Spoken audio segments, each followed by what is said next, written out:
If you want news and rumors that appeal, welcome to the Dusty Wheel. Hey, welcome back to the Dusty Wheel.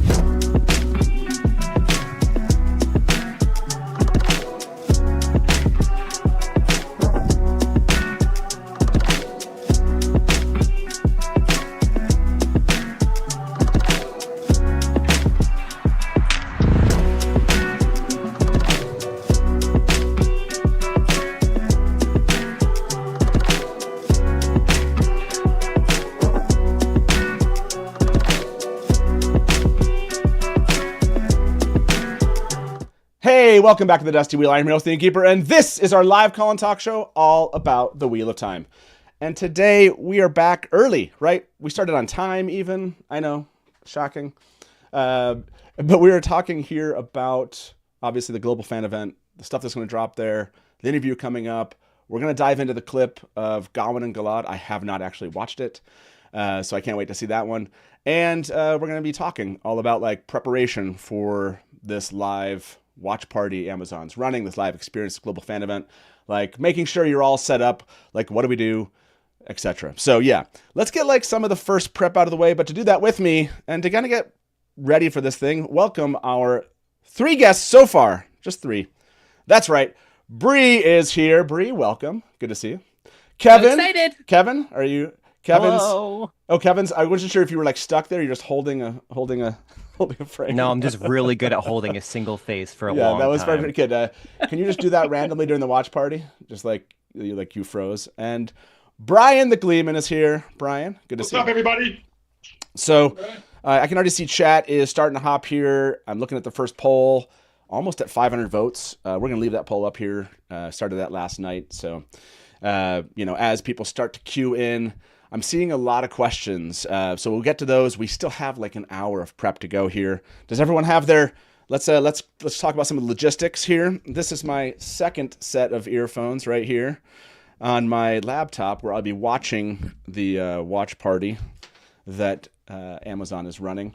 And if you don't know, if you just like happen to like end up on this stream and you're like, what's happening? This is what's happening. This Global Fan Event. It says here the live experience begins in 42 minutes. So it looks like whatever is happening on this page, that's my assumption here, is this is the page where we'll see. Maybe it'll link us off to something. I have no idea. So it's hopefully all of you who do want to be part of this thing, you have RSVP'd.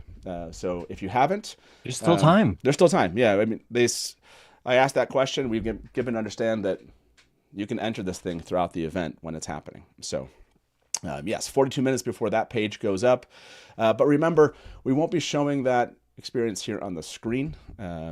So you'll be like watching that on your own device, but we will be kind of live reacting here and talking about what we see and having a good time in chat. We're also going to connect. I'm sure those of you out there are going to connect to I think they have a chat room also on that Global Fan Event. So I'm sure on my laptop, I'll be in that chat room. It'll be kind of crazy for a good like 2.5 hours. Is that what's sketched out? We'll jump in. I think Watt Series had a list they posted on social media. So we'll go and look at that. I think it's an email that went out. And I'm going to slow down chat just a little bit. I don't know how many of you are here right now. Does anyone have an eye on that? I'm going to... There's 516 votes in the poll, which is substantial. Okay, so there's about a good 500 of you here. So let me jump in, and I'm going to slow chat down just a little bit to start us off. I imagine that number will increase as the day goes. Also, if you don't know, I'll tell you about something really quick here that's happening. But I'll jump in and slow that down. You'll see that note. We'll give it. I know you're going to give it a good 7 seconds. All that this does is just slow down how often you can kind of be spamming the chat, just to make it go a little bit slower, so you can see what's going on in chat. As we say at the Dusty Wheel, chat is like a second show that's going on, and it's a blast. But just as a reminder, in chat, we run a pretty tight ship around here. Listen to your mods. If your mods are like, stop with that kind of behavior, that talk, stop. They have no problem kicking you out. So listen to them. They know what the atmosphere here is, which is we just want this to be a fun place to chat. We want it to be enjoyable for everyone. This isn't a place for you to kind of like lay out all of your angst and woes in chat. Just have fun. Just have fun today. So yeah, well, like I said, I'm gonna leave that poll up. Almost is moving up to 600 votes here. What are you most excited for tomorrow, which is today? So maybe I'm gonna go to you, Bree. What are you most excited for? I mean, of everything that's happening today. Oh, well, look who has joined us. Innkeeper is with us. Good to see you. How are you? It's kind of working, right? I Yeah, feel like I'm that's in good. the Kind end. of. Oh, I see. Kinda. Nice. That's good. That's good. I mean, if you're going for like 90s green screen vibe, yeah, you got it. I know, Yeah, right? yeah. I'm seeing, by the way, I'm seeing in chat, like, don't be a meanie. We have a no jerk policy. Don't be a jerk in chat. And from a spoiler perspective, that's a good question. People are asking that. In chat for now, we're going to stick with like nothing past Fires of Heaven. Like there's going to be a lot of people in and out that are just show watchers. Or maybe they started reading the books. We don't want to go and just spoil the rest of the books and everything. But there will be some things that come up we see as part of, I'm sure, episode 1. Other things where it'll just be natural for us to be talking about like, oh, that's this thing that happened in the Shadow Rising. And this is largely, from what we understand, an adaptation of the Shadow Rising. I won't be surprised if we see elements of the Dragon Reborn, maybe elements of Fires of Heaven in here. So it's up through the end of book 5. I'll make a note in chat as we go. But Innkeeper, yeah, tell us how you're feeling while I make this note in chat. Welcome. Thank you. No, it's like dusty time for me. From it's almost like 10 p.m. So I feel like very like yeah, I'm ready. What time is it? I have like no concept of time. It's like 45 minutes till. Yeah, it's like 12:05 p.m. Eastern. Are you in a cave, Honest? Do you need help? Is there daylight? No. What I mean is like in terms of like when is the episode airing? It's still a couple hours, right? The episode. So we have. Let's go look. I think they send us all like did you go over the No. the So we're schedule gonna do yet? that right now. We're gonna do that right now. So Okay, all right. yeah, Sorry. that's a good question. So let's jump into it a little bit here. If you, I think we saw, where is it? Watt series post about this. So let me go check it out. But yes, I mean obviously the event begins at 1 p.m. Eastern, which is 10 a.m. Pacific, and it starts off with, I think it's like what they call like a season 1, season 2 BTS documentary. I don't know. It's like we're getting that piece first. And by the way, I'm just kind of like delaying as Doors open. Oh yeah, at here we go. 10:45 Okay. Pacific. That's yeah. Yeah, so here you go. Doors open here in just about, a little bit less than 40 minutes. And doors open here. Again, it's this, I believe. We'll all be experiencing this together. So as we figure out exactly how to get in through the doors, if you will. So at 10 a.m. is making of season 1, 10 a.m. Pacific. 10:27 a.m. Pacific, making of season 2. And then the screening of season 3, episode 1 begins at 10:47 Pacific, or that's 1:47. And then the pre-recorded Q&A that we did at the fan screening that I hosted and moderated at the fan screening in London, that will start at 11:57 a.m. Pacific. And then remember, immediately after that, we will, Rafe's going to come over from the Amazon Watch Party chat room. He's going to come over here to the Dusty Wheel, and he and I are going to chat with you all. But he and I will have this kind of one-to-one showrunner Innkeeper conversation. I'm really looking forward to that. This has been, 5-6 years kind of in the making. So we've often talked about, internally, with Anas, I've chatted about this many times. It's like, it'd be really interesting to get Rafe here and just talk to him for a while, right? Beyond these kind of like clips where it's just like a press junket, couple minutes, and you're kind of in and out. Actually be able to sit down. And so we're gonna get a good amount of time. I don't want to tell you exactly how much, just we're gonna get a good amount of time with good Rafe. amount. A good amount. Don't you agree with that? I think it's a good amount of time. No. I feel like we have to poll. Like, oh yeah, what does a good amount mean? Okay, first poll. So 624 of you voted on this. What are you most excited for tomorrow? 75%, of course, you're here for episode 1, right? You are. Gwendolyn Sedai. You're going to go through that. What did you say? Gwendolyn Sedai is like, Rafe will be in this YouTube stream? Yes. Yes. Yeah. Yes. If you're like, yes, Rafe will be here in this YouTube stream, after Where, like, the event they ends. care. Yes. These They 4 care. people, and it will be 5 soon when our last guest for the watch party portion shows up. They will be ceremoniously invited to leave. And then Rafe will. I'll show you what will happen is at the end of the. If you want news and rumors that appeal. That's pretty So cool. so you'll Like see that that you'll see that screen. You heard the music. I think of the. Hopefully that's what you heard. Like I can't hear it on my end here. I'm like I see music moving. I'm thinking you were hearing the Dusty Wood music.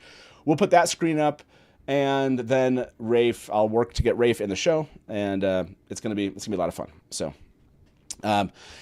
Thatcher asked, is the Q&A spoiler safe for show only people? Great question. Yes, and for those of you that were there, Brian and Anas, I think that's true. I'm thinking about all the questions I asked. I stayed pretty in season 3 or around it, kind of broadly about the. I didn't go into kind of deep book spoilers or anything like that. So a lot of the questions were like about motivation of characters and what themes do they have and things like that. Not necessarily like, what did you do in episode 7? Yes, exactly. Yeah. Oh, that's good to know. They heard the music, so awesome. A lot of people have questions about. A lot of people have questions about the link to watch the show. So it's the same link that you got to RSVP. Yeah. So do you think we can pin it in chat? Do you want to do that? Yeah. It's an interesting thing. I'm assuming it's here, but in your email, right? There's an enter the here. Same link. There's when an you enter click here it, button. It takes you to the RSVP page. No, it does. But my only note on that, and so I think that's what's happening. My only note is it looks like a redirect. So that's why I'm like if you scroll over that enter here button, it kind of points at the littlecinema.net URL, which again, just being technical here, they could be like redirected to a different place. So that is to say, like if you look here at what I'm looking at, you have this. Enter here button, but we think it's likely just we think it's here, right? Place. Yeah, we'll figure it out. It's showing live people. experience. This is where they've been sending everybody. It would be strange to not use this page. So we're all going to figure that out together. That's why we're doing the pre-show. That's why we're talking about things. That's why there's like a 15-minute kind of enter point. So if you just stick around and chat, you come back here if you're concerned.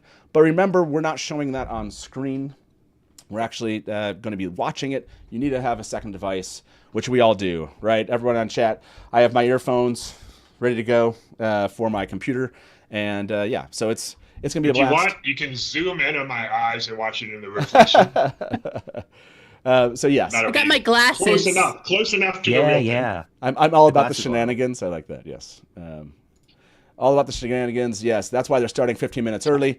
By the way, people asked about closed captioning. It sounds like they're going to have support for closed captioning, and so and I think I was told that that's like when you get in the room, it should be really obvious of like. And I believe they're having a chat room. So the assumption is people are there moderating and they can help out as you have questions in there. So hello, Uberman Smith. Thank you very much. I'm trying to see if there's any other questions here about, anyone else see any questions just to make sure we're answering. How many press people are watching this fan-only event? We need good press out when the embargo ends. Yeah, hopefully. I would imagine, I mean, they've been talking about this. I think Rosamund tweeted, or there was an Instagram post the other day from Rosamund who said like 15,000 people have shown up. Are you going to show up for this? I would imagine. I would imagine that's true. By the way, Innkeeper's wife just brought some. I'm not sponsored by Ricola, but it's a 3-bag day. Yeah, like we're good. The 3-bag day. I know sometimes that's how you know it's serious. Sometimes people wonder. I'm going to start off with some berry medley. Good choice. Good choice. I gotta say, I'm a Ludens girl. Ludens, yeah. It's a classic. I'm a Ludens person too. Ludens is better than me. So, I mean, let me go back to that poll question, Innkeeper, and we should probably poll like your favorite cough drop here shortly. But what was the poll question you had? What's a good amount of time with Rafe? Oh yeah, what's a good amount of time to interview Rafe? Here we go. We'll say, what do we think? Give me some times. What's a good amount of time? 4 minutes and 20 seconds. We'll say 10 minutes. We'll We'll say between, or I'll say 11 to 30. I'm going to say 12 hours. I was going to say 324 minutes. That'd be a good amount of time. And then, yeah, I know we're getting there. This is always the poll question, and then I'm like, I don't have these like set, so it is one of these options. So here you go. That's your poll question, and then I need to like follow up here after this poll question about like, because we have like Ricola and like what is it, Linden? Is that, I can't remember. Luden, sorry. You got Halls as well. I like the okay. wild cherry. Okay. Wild cherry, very good. And then we'll give like an other next time. Okay. There's other ones. Honey and like cinnamon. And by the way, like as I have these, sometimes I get down here and I'm like, I'll try not to do that. 5 hours in, there's no promise. Long enough to ask your 45 questions. There's no chance that we're going to ask like all the questions that I have, but I think I've come up with a good mix. My goal here is to, for those watching, I mean, the Dusty Wheel, like we're deep dive in Wheel of Time topics. You know this. We are hardcore book fans, but we also have been joining the show. So like the questions are really going to be a mix, but we're going to dig in on the fan and the book fan side and kind of dig into that aspect of Rafe and kind of his interactions from a showrunner perspective. We're also going to talk about the show and season 3 and dig into pieces there. So it's going to be a mix back and forth. So what you're saying is Lanfear. I will say that there is at least one question that deals with Lanfear. At least one question. Sure. No, I mean, I seems low, but no, because it's Rafe. Like, I don't want to like. That's just. It feels like this is an opportunity to finally talk to him. As fun and as silly as that would be to make it Lanfear focused, it won't be. Just so you know, it's a fun thought, but it's going to be, like I said, meant to be a really fun conversation. About more than I thought that's what you meant. Or something for your fever that you clearly have. Yeah, exactly. No, it's like, you're like, it's going to be very Dusty Wheel focused. And I'm like, that's just code words for Lanfear. Why isn't it 12 hours? One of the poll options. Yeah. Honestly, I think I was pretty close. That would be amazing. So about 400 viewers, kind of getting close to what's a good amount of time to interview Rafe in the last 2 minutes. It's interesting to see. I like that people are like, up to 10 minutes, just give us something there. We just want to chat. So, okay. For those of you that are just entering, let's revisit this. In about 26 minutes, we're going to begin entering or going to like doors open, supposedly. Then it's going to kick off with making of season 1, making of season 2 after that, the screening of season 3, episode 1, and then that pre-recorded Q&A, followed by Rafe coming from the watch room and coming over here and being interviewed by us. That's gonna be a blast. I didn't. Innkeeper, do you mind sending me the link to the CBR, to the clip? Oh yeah. I want to watch the clip. Yes. I haven't seen it yet. So, have you seen it? Oh boy, Brian, have you seen the clip? I have not seen it. I have not seen the clip. Kevin, have you seen the clip? It's quite good. I have seen and this. And Bree, yes. You said, "Oh boy," like you've seen it. So also, I posted on Blue Sky. We are now in the 5th age, known as the Hot Gawyn age by some. So sorry, guys. I have a version of it captioned as well. If you want me to send you that, Matt. By the way, for those of you in chat, you have a version of captioned? Awesome. Yes, please do. Yeah, send yeah. I'll send that. Yeah. Send that one. That'd be great. Yep. Although this one has captions. I think they show. Okay. Yeah, the Dusty Wheel kind of has closed captions on it. So. Okay. There might be captions over captions there, so I think we could show it, and it would show in the captions of the show itself. All right, I'll send you the one without it then. But I mean, send me both maybe, and if we can play them both. If captions aren't good, we can play the other one. So, the link to RSVP. If you haven't RSVP'd for this event, go do it. It's in chat. You can ask our mods. And Rant on More said, "Are the doors that open Waygate doors?" I mean, it would be impressive if they have included that on the website page. I have not seen this either. Okay, great. Rather 10 minutes of good answers than 20 minutes of trying not to say anything. Sure. Again, we're just going to ask questions and have a conversation and see where it goes. I'm kind of going through Yes, I Have you agree. said hi to all the cast and crew that are watching right now? Yes, yeah. Any cast and crew or any Um, family of cast and crew that are joining us, welcome. Yeah. And I forgot to actually click go live on Instagram, so we're finally there. Cast and crew, and if you're wondering, yeah, I'm the Kevin you've heard about. Your name is correctly written all in caps with like 6 exclamation points after it. Oh my gosh, so true. So we are reap what I finally sow. live on Instagram. And so if Perfect. you're over there and you jump into Instagram and see us, we are just doing pre-show, pre-gaming, prepping for this global fan event today. And if you want to join us, if you jump on Instagram, you want to join us over on YouTube, answer some of the cool polls like this one. What's a good amount of time to interview Rafe? Almost 5 of you voted on this. I will say that the votes that are 29% and above, it's definitely one of those. So there you go. That's the answer you get. And then we're gonna poll the audience on best cough drop for live streaming for 12 hours. And we're gonna go And with someone was asking, is it 12 hours? Yes, it is 12 hours. Ricola, Luden, Halls, and just others good. Yeah, other. Best cough drops Or just, for Ron. live streaming for 12 hours. There you go. Let us know what you think. And again, like I said, welcome everybody over. We see a question on Instagram. Do they send the invite link via email to join? Fortune's Favorite 11 asked that. Yes, you should have. And if you haven't, again, go back to this page. Go re-enter your information. My daughter actually was like, I don't think I've gotten the email. And I was like, just add your information again, and immediately received that email. Check your junk folder. That always happens with these mass emails that go out. And make sure that you see that. The assumption is this will be the page where it's happening, although there's a link in the email they send out that says enter here. It does link back here right now.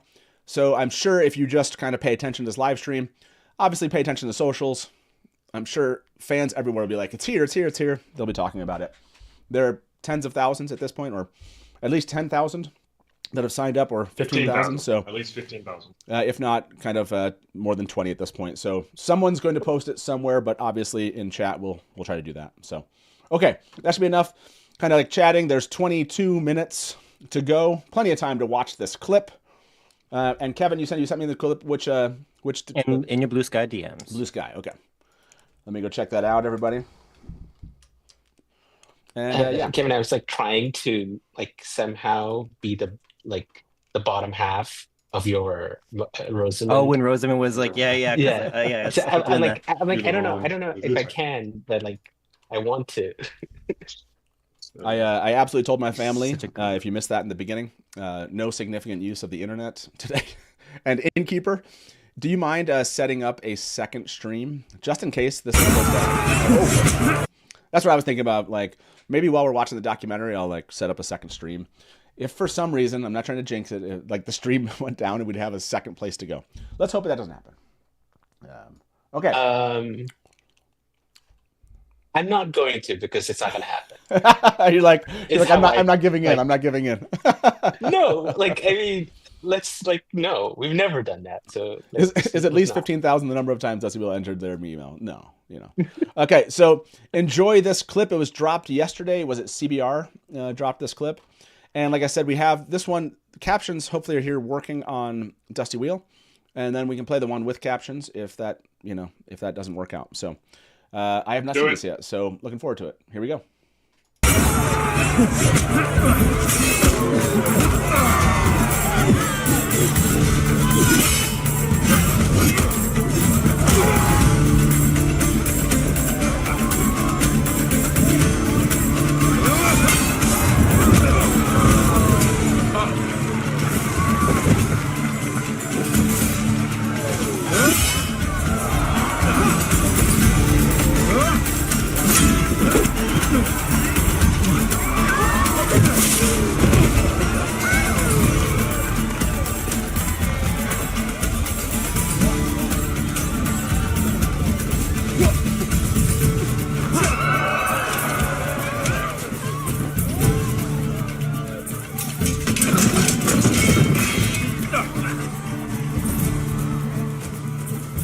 Didn't think you'd be in for this kind of thing, Naive. I think everyone is in for this kind of thing, Matt.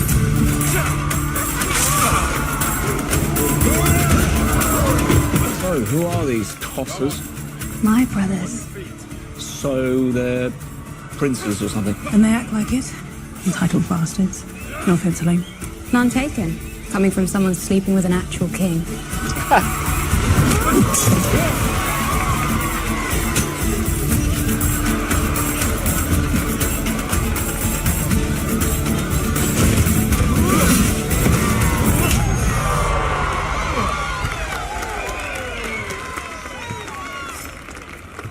Seen enough. There it is. Oh, looks like we have another guest with us. Welcome to the Dusty Wheel, Sharnice.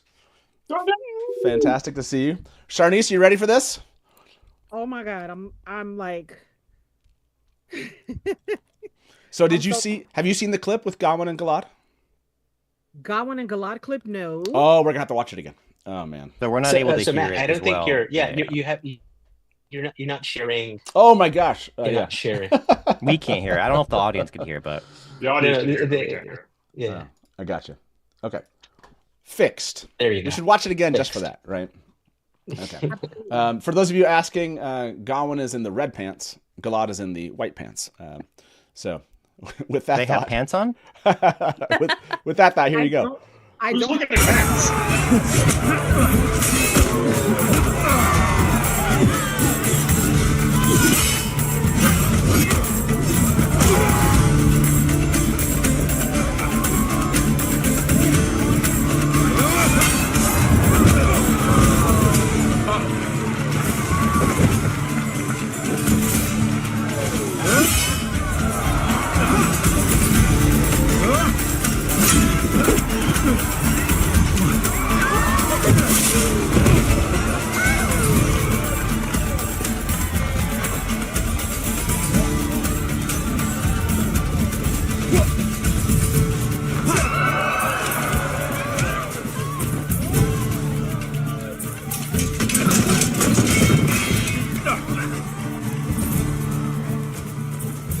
Didn't think you'd be in for this kind of thing, Naive.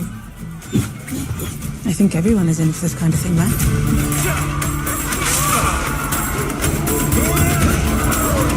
So, who are these tossers? My brothers. So, they're princes or something? And they act like it. Entitled bastards. No offense, Elaine. None taken. Coming from someone sleeping with an actual king.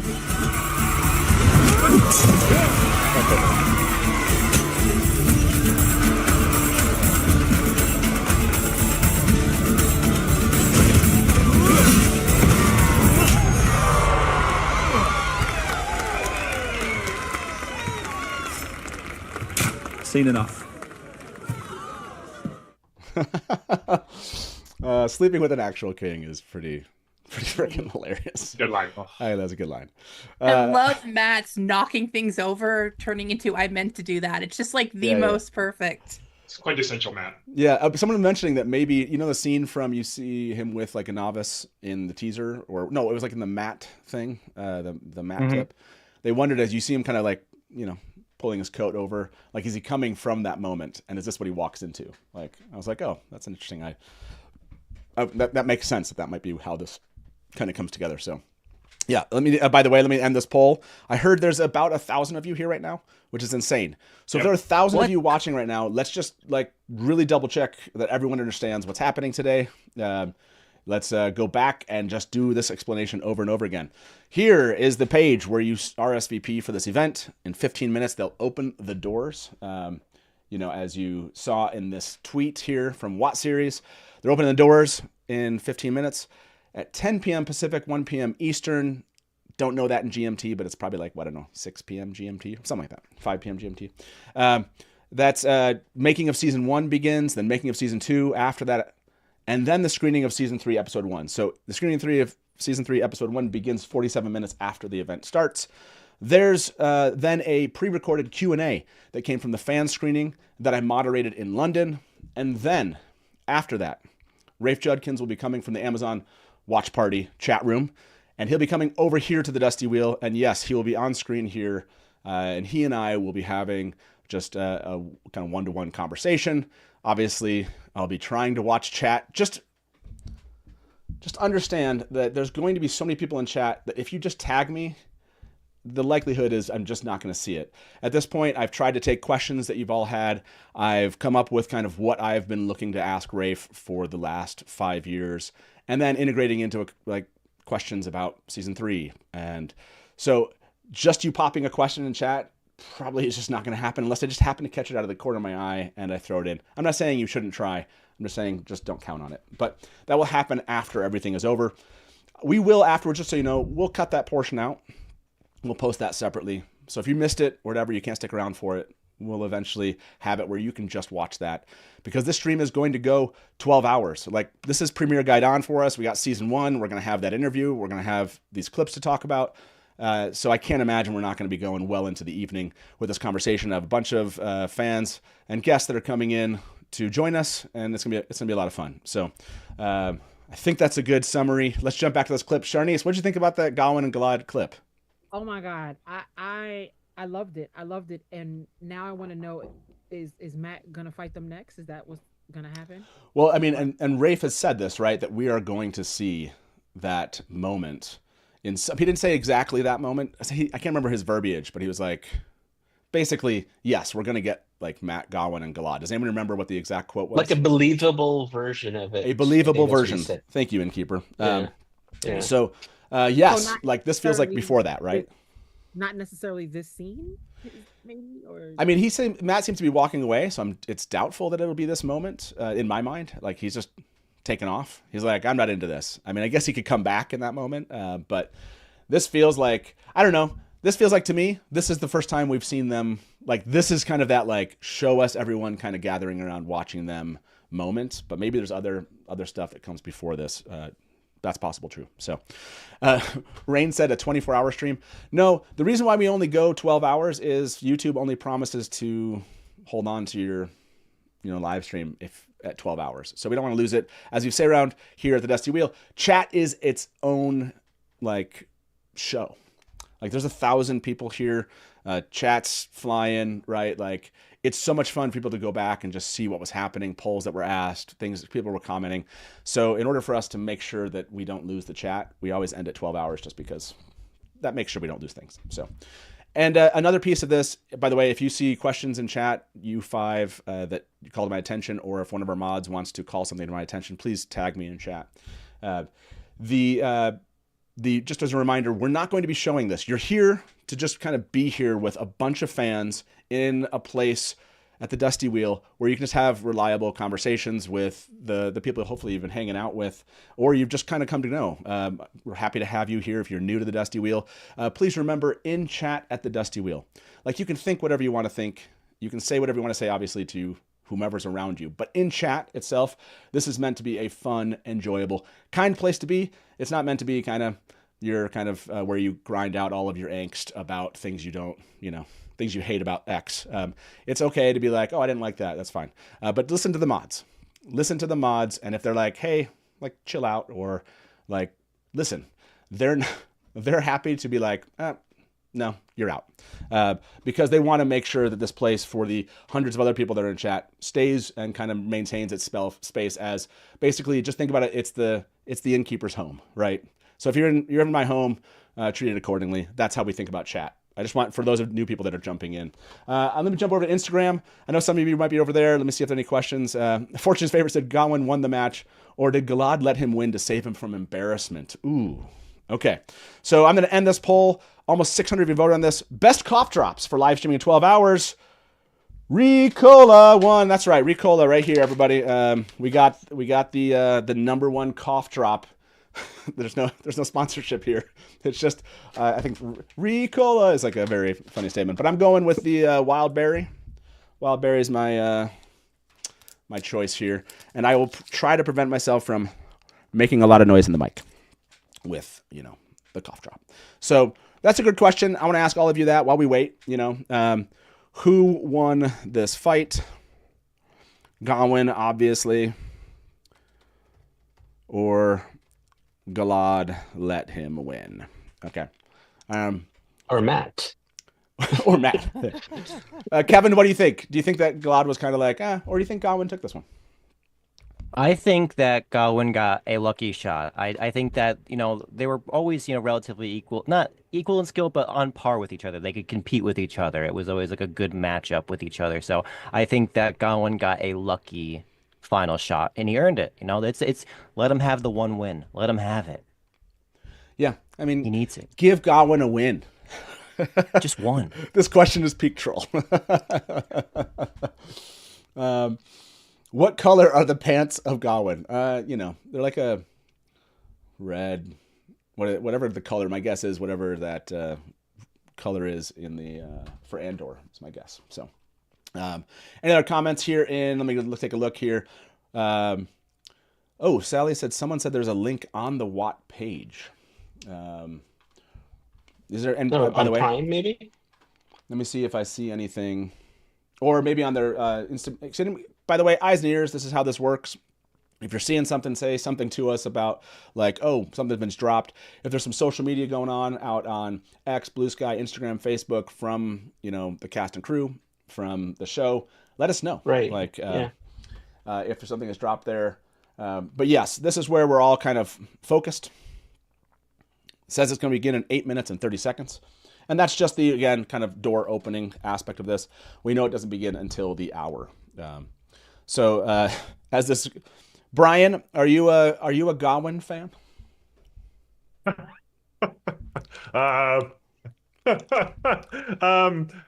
Gawyn fan? I'm not sure I'm a Gawyn fan. I love it. Okay. But do you think, so we all know that this has happened with Leandrin.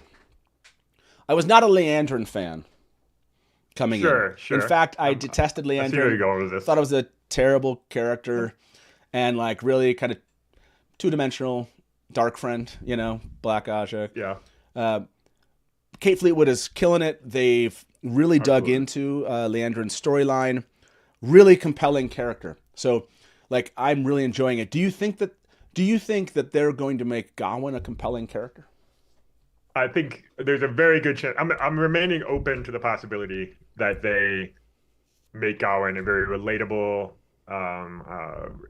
empathetic character, and just like they did with Leandrin, nuanced, complex, all that stuff. I actually hope they do that because I do think it's one of the things in the books I think is a kind of a missed opportunity is not really making him as much as he could have been or what he kind of promised to be in the early books. So I'm really excited to see what Rafe and the team are going to do with Gawyn and how they turn him into something that we are all rooting for. When we didn't think we would. I think that's one of the great things about this show is our expectations are being subverted, and I think Gawyn is a great opportunity for them to do that again, and make us like freak out and be excited about something that we didn't think we would be excited about. By the way, I love this. Wolf Sister, totally. He's always been a compelling character. Y'all some haters. Totally. That's how I felt, Wolf Sister, about Lanfear. The amount of Lanfear conversations I've had over the last almost 30 years with people online about Lanfear. I was like, Lanfear's always been these things that now you're saying you like about Lanfear. I'm like, that is Lanfear. So I feel you there. We are trolling a little bit kindly, nicely here. I like DK Moon said, Brian trying to figure out how to nicely back out of this question, which I thought was funny. I was like, you put me on the spot, dude. I did. I mean, you started at Theoryland back in '98. That's what you're here. That's what you're here for. If the show makes me like Gawyn, I may sue. Yeah, that's been I think one of the most fun aspects of the TV show for me. Has been like just how many people are like, wow, I really like Lanfear as this character. I really enjoying kind of watching Leandrin. Just like things that I have not heard ever. And so that's been a really, really interesting aspect of having a TV show, and the way the writers are kind of taking on the challenge of these characters is like, I mean, let's be honest, by raising hands on my guests here, raise a hands in chat.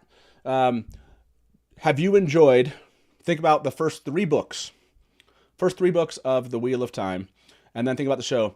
And raise your hand if you've enjoyed The Forsaken more in the show so far than in the books. Yeah. I mean, it's just true. I had a friend say to me, he's just like starting to read the books, and he's like, so I got to the end of Dragon Reborn, and Rand fights a Shamael again, or whatever the dark one again. I was like, No way. I know, No way. I know. I was like, I know. Don't worry, it's gonna change. It's gonna change. Like Dragon Ball Z anime stuff. Yeah, no, it's really interesting to see them kind of jump in here and try to make characters compelling for the TV show. Who won this fight, by the way? Yeah, we got some Gawyn fans, and I agree. No hate on Gawyn fans. John from What Up, man, love you out there. He loves Gawyn. I get it. I get it. We all love. Just because we think Gawyn won does not make us Gawyn fans. No, I didn't say it. I'm saying is let's tone down the rhetoric here. I'm a little bit of a Gawyn apologist. Not completely, but a little bit. A little bit. I have to, by extension of Elaine as well. Like I have to, By the way, we are down to 3 minutes and 51 seconds. Let's remind everybody where we are at. Again, I'm not sure how many of you are here right now. I haven't taken a look. I will, so then I can speak to it. There are 1,200 people. There's about 1,200 of you here. Remember, if you're watching the stream, we're going to be kind of live reacting. We're not going to get into long conversations and talk over things, but you're going to hear us be like, oh, that's cool. Oh, interesting. I didn't think about that. Oh my gosh, I didn't know that. Whatever. You're going to hear some chatter from us. If you want to like kind of mute us, but stay in chat and watch chat, that's one way that fans have kind of done the live watches. They just want to see what people are saying, but they don't want to, hear too much of live reaction. You can totally do that. This is meant to be just another, sorry, I'm going to pause for this. Yeah. Advocate is gonna advocate. That's true. This is just another space for fans to gather here at the Dusty Wheel. It's going to be a little bit different than the gathering that's at the Amazon chat room. We're probably going to jump into the Amazon chat room too, right? We're doing these things simultaneously. So this is just a fun place to kind of pre-show this, live watch party it, and then after show it until late tonight for us. For some of you, that'll be early morning. So remember, you're not going to see it here. Mods will answer your questions in chat. They can post the link for you. There's links that are probably all over the place. I think in the description of this video, there's a link to the RSVP link page itself. So like there's ways to get answers. We're all going to be trying to like get in and figure this out over the next 15 minutes. And then the BTS stuff from season 1 will begin. For you, like Kevin, are you looking forward to like season 1, season 2 BTS? I mean, I need like show us the episode, but are you looking forward to seeing kind of what they put together? Yeah, especially because that there's gonna be so much of like the early like practical effects stuff, the building the sets. Like there's so much cool stuff that I feel like they just still haven't gotten a chance to even show us like the granularity of the detail that they're probably really excited to say, hey, look at all the stuff that maybe you couldn't see or that we weren't able to go into more detail, but we made it and we're proud of it. So I'm excited for that stuff. I'm always excited for that stuff. Yeah, I mean, Charnice, obviously we're looking forward to season 3, episode 1. Is there something, again, I know I've already said I've kind of written up my questions for my chat with Rafe. Is there something you're hoping to hear from that interview with Rafe after the event ends? I'm gonna be honest with you. I don't like knowing things before they happen. Sure. Yeah. With the show, like I don't even like at the end of each episode, I won't watch next time on the yeah, sure. I just kind of want to be in the moment. So hopefully whatever you've asked him doesn't give us too much. Okay. Because I just want to take it all in. Yeah. And I hope people in chat were saying they couldn't hear me. I hope they can hear me now. Yeah, you're just lighter. So I don't know if on the audio on your side, if you can turn up the audio on your mic, you are a little bit lighter than everybody else is. Okay. So yeah, if you want to try to figure that out, we still got some time. So, 50 seconds here, everybody. Juana Francis said BTS behind the scenes. Behind the scenes is what it means. So, not the K-pop. Yeah, not the K-pop. Not the K-pop. No. So yeah, we're down to 22 seconds here. Again, this is when we go into the doors. We kind of can. What's funny is I'm not sure I'm set up for that. Okay, let's crash the website. Yeah, that'll be interesting, right? Okay, we're gonna refresh this page. We'll see what's happening here. we're going to figure this out over the next 15 minutes. We still got 15 minutes, everyone. So here we go. There you go. It just auto entered us into that space. So my name. Join.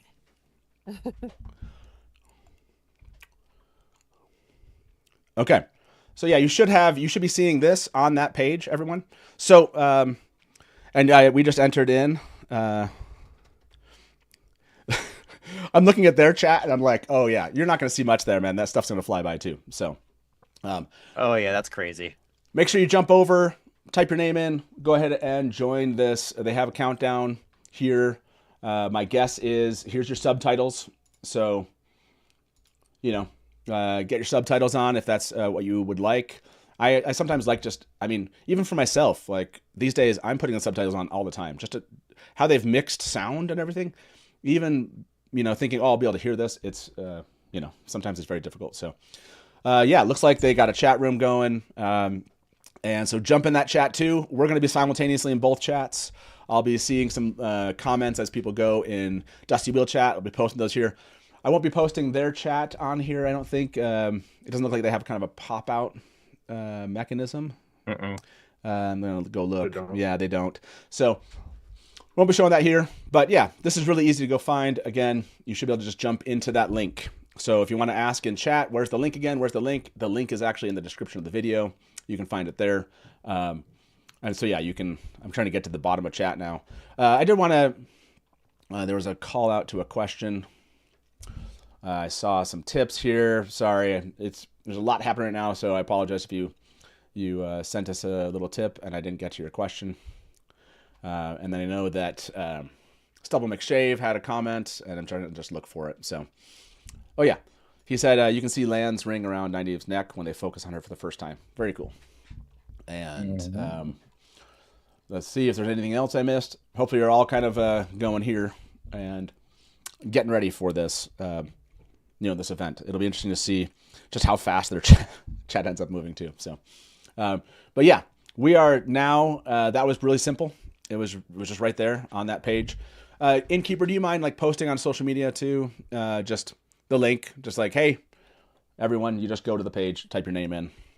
If you can add that to our social media accounts.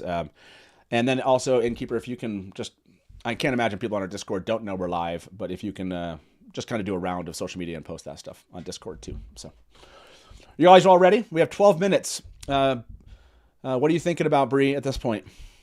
I'm freaking out. Yeah. I just want to see this episode so much.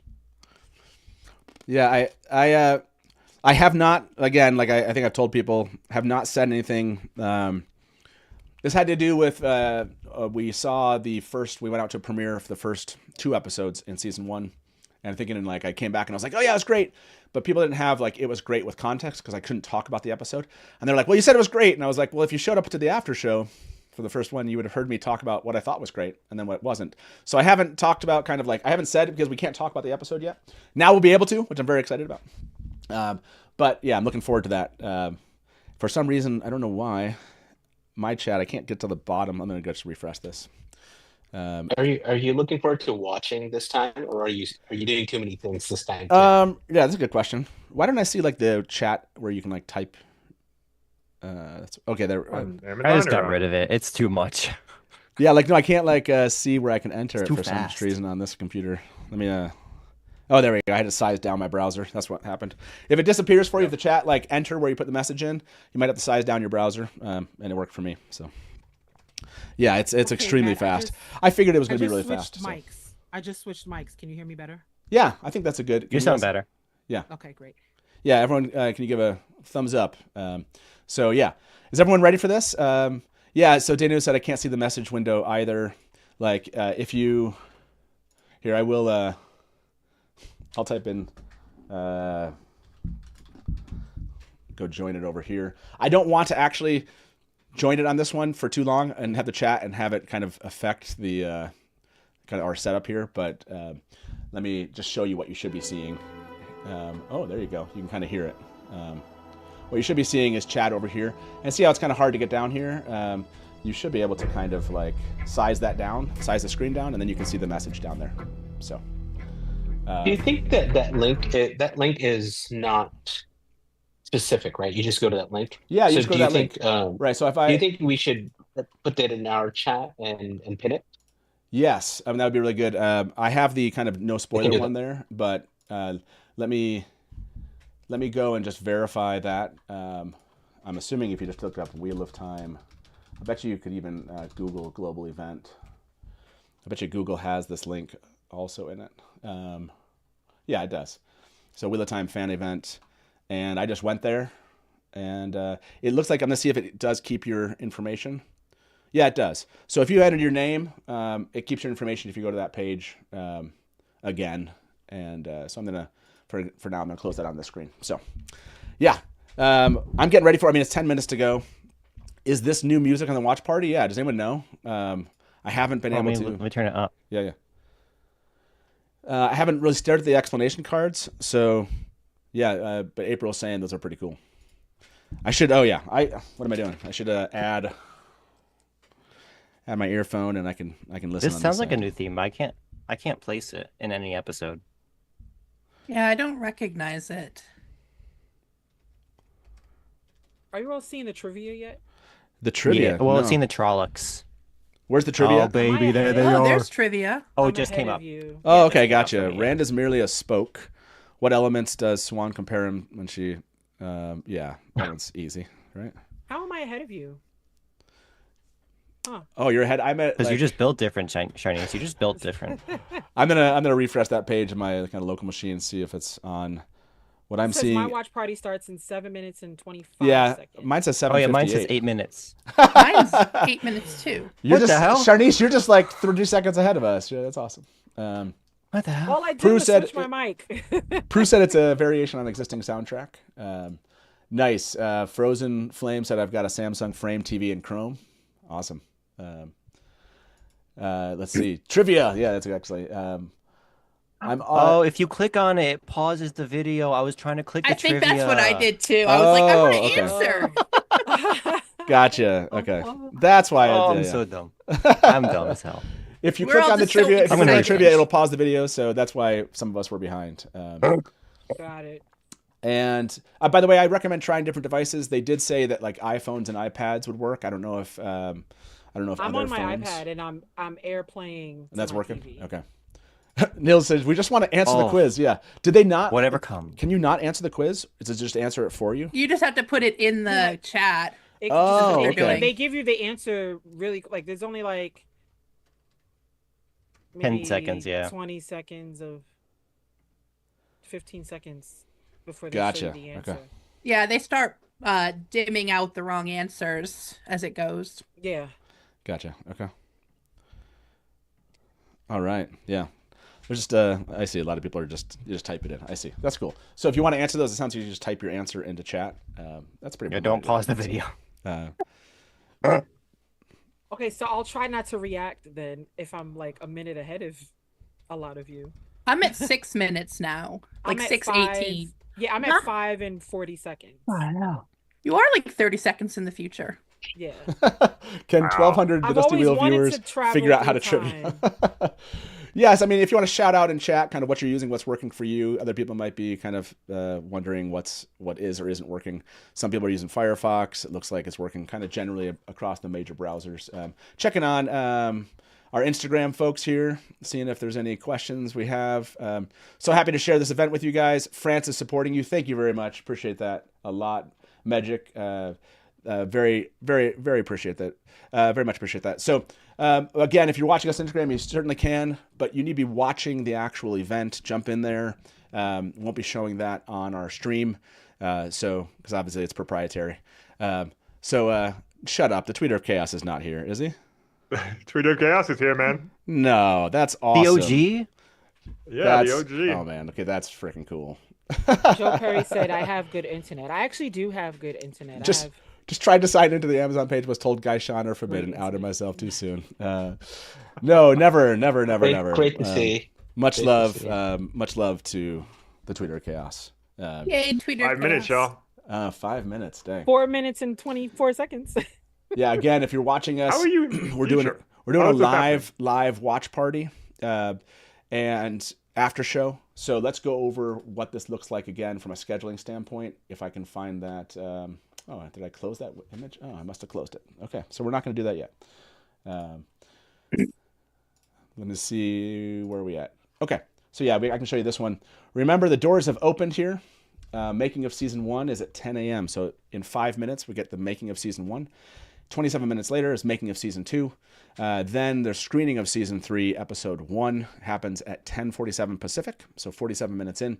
And then the conversation with cast. This is the pre-recorded conversation that I moderated in London at the fan premiere.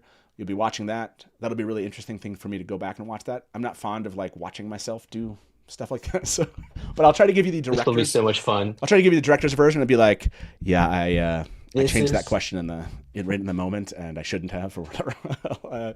I'll give you some director commentary on that.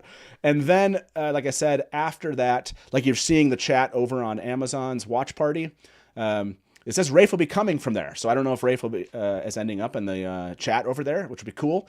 But at the end, after the end of the event, he'll be coming from there over here to the Dusty Wheel, where I'll be interviewing him here on screen. You'll see him right where Bree, Brian, and Anas and Kevin are in the screen, right where that screen section is.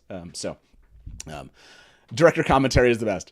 Yeah, and then I'm sure there'll be plenty of people in chat here that will also be able to talk about that. We'll probably, after the whole thing's over, after the interview with Rafe, we're going to have so much to break down. The questions that Rafe answered, the fan event questions themselves, but obviously, Season 3, Episode 1. Thank you to Innkeeper's wife, keeping me hydrated for anyone. Again, I brought the pitcher, so we're good. We're good. We're good on water and cough drops. So, yeah, this should be a blast. Wait, I wanted to put on closed caption. Maybe if I do that, it'll pause mine. And I'll that could be. Yeah, that could be. So, is there a better link? Yes, if you want to post the link, again, it's the link that Brian, the Gleeman in chat, just posted. Just go find it. And it's in chat. The link to the event is in the description of the video, too. You can also find it there. So, yeah, exactly. That was my concern. I wasn't sure how quickly their chat was going to go. He'll definitely be lost by as many people as are doing it. So, I see 2:18 at this point, everybody. Where are you at from a timing perspective? About 2:12. 2:14. Sharnice, are you way ahead of us? I'm still ahead. I paused it to turn on closed caption, but I'm at 1:40. How dare you?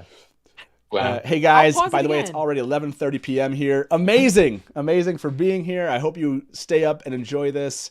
Maybe hopefully you've gotten your sleep and you're gonna stay in this with us. It should be a crazy day. By the way, tomorrow, if you want to do me a favor, well, you don't have to do it right now. There's only 3 minutes. I should have thought about this earlier. I was gonna say we have a rewatch of season 2 happening tomorrow. If the mods want to throw that link into chat, that'd be fantastic. We're rewatching the entire season. We're doing a live rewatch just like this of season 2 tomorrow starting at 12 p.m. Eastern.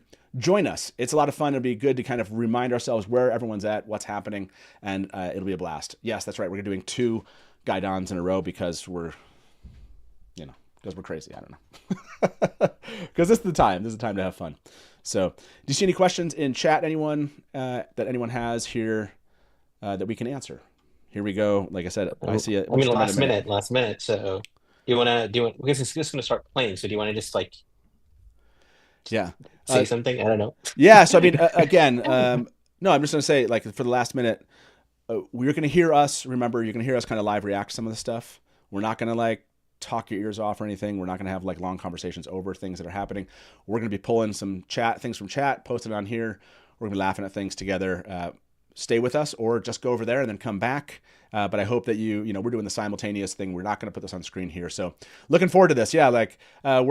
What's your excitement level, Kevin, at this point? 9,000. Trollic nipple excitement. Is that where we're at? Yeah, I would say 2 nipples over 1. 2 nipples over 1 nipple excitement. Starting. That's Mine amazing. is starting. Oh, yours is starting. Okay. Sharnice. All right, Sharnice is ahead. Sharnice is ahead. We're all going to be watching Sharnice's reactions. I'm about 10 seconds away, so I feel like they were saying everybody in chat where they were, and it seems like a bunch of people are 30 seconds ahead of everybody else. I know. So, oh no, but yeah, when we asked that question, they're answering it 20 seconds later. So maybe that's why. I don't know. No, I mean they were all answering they were saying 1:30 and 1, 1:30 and 1. So yeah. Oh, here we go. Here we go. For me.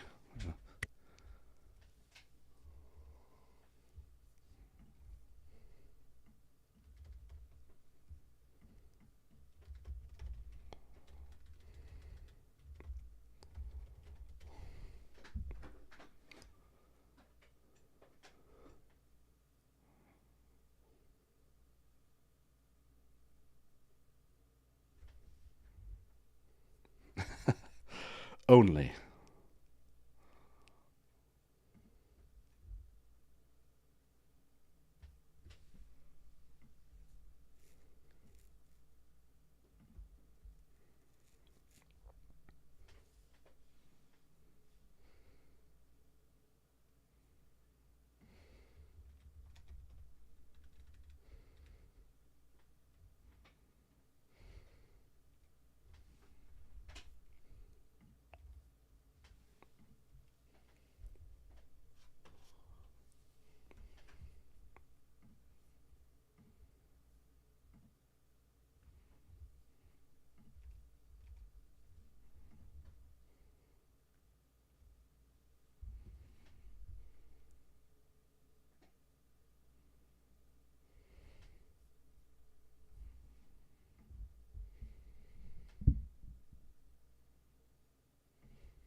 Nice. Table read.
Felt like I was standing in front of Mount Everest. When we were first cast, I did as much research as I could. There's like an extensive amount of stuff on there. I'm hearing the audio play on someone's, so. For me to really sink into who this character was, as soon as I read. Thanks.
Oh my gosh, babies.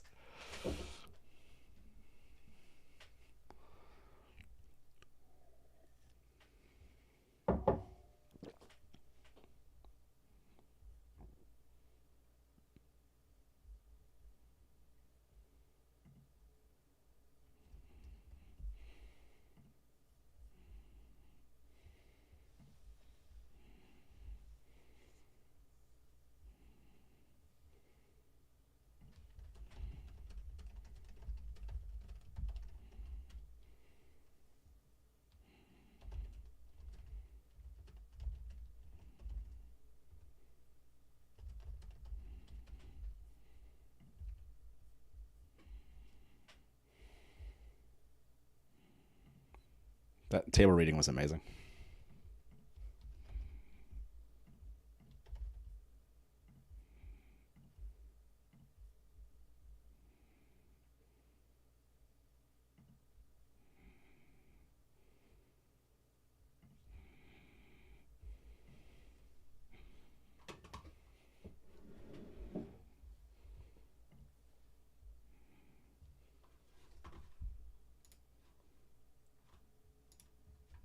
I love how Land is. He looks stoic even in the table reading. Like, Yeah. Totally.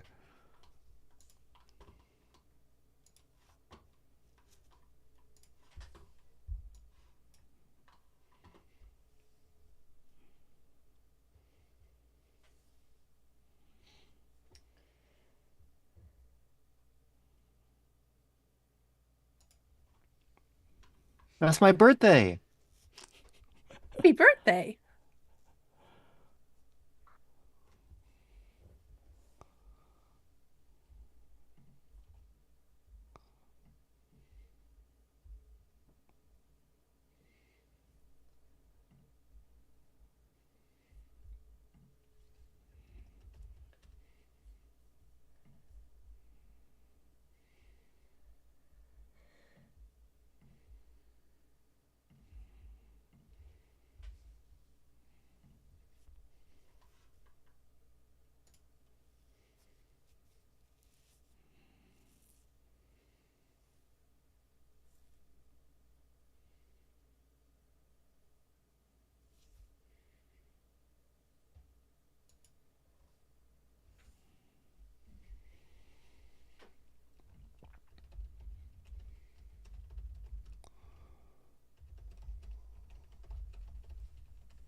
Still one of my favorite moments of season. Episode 1. This is the best part.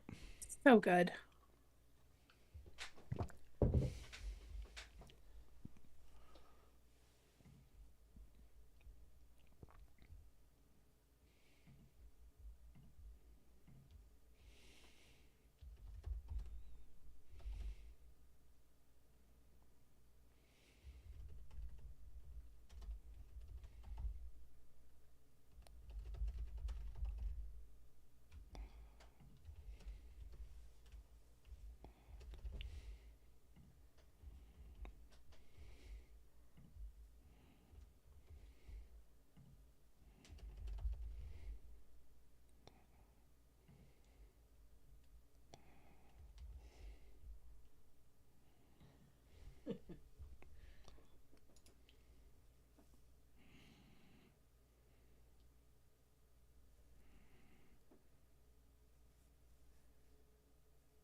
Are we going to get smashed to black?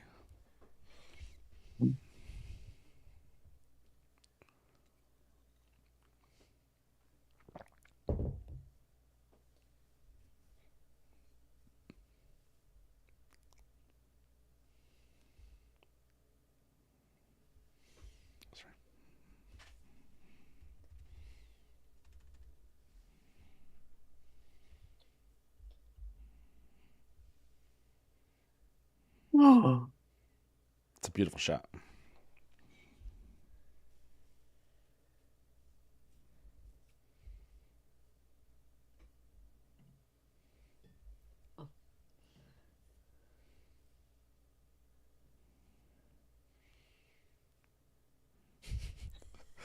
Everyone's looking at Kevin. Way exciting.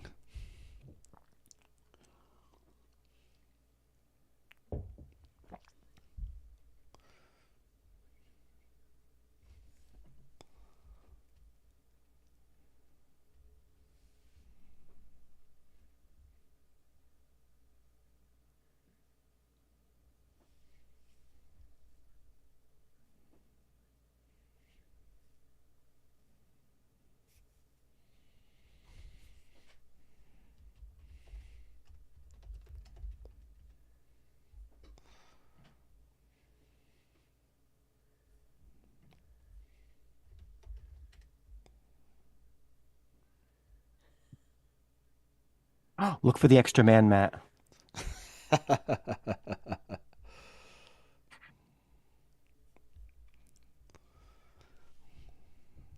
It's green screened out of the BTS.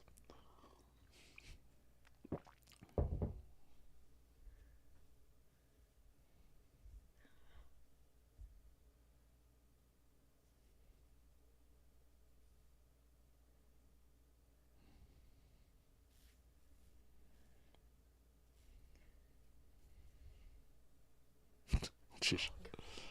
Oh my gosh.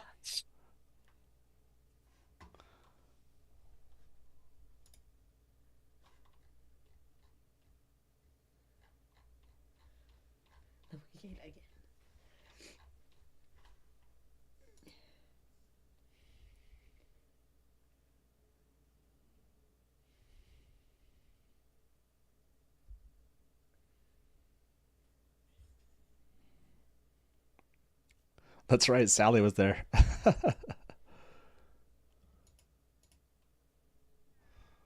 Oh.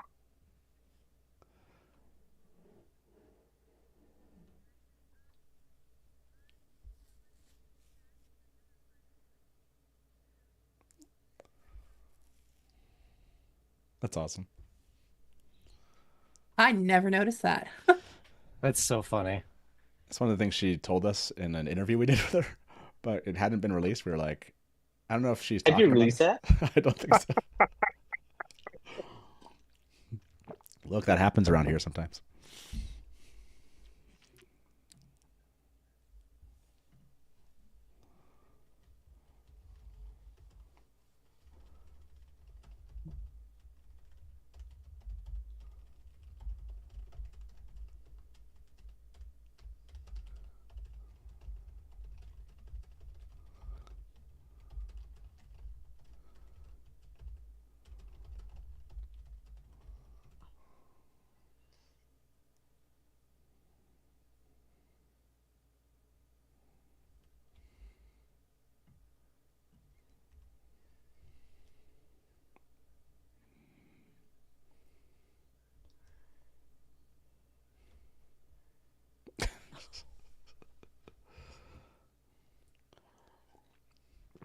Oh my gosh. The maturation for everybody between now and then is crazy. Oh, baby.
Interesting.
I don't think I realized they hadn't shot 7 and 8 or whatever before COVID.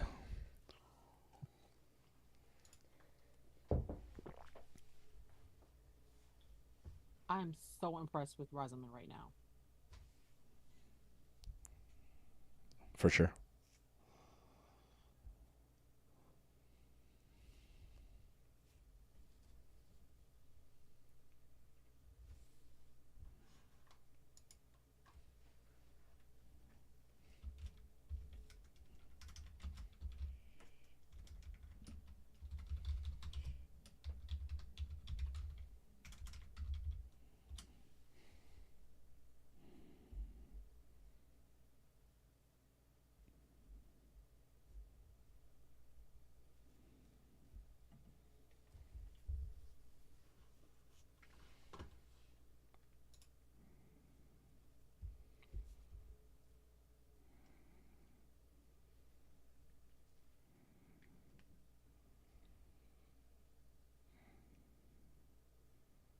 This was awesome to see in person. Yes. So cool.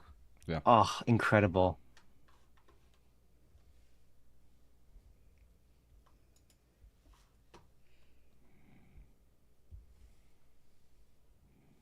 I'm low key looking for y'all who were actually. We're gonna there, see like, you in the guys. background.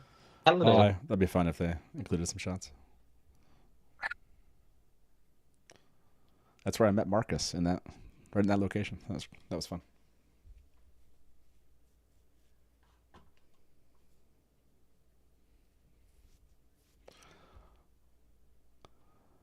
I wanted to have that footage where the AP caught me asking Madeline about boots. Oh, Zoe's dress. Ugh.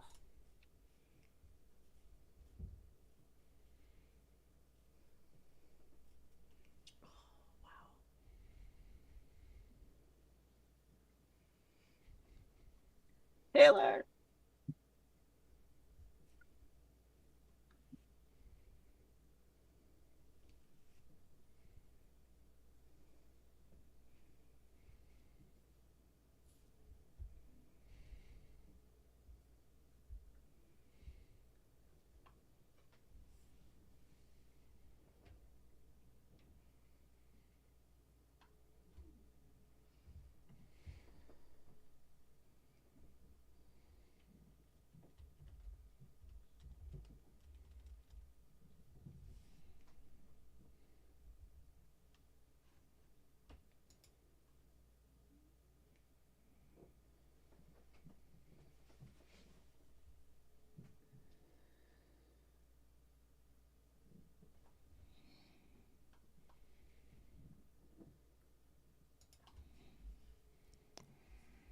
I feel like I should clap or something.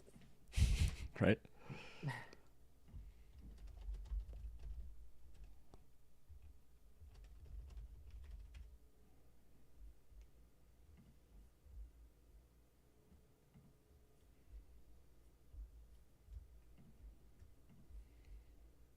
Well, that was awesome. Yeah, That was really kind of That was emotional. incredible. Awesome. Yeah. I didn't realize Like, a lot of that stuff. totally in feels. Jumping straight into season 2. Let's do it. Season. Oh, man. There's going to be so much Natasha. Oh, well. Yes. Good point. Yeah.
Literally.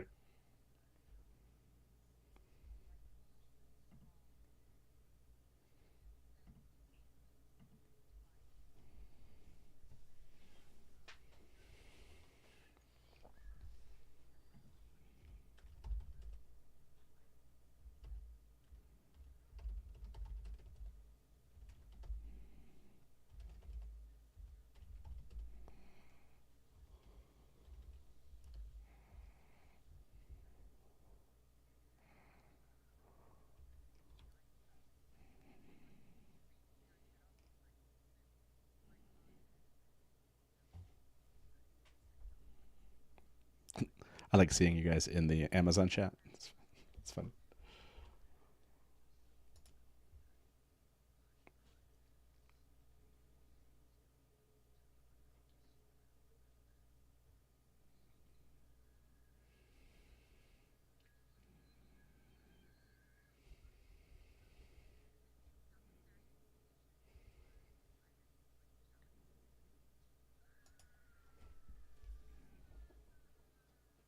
I'm gonna start crying.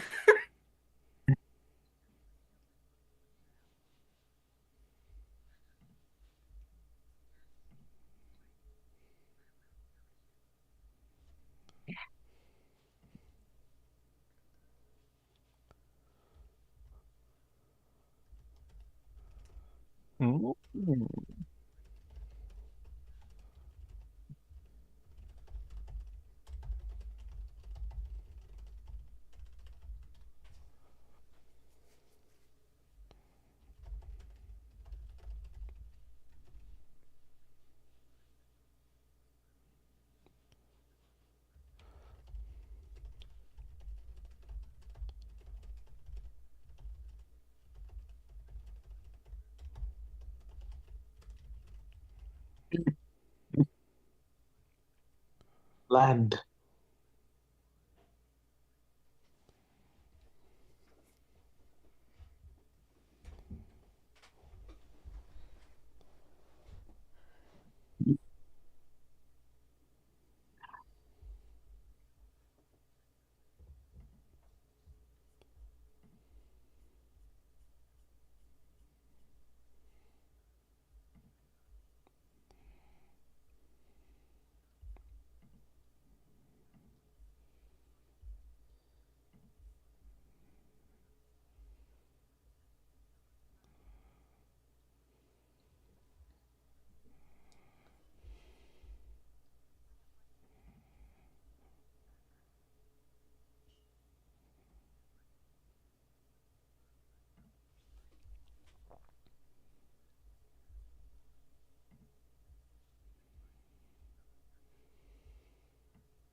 He got away with it.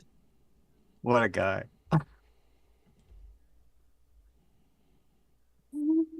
Love seeing Raimi.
gosh.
They didn't show that slow-mo in the TV show.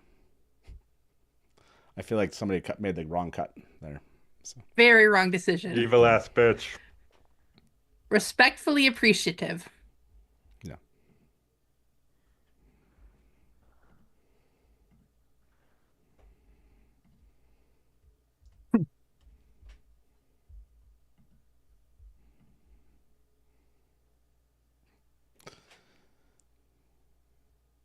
Okay, we're gonna have to get like our own clip of this afterwards. They better post this stuff. This is one of my favorite scenes in season 2. She's just so good. What you don't realize is like as soon as I said they needed to go slow-mo, Innkeeper's wife was like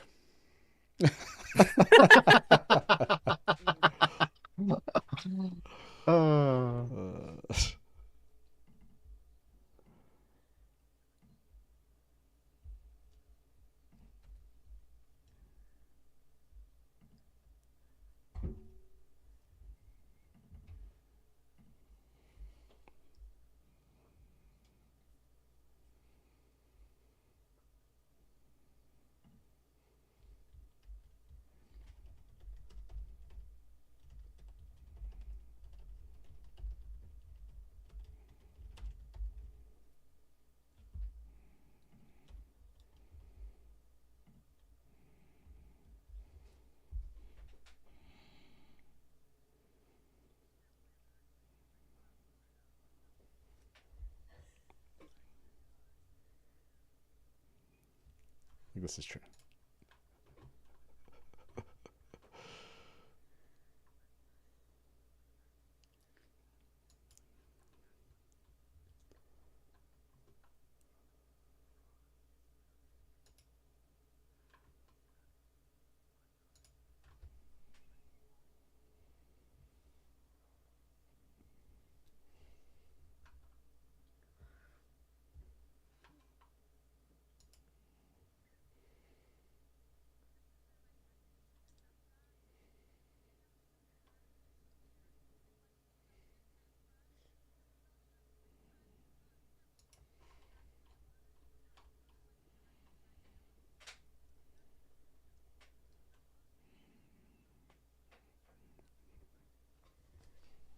When Lanfear yeets them out of the Waygate, that's an awesome shot.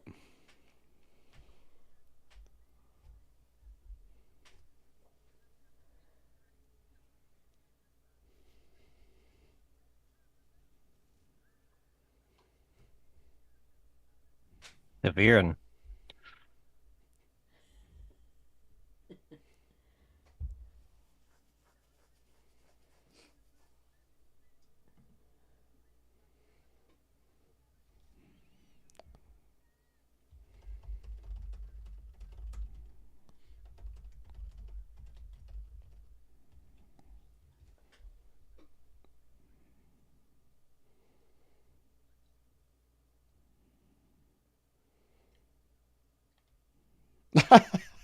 Oh, whoa. That's some water stuff right there.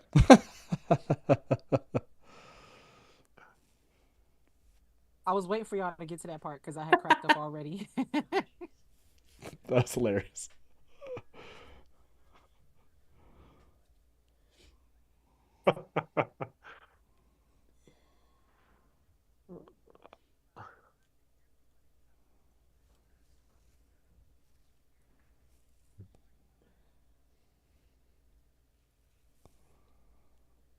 Oh, Maddie's in the official chat. Yeah. She just said the scene with the Heroes of the Horn was one of my favorites in episode 8.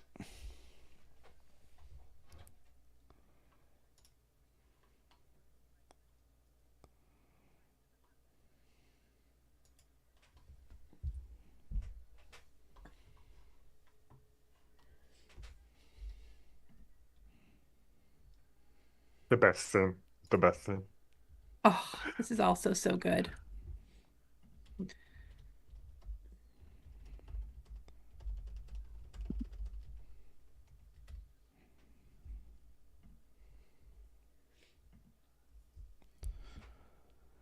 Madeline Madden said traumatic haircuts.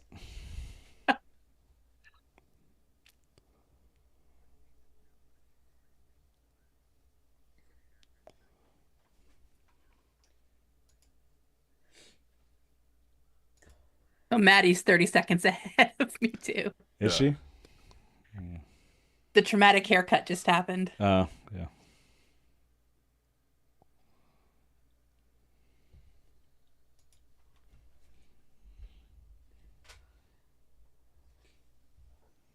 Yeah, I really hope this one gets posted.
No, Sharon. My hero.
We are here.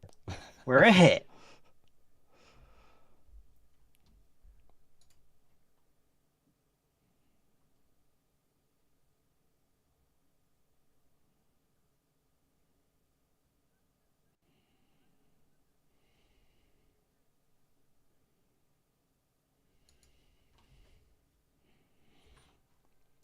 Agreed, Grace. Agreed.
Oh, I love it.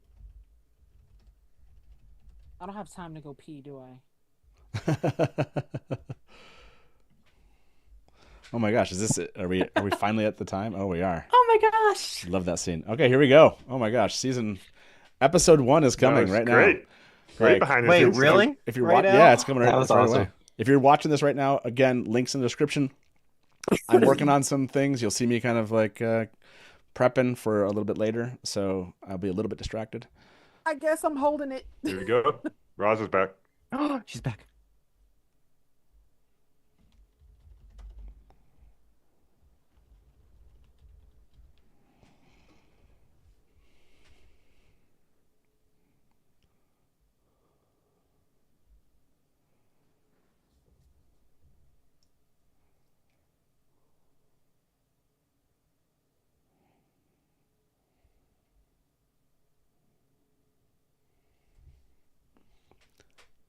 I remember that.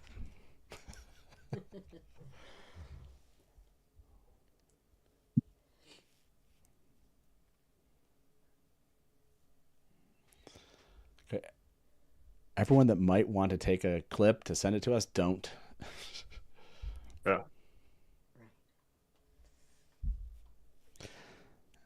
Yeah, if you don't want to hear anything, but you want to stay in chat, just mute the YouTube video if you don't want to hear us saying anything. Again, just like we just saw, we're not going to be saying much, but if you just want to mute it, you certainly can. So here we go. Enjoy.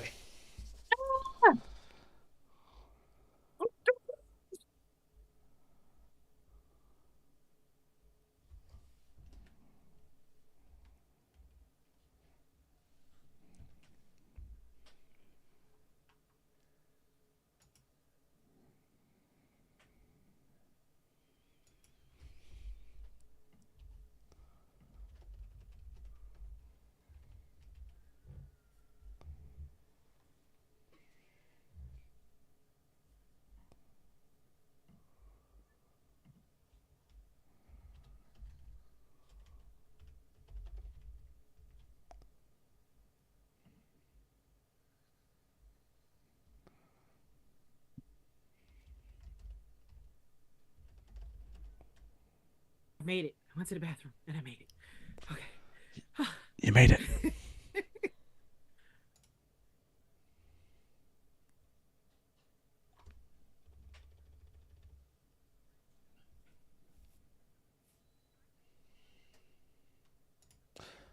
I'm going to tell you this now. I think you're really going to like this episode.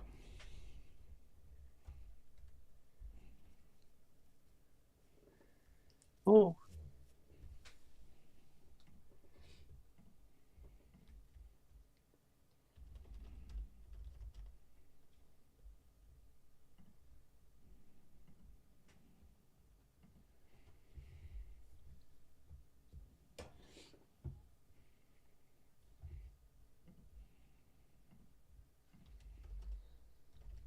Gideon.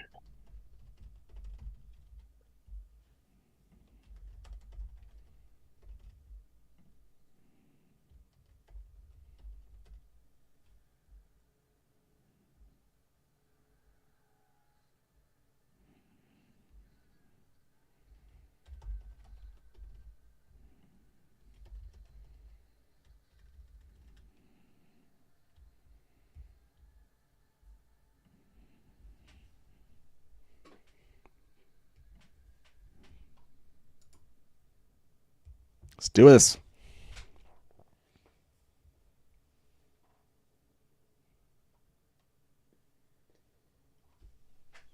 Shredding time.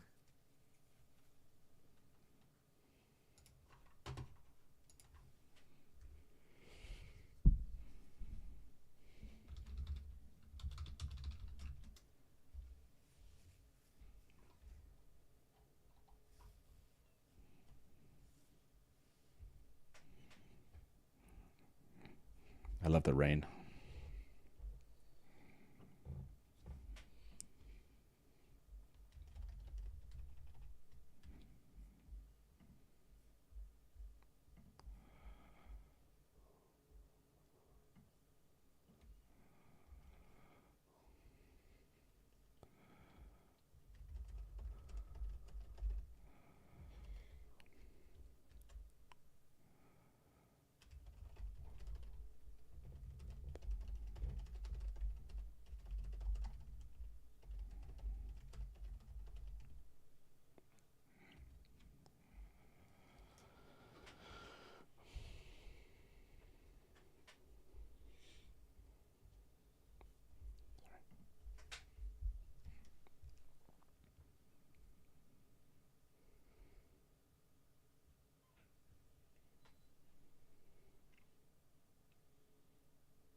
Very subtle dress, Leandrin.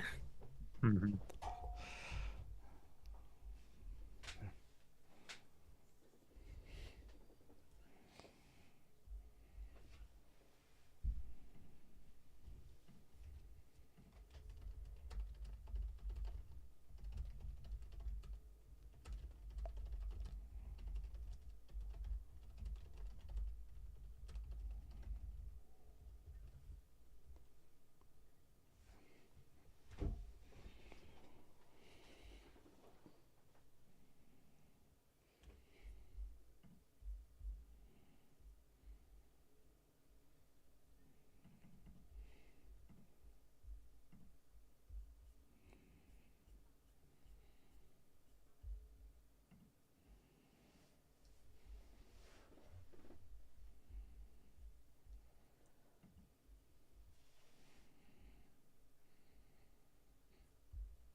Oh, it's so good.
That was cool.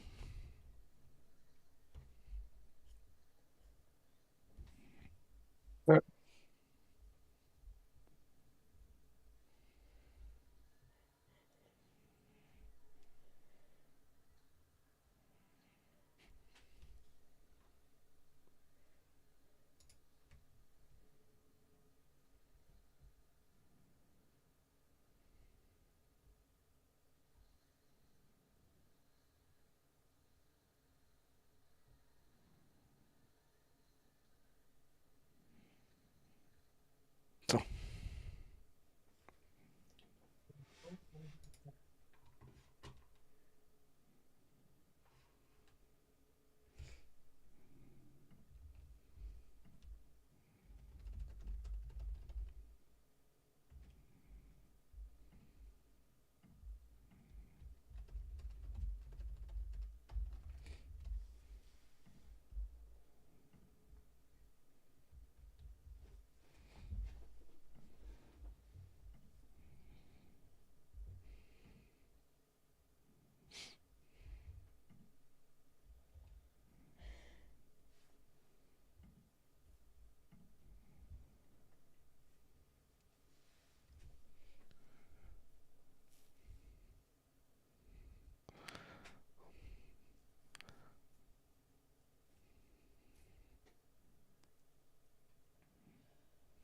Here we go.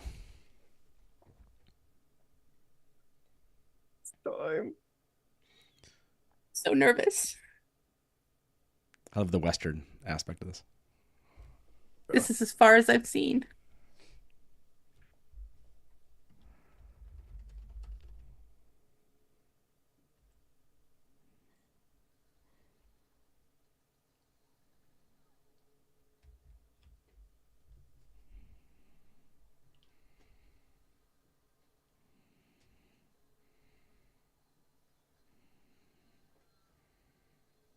Ooh.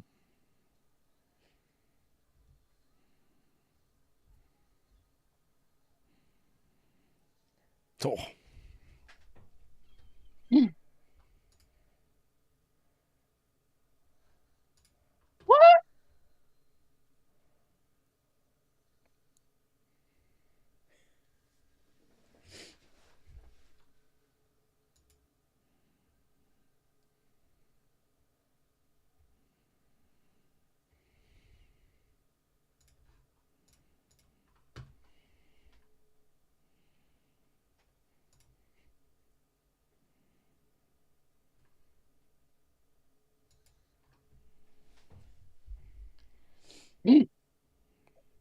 Damn.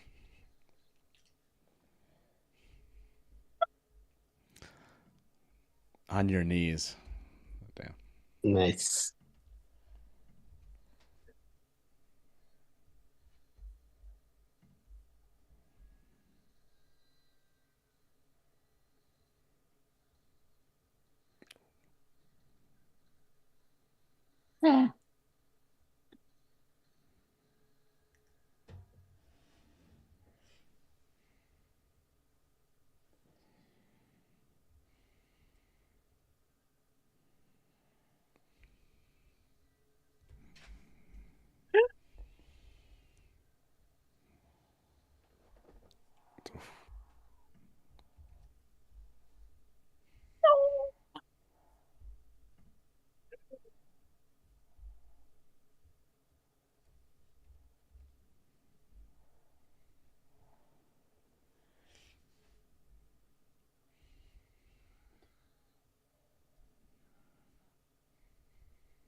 Love that.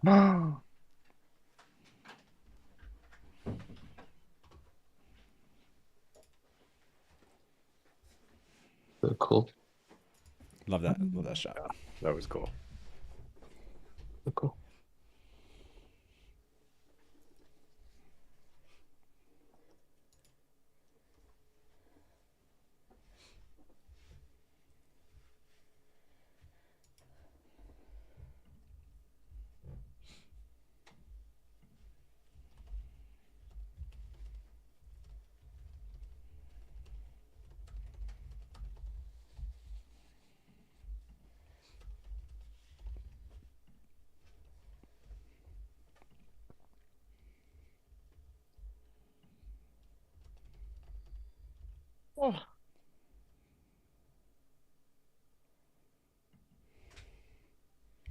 Damn. Holy shit. Still great. Rewatch is still fantastic. Oh my 10 gosh. no notes. That was just the cold open. I'm not okay. That was just a cold open. Yeah. So good. So good.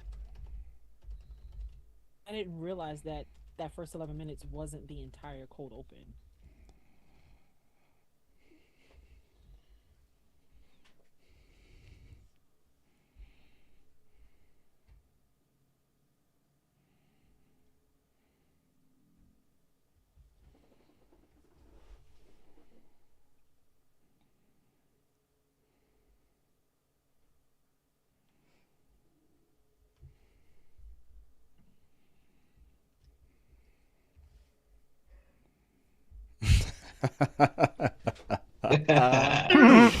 Oh gosh.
Nice. Damn. I love her.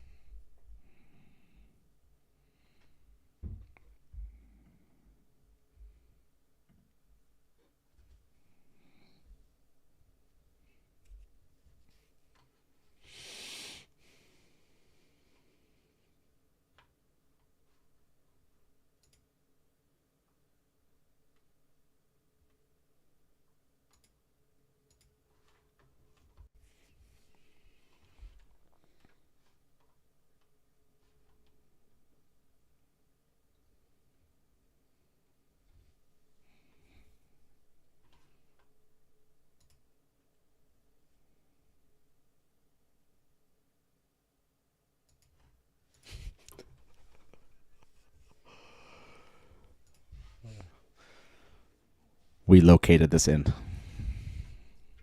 I know those lamps.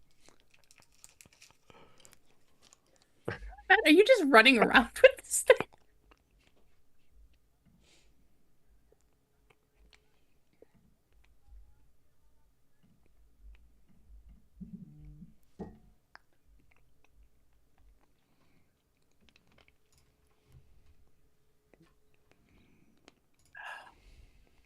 Ah.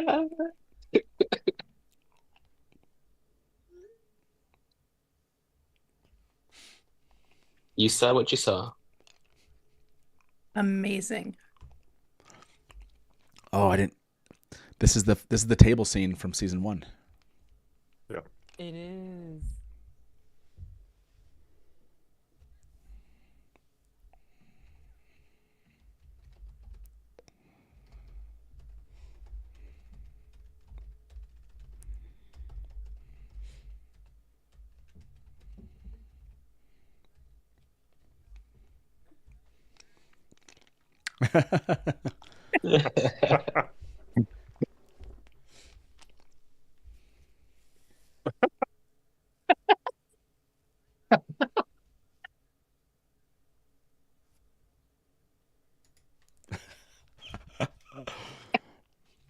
That's gonna get me every time. Yeah. Good.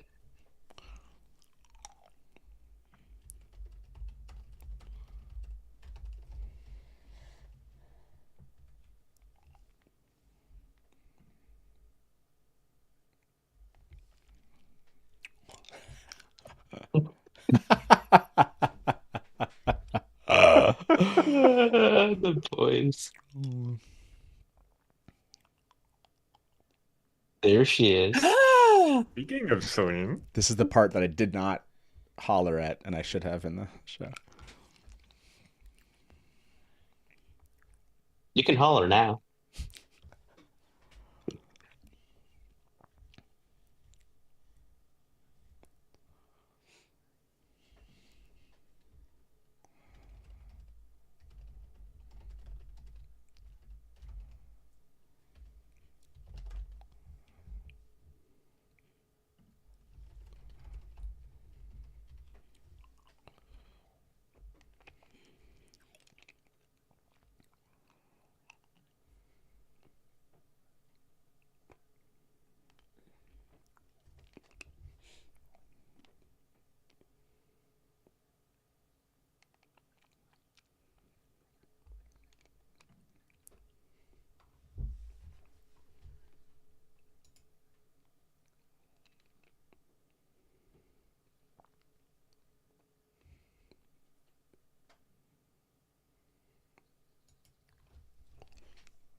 Oh, I love this. Oh, what are they playing? Aha.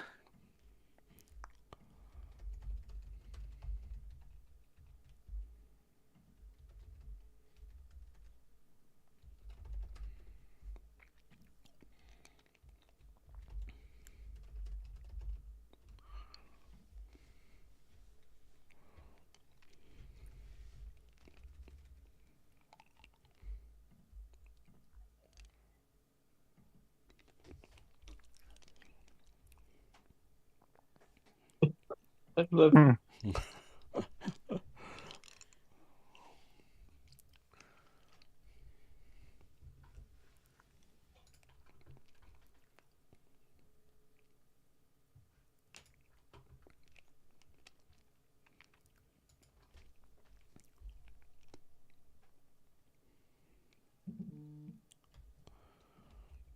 It's not Pat and Fane, right?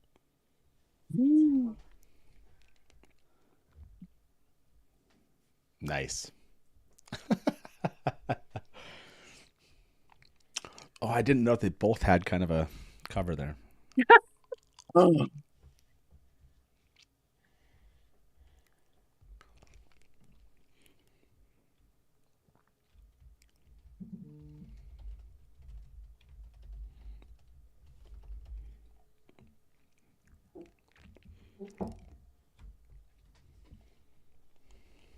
Gee.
So easy, right? Just kill her. Yeah. Worked super well last time. Yeah.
Yes, you said it.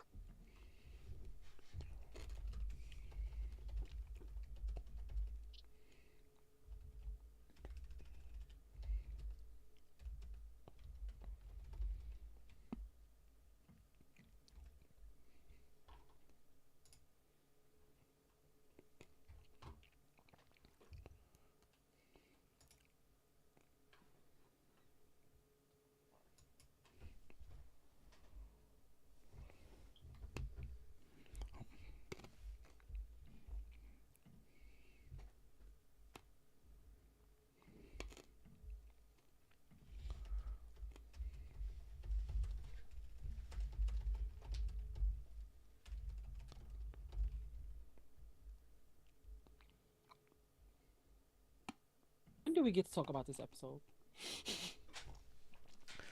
There's so much I want to say right now. Unfortunately, all of you will be gone by the time we do.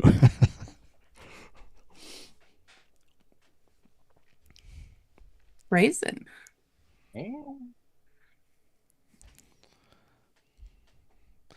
Yeah, this is the hard part about doing the live watch. And then Negotiating? Like, this is so interesting. yeah.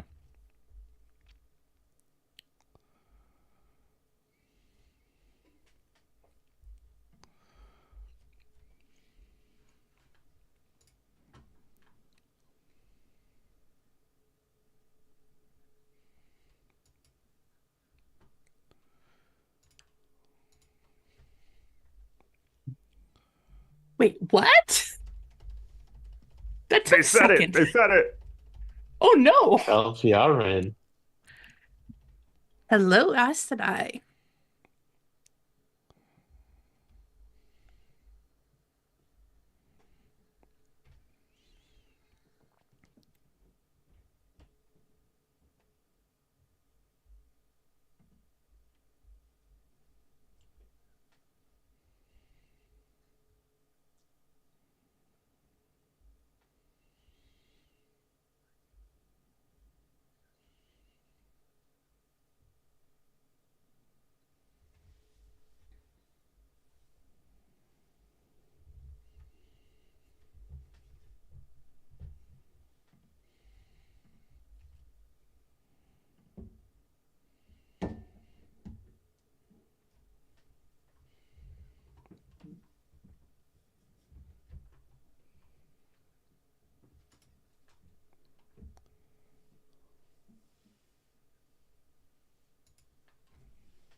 Wait, 2 letters? One for Tyr, she said. Letters. No, it's just 2 letters, like 2 letters. Elaine. Yeah, yeah.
Kevin, how you doing? Just pulse check. Are you good? Struggling.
Love this Shadow Rising moment. Yeah. It's really good.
Hmm. Ooh, all that red. Rafe just said, yeah, note the water's subtle color in chat. I didn't notice that. Yeah.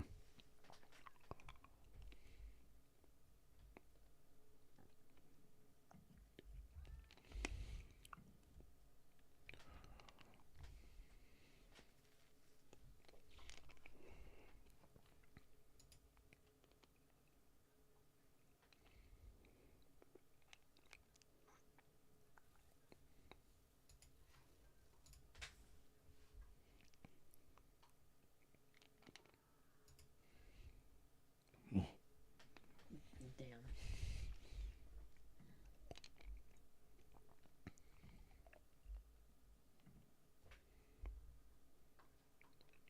That was awesome.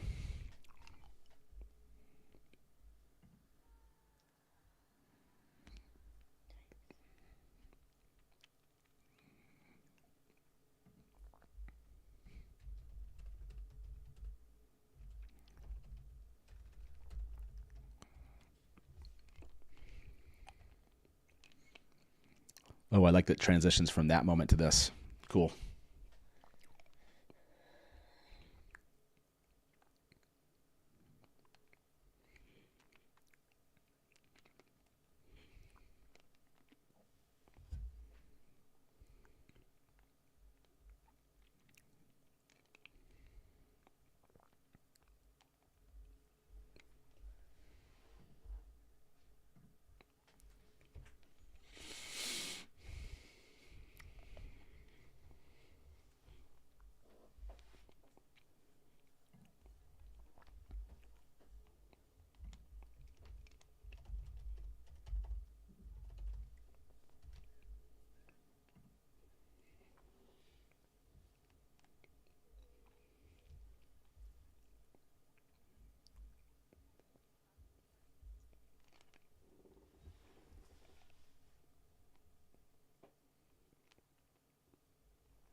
It's a good line.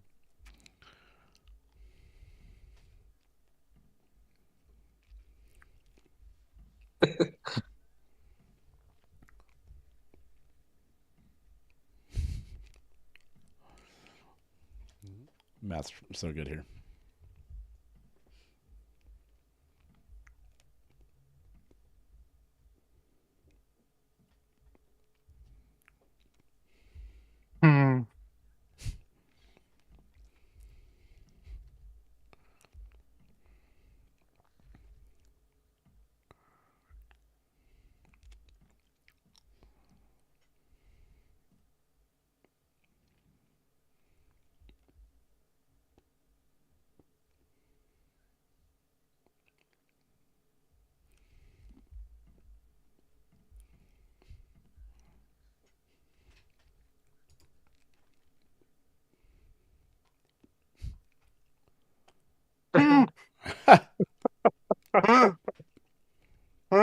You can play too. Oh.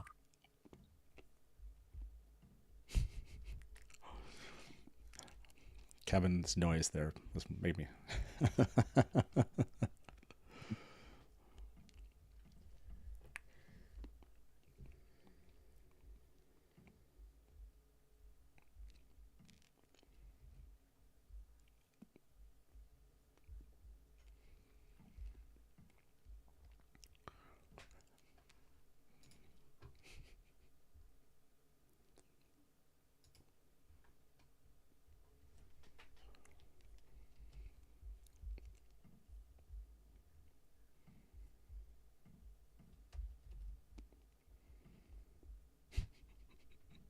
Man down. I'm here for it. I'm here for all of it.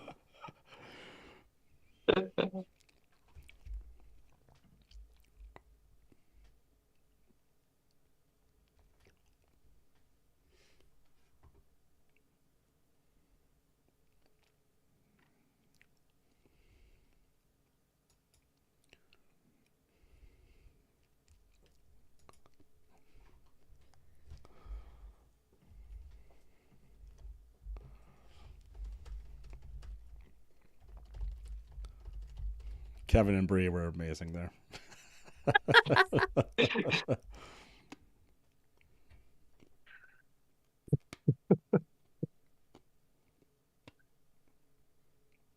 And wound looks like not healed, not half healed.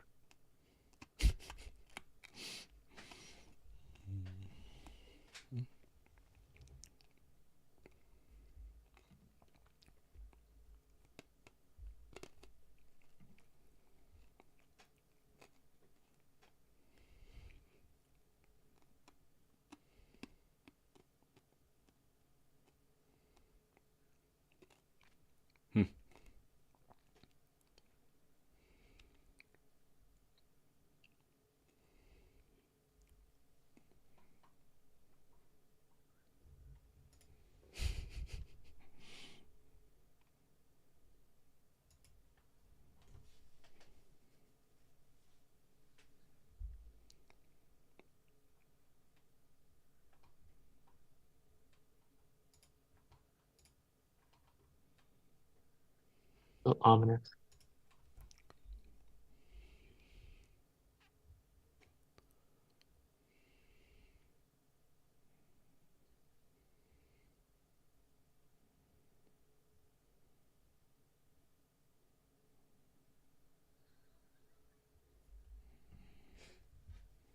Mm.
Yeah.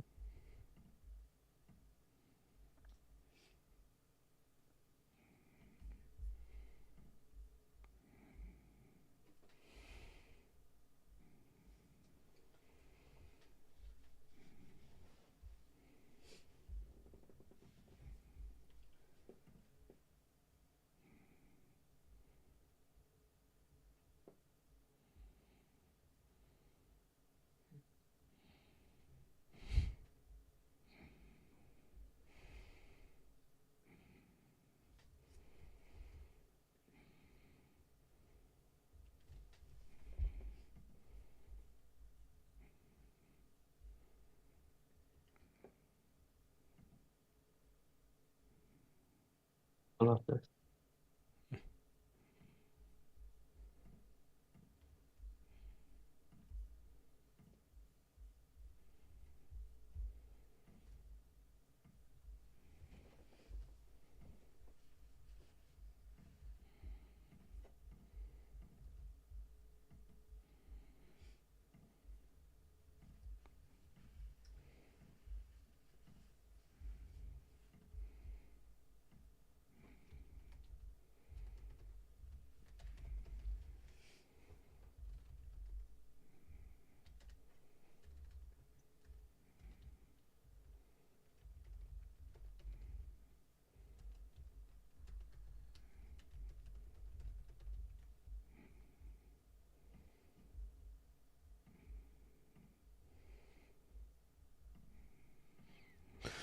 Yeah, I love this relationship.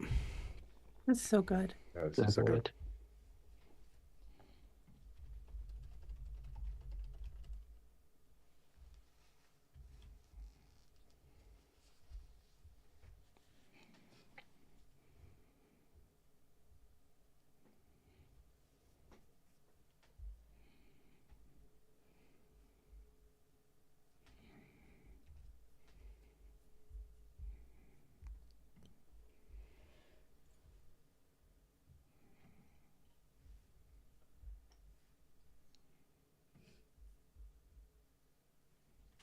Mm.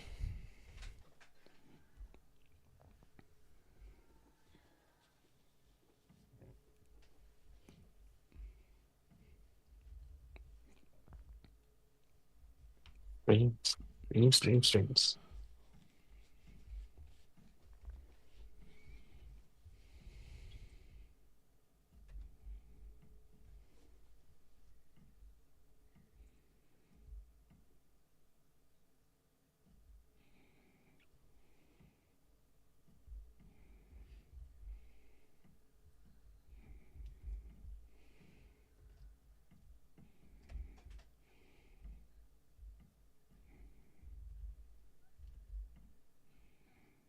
Mm.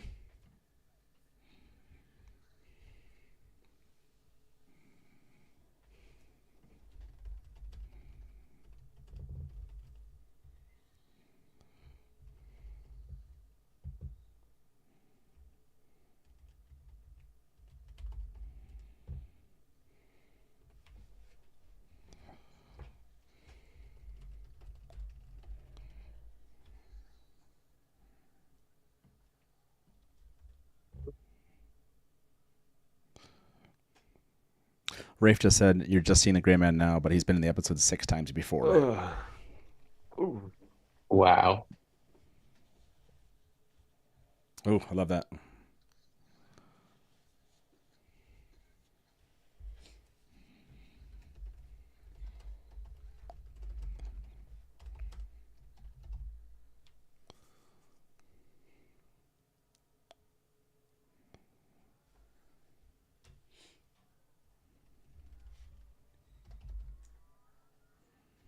Oof.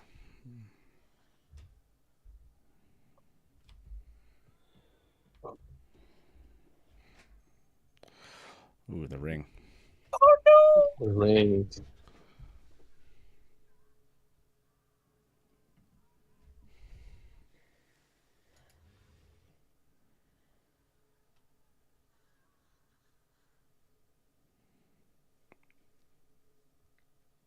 Brittle.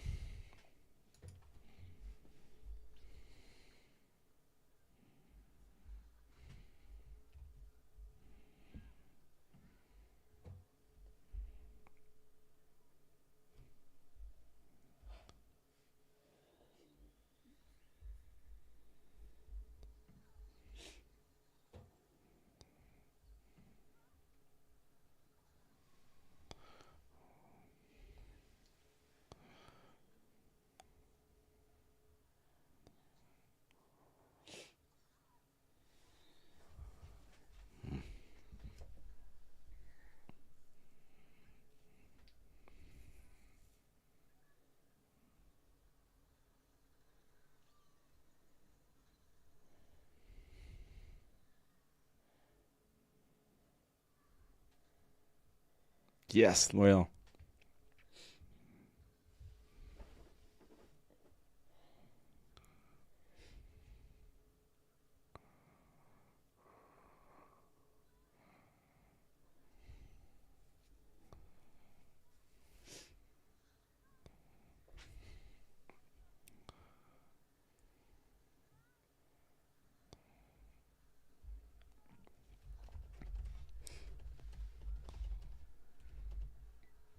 Oh, did you hear that? No, what was it? I felt like I heard it. Like a voice.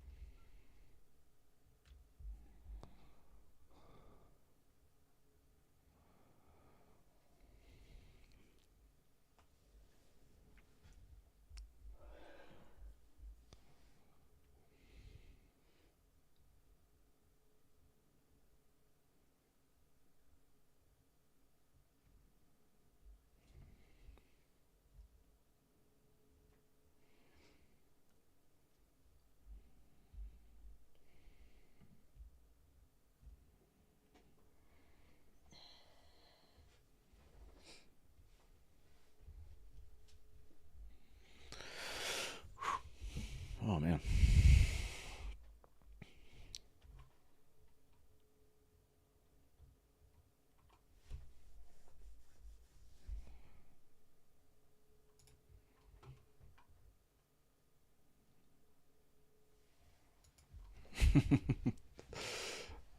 Sorry.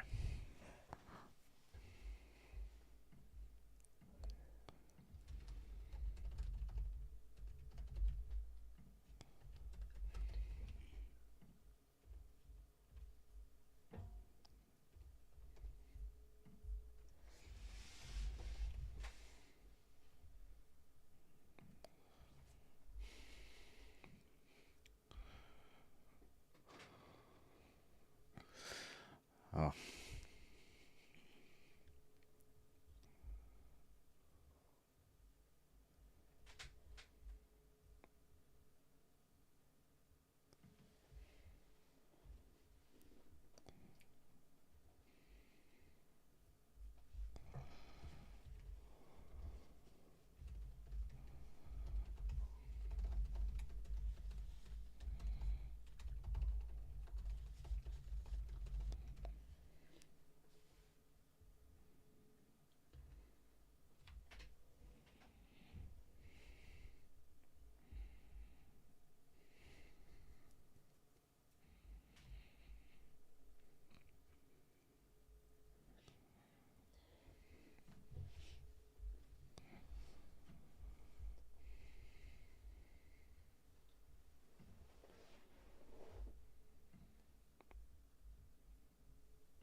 Yeah.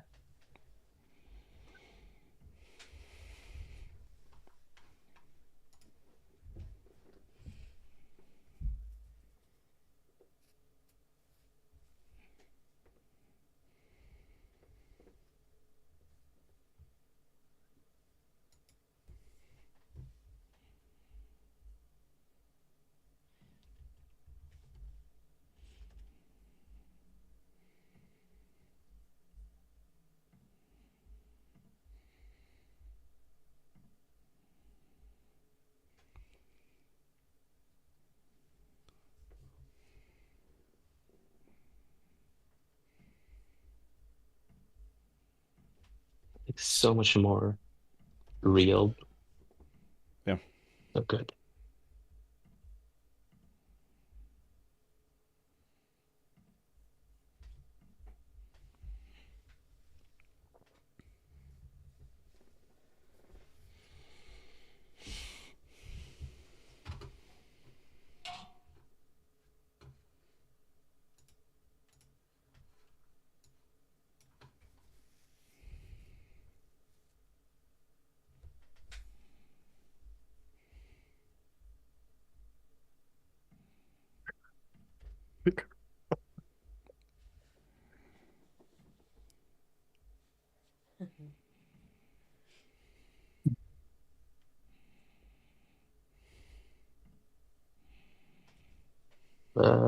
Hug tight.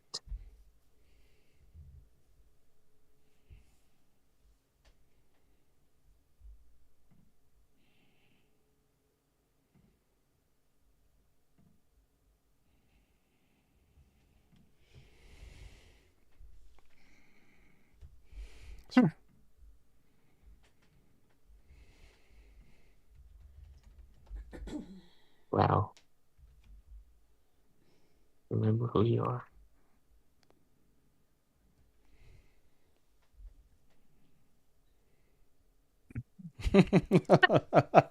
Okay, that's good.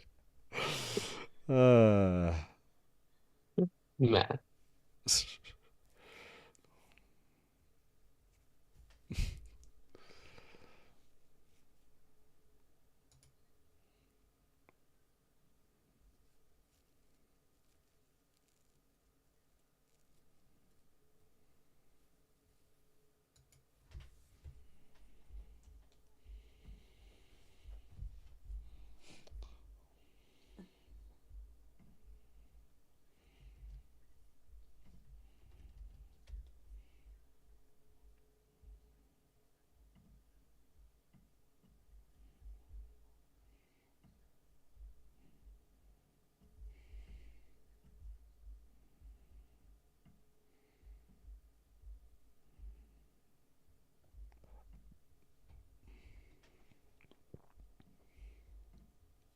Oh. Oh no.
He's so good. Yeah.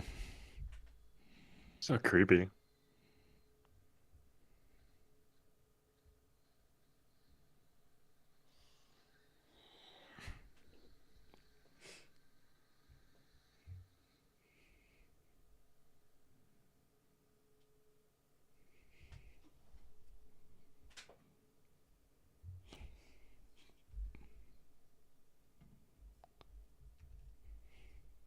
What's the bell?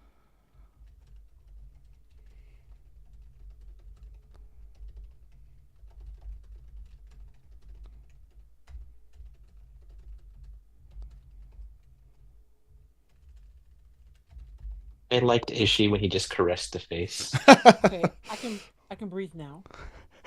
They're taking it up to a different level.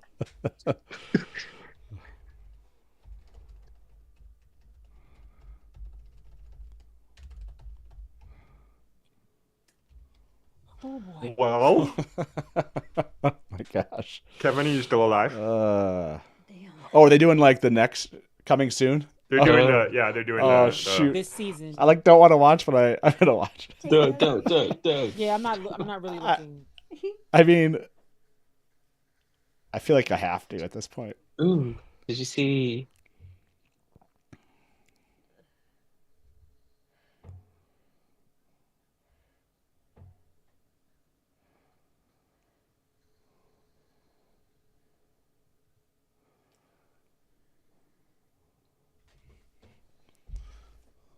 Yeah, I'm not paying attention to this.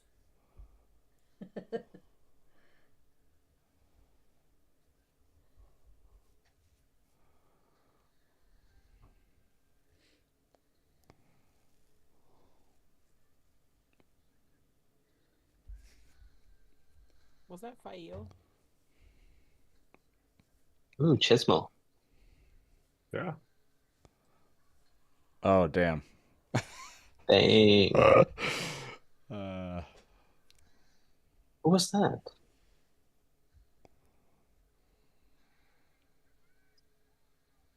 Ayo. Loose.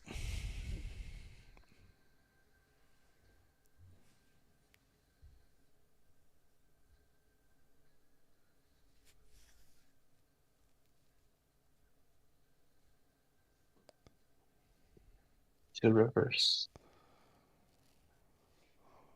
Ooh, that was.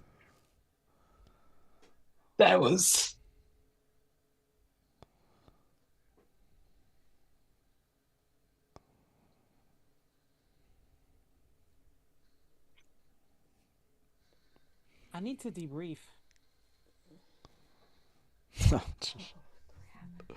Ooh. And I need to watch it again because I need to take notes. Can we watch it Did again? y'all Can we see just, that? can we just go back Oh, and rewatch gosh, it? yeah. Yes. I really hope they put that up somewhere. Matt, you're really dropping the ball here.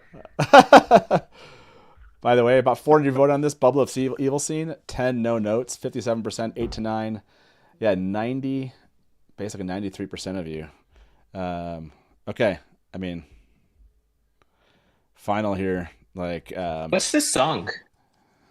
Is this season 3, episode 1?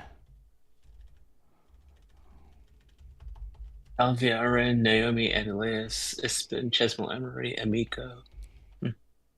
Kevin, we need your reaction to. Oh my gosh, You yeah. know, the moment. Kevin Turn the Enbury, music down, you know. I'm jamming out.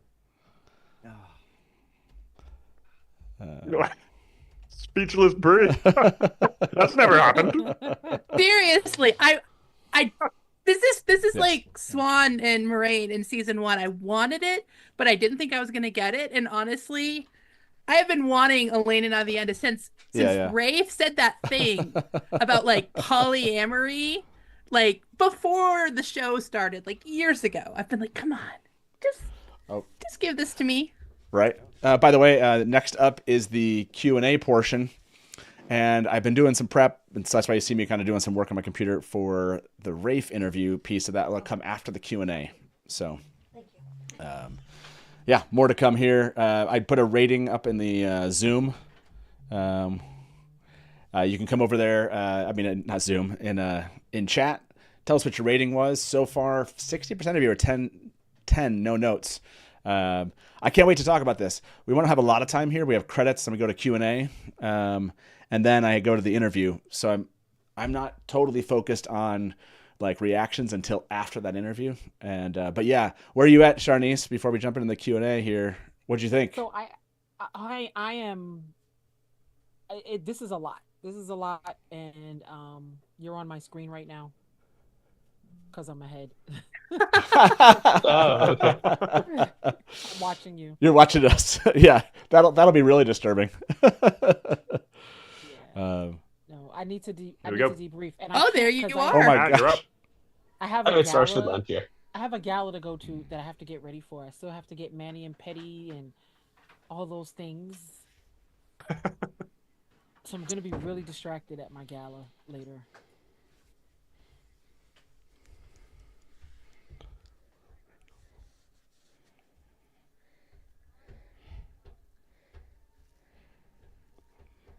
You look good, Matt. Oh, thanks. I like it. This is going to be tough. I think I'm going to take a bathroom break for this. You don't want to see yourself? Oh, man. Just talk over yourself. Just do that.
Mini banks.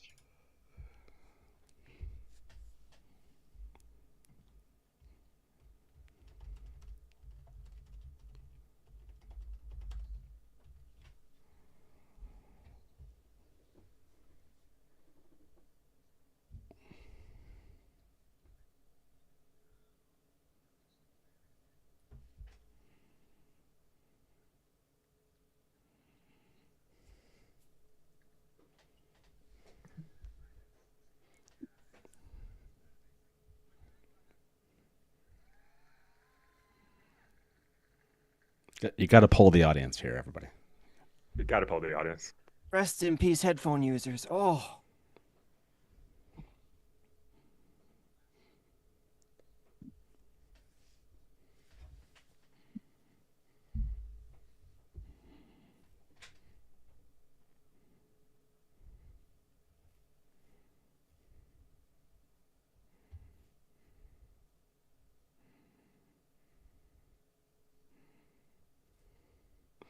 I didn't remember that I included that part. I'm so glad I did.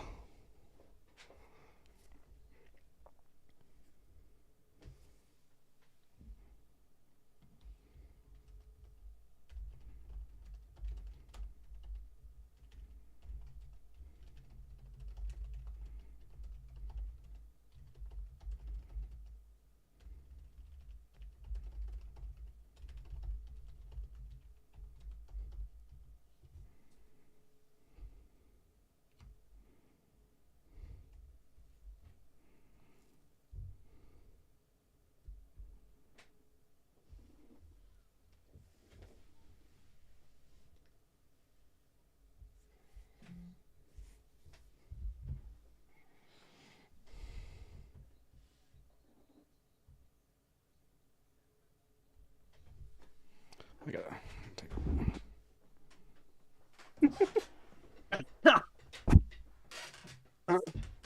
We'll give Rosamund the one F word.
Love the extended Innkeeper cam.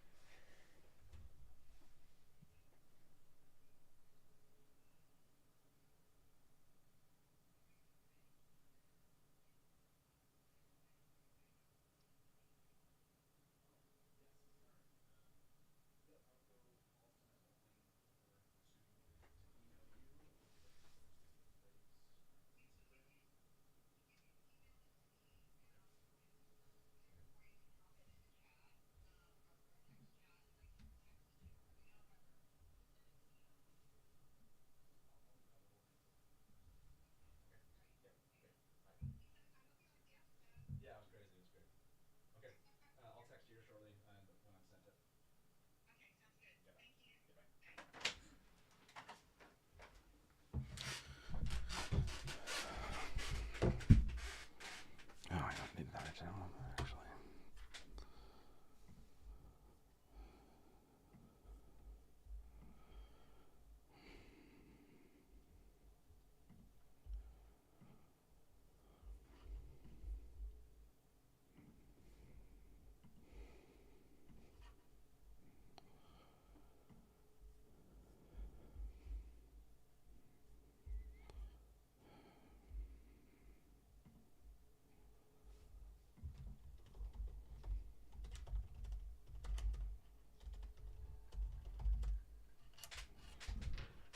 It's not over yet, is it? It's not over yet, right? No.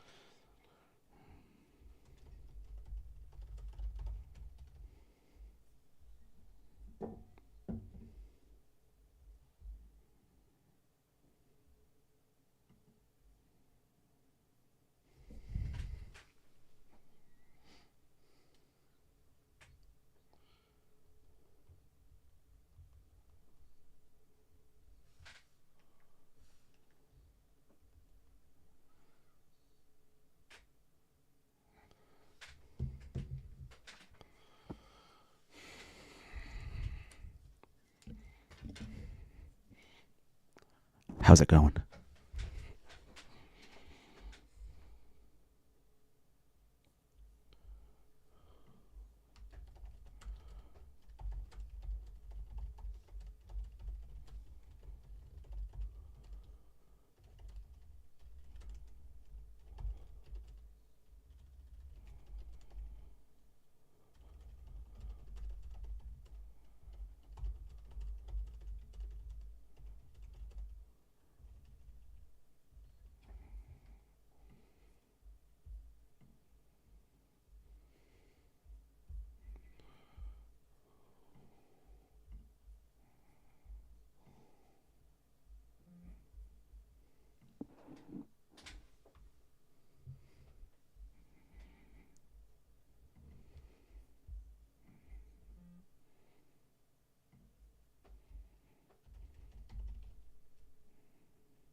Marcus gave so much in this answer. I really appreciate it.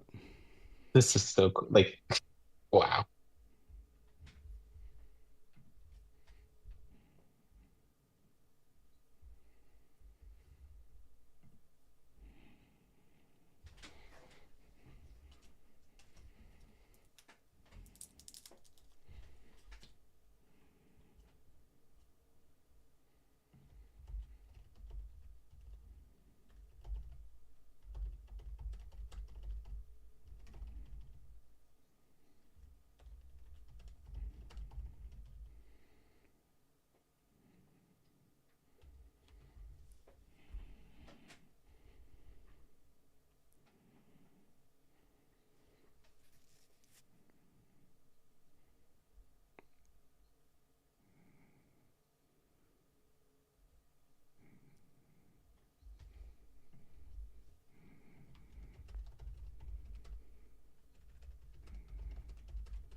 Love this, man. I was just like, keep.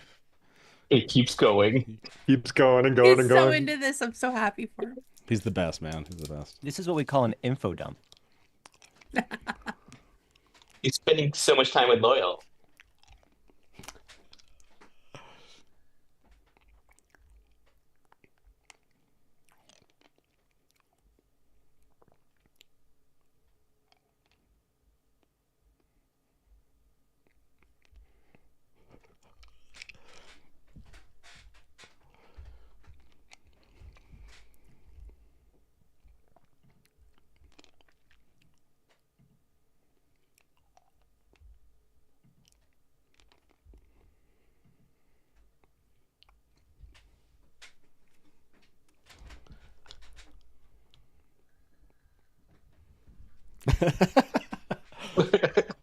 That was good.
Okay, this is turning out pretty good.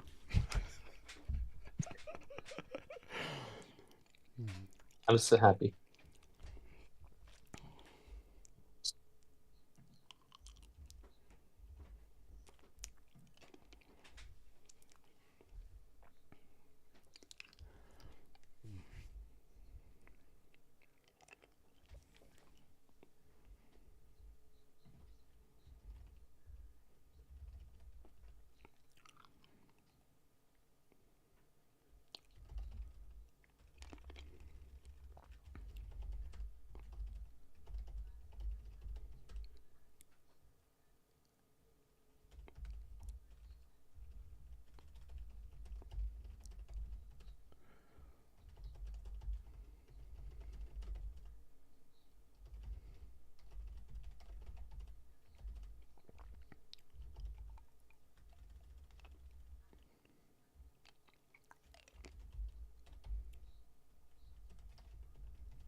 I waited a long time to say the name Lamprey.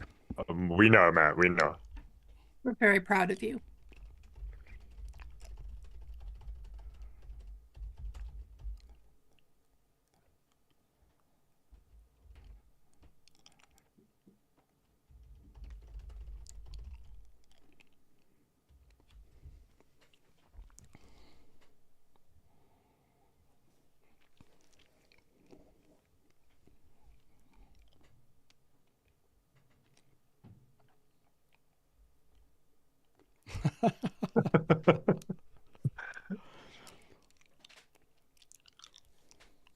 Who was that? Which of you?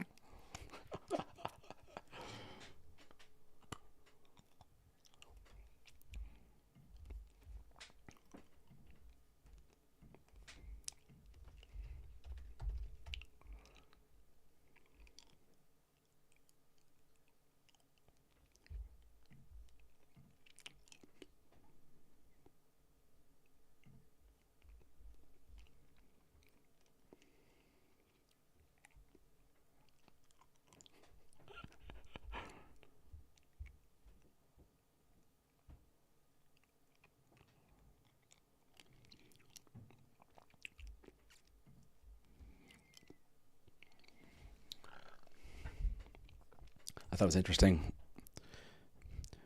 She talks about not being ready, but then she talks about how she is ready.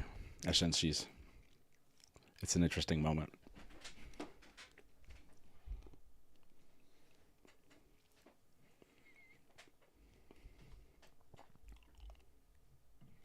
That was stone cold.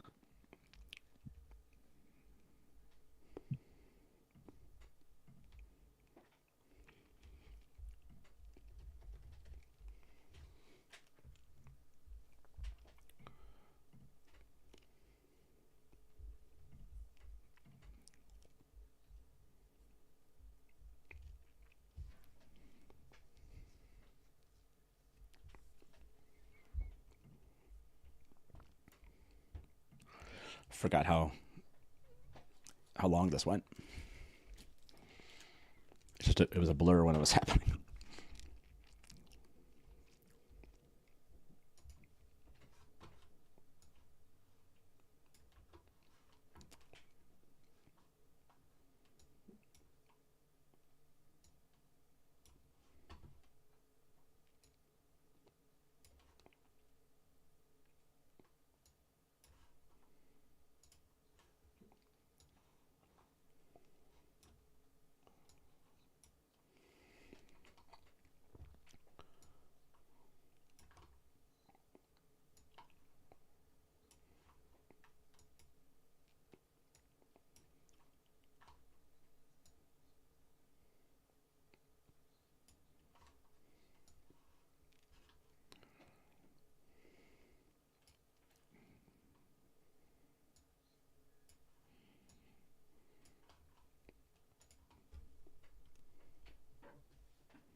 knew it. Did you see I her knew face? it.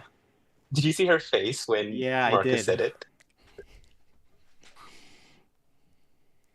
So mad.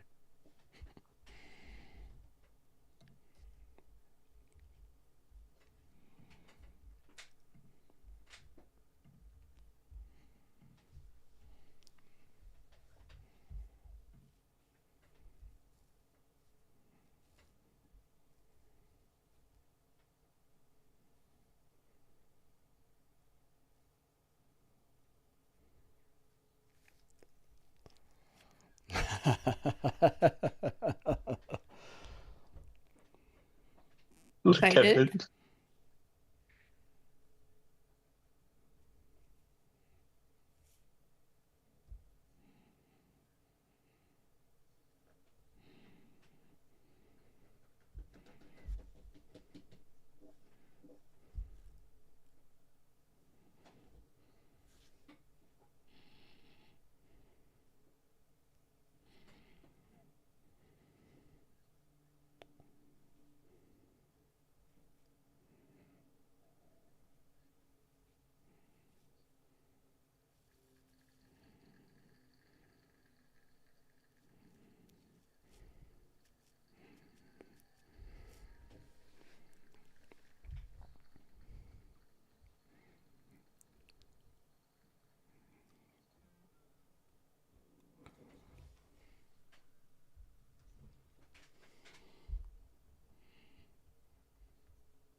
Now it's gonna be really quiet as you watch us put together time to get a picture.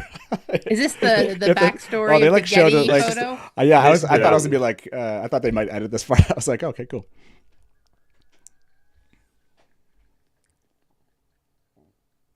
Yeah, this is that'll be funny if they show all the way up to the Getty image there.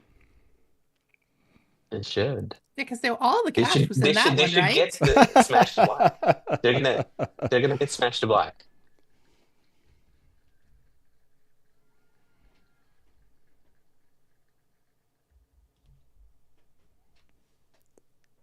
There you go. Okay, wow. There's a lot going on right now. So My goodness. that was it. Okay. So this is how it's gonna go. 374 out of 10. Yeah. I mean, Agreed. oh, they're actually. I was like, are they playing something here? So, okay. Nope. What's gonna happen now is I'm gonna let you all step away. I'm gonna go set things up for my interview with Rafe. Stick around. That's gonna happen here shortly. He is, just so you know, he may not be able to be on camera just because of the connection that he has, but he is coming, and we're just trying to work out those details. So it's probably gonna be 5 or 10 minutes. Take a little break. I'm gonna put up a little screen, but thank you all for being here. And yeah, when we come back, hopefully we'll work everything out, and Rafe will be here, like I said, for more than 10 minutes. It's gonna be a fun conversation, and hopefully carry on some of the things we just did. So hopefully people are coming over, and thank you, Five, for being on with us. That was a blast. I can't believe it's already been like 3.5 hours. Thanks for having us, Matt. Okay, I'm completely. For having me. we'll see you all here. We'll be back. We'll be back shortly, and see you guys soon. If you want news and rumors that appeal, welcome to the Dusty Wheel. Hey, welcome back to the Dusty Wheel.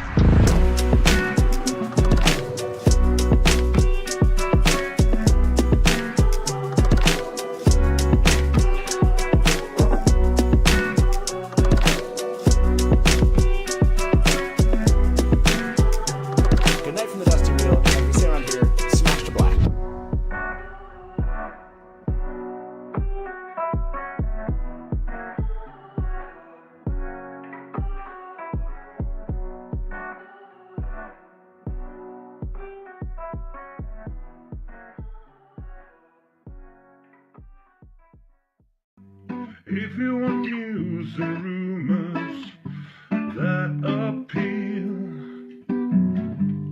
welcome to the Dusty Wheel. Hey, welcome back to the Dusty Wheel.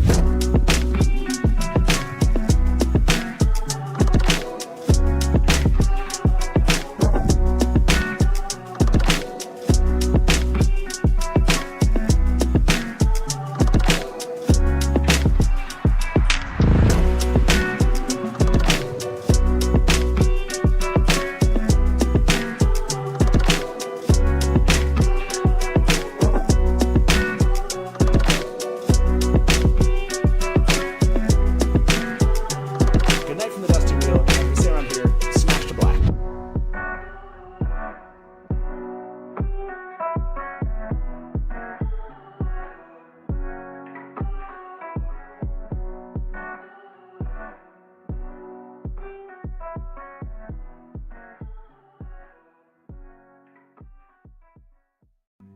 If you want news and rumors that appeal,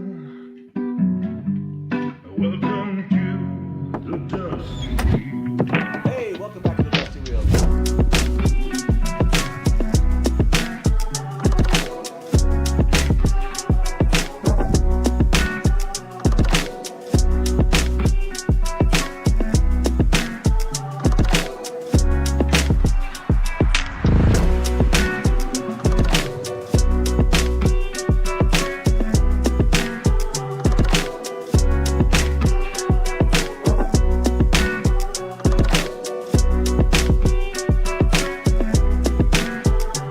Good night from the Dusty Wheel. As we say around here, smash to black.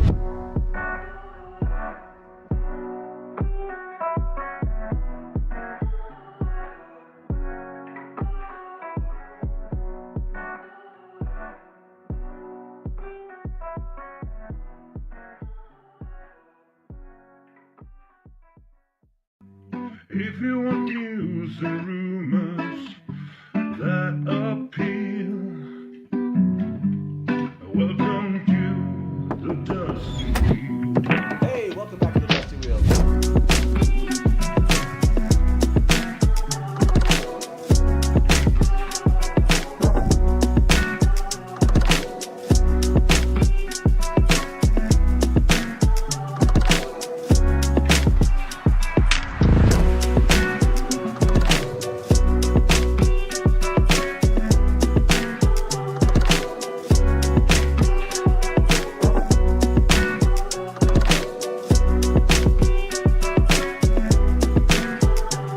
Good night from the Dusty Wheel. As we say around here, smash to black.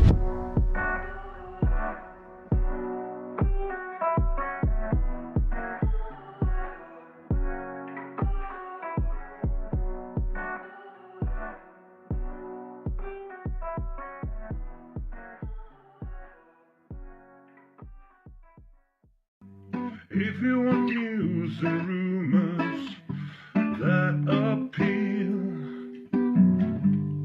welcome to the Dusty Wheel. Hey, welcome back to the Dusty Wheel.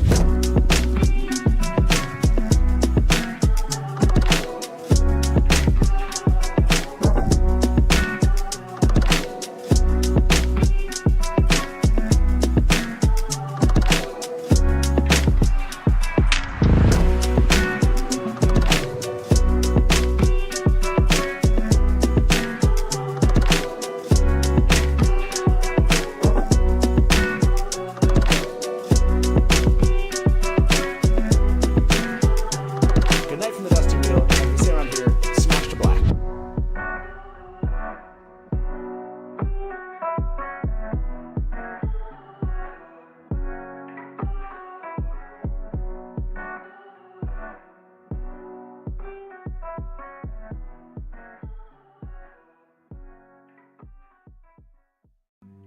If you want news, Hey, welcome back to the Dusty Wheel. I'm your host, the Innkeeper.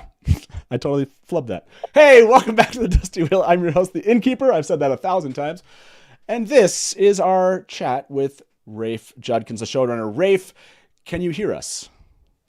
I can hear you. Hello, everyone. Sorry, I'm in I'm in the most ridiculous place right now with the most ridiculously low Wi-Fi. So I hope that I'm here and that you can hear me. I'm sure I'll throw this up so everyone knows Rafe's on the line. There you go. They're having a good time with my flubbed entry there. That's just part of the live experience. So, Rafe, I know we might not have you for too long. I know you're in, like you said, kind of a precarious spot. Your Wi-Fi connection, may not be great for you. So yeah, let's jump into this. The last time we met, I mean, obviously we're at the Q&A. I started with a question for you about the beginning. How did this start? Episode 1, season 3. But this time I want to go back to kind of the end and Moghedien. Speaking of kind of the Forsaken, what we see appears to be a combination that you've done between Moghedien and Agenor, and just kind of want to talk about what led to that decision and like how did that come about and what are you so excited about kind of creating a combination there. Yeah, I think, with the Forsaken that we're able to use on the show, we want each of them to feel as specific as possible. And in the books, they do, there's such a great job that Robert Jordan does of like giving a specificity to the histories, the personalities, and the abilities of the different Forsaken. And so we wanted to have that for our core Forsaken that we see at the beginning of the show. And Moghedien, obviously is extremely talented in the dream world and Teleran Riyadh, but giving her the gray men, which were a big feature of the sort of hunt for the Black Aja plot in that the girls have in the White Tower in book 3, that we're doing a lot of. We felt like tying her to the gray men felt like it made a lot of sense. It would give specificity for her to the audience, and it also,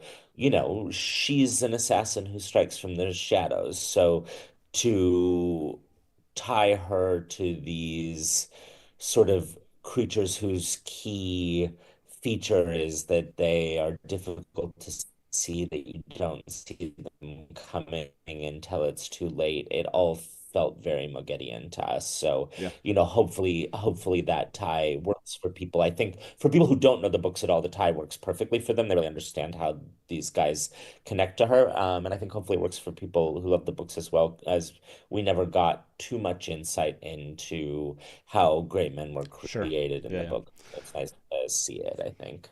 Yeah, I was curious, mostly kind of this idea of kind of combining or kind of giving other Forsaken features, if you will, from others, because it's kind of been our awareness or belief with the statues, etc., that there's maybe only 8 Forsaken. Is that something you plan to ever kind of confirm about how many Forsaken there are, or is it something you're leaving for us to watch and find out? I would never confirm nor deny how many Forsaken there are, but I love that people want to guess. And I think people should be careful about what the people of our world know about the Forsaken and how correct they are on their assumptions about them. Okay. I mean, she's certainly creepier than ever. This kind of gives a little bit of understanding to maybe Lanfear's moment at the end of season 2. Moghedien is definitely even more dangerous than I ever kind of considered her. So I'm replaying our conversation from the Q&A and never got to actually talk about the shredding with you. Like that one power weave that was the saw that cut the sitter in half. Yeah. Like what were the conversations like when were you guys, just like you talked about like having long conversations about weapons you're going to use. What were these conversations like talking about the different one power weaves you were going to use in that cold open? I mean, a lot of that was, everyone really chipping into it, from the writer's room, the director, Kieran Donnelly, our VFX team, and sort of like what are some of the weaves that they can really bring to life. Our movement coordinator, Scarlett Mackman, who works with all the actresses on how they channel and works with Yosha on how he channels. And it was really a big collaboration. And one piece that we started with was Sarah Nakamura put together a list for us of all of the battle weaves that we ever, and then who uses them, and if we believe that a lot of them were off limits, obviously, for the Black Aja because they're not powerful enough to use some of the weaves that we see later. And so that kind of served as the starting point for the conversation. But really trying to build it collaboratively and cohesively. That's how we try to do everything so that it can show off the best on screen. You know, Kieran knew we'd use a lot of, kind of circular motifs in the Wheel of Time, be it top shots or the way the camera moves. This shot of the hall, and so looking for some weaves that would work really well with that too. And the air blades, as we called them, was one of those. I like it. No, it's one of the most. It was one of the ones I remember going back and just looking at it really closely and going, "Oh my gosh, that just literally looks like a saw blade in that they're throwing." It was really really interesting. If you go through the VFX step by step. Oh, are you still there? Rafe, did we lose you? Yeah, I'm here. Okay, Sorry. good. No worries. It's the Wi-Fi connection. If you saw a picture of where I physically am right now, it would make you laugh. Maybe I'll text you one later. It's So I have to ask this. I mean, while we have you, with my history of what I love about the show, the books, when it comes to theorizing, just book fan to book fan, was there ever kind of a favorite theory that you had, like as you're reading the books? Were you into that? And what comes to mind?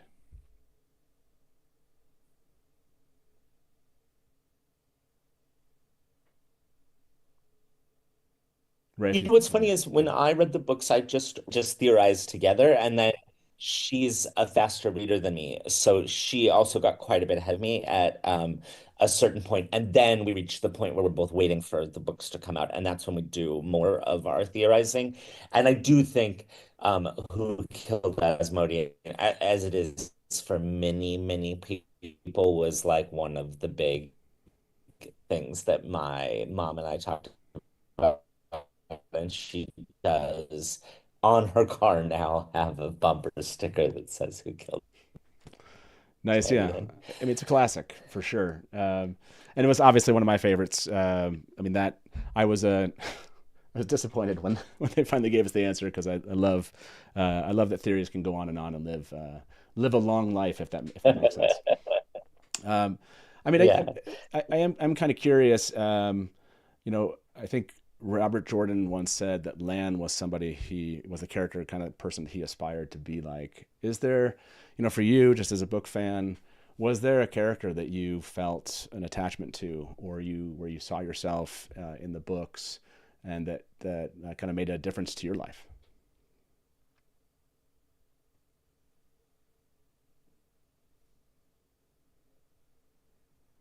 I mean, I saw myself in so many of the characters in the books, and I think that was a first for me. I really had with the Wheel of Time books, that was the first time I kind of saw myself in a way, and I think especially the relationship between Moraine and Swan, and seeing that actually exist and be like, I mean, I know it was more intimated, obviously, in the books than it is in the show, but for a gay kid reading in the 90s and 2000s, like that read like this is the queerest, most, gay relationship I've ever seen in fantasy. So being able to see that and see that relationship between the two of them, that really meant a lot to me when I read the books. And I think a lot of people felt the same way, or emotionally connected to in the Wheel of Time. It was something that wasn't present in other books that they read. And I think that's, part of why people have such a strong emotional connection to these. Yeah, absolutely. It's really, I mean, that's one of my favorite things about getting to know fans over the last, almost 30 years, is just kind of hearing their origin stories and understanding what it was that really embedded them in this world that made them love what Robert Jordan. So no, I appreciate you sharing that. You are kind of, though, in a very unique position, lifelong fan, showrunner.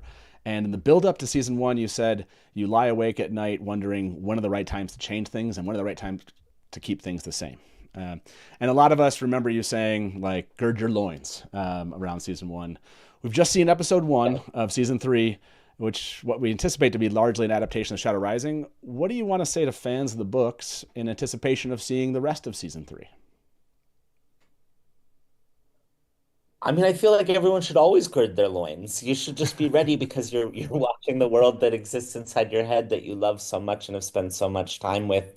In many ways, is unalterably changed when you watch any adaptation of something that you really love. And I think something especially like The Wheel of Time that, unless you did kind of a several hundred episode anime series or something, you can never get the full thing to screen as it is in the books. So, you're always, people are going to be sad at the things they lose. Like I am still sad every time I watch it and Gaul is not there, but we also don't have time for Perrin to have a new best friend when we have to deliver a relationship with Fail this season, also deliver on his relationship with Loyal, and we have to Aiel already with him in the form of Bane and Chiad, who take on a lot of, Gaul's role in the books. So it's things like that that are they just will inevitably make you sad if you've read the books because you care about that character, or a lot of people did. Yeah. And he's not there, but also a lot of people cared about Bane and Chiad, and if they weren't there, that could be problematic. And they set up the first sister storyline that ends up being very important for several of our other characters long term. So a lot of it's about choices like that, and how you make them, and a lot of choices that we make are for the long game and not the short game. And so I do think you see some of them start to pay off this season too. Um, so yeah, so be girded, but also don't be afraid to enjoy, because it is fun that we get to see this world brought to life by such incredible actors. I mean, like, I feel so lucky that I was able to create something that could attract the level of talent to it that we've been able to attract to this show, and it's far, far better because of the talent that has come to it. Yeah, I mean, you just brought up like 2 ideas here that I want to kind of dig into a little bit more. It was the line at CCXP when you said you were talking about like answering a question about balance and how to balance expectations of book fans on doing a TV show. And you said in answer, you're like, why'd they cut that? But they is me. And I loved I loved that moment when you said that, because I think we've all felt that. And so I think that kind of still gird your loins, like this is still a TV show, is that answer of like you're there with us, as far as, having to make some pretty difficult decisions to cut things, which is actually a position we're not in. So I guess maybe let me flip that question around, which is you're a showrunner adapting the books. Beyond like the broad stripes, you've talked about the Threefold Land, the Io Waste, going to Two Rivers, Tanchico, all the kind of big places we're going to and how exciting that is. But is there like a small adaptation moment for you in season 3? Just something that was adapted in that made the cut and that you're excited about?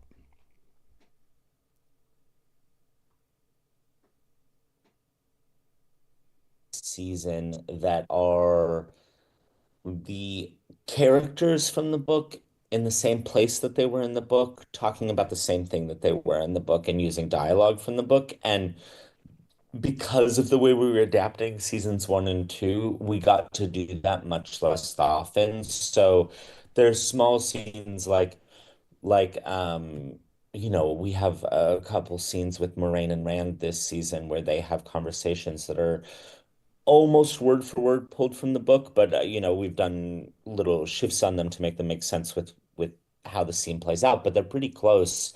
There's a scene with Matt and Swan about the Horn of Valere that I always loved in the book about Swan's uncle Huan, which is fun at family reunions, Swan and Juan.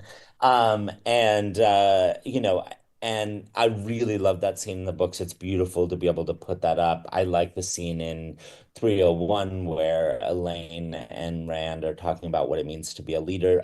For me, a lot of those scenes are really great to be able to adapt, where you can just open up the scene from the book. We've laid the foundation, right, for us to be able to tell that story, and it can feel hopefully like it fits in really seamlessly to the show. None of, they always ask lines that are taken straight from the book, and this season it's almost impossible to do it because there's so many of them. Yeah, you're talking about also in that same interview about the in your mind, I think you said television is at its best when everyone is adding something. And you were talking about just the costume designers, the actors, the production design, editors, all coming together to kind of bring something of themselves into the Wheel of Time, which struck me, or it resonated me with that, again, that conceit that I mentioned in the Q&A, being a story about all of them. And we've seen this with Sharon, in the costuming side, and she loves to kind of do these little things online where she, she'll hint at things and really get into being part of that fandom. We see this with Andy Scrace, the VFX supervisor, like talking about digging into the books and really trying to bring and upgrade the weaves and, bring that to life. And we see this happen with, some your writers when they're talking about kind of the desire to kind of merge these two things, and as far as the books and this TV show. For you, is there like some unsung heroes that are part of production that are putting themselves into the show that we don't know about? And can you speak about any of them who are part of kind of bringing this together and are giving of themselves and actually making this a better TV show and a better production and a better version of the Wheel of Time for TV?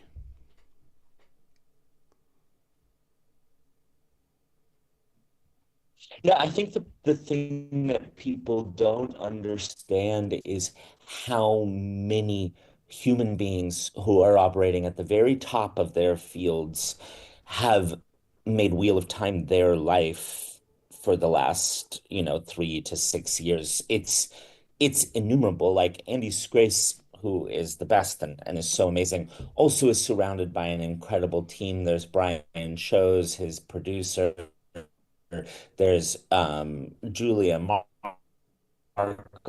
who works with him every single day. There's like 20 people in that department that I could name, but also all of our incredible VFX vendors, top of the field VFX artists at that company, just like bringing something new to the table every day, saying like, hey, I came up with this idea for a weave. This is how I think this could look. Taking it to Andy and then him taking it to me. And, I think people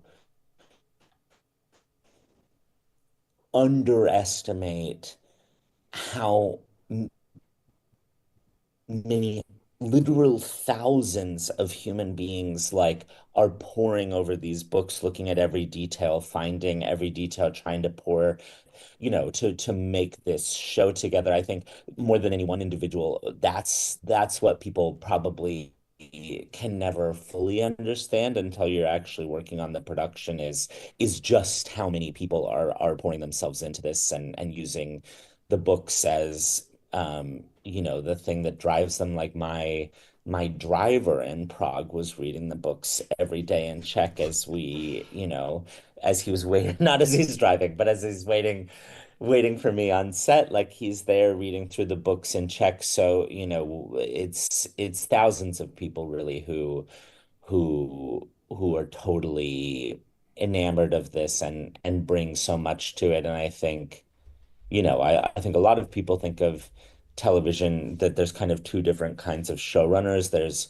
sort of like the Matthew Weiner who did Mad Men, who's just like has an exact perfect vision from his mind that he is then moving everyone into place to recreate. And then there's collaborative showrunners who are trying to build something with all of the people around them that is better than what they would build on their own. And that's how I am. And so nothing makes me happier on this show than seeing, all the incredible people we have who work on it, who bring themselves to it creatively. Like they're not phoning it in. They're just absolutely putting everything they have and all their time they have into making this show great. And I think, if people were ever on set and saw how hard everyone works, they would be so proud of them. Yeah, thank you for sharing that. I think it was Yosha in the same CCXP interview that talked about this, what he has enjoyed about that process of working with you, Thomas Napper, and I think it was on the Iridian scenes, where what came together was something maybe not in everyone's exact vision, but it was like something better because of it.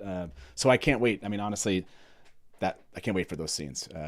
But kind of speaking along those lines of those scenes, you spoke with, I think it was Amy Ratcliffe with Nerdist, and you talked about this, and I think you said we really focused a lot of time and our resources this season on creating Iridian and trying to pull that off. It'll either be the most beloved or the most hated episode of the Wheel of Time because it's very strange. And you used the word strange, and that intrigued me a little bit. Can you elaborate in any way, without spoiling, I guess, the show, about what you meant by strange? Yeah, I mean, the Ruidian is strange. Like in the books, it's weird. And I think it was something, when I put out the first script for it, everyone on the show was just like, wait, no, what is this? What are we gonna do? Like, how do we pull this off? We can't do all these different eras. And what Yosha is playing 7 characters. Like, I don't understand how this is gonna work. And it Yeah. was, there's a lot of big swings that Robert Jordan takes with Ruidian, and I,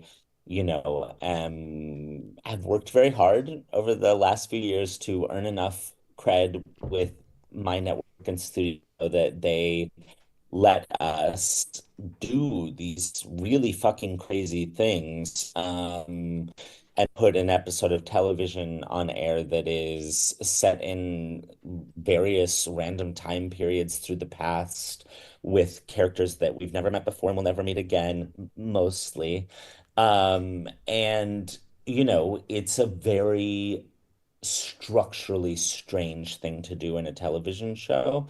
So when I say strange, I mean strange. It's a weird episode, and I love it for that. And I think, you know, quite frankly, in season one, like I never would have been allowed to do something like that. It's just too big of a swing and it's too weird. And so I'm glad that, like, I've got my feet firmly planted enough now and people trust me enough now that they can go along for this ride.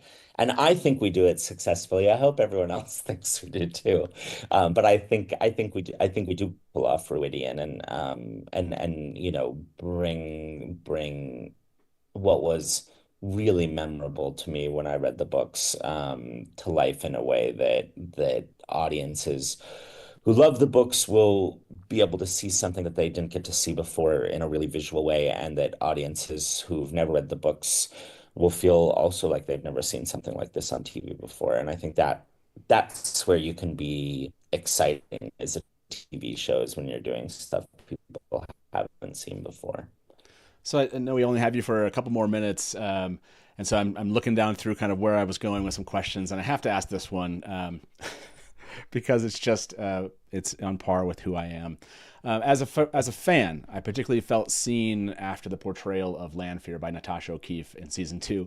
For fans who long to have that same experience that I had, which current or new characters do you believe have such a moment in this season that they can look forward to?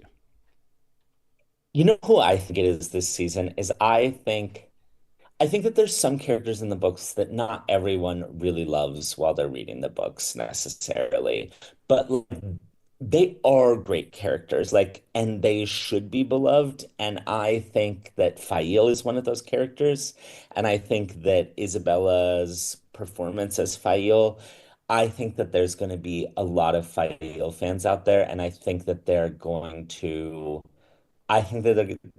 think it's crazy that people who read the books didn't like Fail when they see how Isabella plays her. I'm waiting for all the Fael fans out there just to be so excited. No, it was truly like awesome to see, Lanfear come to life. So for all the Fael fans out there, I wish you the best. One of these last questions I have for you, Robert Jordan remarked his shock that readers weren't as affected by a particular moment in the books as he expected. Is there something in season 1 or 2 that you thought would be more talked about that wasn't, or something that fans have missed under the radar that you've been weaving into the show that you can share? Well, that's interesting. I think I think people have been like fairly shocked by a lot of things that we've done, both for good and ill. I think no, I feel like Wheel of Time fans are not prone to underreaction. If I'm being I don't find that anyone really underreacts to anything. But I do think that this season, I can't say actually that much about them, but I think this season, one thing that I'm excited for fans to see is there are things that we've been doing along the way that people have not understood why we were doing them. And we couldn't say, hey, we're doing this because this is what's going to happen in season 3. But a couple of those tosses that we've made, I think, land this season. And I think that always feels nice as a creator. And it's something that Robert Jordan did, I think, extraordinarily well in the books, was toss things up and then make sure that they land in the right place when the time comes. And so we get a few of those lands and hits this season that I'm excited for people to see. Awesome. Well, I'll leave it with this final question. Thank you, by the way, for taking some time here. Of course. But fans have asked this ever since you introduced us to Leandrin, and so we would like to know whose idea it was to try to hurt us by making us like characters that we dislike or detest in the books. That is my idea. You can blame me. Okay. I will shoulder the full blame for that.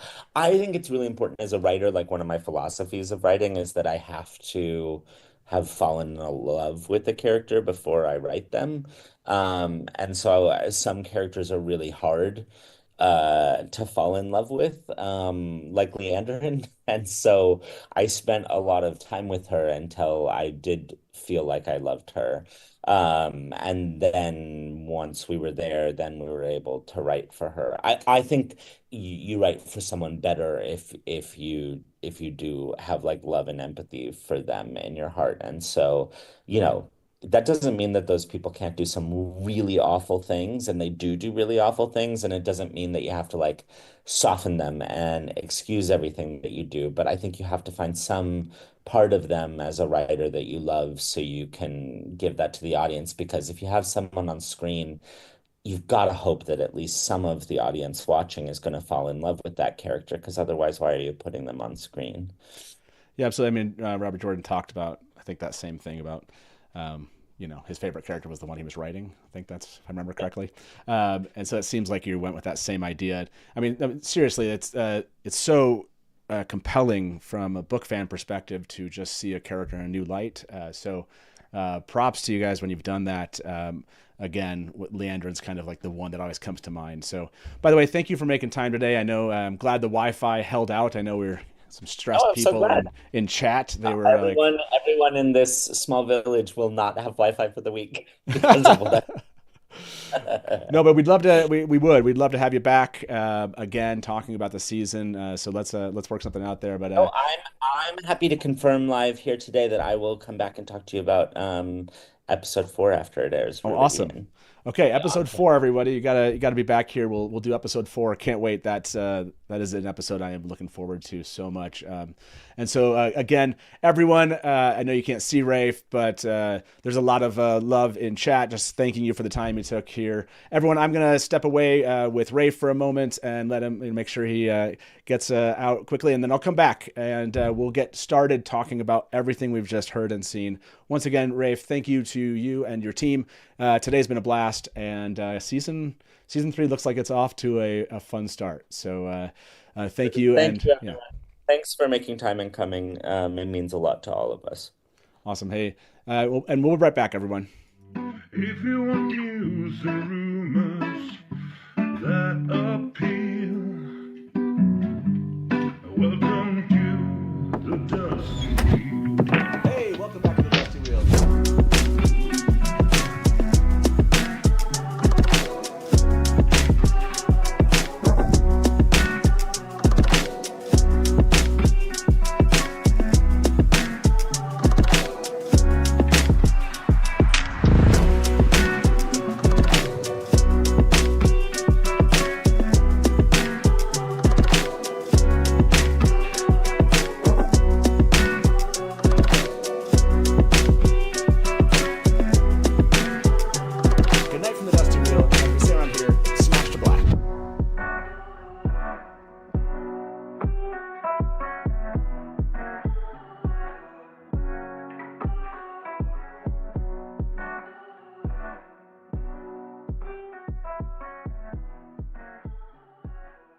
If you want news and rumors that appeal, welcome to the Dusty Wheel. Hey, welcome back to the Dusty Wheel.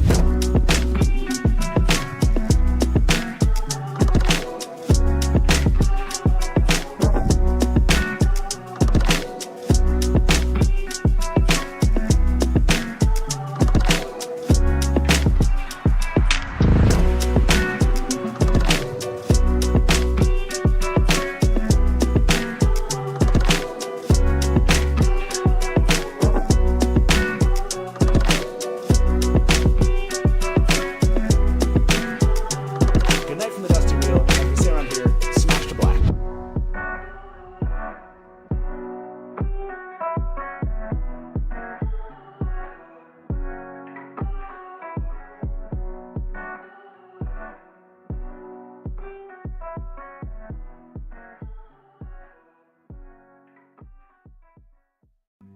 If you want news and rumors that appeal, welcome to the Dusty Wheel. Hey, welcome back to the Dusty Wheel.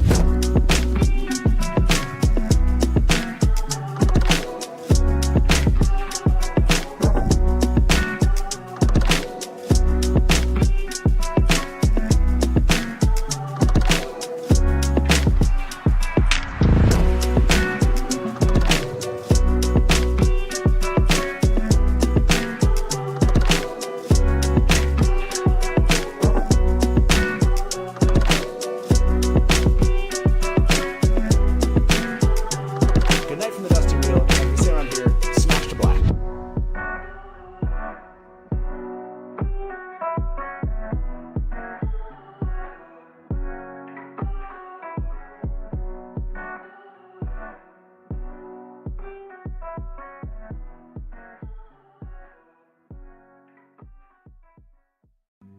If you want news and rumors that appeal,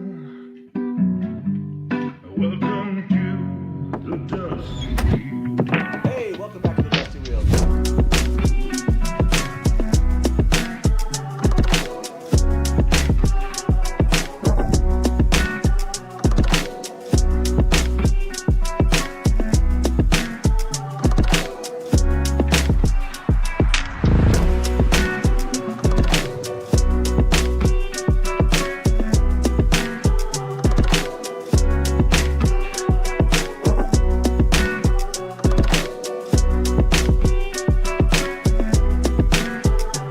Good night from the Dusty Wheel. Like we say around here, smash to black.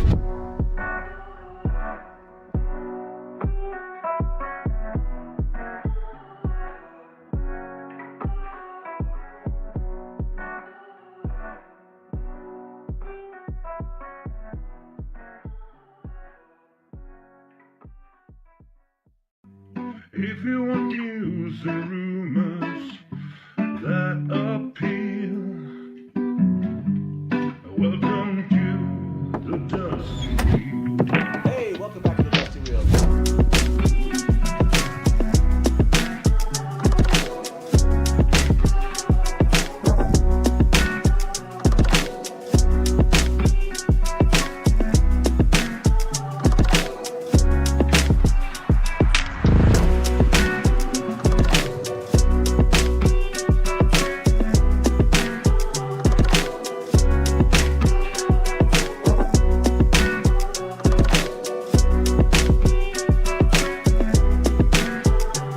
Good night from the Dusty Wheel. Like we say around here, smash to black.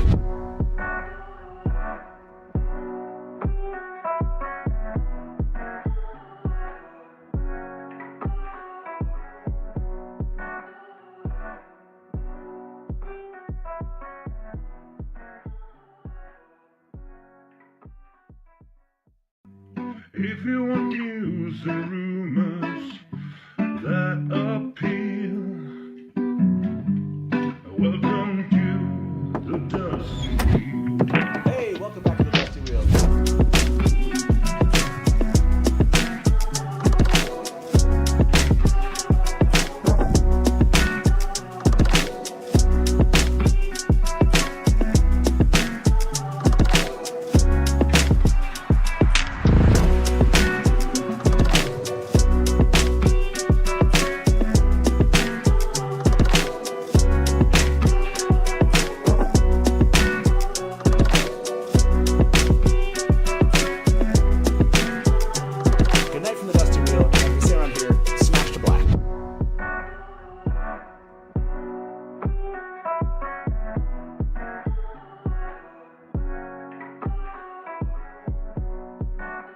Welcome back to the Dusty Wheel. Rafe is not on with us. I'm your host, Innkeeper, and we are back to talk episode 1 and all the craziness that just happened, right? Like Rafe's interview, honestly, I don't remember his answers. I'll have to go back and watch those later. You can tell me about it in the chat. Or you guys can tell me he said things, and I'll probably be like, he did say that? I don't remember. And then we can talk about the Q&A. That was a lot of fun. We can talk about the BTS. But obviously, we're going to talk about episode 1 of season 3. And to do that with me, I have actually... Oh, sorry. Hold on a second. There we go. Fixed it. I have 5 guests. That's right. Cass, thank you very much for being here. London, thank you very much for being here. Tom, Reese, and Anas, thank you all. Are we ready? How are you feeling? How are we feeling? Like, let's shake things out a little bit. I'm actually like the most complicated aspects of what we're doing today is all done. Now we're just like digging in and going hardcore on this. So I want to kind of talk through, almost 2,000 of you have voted on this poll in the last hour, which is wild, by the way. I asked season 3, episode 1, just rate it. What was your kind of initial impression of this? And I put 10 no notes, 8 to 9, 6 to 7, and 5 and under. Between 8 to 10, I'll end this poll now. 94% of you basically believe this was an 8 or above. Cass, let me start with you. What was just give me your overall reactions. Episode 1, season 3, how you feeling? Yeah, 10 out of 10, no notes. Yeah, you're in that boat. Perfect. It was great. Did you have a moment? Was there one moment where you just like, this is in my head and it just is sticking? Oh, yes. And should I talk about this now? The moment? Oh, yes. Yeah. Do that. Okay. Yeah. So maybe tell people about what you're about to tell us. Oh, there was definitely a moment, and I haven't stopped thinking about it since the London premiere, and I had posted about it on Blue Sky, and it was just kind of fun that I may have done a little bit of trolling in a good way. Okay. Just to kind of tease people a little bit and see if anyone had any ideas. But there was a moment that had the whole audience just cheering, and of course I couldn't say what it was, but it just made me really proud to be a Wheel of Time fan at that moment. And just seeing people's kind of guesses was kind of fun. But I think now, after everyone's seen the episode, just seeing some of the comments, I think that maybe people could guess what it was, hopefully. What but was if it? not, Yeah. Tell us. It was the Avienda and Elaine kiss. Yeah. It was an unexpected moment, but it was a moment when I just, from at least where I was sitting, the whole audience was cheering, and it was kind of surreal because Ayula Smart was sitting just directly behind us, and we're cheering, and so I'm hoping she could see how much we loved that part of the episode. And yeah, just the reason it made me so proud is because I think maybe even 10 years ago we wouldn't have seen a moment like that on TV and in fantasy, and if we did, maybe it would have been just for shock value or something. Yeah. But I think this is something that has been kind of, well, we're not doing, okay, we'll talk about spoilers, but it made me very proud to see. And I think the audience reaction made me proud because it's seeing so many people not only accept this relationship, but be supportive and celebrate it was a really big moment. And I just love our fandom for how welcoming and accepting and inclusive everybody is. So yeah, awesome. Absolutely. I appreciate those thoughts about like why that was so important to you. And that moment, and I do remember that moment. I as soon as you were bringing that moment up, I was like, there was a moment where Lanfear came on screen, didn't get the cheers, and I was so into like, what am I doing right now? What am I, just Q&A coming up, that I feel like I didn't show up in that moment for Lanfear fans. So I was grateful when there were other moments where people cheered, and that was that was definitely one of the big ones. By the way, I totally forgot to do this at the beginning of the show. So, but that's okay, because this is going to last all week. So I'm going to do this right now just so we can kind of get the link up and you can go and choose if you want to go fill this out. Basically, Macmillan Audio reached out to us and said, hey, are you would your fans enjoy an opportunity for a chance to win basically the first 4 books narrated by Rosamund Pike? And I was like, yeah. So they gave us a link, and we'll post it in chat. Now, I know these sweepstakes, the way things work in the world, it's just they have, like, I think this is US, Canada only. I understand it's not for everybody. It's just the way these things work with distributors, etc. So, and they ask for a bunch of information to confirm who you are. So I'm going to put the link up. And if you want a chance to win all 4 of the audiobooks that Rosamund Pike has done, go fill this out. It's going to be, I think, available. You have to fill it out for the next week. We'll talk about it in streams. I'm going to post it in chat. And if you want that and you want to go fill that out, here you go. And my mods can also, and Honest, if you want to grab that and put it into the description of the video. But anyways, I totally forgot to mention that at the very beginning of this whole stream. And I was like, oh no, I can't like go and not do that. So yeah, what a fun opportunity. I haven't like gotten through. Have any of you right now, have you listened to Rosamund Pike? Have you listened to her narration? Okay, I'm seeing some heads. Tom? Yeah, how you feeling? Oh yeah, so good. I really enjoy it a lot.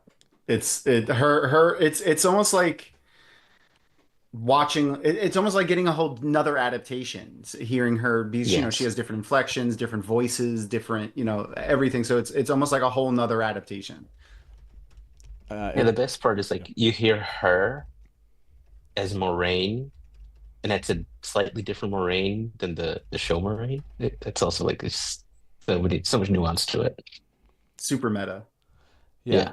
Everyone's saying they love her affectation of just like the different voices and what she comes up with. Oh yeah. So, I mean, Michael and Kate are great, and they're like professional voice actors, but she's also a professional actor. So like, you know, she can change her things, and like she's really good at it. One of the other fun things I love about her audiobook readings is her mom is the director of the audiobook things when they do them. So like I always thought that was really cool. That is really cool. I didn't even think about that. That is awesome. Yeah, she's it's one of those things where you're like, oh man, I hope they, in part, like get more seasons and more narrations, right? I hope that she would continue doing them. But yes, there you go. People are really excited about the opportunity. Looks like so far people have answered 50-50 as far as who's listened, who hasn't. And London, for you, how you feeling right now? Like you saw episode 1, season 3. Where are you at? Oh, I'm feeling good. I'm going to give it like a 10 out of 10. I don't think there was like anything where I was like, I really wish they wouldn't have done it like that. Like, yeah, I loved it. Yeah. Did you? Yeah, it almost felt like so much. It was like so much, right? It was like, what else could they stick into that episode? That's what it felt like. It felt dense, right? Maybe that's it. Maybe just like it was like so much stimulation for my ADD brain that I was like, I'm actually paying attention to all of this. So that was helpful. I definitely felt that too. I had to go to the bathroom so bad, but just like didn't want to get up. Yeah, I need to go back, and I mean we can't yet, but it'll be awesome to go back on Thursday and rewatch that. This is a good point. I think I have the spoiler up just so everyone knows. We're trying to stay not beyond Fires of Heaven in our chat and on screen here. So if something comes up, if you're like, oh, there's this thing, try not to go any further than Fires of Heaven.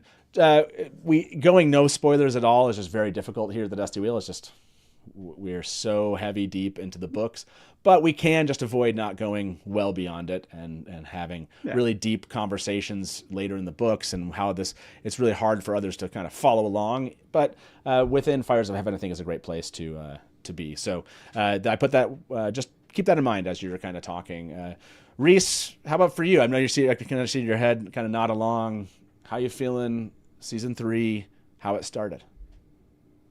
I loved it. I thought, it's such a strong start. I was a little nervous after they had released those first minutes. I was like, what if it's like not as good after that? That was kind of the big opening, and then it's on to, building action, and that really wasn't the case. I was so enthralled the entire episode. All the book elements that were pulled in, it was like, oh that.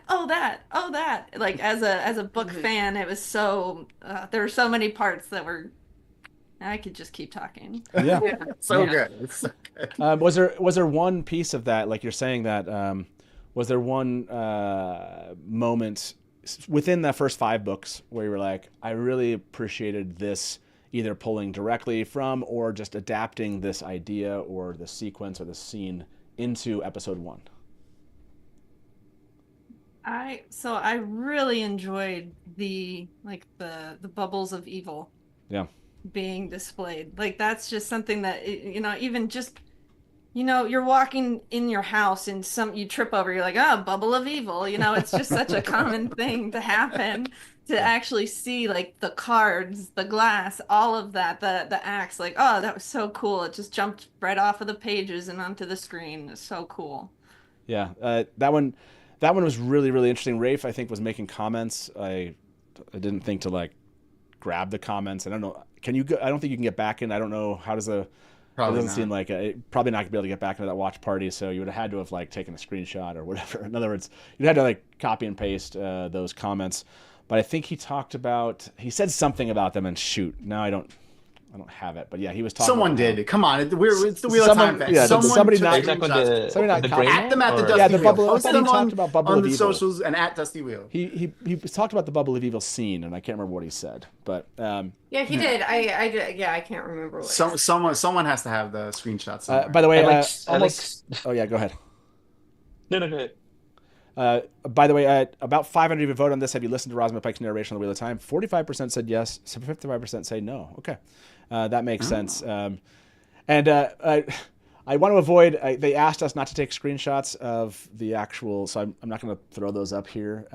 If you remember, you copied like something they said in chat, and we'll definitely kind of include those. There you go. Okay. But yeah, and by the way, people were asking, just remember on that link, if you ask, you can ask where that link is for the audio, the giveaway, and I think my mods will try to post it for you. Again, we'll try to maybe put it somewhere. So, and yeah, but I think the bubbles, I want to ask about that, kind of like, where are you at now? Like, was the bubbles, and Anna, so how do you feel about that, the Bubbles of Evil as an adaptation? Because it seems like this isn't straight up a bubble of evil, right? Moraine goes and they meet up with Lanfear, and they're like, you went too far, right? So this is some kind of, I don't know. The bubble of Lanfear. A bubble of Lanfear. Bubble of Lanfear. It's really what it is, right? Like, I mean, this is a not as well hatched, but a fairly well hatched plan between Moraine and Lanfear to split them up. But like, if you think of the mechanics of it, it's a little like hard for me to be like, what? So Lanfear made the mirrors make copies of Rand with the one power and made the axe fly and the cards come to life.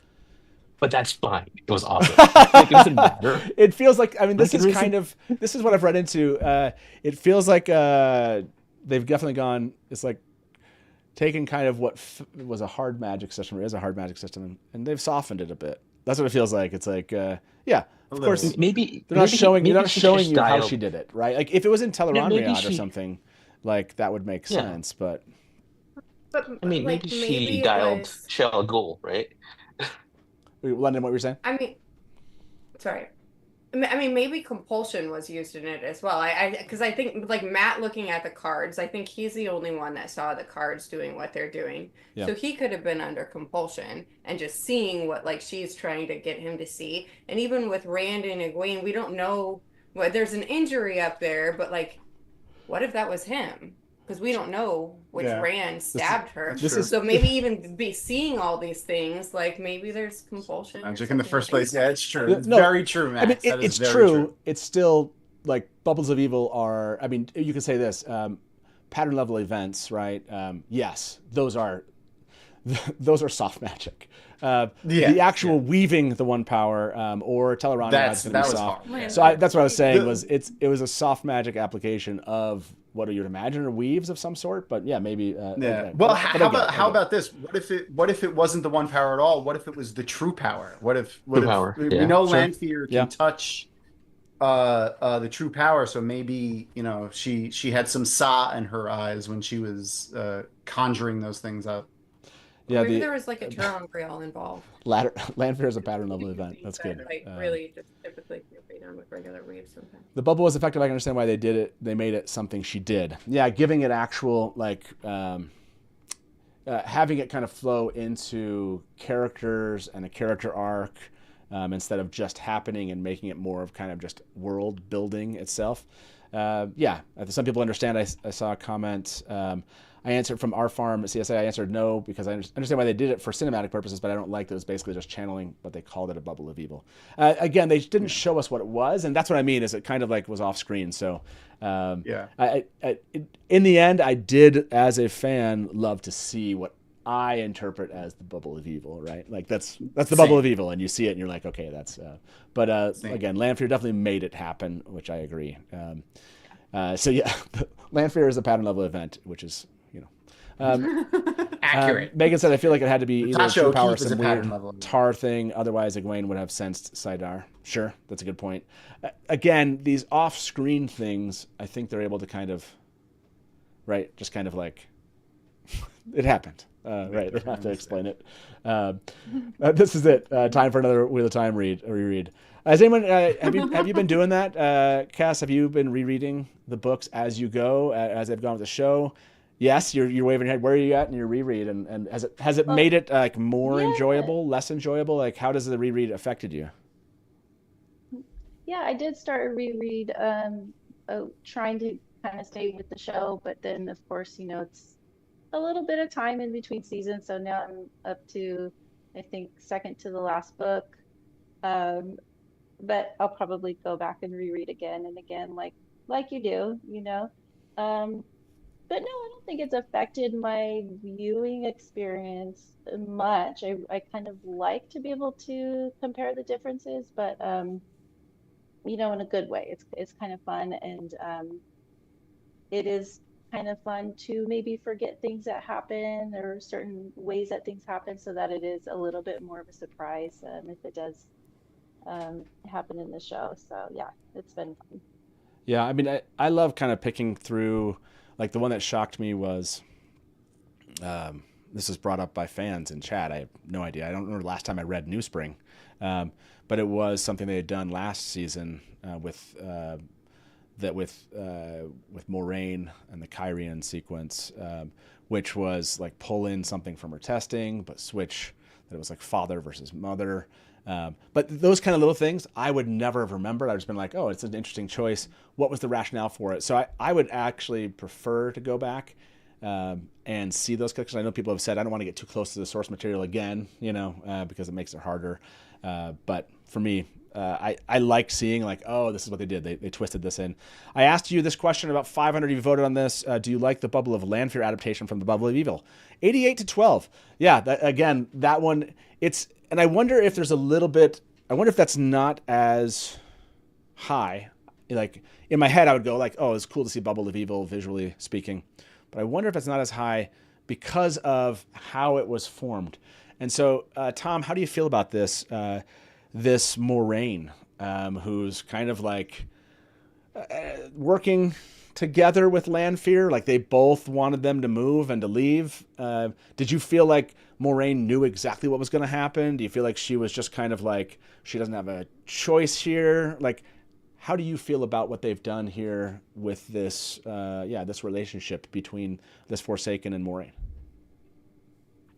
Honestly, I was a little iffy about it, but the more I think about it, it's like she's riding the wave is essentially what it is. Like she knows that Lanfear is going to be a part of this right now, and I feel like in the back of her mind, she's thankful Lanfear hasn't killed her yet, because she knows that Lanfear is way more powerful than her in the One Power. She's way more skilled than her in the One Power. Yeah. So she's trying to ride the wave, and then while at the same time direct it a little bit. So like she knows Rand is at any time, if he wants to really get out of her control, and now she has Lanfear dabbling her fingers in things, she's going to try to use what she can. Her kind of like letting the attack happen, obviously she didn't know, or they thought that people weren't going to get hurt and they weren't aware of the gray man coming in, but like showing the extent that she'll go to to try to get what she thinks done is definitely book accurate, like to Moiraine. Like Moiraine tells straight up the characters that like I will let you die if I think it will win this for the side of the light. Like like she does that several times in the books. Like not directly straight out, but you know what I mean. Like she makes it evident that the mission takes precedent above everything, and I think that shows it for non-book readers. Yeah, for sure. I agree. Like there's a Omar said this. Moraine's middle name is Ruthless. We all need to accept that. Yeah. There's a certain ruthlessness, honestly, to what Moraine said before in the books. Do you feel like this is kind of like if Moraine was put in this situation exactly like this?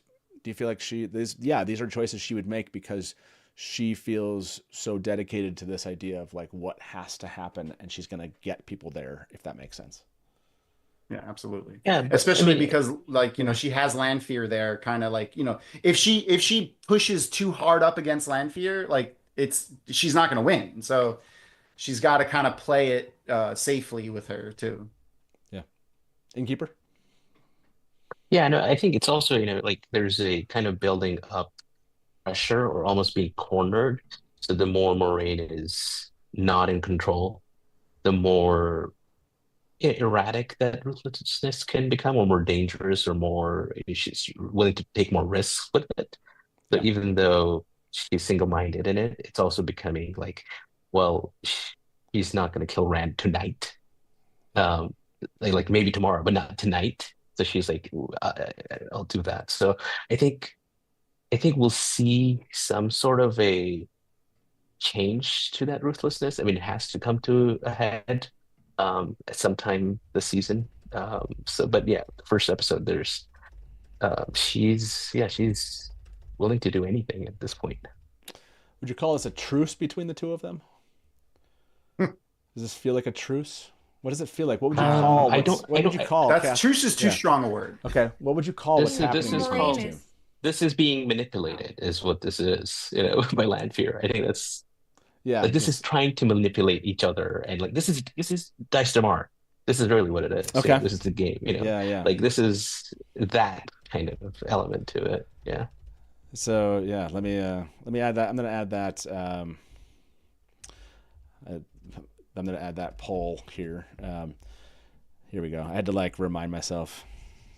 Sometimes when you're doing polls, you have to like make sure your spelling's right, you know.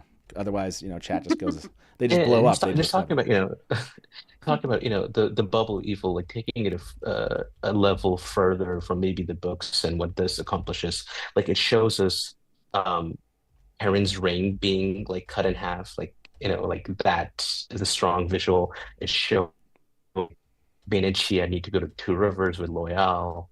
It shows why, you know, Matt and Nynaeve, like Matt needs to stay with Nynaeve. So it accomplishes so much, not more than the books, but there's more purpose to it than just the cool book scene that we get. And the fact that, you know, Lanfear did it, there's so much more that it accomplishes. Yeah, I just throw this up there. How do you feel about this Dice Damar between Moraine and Lanfear? I think that's a good way to kind of explain it. I'm curious how everyone's feeling. Kind of, there's a lot of you here, so it'll give us a good pulse on the kind of freaks that love the Wheel of Time TV show and want to be around talking about it on really long live streams. So that was such a big pivotal moment to the end of this. And Moraine, Rosamund answered the question about like, is she prepared for Lanfear that I asked her. It was interesting to hear her answer because I felt like as I was listening to her, she's like, well, how can you be ready for this? And like, she's like, but as she talked about it, it was like, but yeah, she's ready for this. That's how it felt to me. Do you think, Reese, is Moraine and Lanfear, do you feel like this is kind of like Moraine preparing for the end of The Dragon Reborn, for example, when she goes into the stone and we have Bilal sequence? Like, do you feel like they're adapting this idea of like she's preparing, and do you think Moraine is prepared to take on Lanfear? I think that's definitely where they're kind of sending us. That's what it seems, because I think, you know, I don't think in the books they're not as up against each other for such a long period of time. So it's kind of a new thing in the show where it's like kind of like the enemy of my enemy is my friend type of deal. Yeah. Where like they both need to do this thing and they don't, like, they're definitely against one another. But you need to use them. And so I think it's like, yeah, she's very carefully using Lanfear as she can while still taking that information to build her defense, because yeah, she knows that eventually, regardless of how this plays out, they're going to be against each other. And whether or not she knows where that is going to be, I'm sure she knows it's coming eventually. And she, Moraine likes to be prepared. She's not one to leave loose ends. So yeah, I think everything she does is calculating, and even the things that she says to Rand is making sure that she is getting her point across, but also not pushing him towards Lanfear.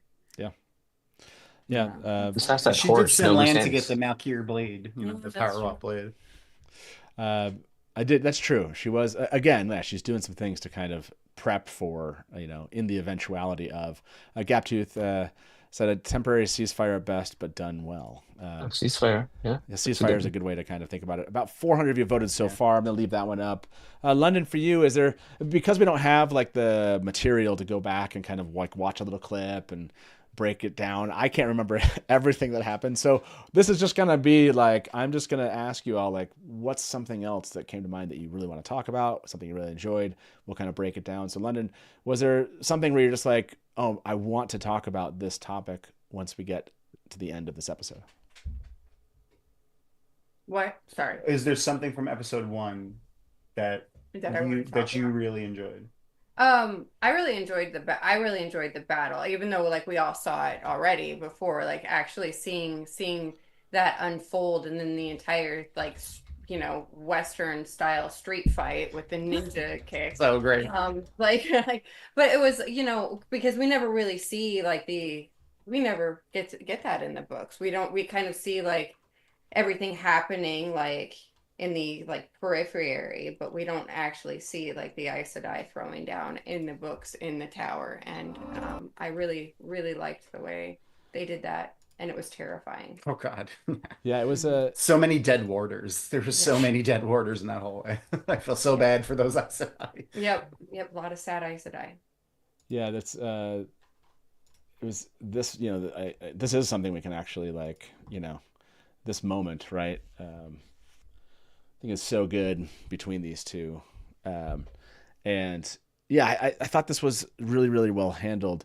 Was it the aspects of channeling that you all liked the most? Was it just the kind of the politics and the Black Azure reveal kind of in this moment? What was it? Was it about them actually showing this kind of thing happening on screen?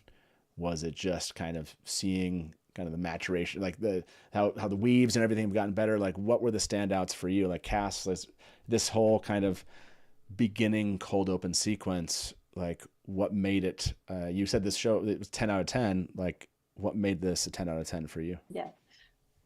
I think it was just that big reveal of there's other Black Aja in the tower. And for me, it was especially fun, and probably maybe people who have non-book readers in their lives or friends who were watching it. So my wife has not read the books, and for me to get to see her reaction to that when she was not expecting it at all. As far as she knew, Leandrin was the only baddie in the tower that she needed to worry about. And so just to see that initial shock when the rest of the Black Aja stood up and just started like throwing down, it was just so fun to watch. And it's just really shocking for people. It was a really cool reveal.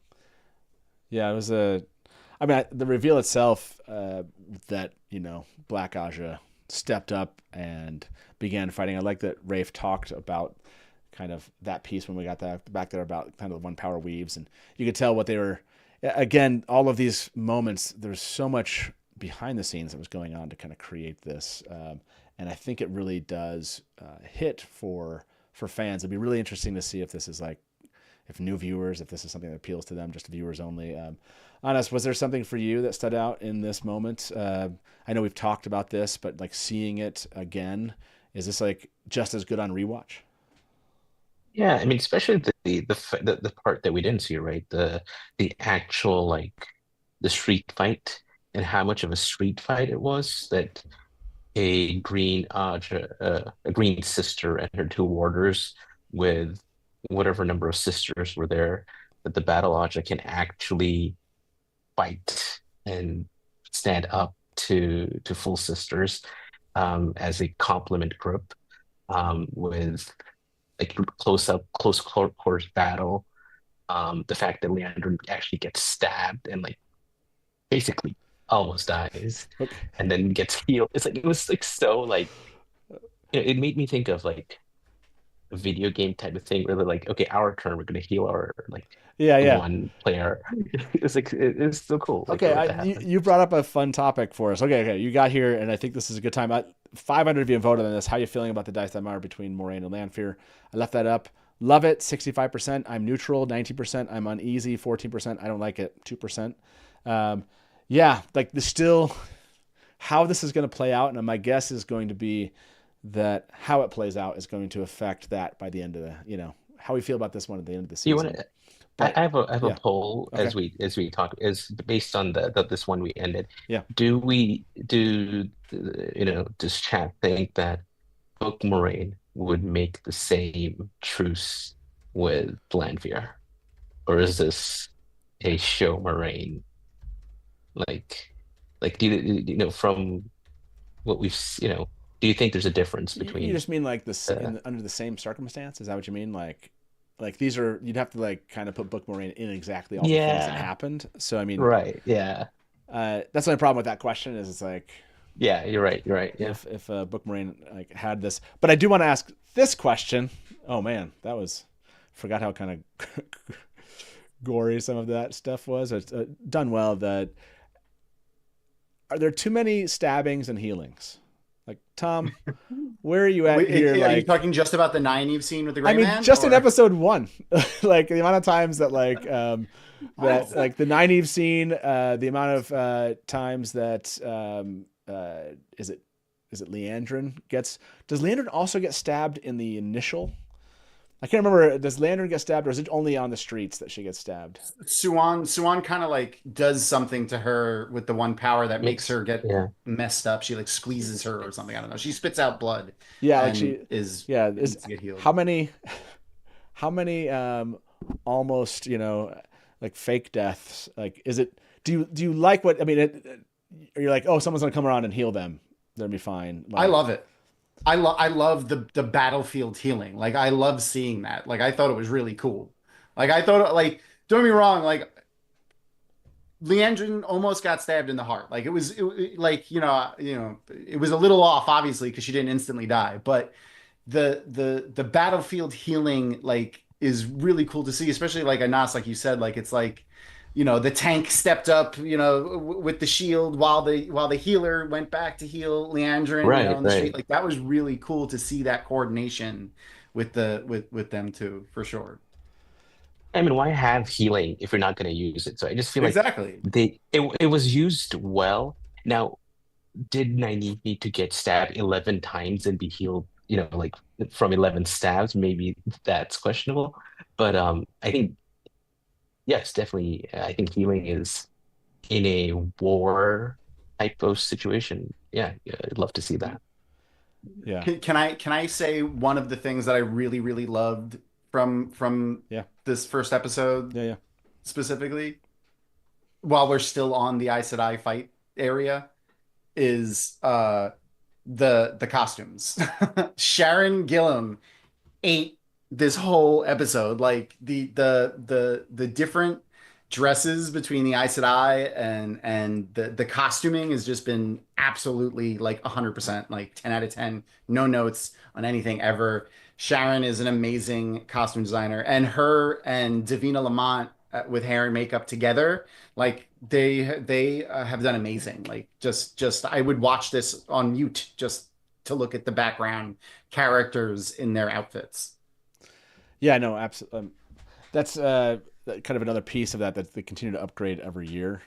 Everyone you talk about from a costuming perspective, they're just like, oh yeah, these are outstanding. So yeah, and this one is something she gets to kind of show that off in this episode. Like there's so many interesting costumes, and especially Sharon and her team like obviously had a lot of fun. Yeah, go ahead. Oh yeah. My favorite thing is specifically with the Aes Sedai is like, when we're getting the sitter scene and like just before the sitter scene when they're in the hallway, you have like 5 white Aja sisters standing in the hallway, but they all look, even though they're wearing the same exact color, like even some of the other Aja sisters, like the greens, they're different shades of green and they have some browns incorporated or whatever. The white Aja sisters are wearing 100% stark white with maybe a little like threading of gold in it, but their outfits look completely different, and you can tell they are completely different people, but just by the way they dress and their hairstyles. And I love that little aspect of it in there. How like yes, they're wearing the same colors and they're all Aes Sedai obviously, but their personalities shine through their costuming so much, and I just am completely enthralled by that the whole time. Yeah. Absolutely. By the way, Hybrid Havoc, in regards to this, said, in a series with magical healing readily available, we've got to stop calling every serious-looking injury that doesn't kill someone a fake death. That's true. Battlefield injuries,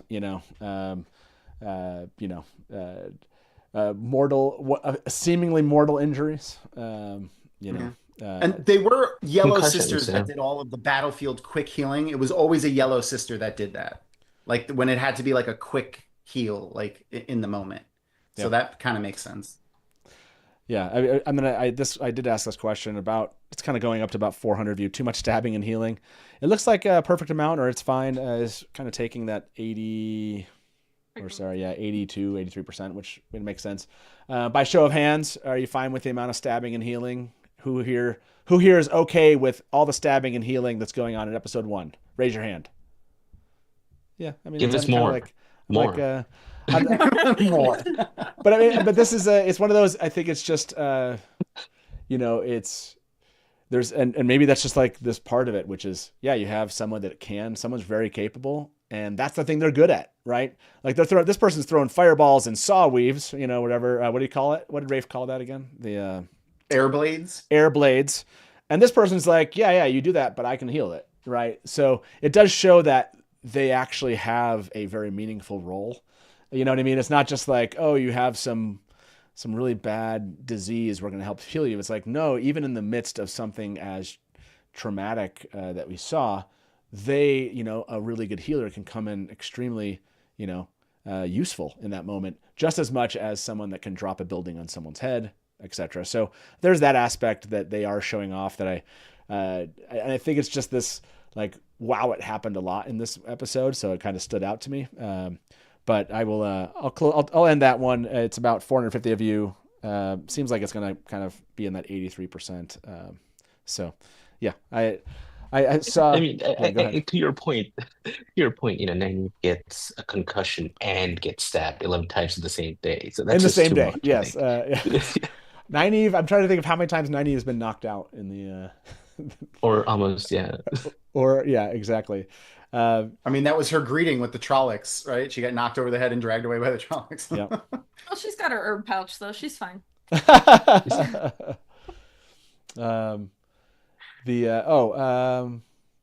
Ivan died instantly. Maxim said it. There's a comment there. Yeah, Robert, thank you very much for the tip. Robert said, I'm so much happier the way they portrayed the weaves and the speed with which they were casting them. So good. Yeah, like by a show of hands, how many of you feel like there's been an upgrade to weaves, and are you liking it? Like, I think that's like that's like a really, really good. Yeah, like love them. Yeah, Cass, for you, was there is there an evolution of things that are happening here from season 1 to 2 to 3 that you've noticed, and is there something that's just standing out? Costumes were brought up. Is there anything that's standing out to you that you're seeing them kind of evolve the show in a way that you're appreciating? Yeah, I think yes, costumes definitely, the weaves.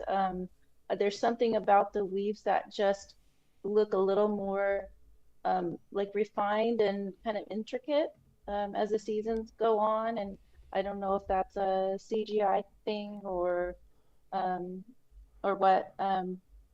But one thing I really love that's evolving is it's kind of related to the costumes, but the characters and their looks. I love Perrin's glow up that he got with the golden eyes, the hair, the outfit, and I mean all of their outfits are amazing. But yeah, it's just really fun to see the characters evolve through the costume, hair and makeup evolving, and even their acting evolving as well. So that's been really cool to see.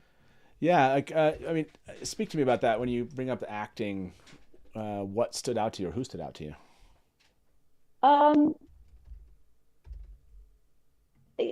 I feel like Marcus has done such a good job with Perrin, where he's what we know of as book Perrin in those first couple books, and it makes sense for him to evolve as a character. But there's something in that, even his acting, like he has become even more convincing to me. And I mean, just little things like Maddie playing Egwene, like you can just see the evolution from season 1 and then through, of course, season 2 with her trauma, and now her kind of trying to process that trauma and the effect that it's had on her. I think they're just all doing a really great job, those things. Yeah, I that's something I think I brought up. We were watching the Q&A. Marcus and Kira were just like, their answers were really, I brought up this were dense and thoughtful when they were kind of talking about their characters in the question that I asked them. And it was like really, you know, you can almost, someone's like, oh yeah, it was really great. Like there's like a certain kind of answer that you're like, okay, that was fine. But they like felt deep. Like, Reese, was there a part for you of the Q&A or kind of the interviews that have come out recently that people have posted, or even my discussion with Rafe? Are there a piece of that discussion of the show that's really, really enjoyed from the actors? Somewhat maybe kind of like Cass's point of just kind of a maturation there, just an improvement. I haven't caught too much of the interviews lately, but I do always like watching them kind of, you know, they'll be talking about the show, and then I do kind of like that change when they get asked, and this is kind of across the board, but like when anybody gets asked about their character, they kind of like take it more seriously, and they like take the question in and like, well, and it's almost like in their mind they're getting into that character and how would that character do and what would that, and I do think that's neat to see, you know, the actors fully embrace not just, you know, their screen characters, but like book characters as well. You know, we know that they were all reading the books and learning from videos and things as well, but just kind of seeing them all fully dive in and just get really serious about it, like we all are. And I mean, of course, that's, you know, you want them to take their craft seriously, but not just like the acting, but the character. Like Yosha takes Rand seriously, and just all of them taking those characters seriously. I think that's really cool to see, and it translates. You can see it on screen. Yeah, the seriousness. Sorry, did I cut somebody off there? I was like, oh yeah, the seriousness of the answers was really good. And I did ask that poll. I like it when we put a poll out and people are immediately unhappy with it. That shows that we asked the right question the right way. Really good poll. Really good poll. That means people are like, no, don't make me answer this question. I asked them favorite upgrade so far this season. I didn't. I should have done editing. I should have added editing in here. So someone brought that up, but it's like costumes, makeup, writing adaptation, effects, production design, acting, and actors cast. So far, I mean, it's still in the kind of hundreds, couple hundred votes. People are in that kind of effects, production design, writing adaptation. And I thought we would see more. I thought we'd see more on the costuming acting side. So it seems like we're responding. Like, has anyone here responded strongly to the production design and the, you know, is there a production design element that stood out to you in like honest? Was there something that stood out to you as far as this season 3 so far, where you're like, wow, this is really looking good? I don't remember. So we had the White Tower set, so we had the Hall, we had the not the Age of Legends, but the Age of Legends White Tower set. We had the Inn set, and that's it. We didn't really have any other, like from a production design. I mean, there's the bar the area. streets of Tarvalon were really like cool. Like seeing Yeah. more of the streets and like the background, like The back alleyways. Like I The went back bell. and The bell. yeah, The yeah, bell. yeah. I went back and looked at that 11-minute sneak peek a bunch and looking at like the shops in the background and a lot of those they seemed like they were practical, like they weren't like CG. So like seeing a little bit more of Tarvalon in the city streets, I've really enjoyed that a lot in particular, like specifically from this episode. Yeah, people are saying, and this is probably true, why those other pieces aren't showing up in the poll. Casting and acting has been good consistently, so that's upgrade was already rocks. Yeah, so I mean, I think that's something that we have often talked about is the casting has been great, and costuming last season was fantastic. And so it seems like people are really responding to, in this poll, 400 voted, is they're feeling like the writing and adaptation and the design and effects are actually kind of seeing an upgrade more so this season, which is a good sign. You know, in the end, you want those things to all kind of continue to get better. This one felt, I as a book reader and as a book fan, I felt I saw, like I connected with a lot more of the moments in episode 1, just from a book fan perspective. So were there, I don't think I've asked everyone this, but maybe I'll throw this back out at everyone. Are there other moments where you're just like, I asked Rafe this, which is like, are there these small little things that they did that appealed to you from, it wasn't directly from the books, but it showed up in a way where this felt kind of meaningful to you as a book fan? And any of you can kind of jump in here. Was there something that really kind of stood out to you that you're just happy about to see? I think there are lots of little things that have been scattered throughout the seasons that are just little things that as a fan it's like, fan service. Like, I mean, in this we had Lanfear call Shamel Ishi. Right. That's great. There was I thought in one of the scenes in Tarvalon, one of the shops had a symbol for one of the Eyes and Ears networks that I thought was cool. Okay, I didn't see that. Yeah, that's awesome. Yeah, and then I had actually back in season 1, I was just telling these guys about it earlier. There's scenes where a character will say something. For example, Egwene says at one point how she saw them making stew and she wished she could see Rand's face if he knew what was in the stew. And in the show, when we're in Brand Spring, we see Rand looking at what's in the stew going and making the face. Huh. Okay. And it's like, oh, there's he made the face. Yeah. Just all these little things that they throw in to keep us, it's like, oh, there. Yeah, no, I think, Matt, those are excellent. Yeah, go ahead.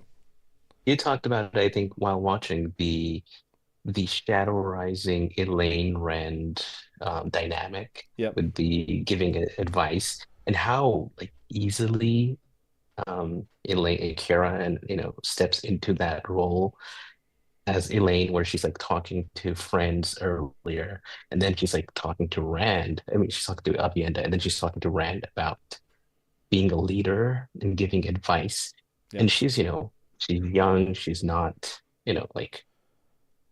she gives that regal royal presence even in in an inn not dressed up as royalty. Yeah, it's like so easily imparted, where it's like, yes, I will listen to you. And the fact that she says you'll always have a friend, the Andor will always be a friend to the Dragon Reborn, and she will too. It's just so like perfectly encapsulated, in terms of this is royalty. Yeah, I mean, I've talked. I mean, Kevin is a huge Elaine fan. Are any of you like big Elaine fans from the books? I've always liked Elaine. Like, do you feel seen? Like, is Elaine, is this kind of for you? Do you feel like they're really kind of knocking it out of the park? Like I feel about Lanfear. Do you feel like they're really knocking Elaine out of the park? I I don't think 100%. yeah. 100%. I think they're Yeah. encapsulating, like Kira is encapsulating her character perfectly. Like, especially, like the way she's still grounded, and she makes her like, I was afraid they might play her too pompous, like in the beginning, and then like make it like a reveal that she's not really pompous. But I like right off the bat, she's like, no, like none of that. And while at the same time, like when they were outfitting her room, like when she first moved into the tower, where she like didn't notice that was probably not a good idea to do. When they were like, no, get rid of all this crap. She was like, oh right, I probably shouldn't have this here. Like she's still a little bit kind of cloistered in that. So the way she's like, she's worldly and knowledgeable and smart and intellectual, because obviously she's had the training as like a wealthy royal person, but while still maybe not having like the full grasp of how to, be a person out in the world too. Like I kind of like that. Like I could see it in her portrayal, and I like it. Yeah, there's a confidence of what she knows. And that's what I do like, that she, like you said, Innkeeper, just kind of was like, yeah, let's sit down, let's talk shop, Rand, about the things you need to know. Like, and this is where I can help you. And I'm actually already starting to help you. Like, I like that. Like, I've done this and I'm doing this, and you need to think about this because this is going to happen. Very much, what I would associate with or expect from that character. So, by the way, 500 of you just about have answered favorite upgrade this season. Ended up being effects and production design. So there you go. Shout out to the Amazon team on the effects production design. Fans feel like they're seeing like a big upgrade as far as season 3 so far. London, was there anything else for you? I mean, other than what people have brought up, has there been anything else where you're like, and I haven't asked. Everyone here has finished all the books. Yes, I didn't ask. Okay, there's books for this. I just something I didn't like. Yeah, I'm just assuming. So London, was there like a choice that they made from an adaptation standpoint? Anything else that you haven't heard mentioned where you really really liked it? You really felt like it was done well. That hasn't been mentioned. Yeah, okay. I know. Yeah. Well,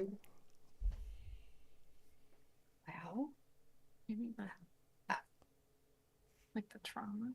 I do. Oh yeah. Okay, yeah. I was talking. Thank you. I was talking about that before. Like yeah. I actually I like the way that they're kind of approaching Egwene's trauma, because it's such a big part of her character. Like after the second book, and just seeing that, like she's watching her struggle to process that, and in a way that it, like, you kind of understand, like in a real world sort of way, that like I think that they are honestly doing a bit better with that than Jordan did at that. Yeah. So yeah.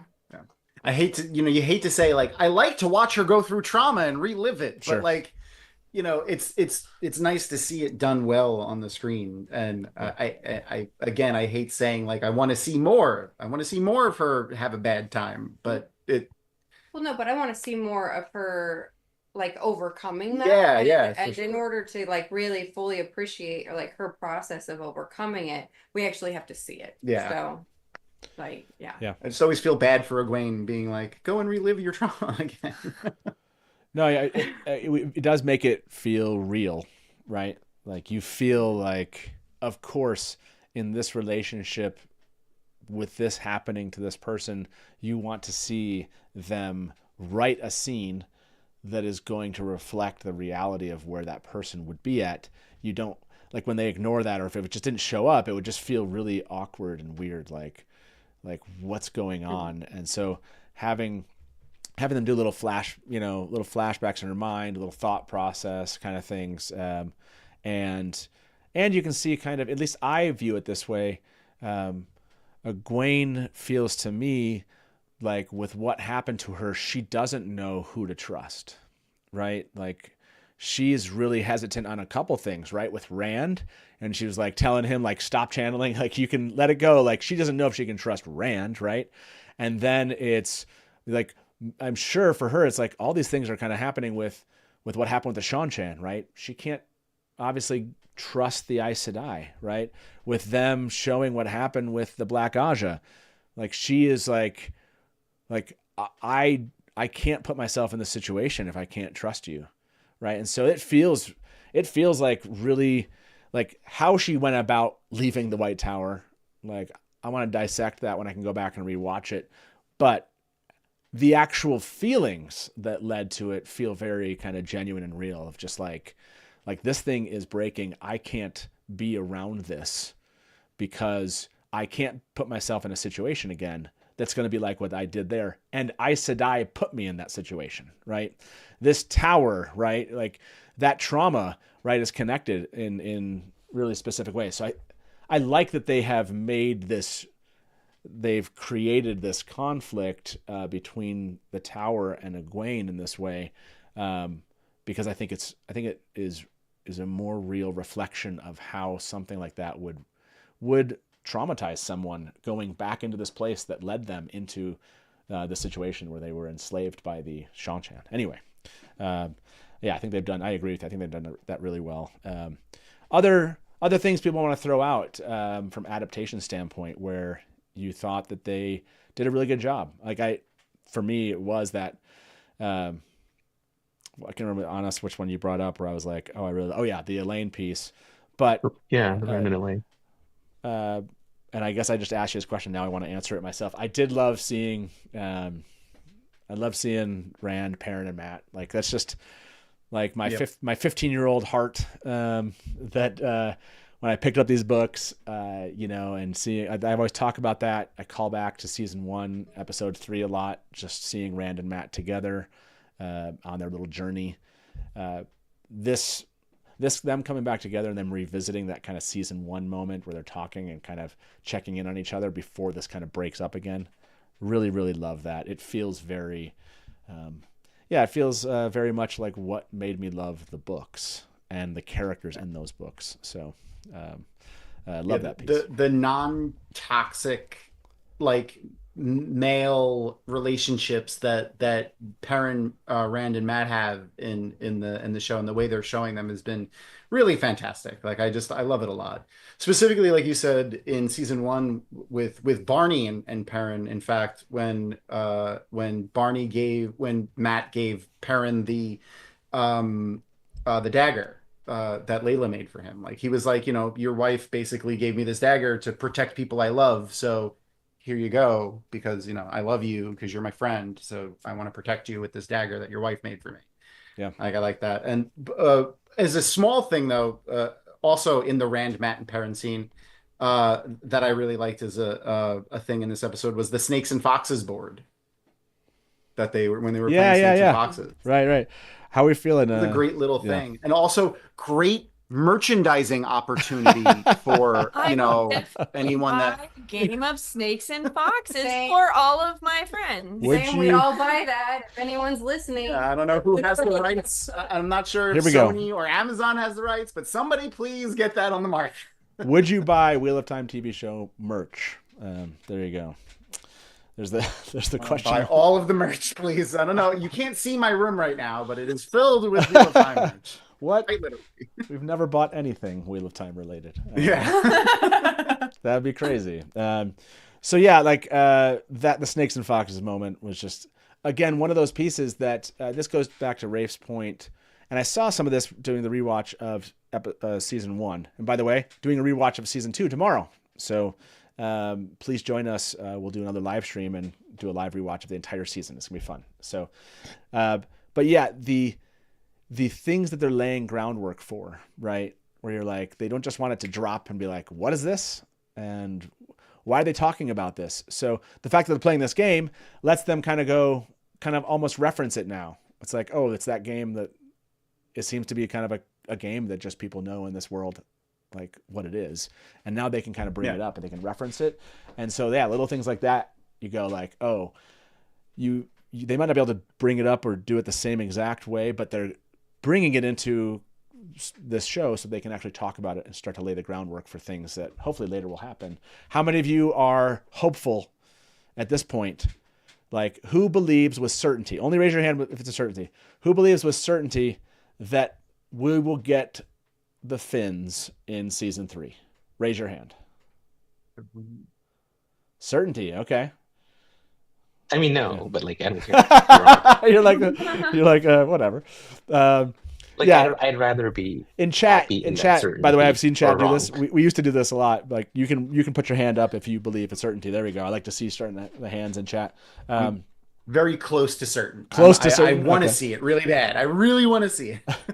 I mean, we had the Redstone doorway and the board game. So yeah, it was like the Redstone doorway, right? And then we had the board game. So they could just be laying the groundwork for later. But yeah. By the way, and in the premiere poster, Matt is wearing the fox head medallion. Oh yeah, true. And then the premiere poster. Okay, so yeah, they are kind of just like really hard, like hitting on that. Caroline, thank you very much for the tip. I'll read the whole thing. Hey, I was with y'all at the fan premiere a few weeks ago. Matt, I wanted to tell you how grateful I am to you because of Dusty Wheel and how I was connected with the WOC community. Was how I connected with the WOC community after reading the books in 1 month during COVID. First of all, welcome. And that's amazing that you were so productive during COVID to read the entire freaking series. That's awesome. And thank you very much for this tip. Yeah, this is fun. I mean, Tom knows this too. And I said this at the Q&A, and it's 100% true.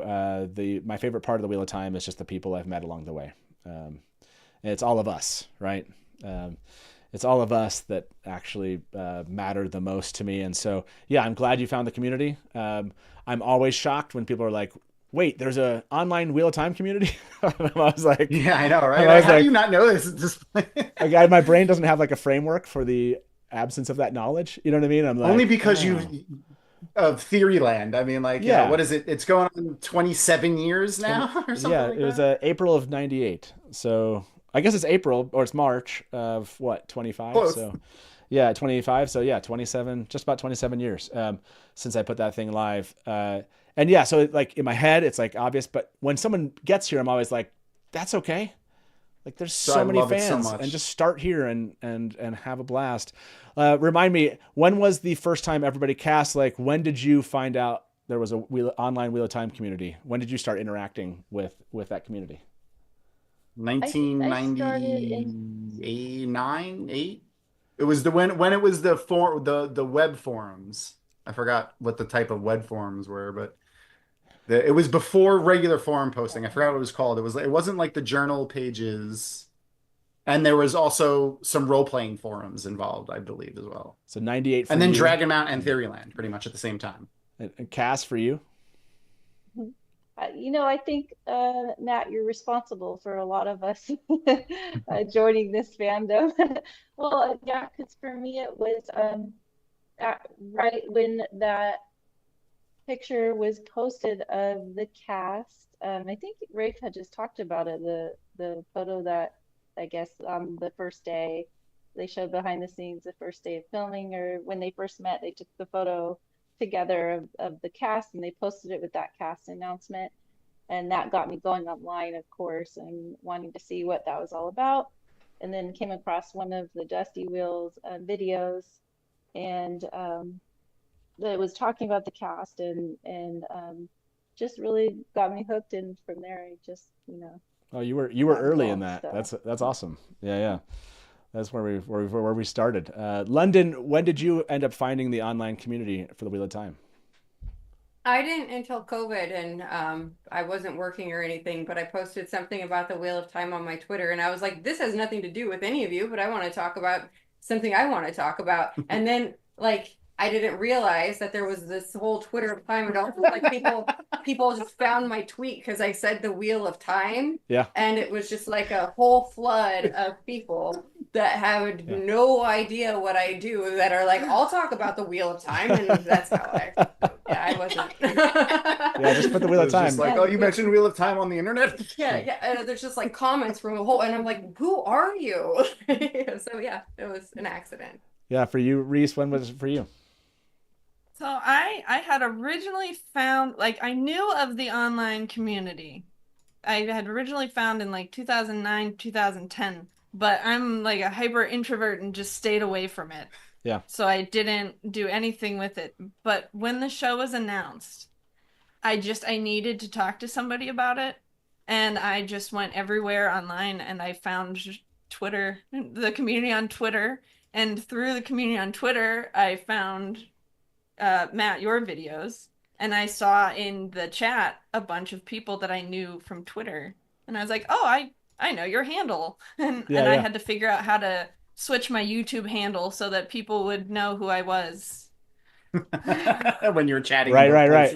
Yeah, it's so interesting, right? You go from like a forum to a social media to the YouTube channel to Facebook, and it's like the same person but 4 different names. It's so hard to track. Like I always have to ask people. It plays hell with my dyslexia. I can tell you that. It's tough. Yeah. Like and honest for you, I honestly can't remember when you got online. Was it just straight up to like Dusty Wheel, or what was your online journey? No, I mean I used to like read and go on the forums and drag them out back in like 2001 when I first started reading, and then with like when Jordan Con like first started, I remember like looking at that and then, like being like, I would love to go to that. Oh no! Each year, it'd be like I'd like love to go to that, and never happened. I can't imagine. Like it's so funny that would like man, that would have been crazy. That would have been like I got to dig up that picture when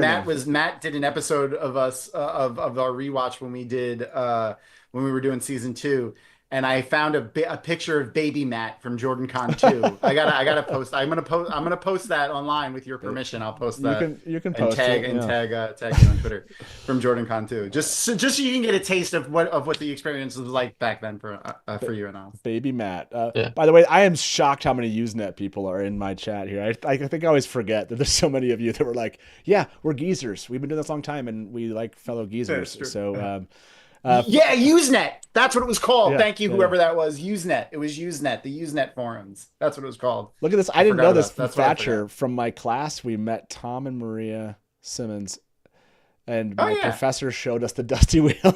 Well, thank you. That was that's so great. There's a guest that goes to Jordan Con all the time. He's a college professor and a fantasy writer. His name's Sargon Donabed. Fantastic dude. I fucking love him. I became really friends with him like instantaneously when I met him, and he's a college professor in Rhode Island, I think I want to say, if I remember correctly.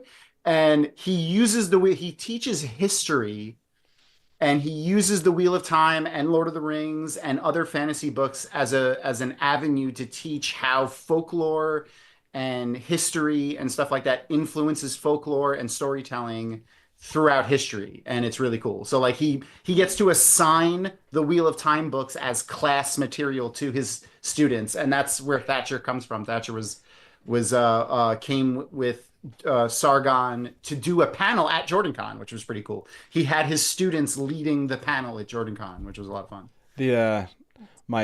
Well, that's just somebody trying to make an excuse to talk about it. He says that right out. He says it right out. Luana, I love this. I'm here since the first to indoctrinate a whole group of children. I love first Dusty Wheel show. I love finding fans that were here just like that watched that first show. 2 notes, Tom. I was there for that. Tom, you got your first and only F word for today's show. So good job. Oh shit, sorry. No worries. I was so funny when Rafe, I saw everyone in the chat be like, he got his 1. And I was going to be like, for Rafe, we'll let him have 2 if he needs to. But it was a really funny moment. 2, it's that I'm seeing like so many of these, like seeing all of your kind of comments here. Like I'm going to go back and watch these, I'm like going back and using that again. Watt Muds. Oh, that was really good. I was going to say my daughter-in-law, she's wonderful. And I had no idea. I think she says, I think that's what she and my son have said. Like she told me this early on, but I didn't like really connect or hear it, that she was taking a college course the college course was covering the metaphysics of the Wheel of Time. Yes, I'm not kidding you. Yes. No, or she had she had just finished a college course on the metaphysics of the Wheel of Time, like the semester before that she started, like, I think dating my son. Like I And was then like, she met you. and then she met me, which I thought was like, that's insane. First of all, I didn't know. I used to always tell people like all the information I know about metaphysics totally useless. Apparently, not totally useless. To London's point, you just have to like find a college that will let you teach the metaphysics of the Wheel of Time. So, so like when she told me that, I was like, "What?" I was like, in chat. Yeah. Taylor, Taylor, if you want to impress my dad, that's some Tavir and stuff. Wattmania, it's awesome to see a shout out from Wattmania. Sorry, I know we're not talking about episode 1, but this is just the Wheel of Time fandom. Like I said in the Q&A, and meeting everyone and the difference that they've made to my life is why this and the Dusty Wheel is happening, right? And why we're here is just the impact that this has made, to me over the years. This blue color on the screen is so hard to read, but I'm going to try to. Thank you very much for this tip. It says my prof showed us Tom and Dragon Mount. Oh, this was you, Thatcher, that did that. Sorry. It was also a tip that you had said.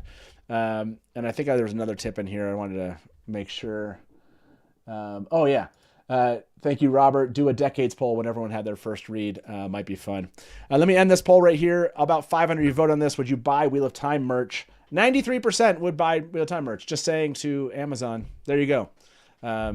You at least from a voting perspective of just the other 7% is lying. That's what Reese said. 100% accurate. The other 7%. I think the other 7% are like this. Depends on the merch, I'll ask that question. We can jump back to episode 1. Don't want to get too lost down here, but like, what decade did you begin reading the books? And we'll just say Geezer. That's how long it's been. The Geezer decade. Whenever Fires of Heaven was the new book. I don't remember what year that was. 94. We put 1980s. There we go. 1980s. Originalist. I remember Dragon Mount. Remember Wattmania. Yeah, these are a lot of fun. They'll go back. This will be fun for me to go back and see chat. And I can't read everyone's answers here, but again, surprised how many geezers are in chat. You guys are awesome. Seeing the Usenet. All Matt, do you want to go back to the episode? Yes. What are you trying to say? Okay. I should go back to the episode? No. Like No. If you don't have a place to go back to the episode, yes, go for it. Okay. Yes, sir. All right. So you talked about arcs, right? Like them showing us different things, and maybe foreshadowing and things like that. Yeah. I think the fact that they've talked about dreamwalking and Tel'Ran'rhiod, and we didn't really get that other than we saw Egwene maybe dream, like capital D dream about Rena, and the fact that they gave us that, knowing what's to come for her. So, I mean, that could just be a nightmare, but I feel like that's probably Tel'Ran'rhiod. Yeah. So, what do you think that was? Yeah. Do you think, or an actual? Because you saw? Did she remind me in that one? I'm forgetting. Do we see her dissipate, or do we see her in? Because in the trailer we get something like that, but in this one we don't. Yeah. Right? It's just a nightmare, right? Yeah, but I don't know why there's a feeling of that, that is more dreaming than just a nightmare. Okay, so I just thought of something. Perrin also wakes up from a dream that was bad. In that same moment. In that same moment. Both of them are dreaming. Oh, the Bornhold. You remember Bornhold trauma? They're all thinking of their trauma. Yeah. Mm-hmm. But those two were dreaming of their dreaming with the capital D. I think. Yeah. Yeah, that's so. I saw this comment. The others were awake. So. What if Lanfear is torturing Egwene with nightmares because she's jealous of Rand? Well, we see her have trauma. 1,000% plausible. Yeah, but we see the kind of the trauma already being. But yes. Absolutely plausible, but yeah. It's While she was doing 3 bubbles of evil, she was also yeah. in Egwene's brain. Good point. Like she was already She is that prepping good. the other thing. Yeah, Oh yeah, the bubble of evil did start choking her. Yeah. Right. And she was also being choked in her dream. Oh yeah, she was being choked at the same time at the dream as when the bubble of evil started choking her too. Yes. So Oh, she was. And Wait a second. the axe, She woke up. Perrin's dream. Sorry. Did she? And she was mirror. oh, you got Did she? frozen. When she woke up, she wasn't like. She wasn't actively being choked. Yeah. She woke up and was like, oh, and then laid back down, and then was choked again. Yeah. Oh, I see. I'm totally forgetting that part. Like the bubble of evil actually, like for the two people that were like for her and Rand, like their bubble of evil experience was like really kind of similar to her dream because she was dreaming. And then Perrin, like he was dreaming about using the axe against somebody, and then he woke up and the axe is what the bubble of evil was. So maybe like whatever Lanfear was doing, it had to do with like the consciousness of the people that were involved. So maybe Lanfear didn't specifically choose those things, but whatever she did do caused like Yeah. Like, if this was a Looney Theory, I was gonna say it gives more credence to the bubbles of evil coming from Tel'aran'rhiod. Yeah, and the fear or the nightmare just manifests. Yeah. Yeah. By the way, seeing this, Ben, yeah, even normies enter Tel'aran'rhiod occasionally. Definite Lanfear dream bubble of evil connection. And Megwayne, yeah, I've missed this, right? Yeah. This is the fun stuff. We're actually like a couple seasons in, so we can start kind of playing. And they've made some breaks a little bit with like how channeling works, or and yeah. So now we can kind of dig in. I like this idea, almost tying it to what their almost like fears, trauma, dreams, nightmares are, somehow like bringing those into the present, like, and like Matt's an interesting one, but it is, I guess, his fears, and somehow they manifested in the cards. What were the again, I know I feel like I've seen this twice now, but I was a little bit distracted. I was distracted in this viewing because I was trying to figure out some stuff with the interview. Remind me, what do the cards do? Does he hear? Are there like voices? Or like he hears voices and the cards get split up, right? The cards get torn and there's blood on them. But I don't know if you see the cards afterwards, if that's still there. Oh, because we don't know like what else they're doing. Yeah. Right, like did that happen? Arthur like... Hawkwing, like cut the cards. Yeah, you know, with the sword. Did it actually happen in the scene, or was that all in Matt's head? Yeah, right, exactly. Right. That's the question. Right. But also, like the cards had the heroes of the horn on them, and he was just talking to Nynaeve about the problems he was having and about the fears he was having about like everything, like all the voices that he was hearing, the screaming, the stuff. And he said, ever since I blew the horn. Ever since he blew the horn. So it's almost like. And then he sees heroes coming to life on try to kill him. Yes, so it's almost like even for him, his fear manifested, and he just got stuck in a trance with it. All right, now you sold me on this. By the way, I like this theory. Nargina's here. Is it Gina or Gina? Yes! Nargina's here.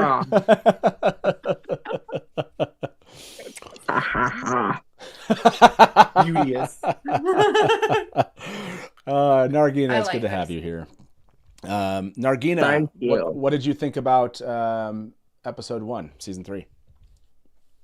I loved it. There weren't enough Trollocs, though. Yeah. There were an absence of Trollocs, that's true, but did you like the Gray Man? The Gray Man was excellent. Yeah.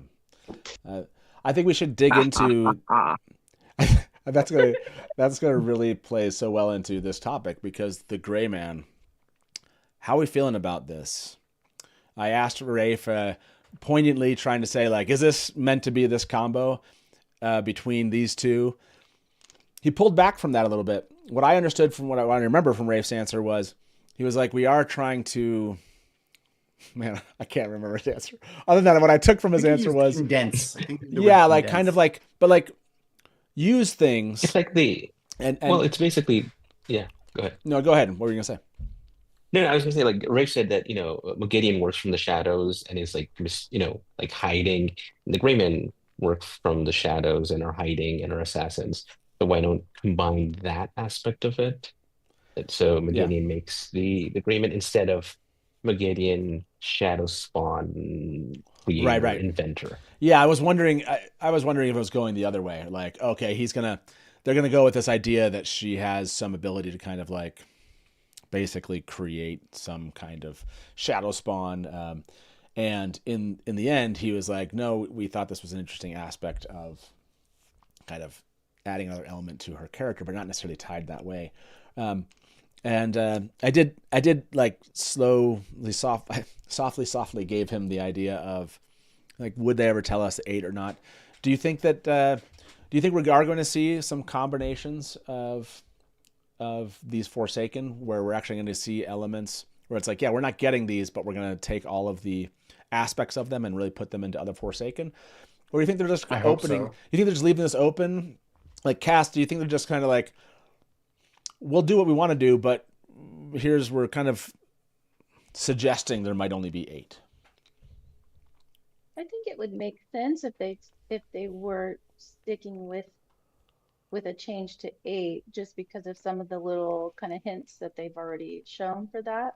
And I think for an adaptation, it does make sense to kind of condense some people down a little bit.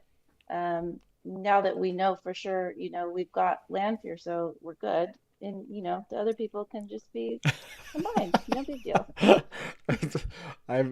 We are aligned in that. Is this true? He said 4 this season. I don't really hear the questions. Did anyone hear? He may have not said it, but I believe it. Sure. Those are two different things. I'm going to end this one. It's like 500 votes, all just about what decade did you begin reading the books? 41% of you in the 90s. And then 27% of you in the 2000s, 14% of you in the 2010. 2020 is 18% representing. Yeah, it's awesome. I love that. I love that the books continue to, be found, be read, be loved, and for people to show up in the online community and want to talk about them. That's a really reasonable spread. 40% of you love this aspect of what we do. I'm not shocked that you're here with us. But yeah, that's Nargina. How are you feeling about Mogedion? Is Mogedion a favorite Forsaken for you? I prefer Lanfear. There you go. Yeah. Lanfear all the way. I agree with you. What is for you, Reese, Tom, and London? Forsaken, who are you excited to see? Like, do you want to see another that we haven't seen yet?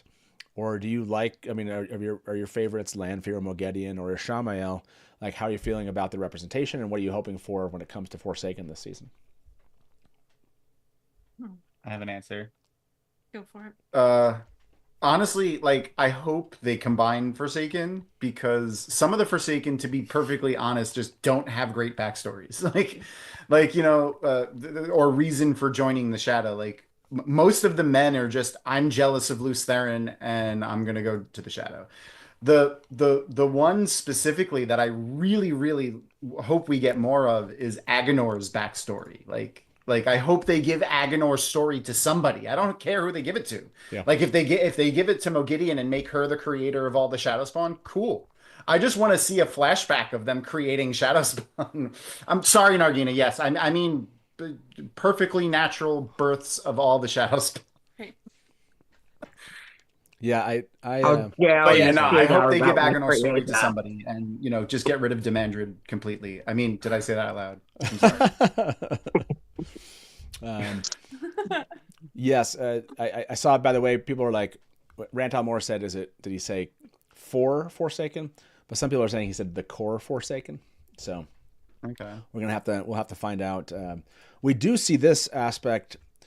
A man called Bors became a gray man.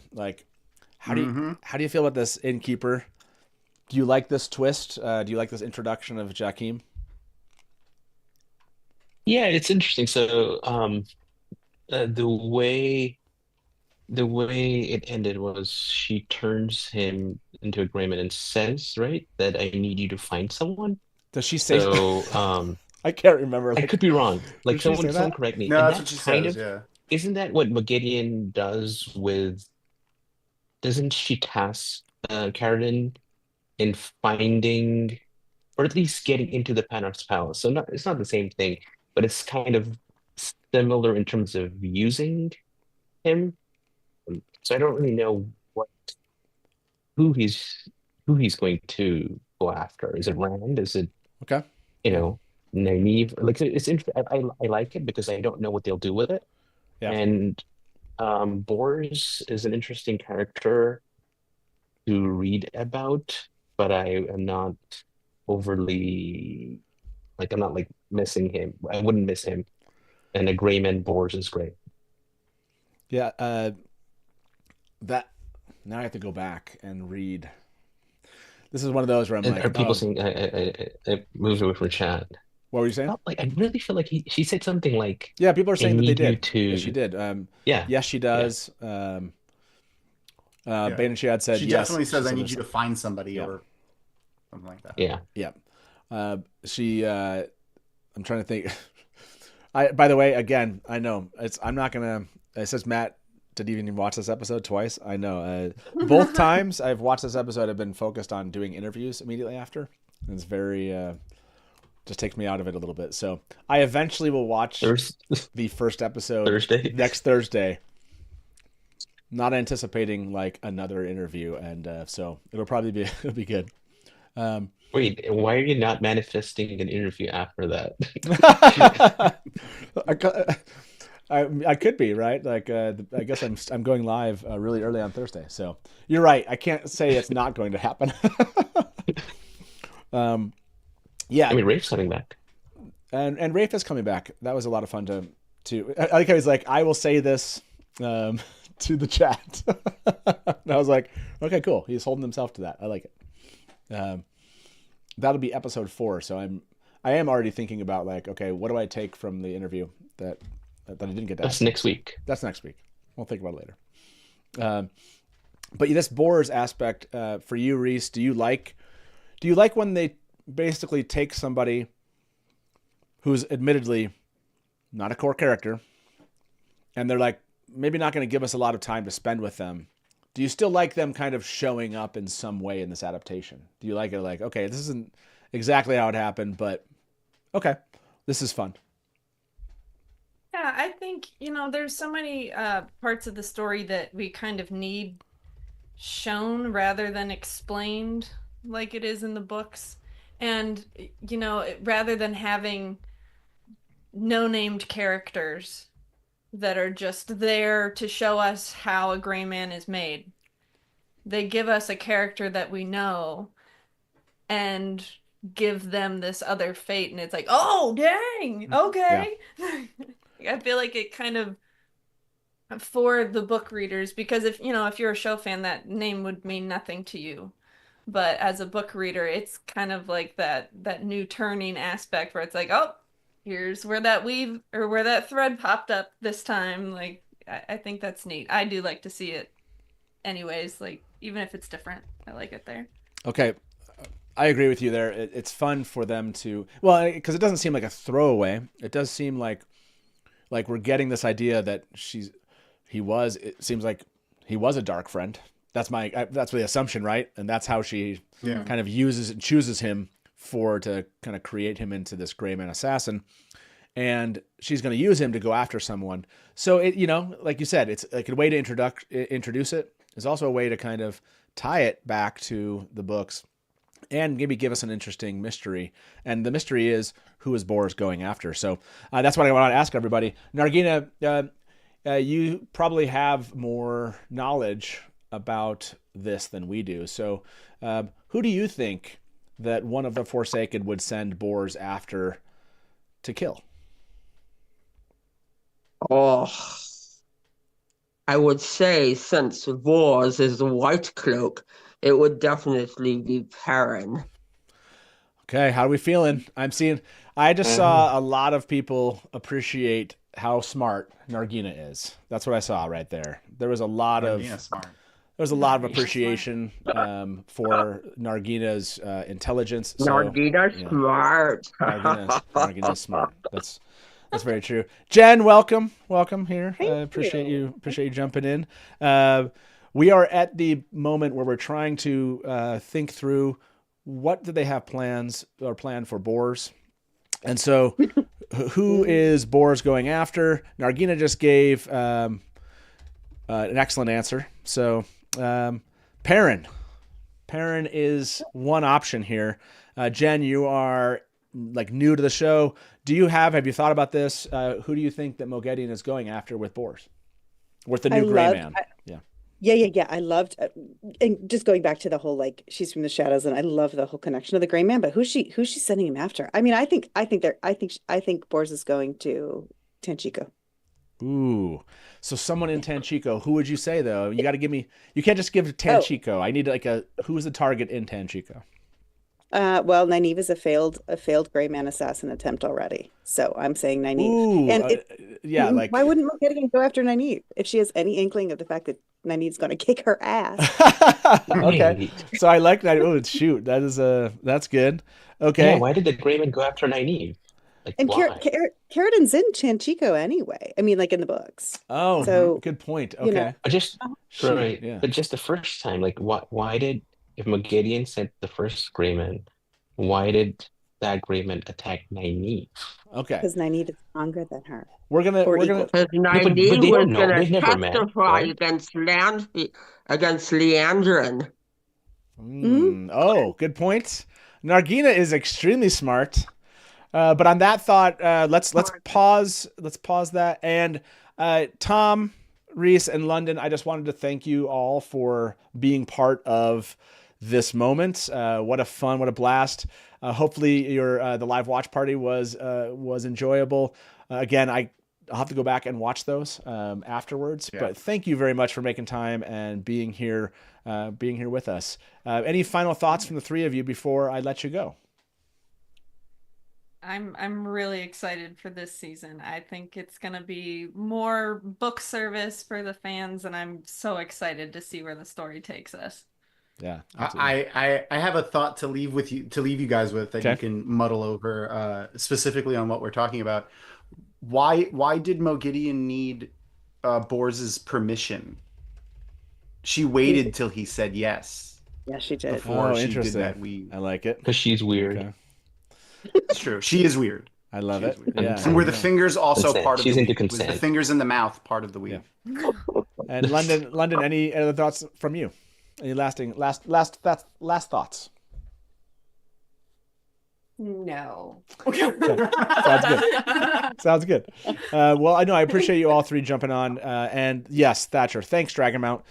Tom, where can people find you if they would like to follow Dragonmount? Dragonmount.com is a great place to start. If you go to dragonmount.com, you'll find a link to all of our social medias, and we have our TikTok is very active, our YouTube. There's tons of articles that go out on Dragonmount all the time. On Monday, we're going to be doing a rewatch of the finale of season 2, and our guest is going to be Nikhil Kopalkar, awesome. Who is a composer on season 2. So that's going to be a ton of fun. We get to hang out and talk to him about, what his interactions were with everything. But he's also a huge Wheel of Time fan. He was actually the guy years ago who put out the Wheel of Time theme with the Budapest Orchestra when they first announced the show. It was like his resume to please hire me, and apparently it worked. So.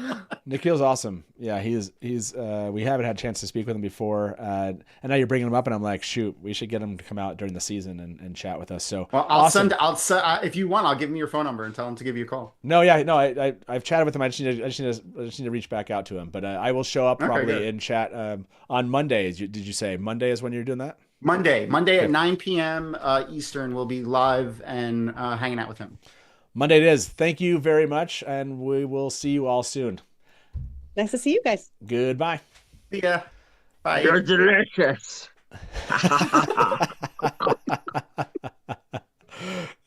This is really good. Tom, welcome. Oh, Welcome. Hello. Welcome. Hi. Thank you. So, and before we jump in there with Tom with you, Cass, I just want to say thank you. I know you're staying up late and not saying you're not going to continue kind of chatting with us all and watching and seeing how this goes. Final thoughts from you, season 3, episode 1. How are you feeling? Yeah, I'm feeling good. Of course, again, I loved it. I did have a question. I'm curious how people are feeling about this. When a couple of the sneak peeks came out with the shredding and then the little scene with Moraine having, their family meeting, a lot of people were very worried about the logistics of everything and kind of like, well, how was Nynaeve in the tower but hidden, and how did everyone get from Mom to the tower, and how much time went by? There was a lot of talk and kind of speculation about those logistics. And all I kept thinking was, wait until you see the episode, because when you do, I don't think you're going to care about the logistics anymore. Yeah. I, for one, didn't want to see them traveling from one month, from one place to another, or I honestly didn't care how maybe they were hiding Nynaeve without certain members of the tower finding out, because so much happened in that episode. They packed in so many things into one episode, whether it was action or emotional or character driven or foreshadowing. So yeah, I'm just kind of curious what other people's thoughts are, if they even care anymore about those logistics now that they've seen all the amazing things that did happen. Yeah, I mean, for everyone here, Innkeeper, are you like, yeah, it was a great, do you think there was the choice of Tar Valon and how they kind of integrated it was just like was it a smart choice in your mind? Did it work for you? I mean, they started with the bank. Like, it doesn't matter afterwards how, like, you explain what happened before that. Like, it's just it's a TV choice, right? You want to be engaged. And would I have not liked if they started in Falm and they went on a journey back? I would have loved it. Like, yeah, sure. But like, their choices make a lot of sense, and this episode is there's so much in it. Yeah. But none of it seems like rushed, I think.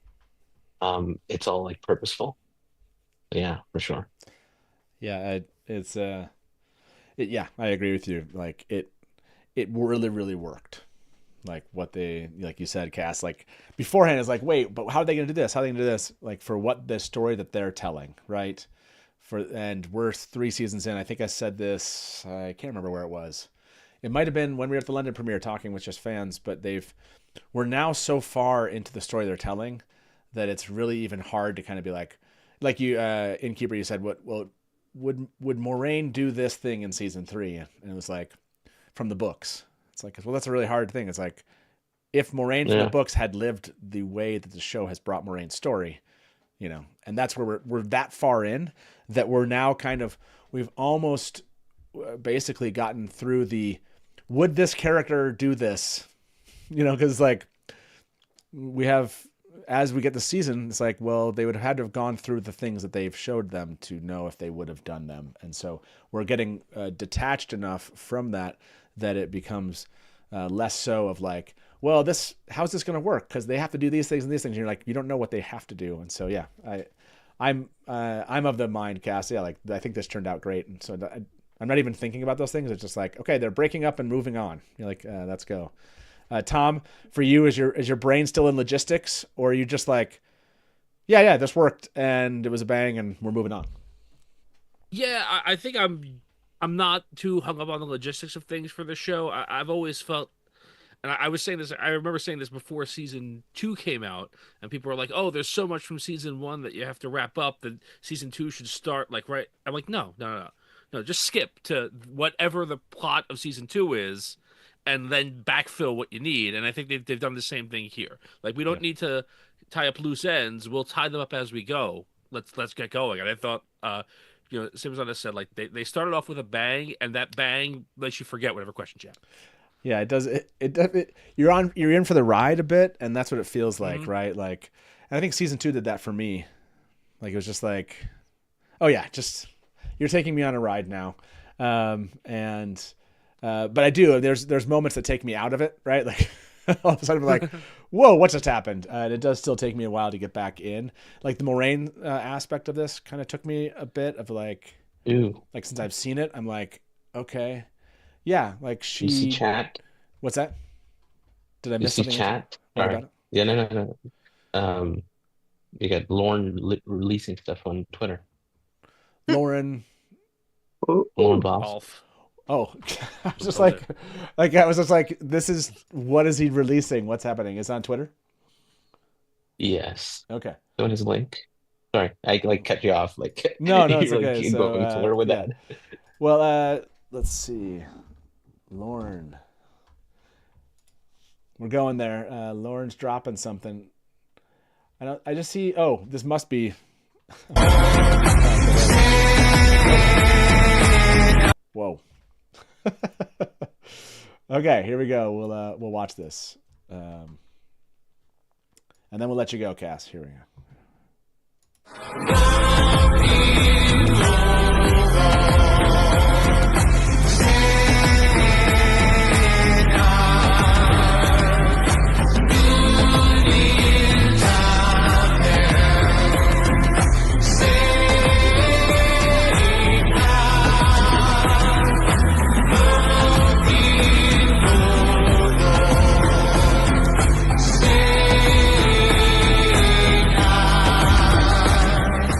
By the way, my guests are so they're kindly like not saying anything. Like we can't hear Matt, so we'll watch it. We'll watch it again. So what did you think? What did you think, Jen? Is that amazing or what? Well, let's watch it one more time and then we'll say it looked beautiful. Here you go. Those leaves, the way they flowed.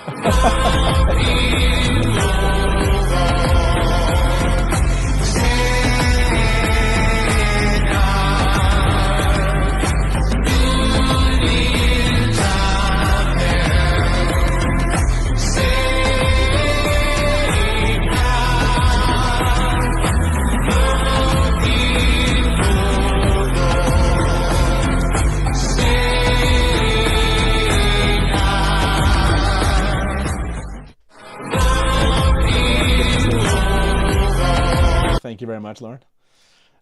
Peter Cox, right? Yeah, it's got to be Peter Cox in there. Yeah. Yeah. Man, just release it already. Cass, thank you very much for being with us, and I hope you have that you sleep well. But obviously, you're probably like hyped up on this, and so we hope to continue seeing you in chat, and we'll see you back here soon. Okay. Yeah. Thanks for having me. Yeah, of course. Bye, we'll see you. Bye. Tom, welcome. Thank you. You are among very, very intelligent, highly smart Trolloc. Just wanted you to know you're among us. So, Tom, you did not get here for this question, but I'm going to ask you for an answer because I still haven't polled everyone on this one. Who is Bors going after? Like, this is a fun kind of mystery plot question about like what they're doing. I saw a ton of conversation about this, and I want to get to it. People were talking about turning someone to the dark, and like that seemed really difficult in the books. Is this kind of equivalent to that? Like, why did Tom ask before he left? Like, why did Moghedien need to ask Bors permission? Are they trying to connect something there? But who do you think Bors is going after on the slate we have right now? Perrin and Nynaeve. Is there someone else you would put on that list of potential targets? Liandrin. Oh, interesting. Going after Liandrin. Wait, explain. Yeah, why would you say yeah? Why would because because Liandrin failed or something? Was like No. Oh, okay. Because Liandrin has a bunch of stuff that she would like to have, but she's not the type to go face to face with. Oh, you think Liandrin? Oh, okay, I gotcha. Yeah. Okay. Interesting. Find out where she is, find out where she's going, and then I'll show up there. Oh yeah, not necessarily assassin-wise, but doing some right. Basically going places. Yeah, bloodhound way. Okay. Using because we were thinking who is Bors going after? The assumption maybe to kill, but doesn't have to be to kill, right? So okay. And last option, I'll give it to you, Innkeeper. Who are you gonna throw on this list?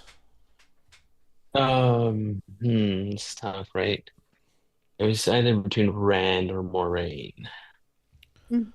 And Rand. I'm just gonna Rand because that's they talk about Lanfear and Morgadian talk about Rand at the end of True. season 2. Yeah, no, they do. Like Yeah. all of these, like as you guys have explained them, sound like really good options. Just back Yeah. to Tom's thing about Yeah, yeah. Leandrin. In the books, who when Leandrin breaks away and with the Black Aja, who's she following orders from a Forsaken standpoint? And in this show, is this a Leandrin Black Aja kind of her own plan, or is there a Forsaken handler that led to that breakaway? Because is Leandrin like a loose cannon at this moment from a Dark Prince standpoint? Yeah. That's a good question. Jen, do you think that Leandrin is like just going rogue or doing her own thing? Yeah. I mean, we know she was taking orders from Ishii both in the books, I think, and in the and in the show. So And with Lanford kind of came in a little bit. Yeah. And it's interesting because we don't know what the mechanics in the show are of Black Aja and their hearts and like how many people they know about. She clearly knew about the 5 other women that were in the hall at the time. Yep. And she even says, I love this, like on rewatch, I've been like, is that what she's saying? And I haven't watched it with captions, but I think she says, I will, to Swan, saying, you're going to reveal the rest of the Black Aja. And she's like, I will. And then she says, join me. Yeah. So, I feel like there's some even like they kind of had a plan, but not really. And so they weren't sure they were going to have to go there in this moment. So I feel like get everybody together and get out of here and head out somewhere is, I think Leandrin's kind of running that moment. I also love, do we know, and can we go spoilers a little? Yeah, Are we're we through spoiling we're a- through we're through Fires of Heaven. So do we know if we have Galena in the hallway? I know that there was some like Yeah, she's in the Maybe. credits. Yeah, and so she was in the credits. Okay, cool. Yeah, She is, yeah. Yeah. So there's, I don't know. That is my question is like, is this a Black Aja plan? Is it being led by somebody? I don't know. I don't think she's under Lanfear's orders, certainly. And I don't think Mogedion has made her presence known yet. Yeah. Right. I mean, the other thing, right? They have the bracelet. So how does Tenchiko play into this, right? Does they go to Tenchiko for the bracelets in the books? If they have the bracelets, why go to Tenchiko? If it's not complete, that might be the other thing. And I know there've been theories. I'm gonna throw this at my sister Meg because I know this was one of her theories, but I think she may have heard it along somewhere here as well. But that maybe there are pieces of the bracelet because we have one armband. In the books, it's 2 bracelets. So is there another armband we have to get? And is there some sort of collar piece as well? So is it a treasure hunt? Yay! I love a treasure hunt. No, this will be a fun one throughout the season, and it kind of opens up this possibility that this isn't the only one, right? Mm-hmm. So it doesn't just because we see one doesn't mean they're not 5, and that doesn't mean that she's not like using multiple to find things out. And what they're doing, it feels like, is they're giving us reasons to believe that Mogedians can know a lot of information and can influence a lot of things in a lot of places, right? All of a sudden, her fingers in his mouth is the equivalent of like Mogedian's fingers everywhere where you don't want her, right? Like there's like they're kind of connecting this idea of like Mogedian is in the shadows everywhere, right? Mogedian is running multiple plots. It's like they've done something here that again, she always felt like that person in the books, but still someone who wasn't going to be, I don't know, she feels a little bit more, assertive in the show in a way that makes her even like much more dangerous. Yeah. Now it is risky, right? That's the whole thing. Like she's not holding back, hiding back, going to survive everything. She put herself forward a little bit, which could risk revealing herself in a way that, she could attract attention she doesn't want. But they've definitely made her extremely compelling. I like this theory that Amy's the wise one said, what if Bors takes the place of Jared Byer? Will act like a gray man towards Perrin. Crackpot theory. And by the way, I saw a bunch of people were like, none of the above in this poll. It only gives us 4 options. So, I couldn't put all of the options in there. So yeah, I like just the fingers in the mouth thing is just like a whole nother level of the caressing the face aspect. Nargina, I'm really, really curious. Do you see this happen a lot among Shadow Spawn and Dark Friends, people putting their fingers in each other's mouths? I think that the Forsaken like to be ambiguous and like to keep the creep factor whenever they can. Smart. Yeah. Nerdy Guns. Well, thank you for being here, joining us. Hello, everybody. How excited are you? I haven't asked the 3 new guests here. Maybe I haven't asked anyone but Anas here. So let me Jen, I'll have you say what you're going to say. And then I want to kind of roll back and kind of talk about reactions for our new guests. But go ahead, Jen. I think you were about to say something. I was like, okay. I was like, I'm writing it down. Yeah, do that one first. Yeah, go ahead. Okay, I was just going to say the black fingers, and back to Cass's question of like, is there a connection between that? I think that was Cass's question. I feel like there's a because Lanfear immediately was like it had black fingers, knew it was a gray man, and Mogedian's idea of always staying back in the shadows. So now she has puppets, and I like literal puppets, and I think that the black fingers might actually allow her to control them in some way. Like and that goes back to the fingers in the mouth. I think, that maybe it was Lena's, or I think it was Tom's question, but yeah, like I think maybe the black fingers give her some control over what they're doing and allows her to sit back in the shadows, but control what people outside the shadows are doing. Oh, this I've seen all sorts of stuff in chat. Spider puppets. Spider puppet. Like literal spider crawling inside of your mouth. Anna said that. Yeah, that's true. That's a really good. Mogi puppets. Taint puppets. So it's kind of like a taint puppet thing. You're right. Like it comes out of the weave she does comes out of her fingers, right? Mm-hmm. I thought I saw like the weaves coming out of the fingers themselves. Are you muted, Innkeeper? Oh yeah, she was doing something in the sand or something. Like wasn't she like? Oh yeah, she was drawing fingers something when in it the started. I don't know what she was doing. Whether that had something to do with the black fingers. Yeah, it's hand and mouth. Oh, good one. Yeah, unreason. Hand and mouth had core sovra. I can't pronounce that. Vibes. Mind trap vibes. There we go. Thank you. Yeah, shoot, that's really good. I love this. I took us back away from Lauren's drop because this Boars stuff. Again, Mogedian is owning this. She owned the end of season 2, and then they ended season 3, episode 1 with her again, and I was just like so fascinated by like Mogedian in this in a way that I'm like uncomfortable with, because now I'm like I'm very focused on Mogedian and like, hey, whatever. And now Lanfear is just like almost fighting for the good guys in this way. But yeah, really, really, really interesting. Yeah, exactly. 2 minutes of Mogi blows everything up. Like they've done a very good job with this. Okay. I'm going to step back a little bit, get some reactions from our new guests, go back and watch Lauren's video again, kind of break that down a little bit. But let me go back up. Nargina, I can't remember if you gave us your reaction to season 3, episode 1, but what did you think? I thought it was excellent. Excellent. Nice. I loved that they were all together and having fun. It will make it even more enjoyable when we tear them limb from limb. Yeah, they were congregating in a way that you would think would make them very big targets for Shadow Spawn. So I think you're right there. Very true. This you can tell Nargina is proving out why the Dark One is actually pretty formidable at this point.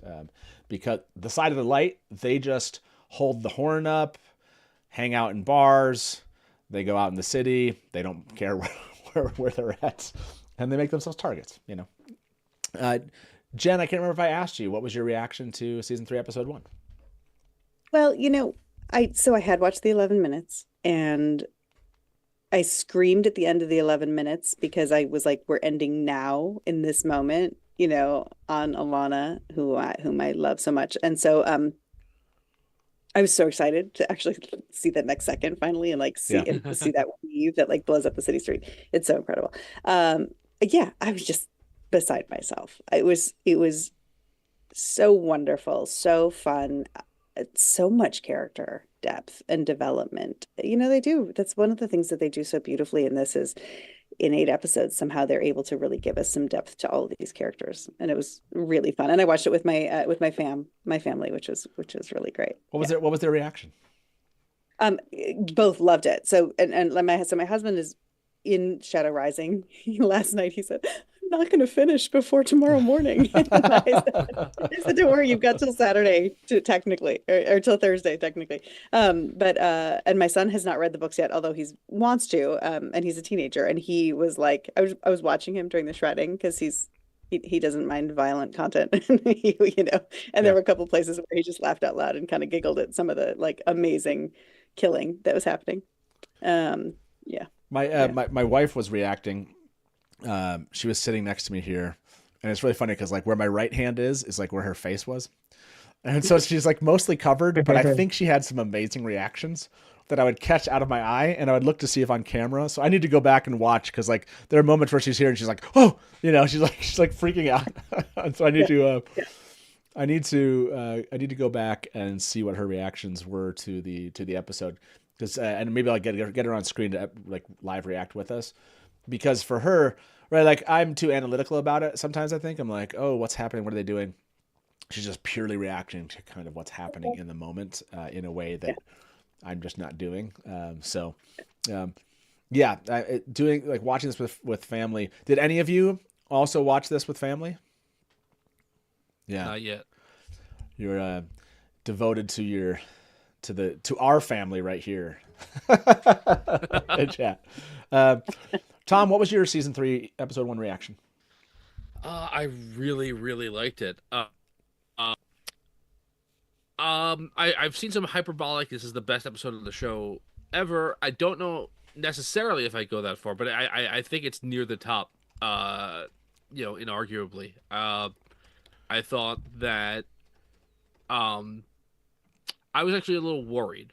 That it was going to start off with such a bang that the rest of the episode was going to be like, and then it's 2 people in a room and they're going to talk, and then there's 2 different people in another room and they'll talk. Yeah. And it kept up the momentum. It kept up, obviously there were conversation scenes, that's appropriate, but like it kept up the tension, it kept up the momentum, and it closed really strongly as well. And I agree. It had a ton of character building stuff. It had a ton of payoffs to things that have been like set up or discussed earlier. It showed how formidable like Green Aja are in battle, like with their warders. I don't know if warders, including Lan, in the show have been as effective in combat as Maxim and Ivan are, taking on like 5 or 6. Yeah, it was visceral in a way that the show has been occasionally, but not often, and I really enjoyed that. So yeah, I'm very excited to see what comes next. Yeah, me too. That the way they fought, I want to go back and watch that again. Like I said, like seeing them take on Leandrin. I think I would like to see even more of when they're fighting, more of the little things that maybe she did. I need to go back and watch like the ways that they're protected from the other channeling while they're attacking another channeler. Does that make sense? Like their backs are to 3 channelers attacking 1 channeler, and those 3 channelers are attacking them, and her stepping in to protect them while they're trying to. Does that make sense? Like I can't remember if we saw as that type of coordination, because it seemed like there were a lot of channelers, and they were able to kind of get behind Leandra and still be attacking her. It's one of those scenes I want to go back and like really parse. But I think a little suspension of reality will really help with that. No, I think. Did you just ask for some suspension of reality here at the Dusty Wheel? What? Sure. There are. I will say because I had looked at that today.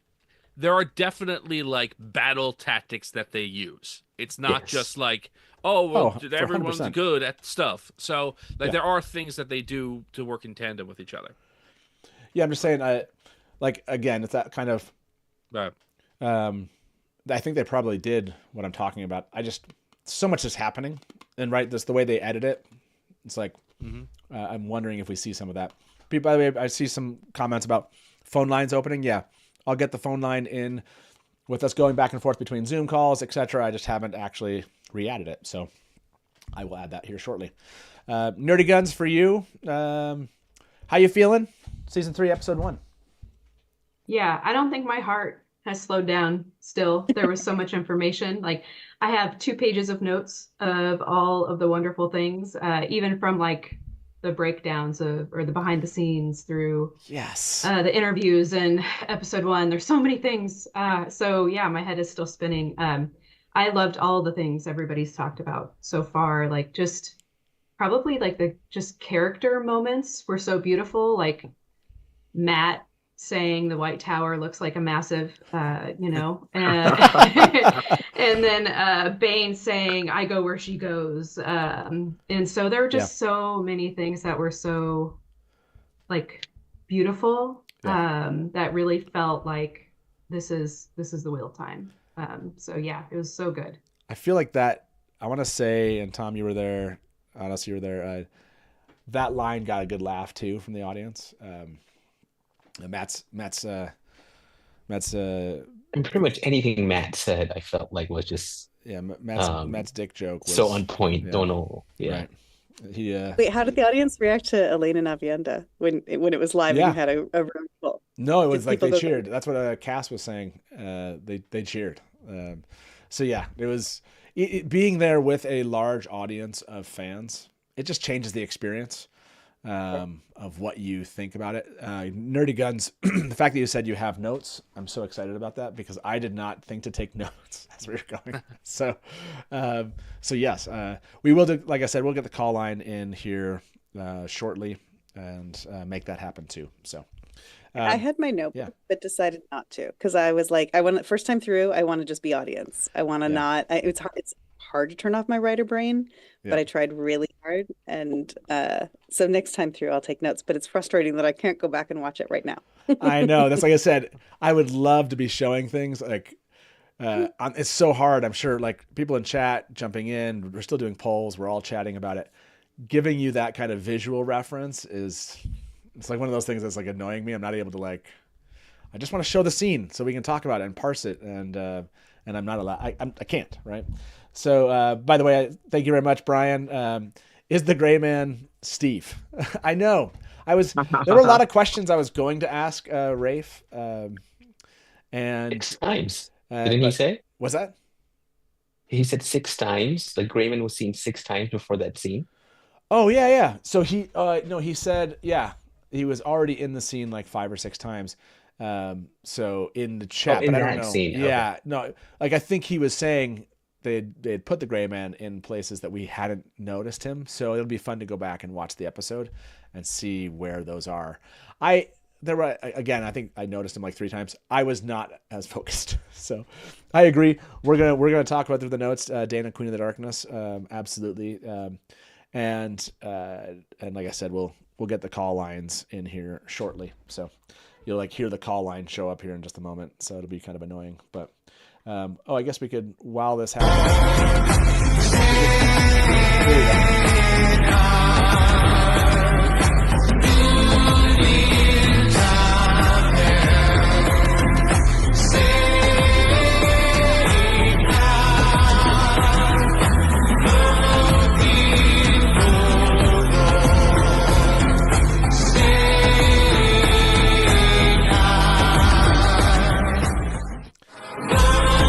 Gina, you seem to really be connecting with this song a lot.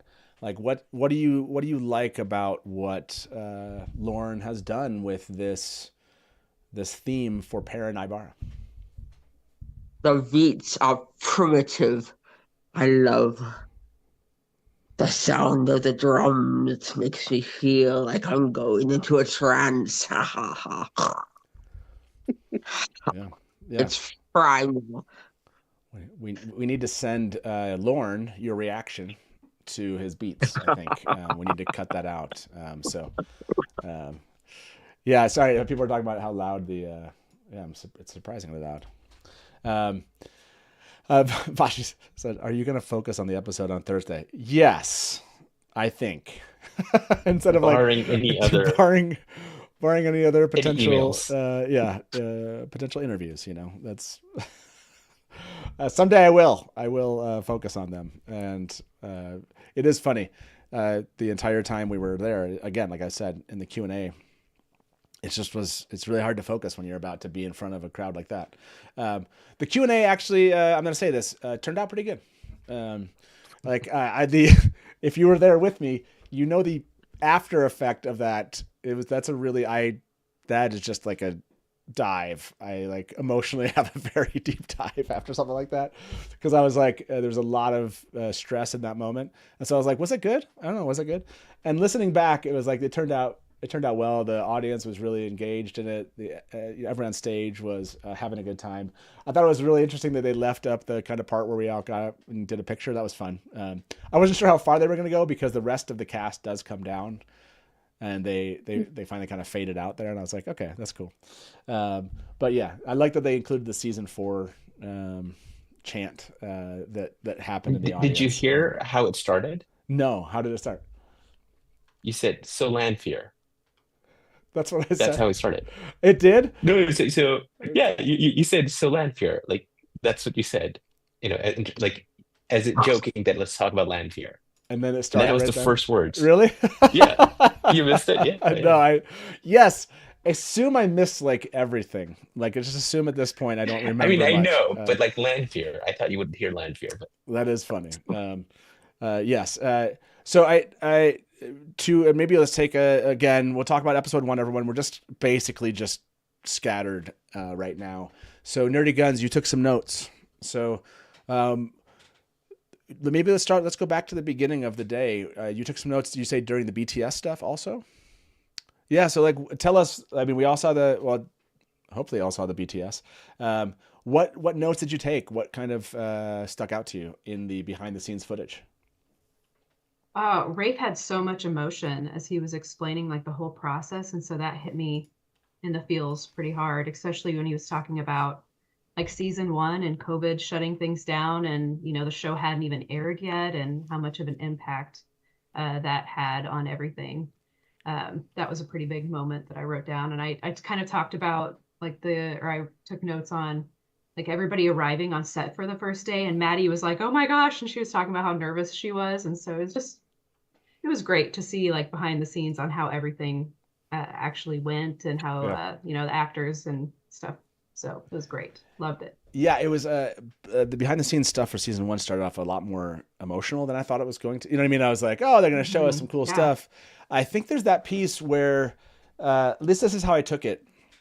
Showing that to us felt like they were like, enough has not been really revealed, talked about, shared about what was really going on, and we'd like to. They talked about Barney Harris leaving, they talked about COVID.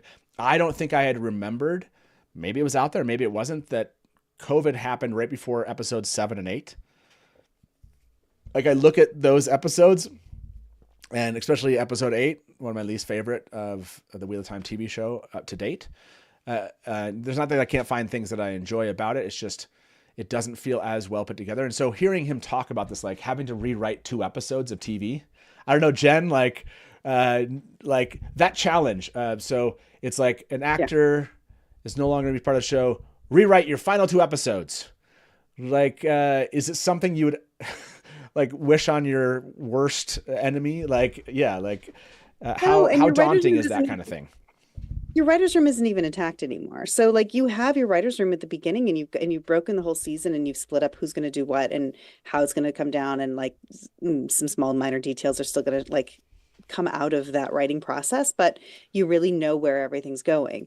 By that time, especially because of COVID on top of it, but you don't have your writer's room there anymore. So Rafe can't turn around and be like, okay, everybody huddle up. Let's figure out how we're going to fix this. I mean, I'm sure that they did by Zoom, and they brought people back in, but the writer's room has really moved on at that point too. You've only got the writers really who have written the last 2 episodes, who are going to be hanging out and still part of it. And I'm sure they all came together, and thank God they had Sarah there to figure out, okay, what we're going to have to unspool here that we can kind of fix back up in season 2 when we come back together.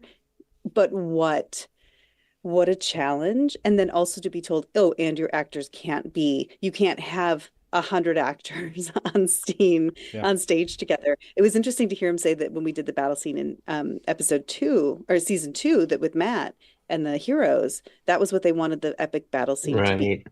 Season 1, and all we got was a bunch of guys sitting behind murder holes shooting arrows at some oncoming Trollocs, and so because they would at the time. So it was a really that was illuminating for me. I was really interested to hear that.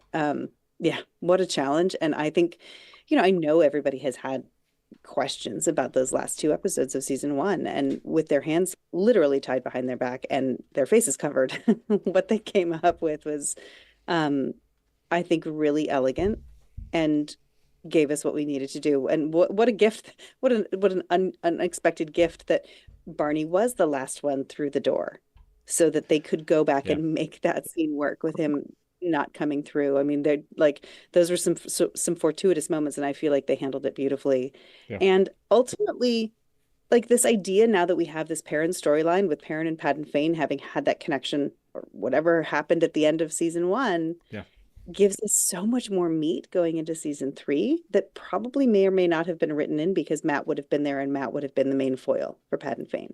So true, maybe a gift that we didn't expect, and that actually is some beautiful storytelling. The Perrin Paddon Fane piece. And I'm glad to hear you came back. Full Metal Athlete said, the end of the season was really rough. Almost nearly single-handedly ruined the show for me. It wasn't until I heard everyone fawning over Lanfear that I came back to season 2, which, great. That's a good reason to come back to season 2, is fawning over Lanfear. Thanks to Lanfear's advocate, I guess. Yes, thanks to Lanfear's advocate. Advocates out there, by the way. Lots of advocates. There's an official, there's like official advocate, and then there's like other advocates, Okay.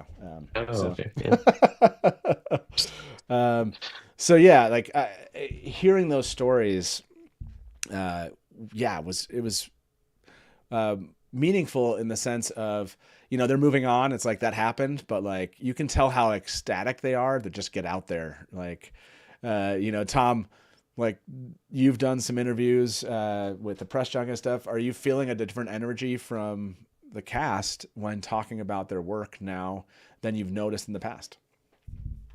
What a great question. I do. I think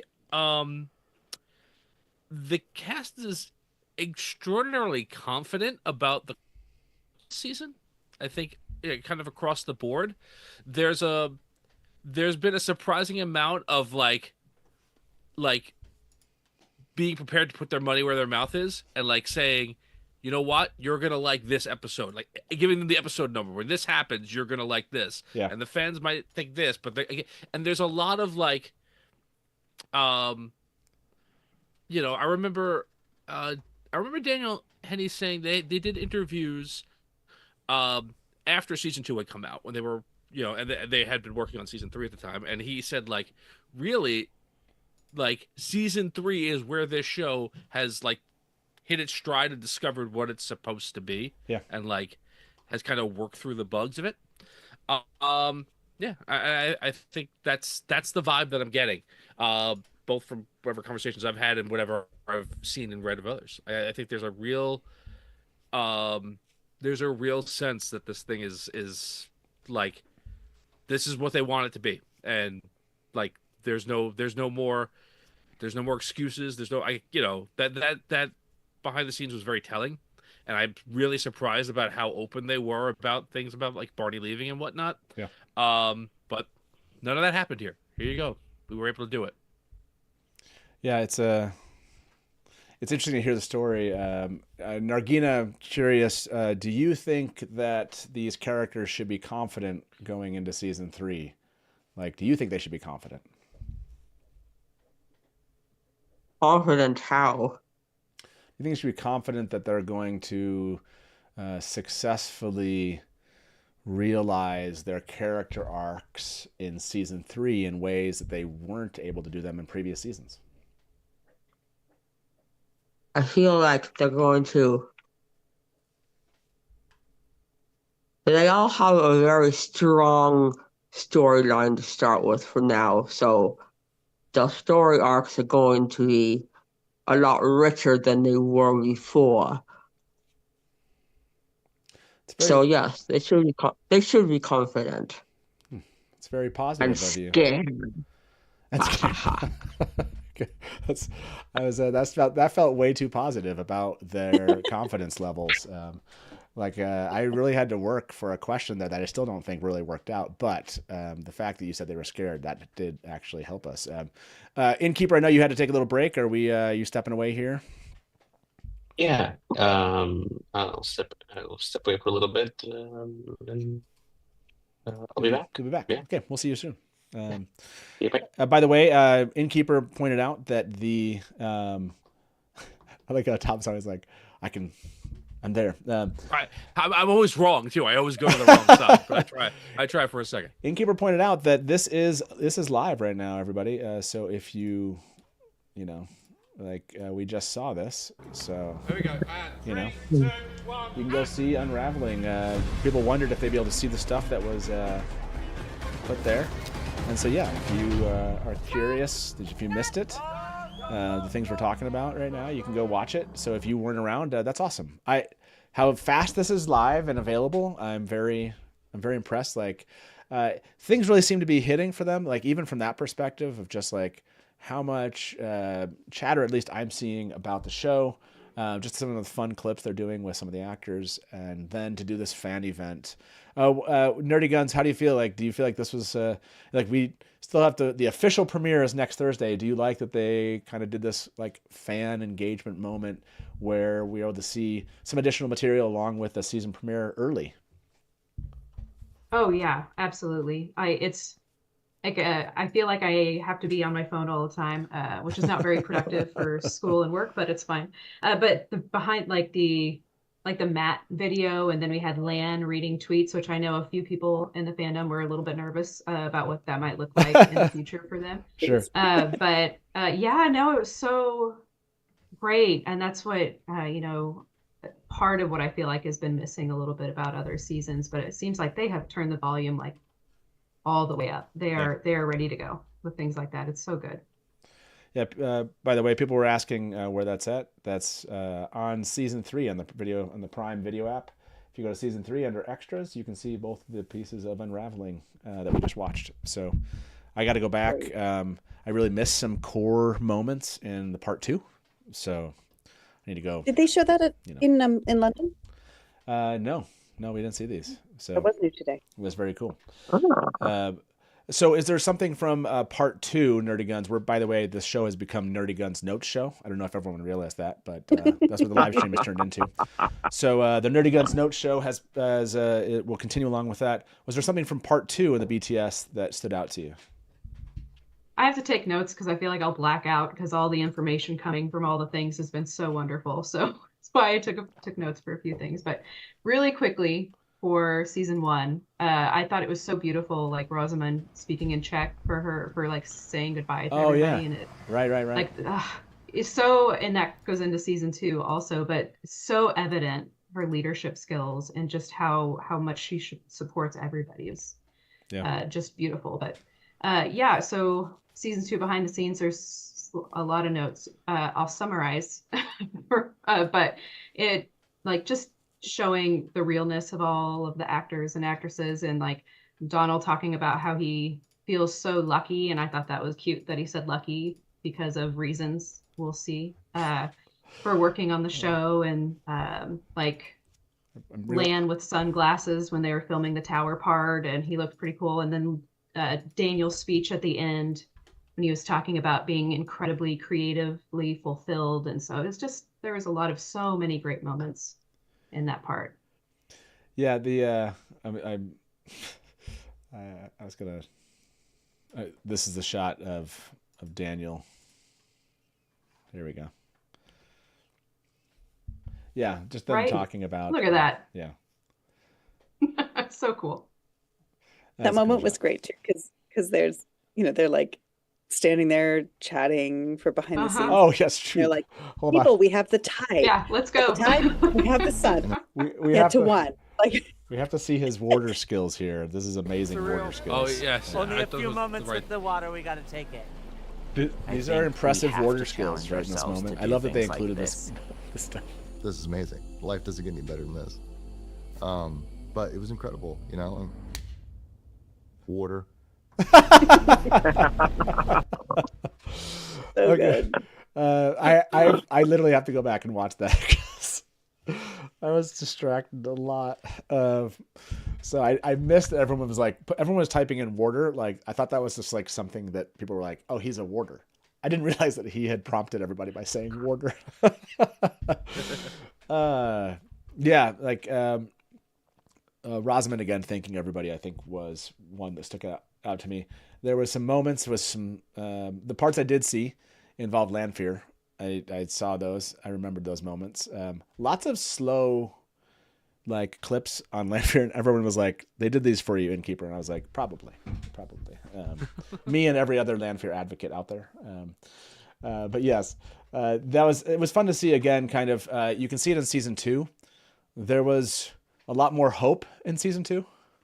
They were like, okay, now we're on to season 3, you know, like kind of the evolution of that. So it'll really be fun eventually to get a BTS of season 3 like this, and just seeing kind of their excitement level of where this is at. By the way, I asked this just about 20 minutes ago. Favorite episode of the Wheel of Time TV show. 400 of you voted on this. 45% said yes. No, but one of my top 3, 41%. At least in the top 5, 12%. So basically not in my top 5. Only made up 2%. So 98% of the people here put this episode in their top 5 at least, and most of them in their top 3. And yeah, I'm trying to think of for me. So I didn't do. So I haven't given you my opinion on this. This happens a lot. Just running the show, I don't really focus on myself in this way, but I know a lot of people are like, what did you think about it? People have been asking ever since we saw the episode. As you've noticed, I was distracted, so I'm still going to give you distracted Matt's notes on this.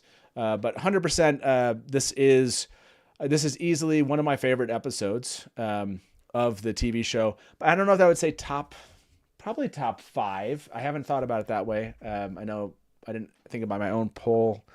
The Lanfear stuff is just so well done in season 2 that I don't want to, like, I know I asked you guys to do this. I'm not going to say that until I've gone back and watched the season 2 rewatch tomorrow. I kind of need to connect with the season 2 rewatch and then compare it against this. But this was just, I think overall, just the density of what was here, really loved. Again, like I said at the Q&A, like that was a banger, you know, start. Like seeing the Black Aja leave, really, really cool moment. Seeing the upgrade, like really, really loved that. Seeing the boys kind of hang out, snakes and foxes.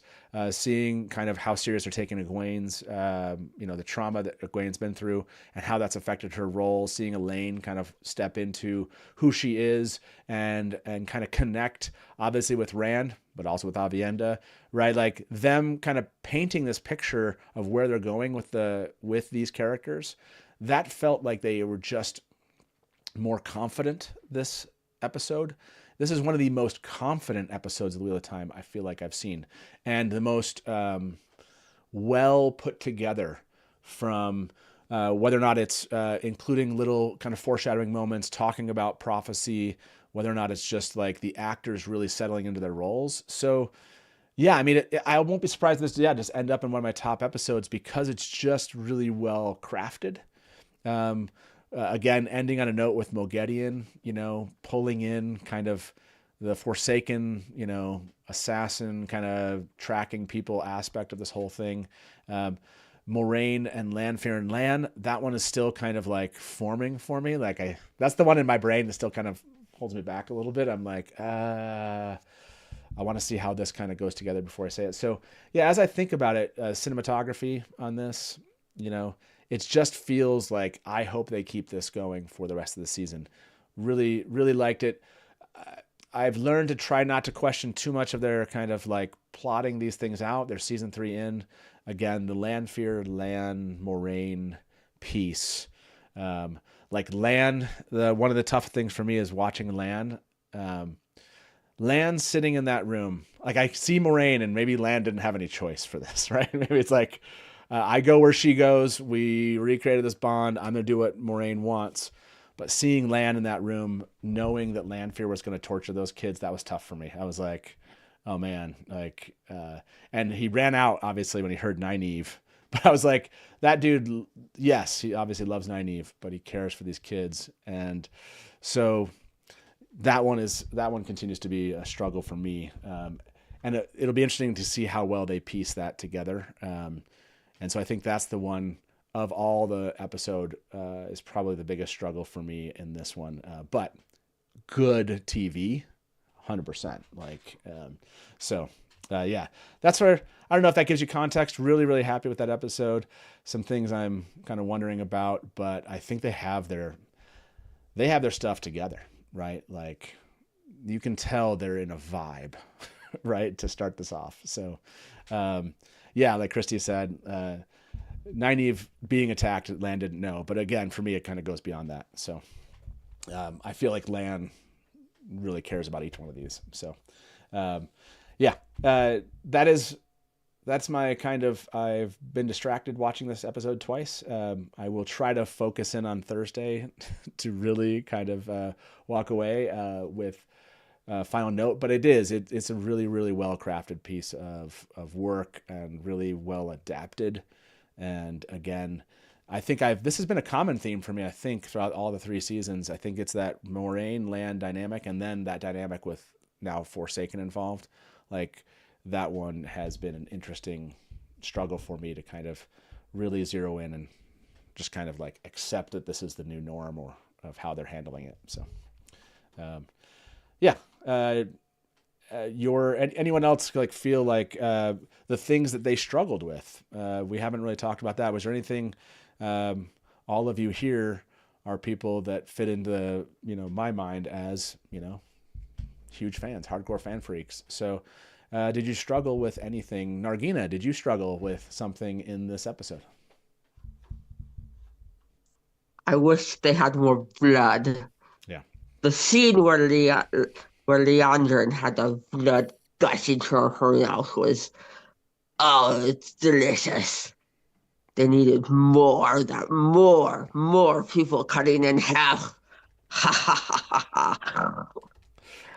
By the way, Nargina, this is a good poll question. I want to see if the audience feels like you do. Did we need more blood in this episode? Like Nargina said. We'll see. We'll find out. That's a good point. There was a lot of blood, but there could have been more. It could have been, more. Jen, for you, was there anything that, you struggled with, or do you feel like, no, you've settled into the story they're telling in a way that their changes, it's more seamless for you? I think the changes are seamless. I'm so in love with this writing staff and the adaptation and how they've changed things. And I hear you about the Lanfear and Maureen, kind of like how connected are they? We've seen forward shots already. We've seen some shots from the rings where Lanfear kills her over and over again in the teaser and stuff. And I think that that's going to have a lot more depth and a lot more meaning with this like very uncomfortable alliance they have here at the beginning. And I also think that I think it's going to make a lot of things land better. And I also think, because when they showed it again in the after thing of like, here's what's coming up in the season, but that shot of Mierin turning around and looking over her shoulder, and I think and I hope this makes you happy, Matt, but I think we're going to get so much more depth of her turn and why she turned and how she turned. And it's not just about like, I'm jealous of Olyana. Like, yeah. I think there's just going to be a lot more depth to it. So I love that we're setting this up, because I think we're going to see these parallels between her and Moraine, and like, what will they do at all costs? Yeah. And yeah, that makes me really excited. So love it. Yeah. How about for you, Nerdy Guns? Is there anything that kind of struck you where you're like, oh, this one I struggle with this aspect of the episode? Or again, if like Jen, I feel like it's been pretty seamless how they've integrated all of this, and you're kind of just on the ride at this point. I'm on the ride for sure. No, it went by. It was so fast and so fast paced. And I think the first note that I wrote down was, oh my God, that Leandrin stabbing threw me off a little bit. Yeah. I watched everyone in chat was like, whoa, what? I went to both chats and everyone was like, what? Yeah, that was so intense. But yeah, no notes from me necessarily. I'm really curious to see how gray men play into this season and what that looks like, because that was really intense, of course, that last part. But yeah, I thought it was great. Yeah, fantastic ending with that piece. Tom, for you, terrifying. But absolutely, yes. Like, she is so, like, at the end of season 2, I was like, yeah, but it's just Moghedien, right? Now, like I feel like they knew this was coming, right? So I think that reaction of like, Moghedien was cool, that's fine, and they're just like, you have not seen who Moghedien is. We've made some changes. And the reaction that we had, and then the fingers in the mouth thing. Oh, the fingers in the mouth thing is just it's I know so you talked good. about it, but wow. Yeah. It's so good. It's so well done. Moghedien is going to be, it feels like a force this season as far as just like the attention of the audience every time Moghedien's going to be on scene is intense, right? Like, that is a scene when she got on, I watched. I was like, okay. Yes, she's fantastic. Leia Costa and the writers and costuming, all the effects, everything that goes around with Moghedien, they've done a fantastic job on. So, how about for you, Tom? Was there anything that you struggled with in this first episode? Now you've seen it twice, right? So yeah. So I'll say there's one thing that it took me out of it for a moment the first time I watched it, but I'm gonna caveat it with, I think I would be surprised if there's no payoff for it. But when the boys are like, hey, let's go out, we have one night of freedom before we're on the prophecy ship to wherever, like, they're just out at like an open walled bar. Like, it's just, like, not only are they out crazy, right?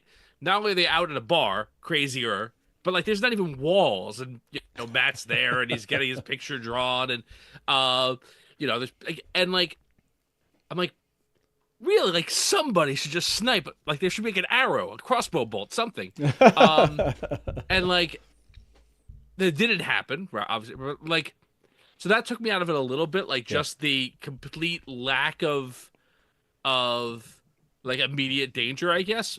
But I almost feel like there's got to be a payoff for that. Like, that's like what they do in that episode. Like, if it has no repercussions in the season, I'd be surprised. Yeah, I mean, and this Jennifer just said this. Someone was watching The Boys. Yeah, I mean, let's go back to the books just for a moment. The amount of times that Shamael could have taken these people out. Yes, I'm just saying, like, there is some plot armor and it shows up on TV, but like the amount of times where they're just like, but the way that they talk about it in the books is more like, we're going to turn them, they're going to join us, they're tracking them, they're watching them. Landfear does this a lot. They're getting people close to them. And so that part, their ignorance, their just kind of casualness of like, yeah, I agree with you. Like, there was just a Black Aja attack. Why are you you're just hanging out at the bar, but also this feeling of catharsis. They're just like, okay, but we have Moraine here, and Moraine and Lan and the Aiel are definitely around. Maybe they're just like, Rand's here, so we have protection. That's also true. Right. They're like, we're not totally worried because there are like a lot of people watching over us, and this is maybe they've there's a little bit of that feeling to it too. But I agree. Like, my first thought was like, shouldn't you be locked down at this point after the Black Aja attack? There was a little bit of that. So, but yeah, Dana Lou said, did you see Matt hang the horn on the back of his chair? No. Whatever. Are we all in the assumption that this is the actual horn, not like some weird like fake that he's just carrying around? So I assume it's the real one. I don't know. But I'm gonna ask everybody that. Nargina, I wanted to let you know. You asked the question, or you were excited about, you wanted more blood in this episode. 26% of the people watching are feeling what you're putting out here, right? They do want to see more blood. So you really do have a fan base in chat. I just wanted you to be aware of that. You have some people really are with you. I love you all. Yes. You're delicious. So thank you. Thank you for being here, by the way. You're really adding a very interesting aspect to our discussion here, with kind of a shadow spawn look at this episode in a way that I've never thought about it before. So appreciate it. Appreciate you being here. So, you better. The horn or horn ain't is the required question. I don't know, Jen. Like so I'm going to answer my question. I answer the question you asked with how I think that you are thinking, which I want to think that way. I don't know that the show is necessarily thinking that way. So, like, to me, this can't be the real one, right? But like, we see the picture of Matt, or that little clip of Matt where he's in the room with a novice and she's holding the horn. So there does seem to be, like, Matt does seem to have the actual Horn of Valere. Now, I'm not with everybody who's like, this is crazy. No one actually, like, even in like the books, the Horn of Valere is not actually, like, people are just like, we're going on the hunt. It doesn't exist. Or some people are really serious about it. Other people are like, you're crazy hunters for the horn, like, you're never going to find this, like finding the Holy Grail, right? So if somebody was standing in a bar somewhere, they're like, I found the Holy Grail, you would look at them and be like, that guy's an idiot. You take a picture, send it to your friends and be like, dude thinks he has the Grail, right? So in the same way, like, the fact that he has it, doesn't, like, I have the horn and I blew the horn. No one cares or believes that, like, rumor. And so that part doesn't bother me, but it is the casualness of him just kind of walking around with the horn that is weird. Nerdy Guns, do you think this is the real horn? I do. I thought that all along. So, when he was posing for his picture, somebody kind of looked over at him with some eyes like, okay, yeah, sure, whatever. So I feel like it is, and people are just like not believing that it is, that are around him. So. In the book, doesn't he just like lash it to his saddle, like at Falm? Like, I think he does something pretty not. Does he? very I can't careful remember. Yeah. Pretty casual with In the book, at one point, he throws it over a wall and then climbs the wall. Yes, exactly right. Right after I like Astronomy said, have you seen humans? We're really bad at risk assessment and would definitely go out for a drink when we shouldn't. Yes, 100%. Yeah, Tom, real horn. What's the real horn? Yeah, I think it's the real horn. I think he's honestly, whatever. I think he is. This is his reaction to, like this is. I feel like he's at an emotional, like, super high from, like, where he was in his life this whole time to find this revelation at the end of season 2, and now he's just like, I'm on top of the world. I'm untouchable. Yeah. He also, in the middle of the bar, calls Rand the Dragon Reborn. Like, he just calls him out. Like, just, it doesn't matter. Nothing matters. Like, yeah. So I think he's. My vibe was that this is the real one, or at least he believes it's the real one. Like, Nargina, have you reported this fact to anyone that Matt Cawthon has the real horn? I'm just curious. Have you told anyone? Of course I have. You think I want to be killed by all of my own children? Good point. I figured you had told somebody. I don't think Matt's going to last very long in Tar Valon if he doesn't leave. So, smart. By the way, this one, Nico, Mir, no one commenting on a sketch of Rand on the table. Okay, again, this doesn't come out as a shock, but I do kind of have a memory of there being one. But what about the sketch? No one's commenting on it. Does anyone remember what the sketch was? Nerdy Guns, is this in your notes? Was there something about the sketch that I'm forgetting? And can we talk about it in the sense of spoilers through Fires of Heaven? Yeah, it was Rand battling Ishii in the sky over the tower. Okay, yes, that's right. Yeah, important. This is basically how this is going to go. It was a good nod to the fans. Gosh. This is how it's going to go. You guys are going to, like, recreate the episode for me all evening long. That's just how it's going to be. Jen, I saw you shake your head. Did you like seeing that sketch? Oh, I thought it was great. Because it's like an artist rendition, and it's like this weird, like as if the artist was looking from up above, and so they're kind of just like big and kind of like jumping up above the tower. It's something that you could make based on the reality of the show, which is that they just had a fight on top of the tower. But it's not, and it to me answers all of our many years of questions of like Rand in the sky. What does that mean exactly? You know, like what does that look like? How are they drawing it? Like I felt like it was a really nice shout out to the books without making it completely cheeseball, but making this moment a little cheeseball to help kind of explain why it's cheeseball. I liked it. I laughed out loud and clapped, and my 15-year-old looked at me like, what am I missing? Yeah, again, I like that you followed it.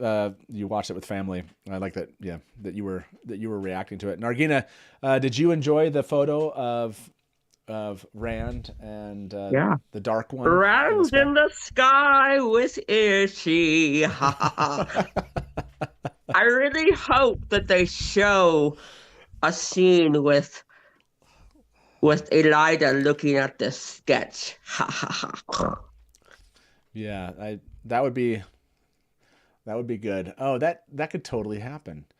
Nargina is smart. Nargina is very smart. I want to poll everyone. Another Nargina poll, by the way. This is the Nerdy Gun Notes show, but the Nargina poll show. Horn or Horn ain't. 79% of you, about 225 people have voted on this one. Do you think Elida will end up with these sketches of Matt and Rand? We don't know if a sketch was done of Perrin, do we? Yes or no? I'm sure somebody made a sketch of him taking out that white cloak. I like this comment. Endosocial said Matt struggles with dependency on issues. Objects of attachment are his thing. Quit a dagger. Get hooked on the horn. Such is life. that's not. He kind of swapped one for the other. That's an interesting thought. And that's a fun thing that they're going from dagger to horn, because again we have if they go here. We have the sketch we have the poster, right? The poster shows that Matt has the fox head, right? Medallion. So I didn't think about it that way, like dagger to horn to potentially fox head medallion. Matt's that object addiction, that dependency thing. Anyways, that's fun. It all leads to embroidery. Exactly. There was one question. Shoot. Not that question. Shoot. Ash said, as someone who didn't read the books, I thought Ashamael brought the dragon to the Dark One and is not the same as the Dark One. That is true. Yes, Ashamael is not the same as the Dark One. I said Dark One because in the books, everyone believes Ashamael is the Dark One early on, right? It's like that's who they're seeing when it's really Ashamael that they're seeing. Nargina, have you ever mistaken Ashamael for the Dark One? Do you think I have a death wish? Of course not. I had to ask. Did we see the dagger in this episode? Anyone? Did anyone see the dagger? Nargina, are you hiding the dagger by chance? No. Oh, yes. Nargina, there was. Nargina has that. Nargina has the dagger. Oh my gosh. That's why we didn't see it. Jen, did you see the dagger? Do you remember seeing it? I did not, but I did feel like I heard some whistling like at around the time of the Really? the Western Okay. little Western. I mean, it almost sounded like the Pad and Fane whistle, and I didn't see him, but I'll go back and look. Okay. I have to now. Once we have the episode, this is one of those things. It's like kind of a little bit of torture, but I'm so glad. I just want to say this. I'm so glad that you've seen this episode, so we can talk about it. So it's really tough when you can't like theorize with people. You just have it, and you're like, oh yeah, I can't talk to people. No one knows what this is. So yes, must rewatch. Yeah, like kudos to everybody for holding all that in. Yeah, Y'all right. are heroes. That's Heroes of the incredible. Horde. Yeah, they did. They did good. I think Seriously. it's so funny. They showed it unedited, that whole Q&A, because I was like, surely they're going to cut out the part where I just lightly admonish the crowd to follow the rules. They were like, nope, we're just including that part. And I was like, okay, that's fine. No one's going to like, there's no one that saw me that knows me that I said that. They were like, that's definitely on par with what the Innkeeper would tell you. I was like, but it was just like a really funny moment of like, yeah, okay, I didn't realize that was going to happen. But everyone stayed pretty good. I was impressed that no one seems to have leaked the stuff from that. Like there weren't kind of copies of it out there. So I was impressed with the fandom that showed up and that stuck to it. That was pretty awesome. So I just have to say, I was Oh, yeah. impressed with the way you said it though too, Matt. I really, it was so you, and I so loved it, which is like, and if you have a question about it, just ask. And I was like, you know, that's simple. That was a It riff. was lovely. That certainly was a riff in the moment. I was like, no, it was, yeah, that was a really funny kind of, if this makes sense, I had conceptualized most of that event. I had not conceptualized how to end that event. So that was like, however it ended was just kind of like a riff in my head of just like things I want to say or things I think I should say. And that one came out. It's pretty funny. But thank you. What was I going to ask? Shoot. Oh yes. I saw somebody ask a question right here. On March 17th, are you going to going to rewatch 1 or go straight to 2 and 3? I want to rewatch, but on the other hand, what's next? Yes. So let's give a quick explanation of what's happening. Again, live stream tomorrow, rewatching all of season 2 together with fans who want to show up. I hope you show up. It was rewatch the first one was a lot of fun. This one I think will be even more fun because of what we just saw. And also season 2 was better than season 1. So it's just going to be more enjoyable to watch together. So that's tomorrow, begins at 12 p.m. Eastern. For the Dusty, we'll be back our normal Wednesday night. That's right. Wednesday night, 9 p.m. Eastern. We'll probably just be like ecstatic and ready to talk. Like, just like, okay, let's get this going. It'll be just kind of a hype stream. You know, we'll just be excited. Thursday morning at midnight Pacific time, I apologize. 11 p.m. on Wednesday night Pacific time. So 2 a.m. Eastern on Thursday. We will do a kind of a pre-show before we jump into the show itself. We'll be watching episode 1, 2, and 3 consecutively. We will do little breaks between it. We'll get reactions, let people kind of take a quick break. So think 5-10 minutes of reactions, but we'll basically move on because what happens is most people just move on and then they come back into chat and they're like, you're still here? So we'll watch episodes 1, 2, and 3 all the way through. I don't have ads on Amazon. So what you'll see us is watching it without ads. So we'll put a timer up. We'll be watching it. We'll be live reacting. And then we'll be doing an after show for as long as I can stay awake. That's basically what's going to happen. Maybe I can take it all the way to the 7 a.m. Pacific time. Maybe I can't. If I can't, then whenever I've talked to Rob at Malkier Talks, we're going to send everybody over to Malkier Talks for another 8 or 9 hours of coverage. Malkier Talks is going to take it from there. And at the end of that, we'll come back to the Dusty Wheel, and Innkeeper on Us will do his own live watch. He won't be watching the episodes, so he'll be doing a live watch of 1, 2, and 3 on Thursday night. So if you're just like, I'm not going to plan to watch it in the morning, I'm going to watch it at night, you can come back to the Dusty Wheel. Or as long as you don't spoil things in chat for people, you can jump in and just rewatch it with us on Thursday night. So there should be 24 hours of coverage, and probably 16 of those are here at the Dusty Wheel. It should be a blast, and I hope you join us. So that's my spiel, if you're kind of wondering how that's going to all turn out. So yeah, rewatching 1 as soon as possible. That's a lot of Ricola. Yeah, Ricola, by the way, early, if you missed the poll, this has got me through today so far. This is your berry medley on the Ricola side of things. And Ricola was the most popular live streaming cough drop, according to chat. And there were at least, there were hundreds of people answering that poll, so it seems pretty reliable. But yes, that's our schedule. Nerdy Guns. We're gonna, by the way, we're gonna have a guest join us, and Nargina. At that point, we're gonna ask you for final thoughts. But when that guest joins, we'll do that. But until then, Nerdy Guns, let's move on from the BTS notes that you took down for episode 1. because clearly I don't remember a lot of it. What did you like? What do you remember? What's your first note? Just kind of like start breaking down episode 1, and let's talk about it. Okay, so season 2, behind the scenes, or episode 1? Which one? Episode 1. Oh, okay. All right.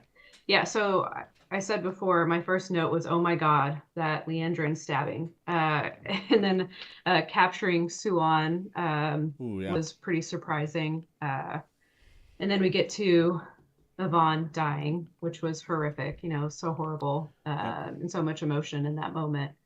And I know, some of the fandom kind of suspected that might happen, but it was still hit me in the feels pretty hard. So I was really surprised with Moraine saving Suan.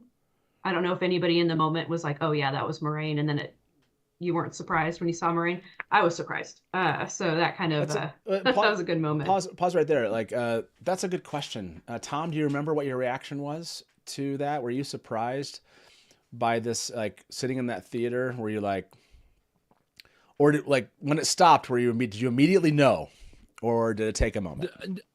I think it took a moment. I think I was surprised. I think at the moment I was just like, what's happening? And then when it cuts over, I'm like, yay. Because it's nice for someone to be the bigger person in a conflict in the Wheel of Time. It doesn't happen that often.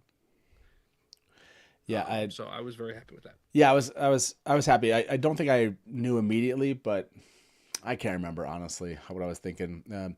Nargina, did you know immediately that Moraine had saved Suan when you watched that? I suspected as much. Yeah, that would make sense. By the way, the poll that I put out there, about almost 300 of you vote on this. Do you think Elida will end up with the sketches of Matt and Rand? 90% of you believe so. And that was another Nargina poll. So I just want to say this, Nargina, before we give you a final moment to talk to us. Just want to thank you for bringing the Shadow's smartest agent to today's live stream. It's been really pleasant having you here, and I appreciate you not killing anyone while you were here. So yeah, thank you very much. And any final thoughts that you would like to leave us with? Well, the show is fantastic. I love that. First of all, I want to say hi to John from WhatsApp. I'm very excited to meet you at your very first convention. Very soon, a few weeks. Nargina and you look tasty, so you better. I'll make sure to bring my seasoning. Oh my goodness, Nargina, we can't wait to have you back here at the Dusty Wheel. But thank you very much. We will miss you and your kind of smart polls. Is there a poll that we could ask the audience before we let you go? Like, is there one last thought, and then we'll like, would you like to ask the audience any questions about episode 1 or anything that happened today? Oh, I don't know. I just want to know, what does the audience prefer? Do they prefer Nargina? Or Kevin's Trolloc nipples? Do they prefer Nargina or Perrin's Trolloc nipples? Is that what the question? No, Kevin Angus. Oh, Kevin's, yes. Kevin Angus. Nargina or Kevin's Trolloc nipples? This is a great question. So we're going to ask the audience this, but Nargina, thank you very much for being with us, and I hope you will accept our invitation to come back again. Oh, yes. Watch yourselves when you're sleeping. Ha ha ha. We will now. Oh gosh, that was so good. Oh. When Penny said I'm gonna come in as Nargina, I was like, I don't think I've actually had anyone on the show like playing a bit, like, and I that was awesome. And can you say commit? Yes. Really? That was so good. What does the audience prefer, Nargina or Kevin's Trolloc nipples? That's a great question. If you're like, I don't know what Kevin's Trolloc nipples mean, I guess you're going to pick Nargina. I think that's what's going to happen. So, what up, John? How you doing? Hey, how's it going? Good, I was man. like, what did I walk into? Oh my goodness. You and James, apparently. James just said, I just got on. What just happened?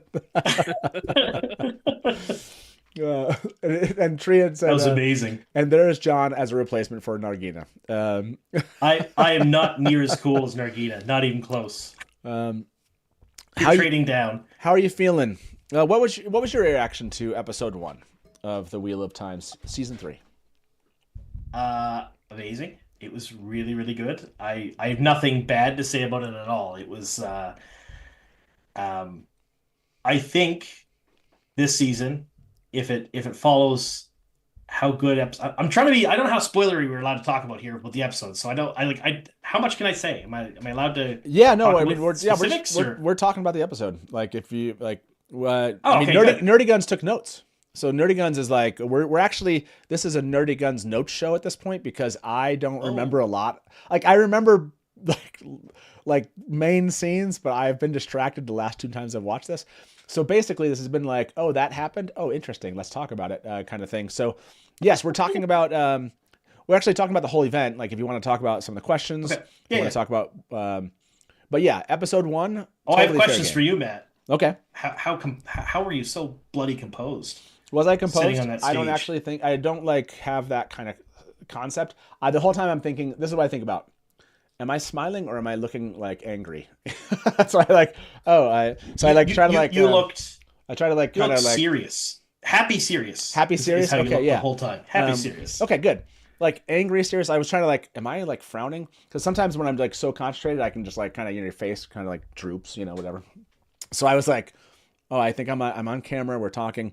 No, I felt like some pressure because Rafe's Wi-Fi connection wasn't great, and I was like, that would really suck if it dropped after because the second question, it went silent for like a half a minute or something. It felt like a half a minute. And I was like, and then he just started talking and I was like, okay, cool. Oh goodness. Yeah. So first episode, for my review, I'll give you guys an early number, 10. It's 10. Wow. It's surpassed my love of Egwene's almost soul performance in season 2 when she was in the kennels. Mainly because of the characterization, like the things that happen and they get to spend time with the characters. That's what I love. This episode was as cool as the cold open was. Yes, it was cool. That's not what the Wheel of Time is to me. The Wheel of Time is more the interactions between the characters, their growth, their friendships, the things they do, and I love that more than I love the big scenes and battles. And there was a lot of that in this episode. So this is the first episode ever I've given a 10 to. Yeah, I was gonna say, what up 10? That's like, that would be like a Taylor 8. Like if my son said 8 for this episode, I'd be like, holy, what just happened? I don't know what his rating would be. I have to go back and if you're unfamiliar with my son's rating system, that would be really impressive. Like that's impressive. I think he really doesn't give anything a 10. It would have to be like, anyways, Taylor's got his own system. But a 10 is huge. I think, I think this particular episode did more to advance the characters' storylines and their character growth than the entire first 2 seasons, in my opinion. Wow. I think it came, or at least came very, very close. It was great to see. It was really good to see. Yeah, I mean, I see you shaking your head, Jen. Do you feel that? Do you feel like there was that much development that went on in this singular episode for all these characters? Yeah, and going back to the conversation we had about the boat trip. We know Matt said we were on a boat for a month, and aside from the fact that we had 3 Aiel on a boat for a month, which I don't know if we've talked about yet, but aside from that, I felt like it earned some of these character moments that we saw in here. I felt like they were dropping exposition, like Justine's script. She drops exposition like a boss because one little thing. I've been stuck on a boat for a month. Oh, now we know it's been a month. Yeah. Elaine and Avienda saying you're still watching me, or you've been watching me, saying something like, I noticed you were sleeping on the deck. There were just these little things that allowed us to believe that they've had 30 days of getting to know each other a little bit better since Falm. And also, Yeah, John, I totally agree. Like, I feel like we saw these moments of these characters that we know because we know the book so well, and we all know these characters inside and out. And like, just lots of little things, and the bit between Nynaeve and Matt, and I'm still your wisdom. Oh my God. Like, just these really beautiful moments that I think we all want and that the viewers deserve. And it was in really nice juxtaposition to that battle at the beginning. Like, start really big and crazy, Yeah. and then bring it in really close so we get to care, and then throw a bubble of evil at them so that they're all in peril again. It was masterful. It was really masterful. Yeah. It was done very, very well. Like, I was very impressed. And I've been saying, like, a lot of people that watch my channel don't like the show. And they watch my channel. I don't know if they watch my channel, or if they or they're just trying to keep up on the news because they're interested. But I've been saying it for months now that this season, even if you didn't like the first two seasons, if you're a book fan, come back for it, because you are going to be in for a treat the whole time. And if episode 1 was any indication of what book fans are going to get this season, I think a lot of them are going to be very, very happy. Jennifer said every second counted. It was so good. I think there were almost 2,000 votes. I put up a poll at the end, and I think all of the people coming over to see Rafe, it was like a good time for that poll because that kind of got the most, like, I think over an hour it had almost 2,000 votes. And I want to say it was like 90, shoot, I have to go back and check what it said. Anyways, it was basically, I think people rated it 8 and above was like in the 90%. Like people generally, just kind of a cross section of anyone coming and seeing it, seems to have really enjoyed this. This is a hard one. If this makes sense for book fans to not enjoy this one, feels like, other than just saying this wasn't like scene for scene, or these weren't the scenes, or this wasn't what happened, right? There's like, well, this isn't, this isn't what I would expect of the Shadow Rising, because in the books it said this. But I totally understand that. It felt more like the books than I think any episode I've seen so far, and it was really happy. And I want to talk just a bit, if you guys don't mind, about the battle at the beginning. Yeah. So I gave season 2, episode 8 really low marks when I reviewed it, and I did. And a lot of people loved it, and I got a lot of flack for it. But I didn't enjoy the way they set up the battles. I thought they felt empty. I thought the way they filmed it was not great. They changed everything. The battles felt full. They felt the short, close, tight cuts they did with all of the Aes Sedai and the warders. The way they framed things, nothing felt empty. Everything felt, there was no wasted space. There was no wasted time, which, in my opinion, for the finale of season 2, there was a lot of that. So I don't know if they had some lessons learned, or if they just naturally this lent it better to their style of filmmaking. But it was like the battle at the beginning, even though that's not my thing, it was done very, very well, in my opinion. Like the way it was shot and the way it was framed. Yeah, it is a little fascinating. Like the Aes Sedai and the White Tower and the politics and stuff. Like those weren't the things I focused on reading the books as much. But like you said, it's like you said that wasn't my thing. I was like, oh yeah, I feel that. But watching that happen, I was like, that's my thing. Yeah. Like watching the Aes Sedai moment, I was like, yes, that actually is my thing. So actually seeing them bring that to life was fantastic. So Tom, do you feel the same way? Like I saw a comment here, from Obidon Panobi, I like that. Lots to love for hardcore book fans in this episode. Did you feel seen as a fan, like watching episode 1? Yeah, 100%. And I want to echo the comments that Jen and John. That's funny. That's my older siblings are John and Jen. Anyway, first time. Anyway, yeah, I want to echo that. I thought the character interactions and the character beats and getting everyone kind of where they should be, I think it's good. There's a line towards the end when they're all parting ways, and like Perrin reveals that he's going to go back home, and Rand says, "It's not like we're not going to see each other again." Yeah. And his voice catches as he says it. Like, as he's saying it, he's realizing as he's saying it that this is probably a lie. And, like, I was just like, oh, like, I felt that so, right in my gut. Like, I felt like the emotion of that. Like, he didn't, like, almost like he didn't realize when he started saying that, like, yeah, like, chances are, like, that's not going to happen. And, like, to see him start to, like, really understand on an emotional level, like, what this means for him. Yeah. And, like, knowing, like, how big that is, how big of a lift that is for him in the books. Like, I was very, very excited. Yeah. 100%. Each of them had kind of like just lines. I mean, Matt was hilarious. Matt was just funny, which was great. And Gawyn just continues to, like, Madeline just continues to really kind of take a Gawyn in this. I'm going to say it this way. And I want to get into a whole long conversation about this fandom, because I've been part of, seen whatever, so many of these conversations about a Gawyn in the books, and we could dissect a Gawyn for days.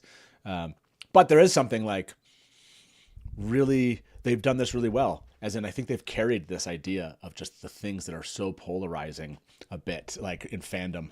There's like some an aspect of that, like the way they're carrying this in. It's like, wait a second, I can't believe a Gawyn would say that, or I can't believe a Gawyn would do this, and I'm just like, yeah. To me, that's like really true to a Gawyn in that way. And so I really liked what they've done with Gawyn, Elaine. Like they've captured a lot of these characters and given them moments in this episode. I'm trying to think who didn't get any moments. I mean, no, they all, like, I'm thinking of Loyal, Bane and Chiad, Avienda, like Lan, Nynaeve. Everybody had a moment. Everybody had moments. And that was, maybe that's what I'm feeling so much. Like, it just felt so, like, well constructed because they were all together, but they all kind of, I think you've all said this, like, every moment seemed to matter in ways that was really impactful. They said, like, the dialogue was really good. So yeah, like, and Vixane, Dark Fairy said, that goes back to what I said about improved editing. This was like we asked a poll question about, like, what was the upgrade? And my guess is that Vixane mentioned editing being so good. Yeah, maybe it was in the maybe the edit really made the biggest difference here. Maybe there's just so much material. There was so much, it feels so dense, but it felt so good. So yeah, maybe props to the I mean, we're not behind the scenes, but props to the editing team, like, for really tying this one together. I mean, Yosha said this, and I wonder if we're going to see this consistently episode after episode. He said this in his CCXP interview, which was that it was like the director, showrunner, Rafe, and the, I can't remember if he brought up writers, but then in the edit, it even became something else that none of them had envisioned, like, singularly, right? And so it'll be really, and Rafe even brought it up as like it's a strange episode. So I can't wait to see what the edit is in that episode and how much that affects our enjoyment of it. So good call out, 100%. Mary, welcome. Hello, everyone. How you doing? Hello. I'm just taking... Nice quiet day, huh? Yeah. Yeah, I slept till a half hour ago. It was pretty good. I kind of just woke up myself, but I've been under the weather, so... No, honestly... I wouldn't want to miss this. The Rafe thing came up, like, very short time ago. Like, this is not long in the plans of, like, him being available for this moment. And so I told everybody, like, after the interviews and everything, I was just like, okay, I can settle... like, let's just talk now of what I obviously can't remember. So yes, very, very, that'll be interesting to see kind of if they continue the same pace in the following episodes, right? Seeing a consistent aspects like this, like really tight writing, tight editing, and just seeing kind of like really forming these kind of relationships and advancing these characters. I hope this is just like a season just like this. Oh man, it's exciting. It's exciting. Mary, what was your reaction to episode 1? Well, First of all, I have to say I was huddled in my car watching it on my phone because I was at an appointment, and I'm like, I'm not missing this. Nice. But I did miss it because it was very dark on my phone, and it was hard for me to see a lot of the details. So I'm really looking forward to rewatching it on my bigger screen. I'm like, but the cold open, yeah, that was the hottest cold open since the Blood Snows. Holy lights. Loved it. Saw it before, obviously, with the teaser, but still, even with that, it still hits nice and hard. Yeah. The one thing that kind of is stuck in my head about the whole thing, other than just fangirling about the thing, is I'm not sure the timing of everything that we saw in the episode, if it's linear or not, because as much as I liked seeing everybody have a nice day in Tar-Valon before they leave, the freaking tower just blew up, literally, with Dark Friends killing other Aes Sedai, and everybody goes out to the tavern. That yeah. doesn't make Tom brought this up to me. Tom, Okay. No, so did they say it happened yesterday? Does anyone remember timeline here? Because obviously Egwene goes to get tested, right? Siwan comes out to talk to them. There's 100% a time jump. I just couldn't tell you exactly how much of a time jump. Yeah. Yeah, they don't say how after, but like after that's all done, like they're like, I should have been there with you. Like it's later. Okay, that makes sense. And it was raining, and now it's sunny, so like maybe it is the next day. Or it's and they did mention a month or something like that, like a month on the boat. On the boat, yeah. Right. Yeah. So I mean, it feels like it's gotta. I mean, I don't know. It feels like it can't have been like. If it's hard to believe that Moraine would have been like the next morning, like, okay, just hang out here. Just Matt, you can go keep the horn. But again, it feels a little bit like they're gonna do some fun things with the show and the people they have, and they're not gonna like pay too much attention to like, would humans do this in this moment? No, maybe there was a caption I missed. After the cut over to the opening scene. Like, 1 week earlier or something like that. So I'm seeing that didn't Moraine say earlier in the day? Welshwoman said same day it was mentioned, same day. So okay. Yeah. It's something to look for when we go to rewatch it. Was that, but Aes Sedai are real good at ignoring things that they don't like to happen. So well, it's not just the Aes Sedai, it's just the town. It's par for the course. Well, it's funny. Like the city is just like. It's tower business. They're not on the streets. They're not on the streets. They heard explosions up in the tower, and everyone disappeared. It's like not to get political or anything, but maybe it's like living in DC these days. It was just like everyone disappeared. Everyone disappeared from the streets, but they heard the destruction happening up in the White Tower. So them not being there, but I said I cover up. I like that. It's an Aes Sedai. It's an inside job. That's not. I mean, in the books, they kind of. I have to go back and read. I thought there was kind of just like business as usual, right? This thing happened. People heard kind of rumors of it. People brought in. They kind of like basically hid it, like if that makes sense. So. I think it's alluded to a few times in the books where it's just like, yeah, they just ignore that. It's not. Yeah, that is true. Yeah. That is true. Despite, 7 Aes Sedai fighting each other in the streets. Yeah. 7 or 8 of them, but you see them running. That's Aes Sedai business, I suppose. We get involved in that. You see them running into their houses and slamming the door. It was very Western in that way, for sure. Yeah, they're like, this is just a Thursday. We're gonna close the door. We're done. Okay, yeah. So again, I didn't hear that. Yeah, what happened today? So yep. Just a barbecue. Gone wrong. Nothing to see here. Nothing to see here. Like I'm just imagining this like group of like warders and Aes Sedai who come out and they're just there to clean up messes. So they're just there and they're like, oh, repair the bell tower. Like, oh, that's bad. It's just a road improvement project that went horribly wrong. Maybe the Aes Sedai OSHA is going to come in and take care of it. Novice pranks are more extreme in the show, and the tower smoking isn't unusual. That's pretty funny. Well, I'm sorry you got to see it only on a small screen, but I'm glad you did get to see it. So That's awesome that you But at least got to participate that way. What you missed was before you were here, we had a guest named Nargina, and Nargina was very smart and left us with some polls. Nargina asked the audience, does the audience prefer Nargina or Kevin's Trolloc nipples? And actually, Nargina, I feel bad that Nargina's not here. About 250 people voted, and Nargina, 58% prefer Nargina. I don't know what Kevin would say to that, but there we go. So, back to you, Nerdy Guns. I know I stopped kind of on that note you took. I don't know if you remember where we stopped, but why don't you continue us down? By the way, Mary, Nerdy Guns took notes, which I didn't take notes, and I'm not sure. I would have been taking notes if I was prepared. So thank you, Nerdy Guns. Yeah. So Nerdy Guns, why don't you? I like this one. Vic Sane said, "Just a gas leak, a bubble of gas leak." Nicely done. Nerdy Guns, take us into your notes a little bit from where we ended last time.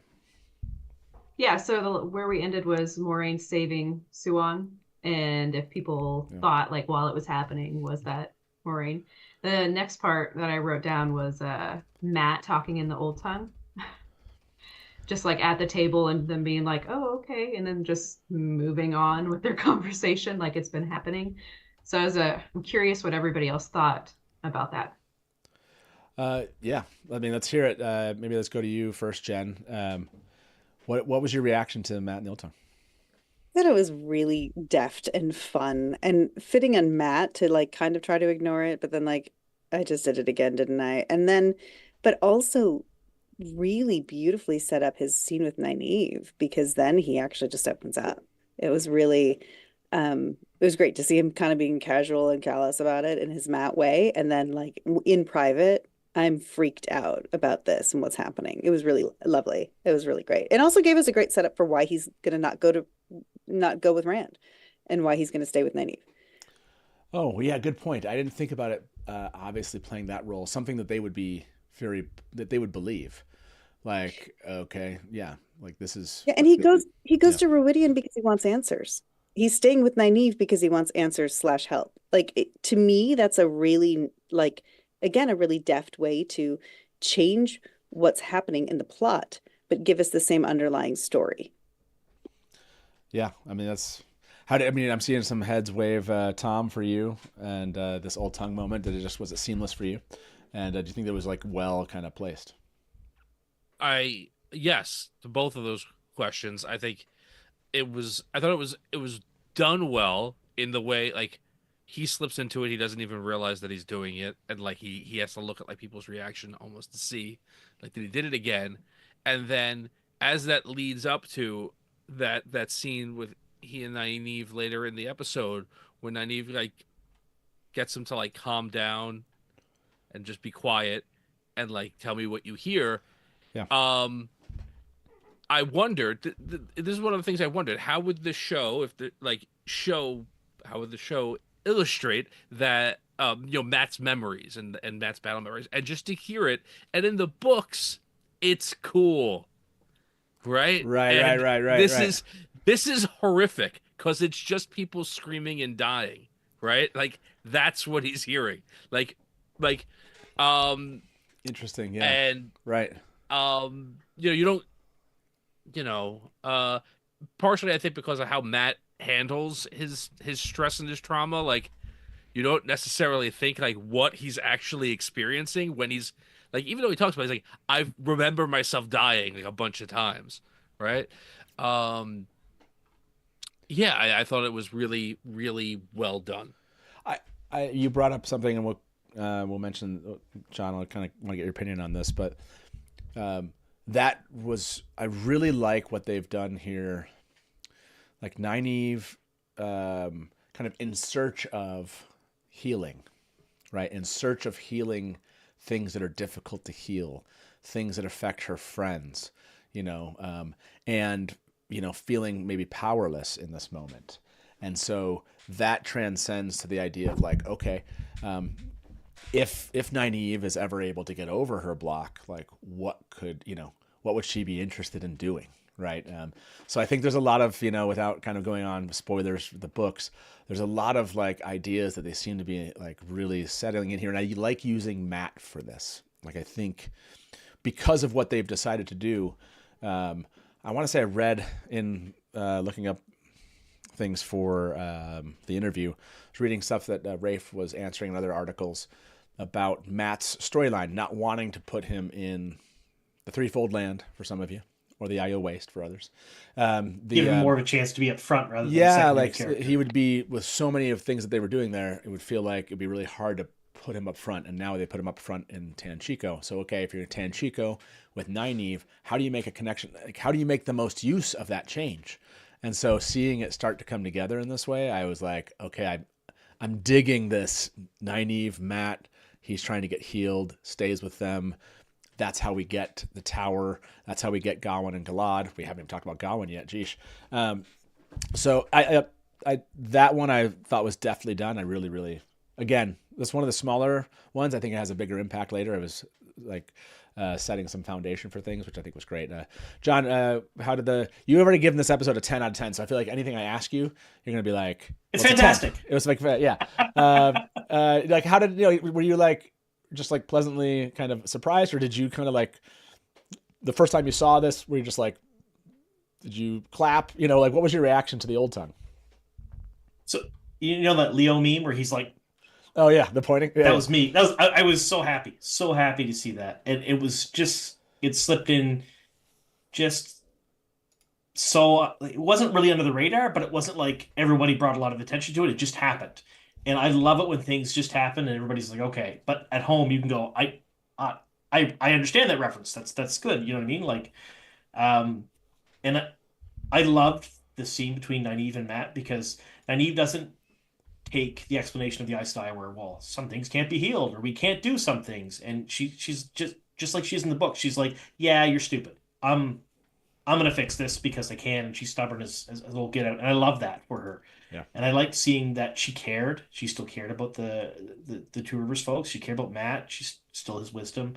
Like, I think you're going to see a better relationship, at least with those two, than you saw in the books earlier. So in the books, yeah, they were pretty much at odds for a little bit. Like you said, not getting spoilers to the books, we haven't yet, but they eventually kind of made their peace. And I think you're going to see that a lot quicker in the show. And I think you have to. You have to see a lot of these things happen faster, because we don't have the time that we would all like to have, I think. But yeah, like every, like I said earlier, not a second wasted, and every second was written, cut, edited, just perfectly for this episode. Now, I hope this isn't an outlier and the entire season is the same, because there's no way we won't get seasons 4 through 32 after this. Like, there's no way if it's this good. Like, I like the way you say that. Yeah, Nerdy Guns, did this make you more hopeful for a season? As in, I don't know where you were at, so it's like a hard thing to say more. But did you have reason, like seeing this first full episode, to be like, oh yeah, this is going to resonate with just the average viewer out there that wants to see content like this? I mean, did this make you excited for the fact that this could be really popular and it could bring in viewers and whatever metrics that they're going to use to decide if season 4 is going to come along? Were you more of a believer than you were before you saw episode 1?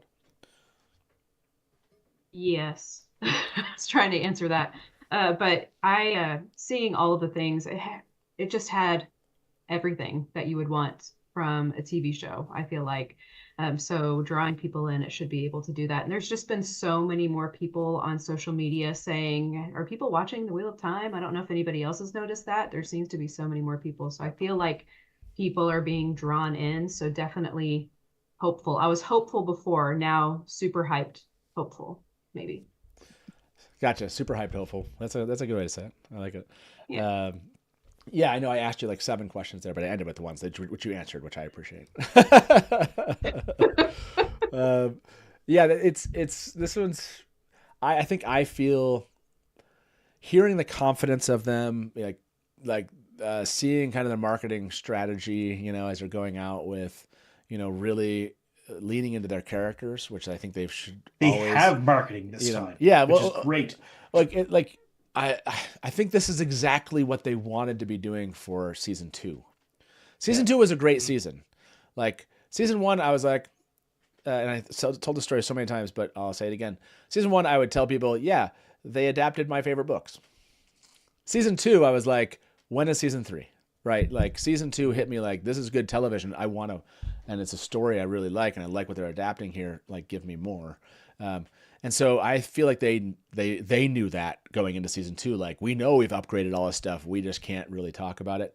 They seem ecstatic to be able to kind of really dig into the things that have been going on and tell us about it. So, yeah, I'm hopeful in that way because I became a believer in their ability to tell the story in season 2 and in a way that I would appreciate it. And so, yeah, I am hopeful after seeing this first episode. I'm like, okay, knowing the Rudian episode is coming in. Like I just want to get there, honestly. Mary, are you as excited about them going to Rudian as I am?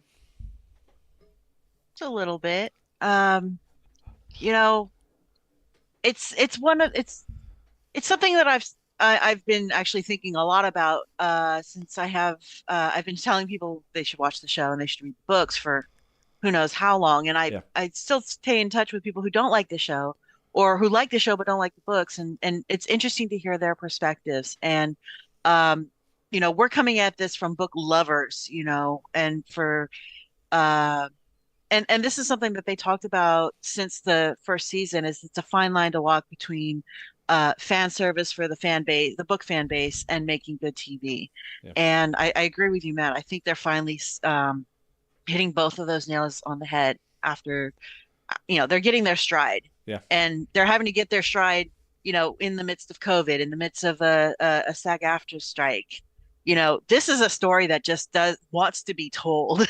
Yeah. So I appreciate their perseverance, but yeah, Rudian is, I'm curious to see how they play it out. And the few screenshots that we've seen, the stills, the teasers and whatnot, you know, I'll admit I have my clown nose on for it. I'm really looking forward to it.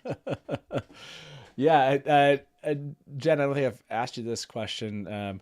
Or is there an aspect of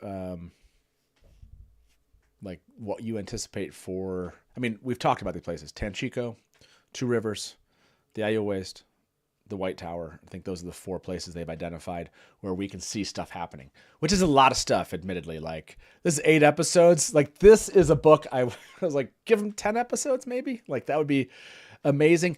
But they did some tight storytelling in this first episode. I'm like, okay, if we can keep this going, we can get some really awesome stories in those spots. I always think Rudian, that's like, oh yeah, we have to see that. Is there a storyline that you're looking forward to most? Or is that the one where you're just kind of like, get me there and get to the end of the arc that's happening, the Aiel Waste? Or are you leaning towards something else at this point? You know, I mean, I'm such a Nynaeve fan. And the Tanchico storyline for me and Nynaeve's arc in that we were even setting up last season with her being unable to channel in episode 8 and saying to Elaine, she's going to need you, not me. So I think on a character level, that's what I'm sort of most excited about. But the Aiel and the Threefold Land and that world and that culture, and that and also, like, I think probably one of my favorite things in the books, not just like Rand going through and like seeing through his ancestors, but actually that story of a culture changing from being a pacifist culture to becoming the best warriors on the planet is such a like, that to me is like, that's storytelling at its most beautiful. And so, yeah, I'm very excited to see that on screen and to get to watch other people get to experience it who haven't read the books and who don't know that storyline and who don't, you know, that to me is one of the most beautiful pieces of Robert Jordan's world building. So yeah, it is. It is. How far are we on spoilers on this? Fires of Heaven. All right, I'll hold my question. Yes, by the way, just as a reminder for everybody, we're almost, I guess it's 6 p.m. my time. When did we start this thing? We're almost 8 hours in? Something like that. You're a wild man. We're like the 8 hours. I couldn't do this. That's a pretty fast 8 hours. Like, actually, that's I didn't even have the 6 hour kind of like I almost fall asleep and die in the middle of this like that I never even acknowledged the 6 hour moment. It feels like we're 8 hours in at this point. But no, hit your stride. Yeah, just remember people that are showing up in chat. It's awesome to have you here. Please no spoilers past Fires of Heaven in chat. And just as a reminder, we have a live stream tomorrow, rewatching season 2, which is gonna be a blast. I can't wait to go again. I think I mentioned this, not wanting to kind of rate this against all the other episodes until I saw them. We are going to watch those, and then it'll give me a better clue. But yeah, this one was just a really dense episode. It's going to be hard that this doesn't just end up there in the top episodes. But I just know I loved most of the episodes in season 2 so much. My Lanfear bias is affecting me right now, and I don't know what to do with it a little bit. But she's in this episode. She was good. She's cool. She's not as cool as Gawyn, but she's cool. That's true. That's true. Nerdy Guns, feel free. You can take us forward now from that last old tongue mention. I always go back. Where were we at? Oh yes, got it. Nerdy Guns got the timeline here. Go on. The next note I have is talk about Tyr and Kalendor, and so it seems pretty exciting. I know that there was a lot of concern that might not happen, but yeah, that's pretty much erased probably for most people. Yeah, well, how do you Seems feel like about they're that? definitely going to do it. Yeah, Nerdy Guns, do you like because we've kind of chatted about this before of what we know they're going to the IO Waste, so they're obviously not hitting Tyr. Were you excited to hear them really embed in it? Kind of like almost it's kind of like what Rafe did at the interview today. Is like, no, I will tell you, I'm going to come and be your guest for episode 4. Like, it feels like they're saying, we are going to Tyr. Yeah. This is everybody calm down. We're going. It's happening. It's Kalendor.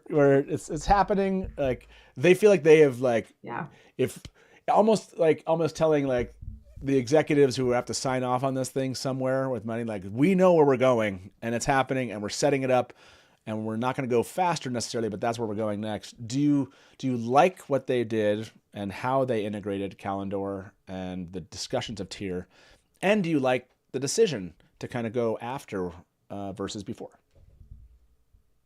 Yeah, it threw me off a little bit, over the past year as we were talking about what might happen in season 3. But I like the justification that they were giving, now that the Forsaken or the Chosen are out, they would probably suspect him to go get Kalendor. So why not try to do something that they might not expect? And then Rand's talking about getting an army to then go with him to get Kalendor by going to the waste first. So it made sense to me. I liked how they put that in there. Yeah. Tom, do you about this topic, I see this comment by Breaker. I feel like Rand claiming Kalendor would be the season finale. Do you think that we're going to get anything more? Do you think we're going to get a scene in Tyr? Do you think we're actually going to get kind of maybe they, instead of Rand going to Rhuidean, like in the books, like at the end, you think he somehow ends up in Tyr and they actually get us there a little bit like at the end of season finale? Well, I love that idea from a fan point of view. I'm going to be a little bit more, I guess, realistic in my answer. And no, I don't think they're going to build a whole Tyr set for half an episode. I think that's likely. I think you're right in what you said at the beginning. We're going to plant the flag. Hey, everybody, this is where we're going. But I wouldn't be surprised if the season ends with the Shido going to Tyr. And the chase is on. And with that, I'm sorry, I have to go. I apologize. Oh no. Yeah. So thank you so much for no, absolutely. No, Tom, I'm sorry. I meant to give you that. I knew you had to come here and leave soon, and I just wanted to give you that shot, comment before. But so I'm glad it at least got a final question in before you had to go. So sounds good, man. We'll see you soon. Everyone, talk around Riyadh. If you do not follow these wonderful people, our mods will throw their stuff their link into chat. And please do follow Talk Around Red. They're going to be talking about this thing. It's okay, Tom. You can go, and I'll still be talking about Talk Around Red afterwards. So get out of here. Thank you. Bye, everybody. No, we'll see you. And yes, so you should be, if you're not following the Talk Around Rad podcast, they have really, really funny conversations about the show, and they're delightful to listen to. The funny story about them is they Talk Around Riyadh did an episode about Teleron Riyadh. It was like their third episode in their podcast, and I was like, I'll listen to this while I'm like, I think I was cutting the grass in my yard or something. And I stopped various times, and I was writing them like notes on Twitter. It's like back in like 2019. I was like, I mean, that's not quite how it works in the world of dreams, but I was giving them like commentary about it, and they're like the next podcast they referenced like this dude, Innkeeper, whatever, on Dusty Wheel, and they started like adding like. Anyways, it just turned out like I was like, okay, these guys are fun, and I started listening to them. And Talk Around Riyadh is close enough to Teleron Riyadh, and it's something I love about the metaphysics. So it's not surprising to me that that you have opinions about it. That I have opinions about it, or that I follow their stuff. So they're fun. Yeah, I'm trying to remember the question I asked Tom, that I clearly asked him right as he had to leave, and I was he was giving me an answer, and it was really funny. The answer he gave me like melded into having to leave, and it took my brain like 3 seconds to be like, I think asking about if we're going to see Tyr at the end of season 3. Yeah, I mean, Jen, do you like this idea of? Do you think that we will actually get there in any shape or form this season? I don't think we will. I really like this. I really like the setup of. It's out there. I like the choice of swapping them because honestly, they leave Tyr. Rand just puts Galandor back. They go away. Like we don't get to use Galandor. We don't get to do much with it aside from whatever, try to raise the dead. But like it's a little anticlimactic. We leave it to go to the waste. So I like that we're setting it up as being something he's going to collect along the way, and that hopefully maybe he'll keep it. It's going to make him super overpowered. Maybe he won't, but I think we can establish who the people of the dragon are. I think we can spend some time in, with this backstory, with this, and again, the theme of this episode of this season, rather being going home, like Rafe talked about. I think that it's a different home. And when he says to Maureen, I want to go home, does he mean the two rivers? Right. Does he mean his ancestral home? So I think that there's some really beautiful thematic work happening here. I love the people of the dragon reference there. I would be surprised if they spend too much time other than acknowledging we want to go to Tyr. Spending it would make sense to do a scene or something, or show. Like maybe I can imagine they show Calendar because now they've referenced it. I could imagine them doing even something like the books, right? Cover.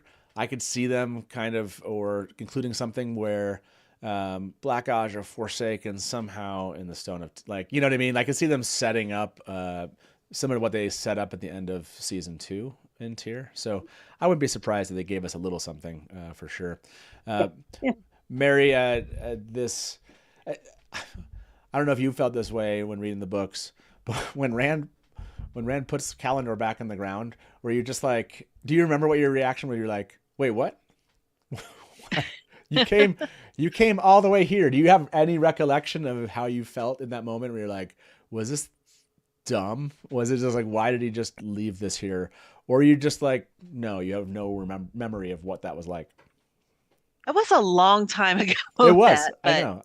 I actually do remember just reading The Dragon Reborn, and that was everybody chasing Rand, and Rand was barely on screen in book 3. Yeah. And it was him going mad and going, I need to know for sure that I'm the dragon. The only way I can do that is to take Calendar out. But we're not there in the show. He knows he's the dragon. He's acknowledged as the dragon. So there's not that driver to get him to Tyr. It's the super weapon that's there. And I guess I missed the super weapon because he just turned around and left it. And it's like, I'm going to do what nobody's going to expect me to do. And obviously I'm going to leave the most powerful super weapon here as bait. Yeah. And then I'm going to go, F off to the desert, figure out the people of the dragon thing. Yeah. I think they're going to I think they're going to focus more on the Aiel and the Aiel culture, and I think the if not the whole season, at least end of the season, the culmination is going to be Alcaradal. Gotcha. And and so I'm hoping that they set up Couladin as an antagonist in the season. And I don't know, like I said, I've been sick, I've been sleeping all afternoon, so I apologize. Have we talked about Min at all? Oh my gosh, no, we have not. Min wasn't in episode 1, but she was in the. Min was not in episode 1. She was in the clip that they shared. CBR shared a clip that John, the Gawyn clip. We're going to go to that here shortly. Mary, have you seen the Gawyn Galad clip?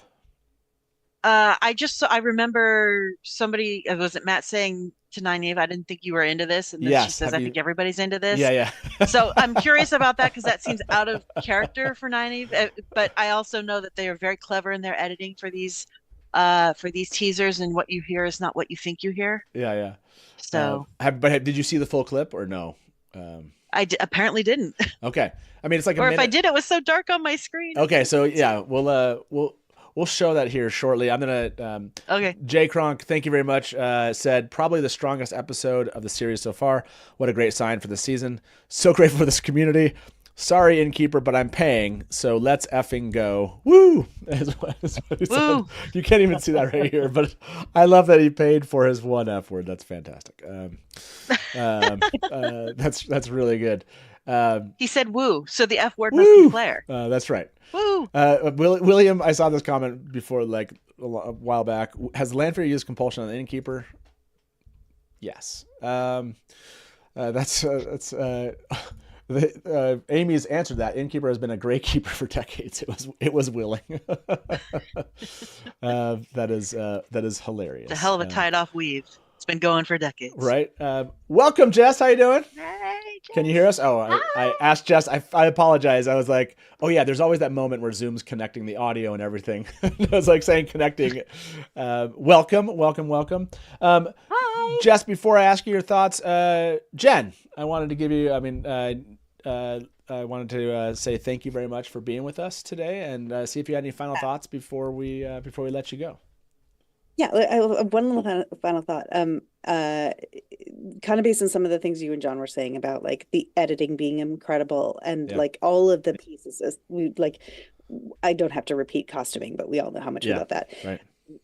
And I think that I just like, as a fellow showrunner, the thing that Rafe said in the interview about being a showrunner who likes to make sure that you have this amazing crew. Everybody has something else to bring to it that's really wonderful. And so I think this idea that he is allowing it to grow and be more than just what he is and what he brings to it, it's so beautiful and so wonderful. And like trusting Justine to write this episode, and John, you might be able to confirm this, but I think she's also writing episode 8. And so, talking about these character arcs that are going to go all the way through. Yeah. Like, let Justine make sure that they're there. She's going to put them in the beginning. She's going to pay them off in the end. And I just think that creating this team that is so magical. I think that's a big magical part of it, is creating this team of people that elevate it at every different place on the show. And that gives me chills, and it also inspires me as a fellow filmmaker. And I love it. I love it. Yeah.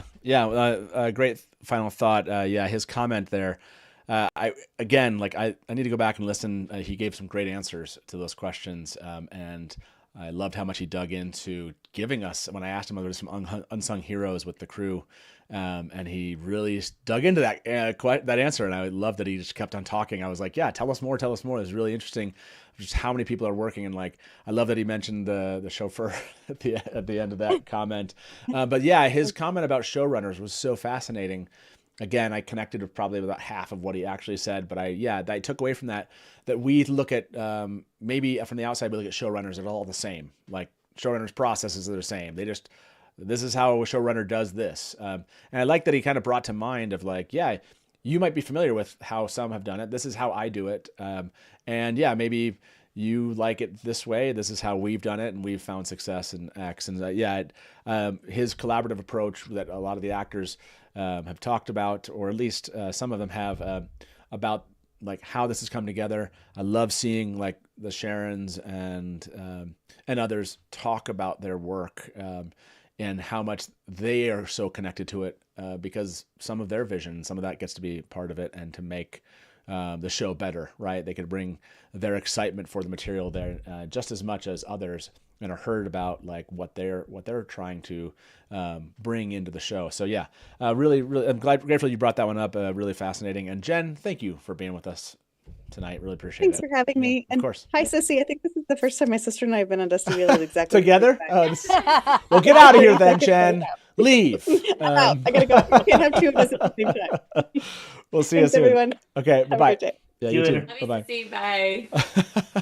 Well, I'm glad I was able to bring that family reunion together for a very, very short time, and too bad Jen's gone, but we have Jess and Megan here. Jess, welcome. How are you? How are you feeling? How are you feeling about episode 1? I'm friggin' stoked. Right? That honestly, I feel like is maybe the best episode of television that I've ever seen. Wow. It was so good. It was just punching from second one. It was unbelievable. Like I knew that it was going to be lit from that 11-minute sneak peek. Yeah. But then it just kept going. Yeah. It seemed to be like really like building the entire, like I wondered if we would just kind of like come down off of that. And like during it, I was like, oh, they're doing this. Oh, they're doing that. Oh, wait a second. Like it just kept doing that, which was like pretty awesome. Did you have a standout moment? I mean, honestly, hard to top a bunch of lady wizards basically dueling it out in the octagon, but honestly, that was a top moment. I don't know, all of the little interpersonal moments, like with individual characters. Yeah. I can't pick a favorite one, like Alana and Nynaeve, Avi and Elaine, like all of those little moments, like the boys all together in the tavern and Perrin and Matt making fun of Rand over a girl. Like, I can't pick. I can't. Yeah. It's not helpful, but there it is. No, I get it. By the way, I asked this question about 30 minutes ago. About 400 of you voted on this. Do you think it was Moraine who saved Siuan, or did you think it was Moraine who had saved Siuan before Moraine was shown on screen? 76% of you were like more connected in that moment, I think, than I was just watching it. I think I was just like caught up in the spectacle that it made sense immediately. I think probably I was like, who would have? And by the time they showed, I was like, oh yeah, that makes a lot of sense. Megan, how are you feeling about this? Really, really good. I mean, by the way, my mic is over here. Hang on. Really, really good. I mean, that's helpful. That's helpful. By the way, What Up gave this thing a 10. Were you also in that 10 no notes, or where would you have rated this? I felt really, really good about it. I mean, I was really excited from the get-go with the shredding. And then even all the really quiet, like interpersonal moments, it was a nice change of pace, but it was still like really enjoyable. So it was just very well balanced episode, I think. Yeah. Maybe it's that balance question. Maybe that's what. Yeah. It was just really, really well balanced in that way. We were. This is something you don't know, maybe, unless if you've been watching, you do know this, that this is a Nerdy Guns episode right now, because Nerdy Guns is still with us, and Nerdy Guns took notes and is helping organize my thoughts on this, because I was so distracted with things that were going on. Even from the last 2 times I've watched it, it's been very distracted, that I've like missed stuff, and I am having a hard time putting together thoughts. So Nerdy Guns is here, like really keeping us moving towards some things that are happening. And oh yes, I would think we were going to go. I'm catching up my scattered thoughts here. John is here, and before John ever leaves us, I'm not saying you should be leaving us. There's plenty of space for you here. Please don't. I wanted to go watch the Galan.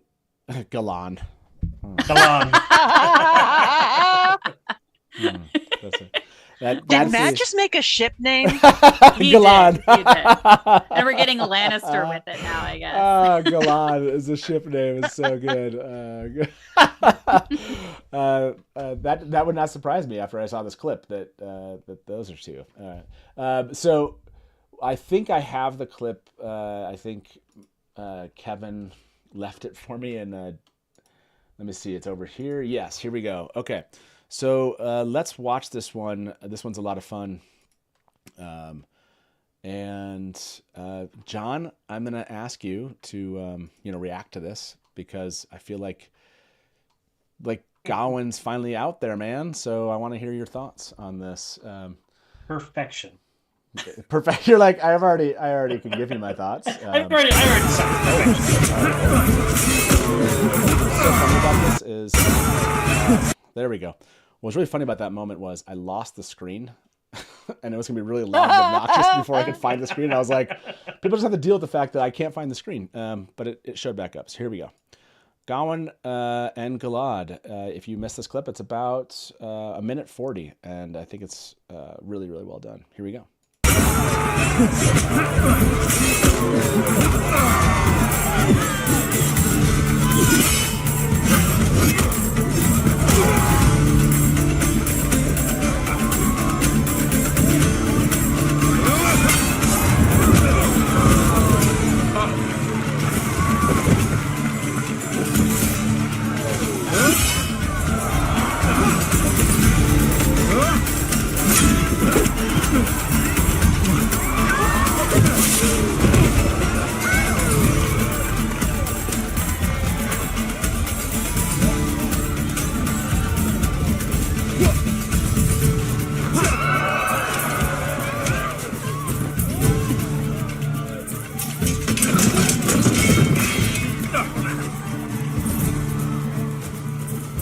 Didn't think that you'd be in for this kind of thing, Nynaeve.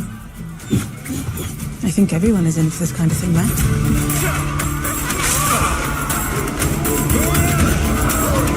So, who are these tossers? My brothers. So, they're princes or something? And they act like it. Entitled bastards.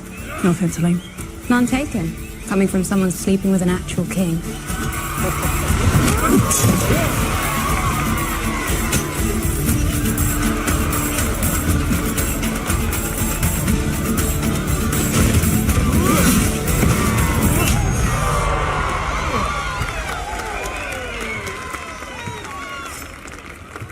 Seen enough. How are you doing, John? How did you feel when I'm this happy came that out? he won. Did he though? Did he? He won. Did he though is a great. Screw you, Galad.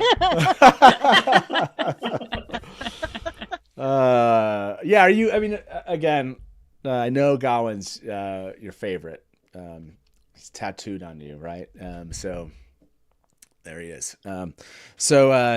Yeah, like, were you excited to finally see like a clip? Knowing this is coming. Yes. Yeah. So I'd done a video, my news video for the day. I put it out, and then the article came out shortly after it. So I did a second video just on the article, because there's no way I wasn't going to talk about this. Yeah. Did you like how they pieced that together? Did you like? I did. So I liked the idea. I actually had a few people complain in the video. They was, they didn't like the sword fighting. They didn't like the way it looked. They were showing off. That's what they were doing, and that is exactly what they would do. Well, what Gawyn would do anyway. 100% he would show off. That's what he does best. So I thought it was done really well. Yeah. I mean, like as though they're supposed to be trying to kill each other in that moment. Yeah. They're not really trying to kill each other. They're showing off for their audience. Like, that's. Yeah, they were having. Oh yeah, that was very clearly telegraphed that that's what they were doing. I mean, I think Gawyn even threw a wink at somebody in there. Yeah, he was like, Yeah, he blew somebody in the face. Yeah. Okay. He's blowing kisses and stuff. There's no way that's not what that was. It was awesome. I mean, him like running up a wall and doing a backflip, and then like Galad just like trying to show him up a little bit of like, oh yeah, I don't need a wall. I can do a flip over your sword there. So. Yeah, they're both, like Daniel said. Yeah, they're both showboating for the ladies. Although it's like Larry's like, "Hey, no guys watching? Maybe we haven't seen the whole clip there." So yeah, I was. At the end, there were. Oh, and John. Yeah, but who did that just drop today? No, this dropped yesterday. Yesterday. Yesterday? Yeah, I think it was yesterday. Man, I am out of the loop. No, there's been something every day. There's been just big so things much every day. Yeah. There's I have so much to catch up on. It's never enough, but too much. Not too much. Did I say too much? You did. Yeah. There's too much for me to be covering with live streams every day. That's fair. Yesterday I was like, we're gonna cover this tomorrow.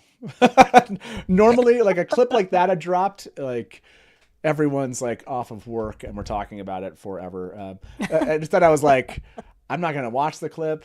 I'm just gonna like casually go in tomorrow and watch it live with everybody. That's the amount of stuff we're getting right now. Is we're willing to wait a couple days and not watch it to watch it properly. So no, that was a fun clip to see. I liked how they were kind of forming those relationships. I can't remember who brought up Min. I did. What were you going to say? Were you just saying you mentioned that Min wasn't in the first one, and then we saw Min in this clip. What was your thought process, Mary, of where you were going with that question? It's how is Matt going to react to seeing Min again, considering how they left off? Oh, and she's watching from across the way. That's right. So we saw an image. She's across the way. We don't know yet. That's a good question. Like, what's and why is she there? Yeah, I kind of get the feeling they wouldn't have been on the same boat back from Falma, but maybe they were. Oh. Well, she never went to Falma. She didn't go to Falma. That's right. She didn't. She stayed in. Yeah. She was in Kyrian last, right? Right. So she went from there to Tarvalon, which seems back to her toxic aunts, I guess. I don't know. Could be. I just want to recognize her game with the flask. That's yeah. That's cheers. I mean, your girl's coping, and I'm here for it. Oh, would she know? Does she? Yeah, it'd be really interesting to find out if she believes that Ishamael is still around or not. Right? Because I mean, we don't know what happens before this scene either. Like there could have been no, but there could have been a meeting before. There could have been. Yeah. I'm curious if she still thinks that she's on the hook there, or somehow knows. Nerdy Guns. I don't know if I've ever asked you this. Did you like that that kind of plot that they were adding of Min and Ishamael, and how that what did you feel about that in like season 2, and how that played out with Matt and I'm glad they were able to find a way to incorporate Min. She's such a good character. It threw me off though a little bit with the aunt's story and Ishamael, but I thought it was a good way to find a way to make it work with Matt and Min kind of together, like their relationship that they had. I thought that was good, but initially the aunt's part kind of threw me off. Yeah. Mm-hmm. Yeah, it was. It's going to be interesting to see how they kind of rebuild that or kind of bring that back in, and whether or not we have this belief that she's still somehow like connected to Ishamael. Even if you heard, Forsaken are the kind of people that even if you were like somebody says they're dead, you're like, no, they're not. I mean, do you ever like wake up or like wonder like this showing up in her dreams, right? Like, I guess if he doesn't show up in your dreams, messing with you for a while, maybe you start to believe it. I don't know. He's on the poster though, so. Oh, right? That's a good point. He is on the poster. Could be from a flashback in the glass columns. Yeah. Yeah, like we don't know where he shows up, but yeah, that's a good point. Mm-hmm. He is in the yeah. Okay, so maybe she has good reason to maybe still be concerned. We don't, as far as I know, it's not been officially. Has anything like officially come out about that episode of Gawyn and Galad? We know that they show up. We know that they show up in episode 2. So this feels like it certainly could be an episode 2 scene. There was nothing when it was released that stated like where it's from. Explicitly where the scene was from, no. Yeah. But they do first show up in episode 2, so 2 or beyond, I guess is the best way to play it. Yeah, 2 or beyond. Although it couldn't just be they end up in Tanchico at some point. So it's like between episode 2 and Min is there with them according to all the releases too. So she goes with them as well. So yeah, it seems like it's obviously going to be an earlier episode in the season. We don't know exactly which one. Do we want to talk about the implications of who is not there and who potentially does not meet Gawyn? Who is not? I didn't want to get too spoilery. Well, we're not going through we're stopping through Fires of Heaven. So as long as it's within Fires of Heaven, or before Their fighters. meet- of their Do you meeting get what I'm happens in the laying Great- down without Yeah. saying Yeah. it? Their No, so first meeting Megan, is in the Great Hunt, where but- I'm at, like at this point, is like probably no, because I'm like really surfing it. Really, like I was like, my brain is like not deep at this moment. So, who Gawyn doesn't see? No, you'd have That to like. he should see, and me, somebody who went to the waste. Oh, instead yes, of staying right in now. Tarvalon. Yes, now I'm there with you. Sorry, it took a while. I was trying to be vague enough to not spoil things. So. Oh, that being said, I asked, and now I didn't ask what Madeline Madden was, who she was answering for, Madeline or Gawyn, but I brought up the name Gawyn, and I said, "What word association do you have?" And she said, "Abs." So that was her word association. It was abs, which I thought was good. Jess, everything that's released today, have you been kind of, did you see the BTS footage? Did you see episode 1? Have you seen the Q&As? Like I did. I saw all of that stuff today. And the behind the scenes was just an absolute delight. Yeah. Was that not just the most fun? I enjoyed the heck out of that. Yeah, it's actually even up on Prime's app now. They already got the it. So, behind the yeah. scenes, two things there. Your Q&A is not, neither is the episode, obviously, but The behind Q&A. the scenes are. I won't be surprised if they don't put the Q&A up. But you were on Prime, Matt. I was on. You were I was on the Prime. Family Guy. Yeah. That was. It was a really kind of strange moment watching myself. If you go back, I think somebody said Famous. Somebody said like my favorite thing is to watch Innkeeper watching the Innkeeper on like live. Innkeeperception. Innkeeperception. I was just gonna say that. Like I think I started off kind of like this a little bit. It was really funny. There were moments with the interview when afterwards when I thought about the questions I said, like I was like, oh man, I can't believe I didn't include X in this question. That's what I should have done. And I was watching the Q&A today, and I was like, I did include X, and I included the thing. And so I was, as soon as I noticed, I was like, oh my gosh, he did it. I kind of had like a later, I did it. I actually included it. And then I felt a lot better about the Q&A. It was a really funny moment. I was Were you having an out of body experience Oh, during the Q&A? That always happens. After the Q&A, like trying to think back, because I had just watched the episode, and so I was trying to like include things from the episode, and I couldn't remember if I had like attached like something from the episode to this question, and it was really bugging me. So it was just a personal annoyance. But then I was like, I did it. I am going to have to jet, I think. What so up? I want to thank you for having me. Yeah, of course, man. And meeting new people. I haven't met everybody that's here yet, but thank you for being here with me too. Jordan Con, man. Jordan Con. Yes, I'm going to Jordan Con. I got about 2 minutes to talk about Jordan Con. Yes, I'm super pumped. Are you excited? Are you excited? You're like. I am very excited. I'm dragging my wife with me too, so she is not a Wheel Time fan, but she is gracious enough to go and support me and just be bored the whole time, I'm sure. But I'm super pumped to go. I'm really excited. Well, it's gonna be awesome to finally meet in person, John. And I'm so glad. will Bring you at least 3 bags of hickory sticks. Thank you. Oh my gosh, hickory sticks are amazing. They're amazing. Thank you, John, and we'll see you soon. Everyone, please. Thanks so much, folks. Obviously, mods, if you can add John's channel to chat. I will do my best to remember and take time to go afterwards in the description of the video and add everyone's channels that have been on here. But what up, everyone? And John, thank you again. Thanks, and we'll talk to you soon. See you later. See you. Good luck with Gawyn this John. year. So I hope John, I just hope that he gets some good additional Gawyn content. He's been waiting for so long for him to show up. So Nerdy Guns, why don't you take us back and get us on track where we're at with your season 1 timeline? Got it. Okay. Next was Rand and Avienda having a little chat, a little bit of animosity, and she called him a wetlander, and so that was beautiful. Loved that part.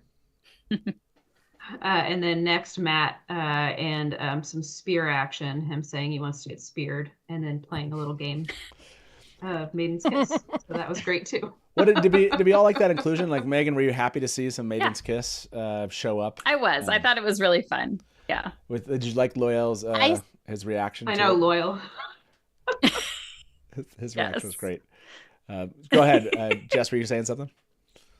Oh, I was gonna say if memory serves, they didn't actually say exactly what Maiden's Kiss was in the book, and so I love that they kind of fleshed that out.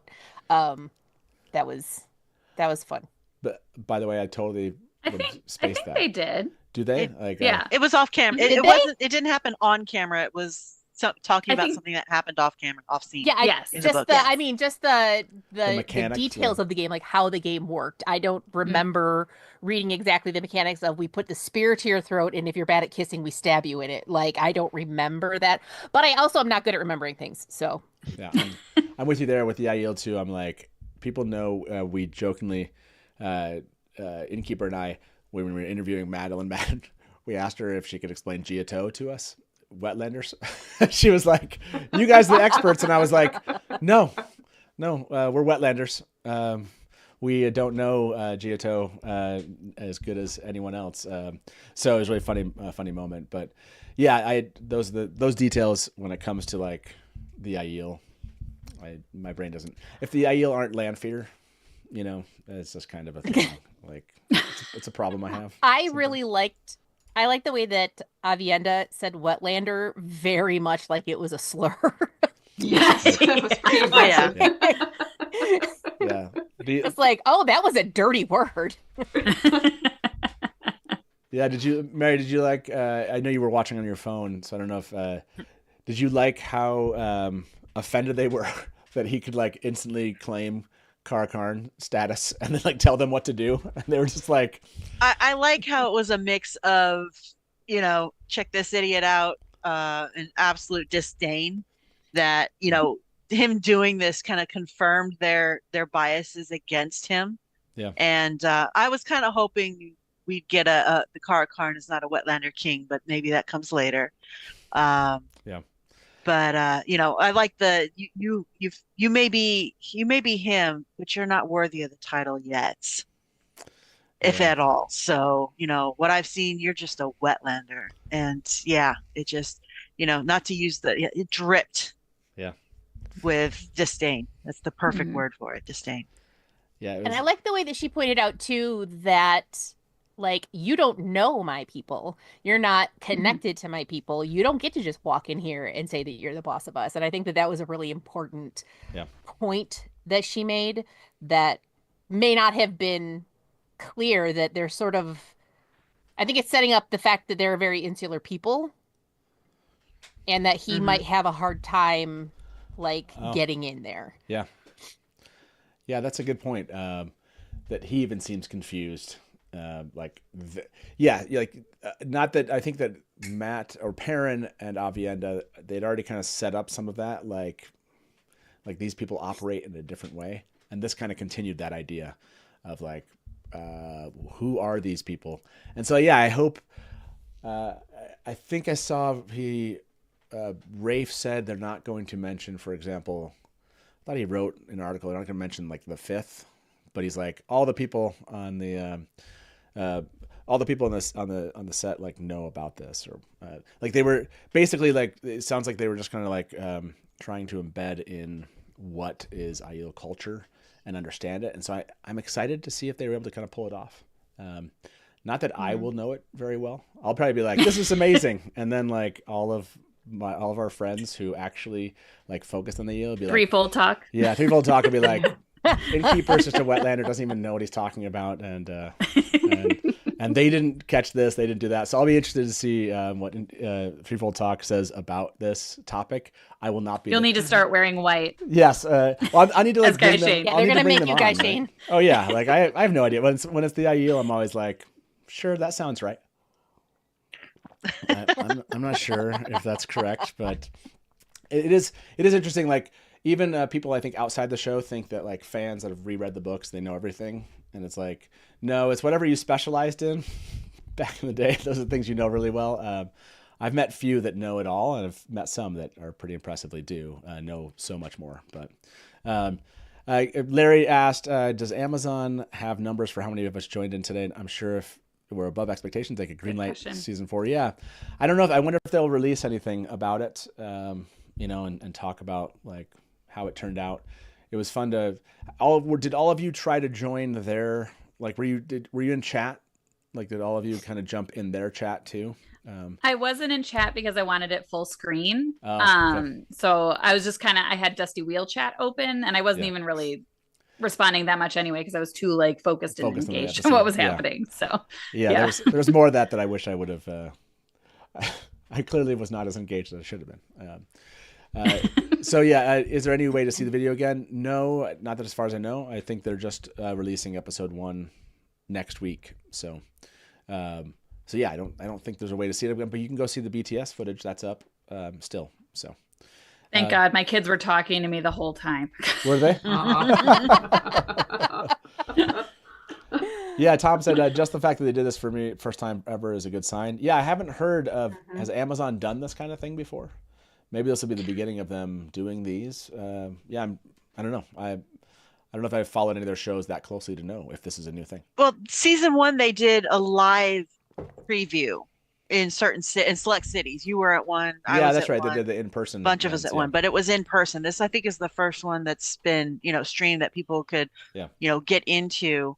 And I really appreciate it. I really do. I think it's definitely a tip of the hat to the fan base that they're doing this and that they did this. And I really do appreciate that. And whoever made that happen, thank you. Thank you. Yeah, 100%. Yeah, it was great. Yeah, the first 3 episodes. Sorry, I don't know if I said something differently. First 3 episodes are dropping on Thursday. That's correct. So, yeah. I might still be sick then. Cough, cough. I already took the day off, so I'm good. And I never do that. So I'm gonna ask how many of you took the day off next Thursday? Is it drop Wednesday at midnight going into Thursday, or Thursday at midnight going to Friday? It's Thursday morning, 3 a.m. Eastern. Okay. So that would be Wednesday Thursday morning, 12 a.m. Pacific. So okay. Yeah. Okay. I'm all right. curious. I better nap up. Yeah, that's right. Yeah. I need to. And I'm trying to figure out how to do this. I'm gonna try. Innkeeper and I are gonna try to do this thing. I don't know if it's gonna work out, but we're doing 2 rewatches. We're doing 2 live watch parties basically and react shows in a day. So it'll be interesting. Godspeed. I know, right? I'm taking the night shift, which is going to be really interesting. It's going to be really cool to have me I don't know that I really want to be on a live stream for 7 hours through the witching hours of the night. I feel like 5 o'clock. I wouldn't be surprised if just you could get really punchy. Yeah, I'll either get punchy or I'll just be totally glazed over and then be in chat it'd be I think we're losing him. There's been lots of comments. It's gonna be really trippy. I should probably I don't know how I would tell anybody because I'd probably be sleeping, but at my house. But it's if it looks like I would regret this, come and make me get off. This is the thing. So we'll see. We'll see how it's gonna turn out. Thursday Music Experiment is gonna be fun. Nerdy Guns, take us forward from your notes if you still have time to stick around with us. I know you've been here the longest, so yeah, take us forward. Okay, next, Lanfear, Moraine, and Lan having a little conversation. I know that was talked about earlier, and then what the motivations are with Lanfear. I do want to talk about this one. I know it's Lanfear. Shocking. Of course. Yes. What? She go ahead. She leans in and whispers to her doesn't she say something I know all the dark parts of him? Something like that. I was there's a really kind of moment where you're just just cementing this idea of you think that you have some control of the situation, you think you have an in with him, but I am. And I took it as a whole innuendo. Yeah. No, yeah, and also I'm so in with him, right? Right. that you don't know, and that was that did everyone enjoy that moment as much as I did? Was that yes? Yeah. Mary's you know that meme where it was the kid from How You Train Your Dragon. I trained a dragon, and then we have Lanfear smiling. Because she's done more than just train her dragon. That's how I was seeing this. I'm that's her. That's what she was absolutely saying is that you know nothing compared to what I know about not even Lucerne, but Rand al'Thor. So, by the way, it was definitely a flex. I think that it was a flex for sure, but I also think that it's sort of like a demonstration of her hubris, which we see her a little bit of comeuppance almost immediately because she finds out that there is a gray man and she says that Moghedien is the only one who can do that. And she's like, I gotta go. You need to get him out of here. Yeah. So I think that, she thinks she knows, but nobody really knows. I don't think Rand even knows like the depths of himself and what he's capable of doing, both good and bad. So like she thinks she gets it, but no, absolutely not. And also the look on her face when she found out about the gray man was the gray man. Well, right. I It's completely really funny. missed that because it was really dark. Yeah. Just how much Moghedien unsettles her, Like that never happened in the book, but I love it. Well, I think this is a little bit unfair because they upgraded Moghedien. I was like, I mean, Moghedien in the books is different than what they're doing here. They have kind of given Moghedien, but I think that is it is giving reason why she's a little unsettled by Moghedien, because Moghedien's different than what we think of as Moghedien. And kind of showing some of those differences now, like that was really, really creepy. But unsettled because it's like, okay, Moghedien's like actually following through and going to try to kill these people, including Rand. And so I need to get him out of here. But yes, she does unsettle. She does unsettle everyone so much. Everyone, yes, that's true.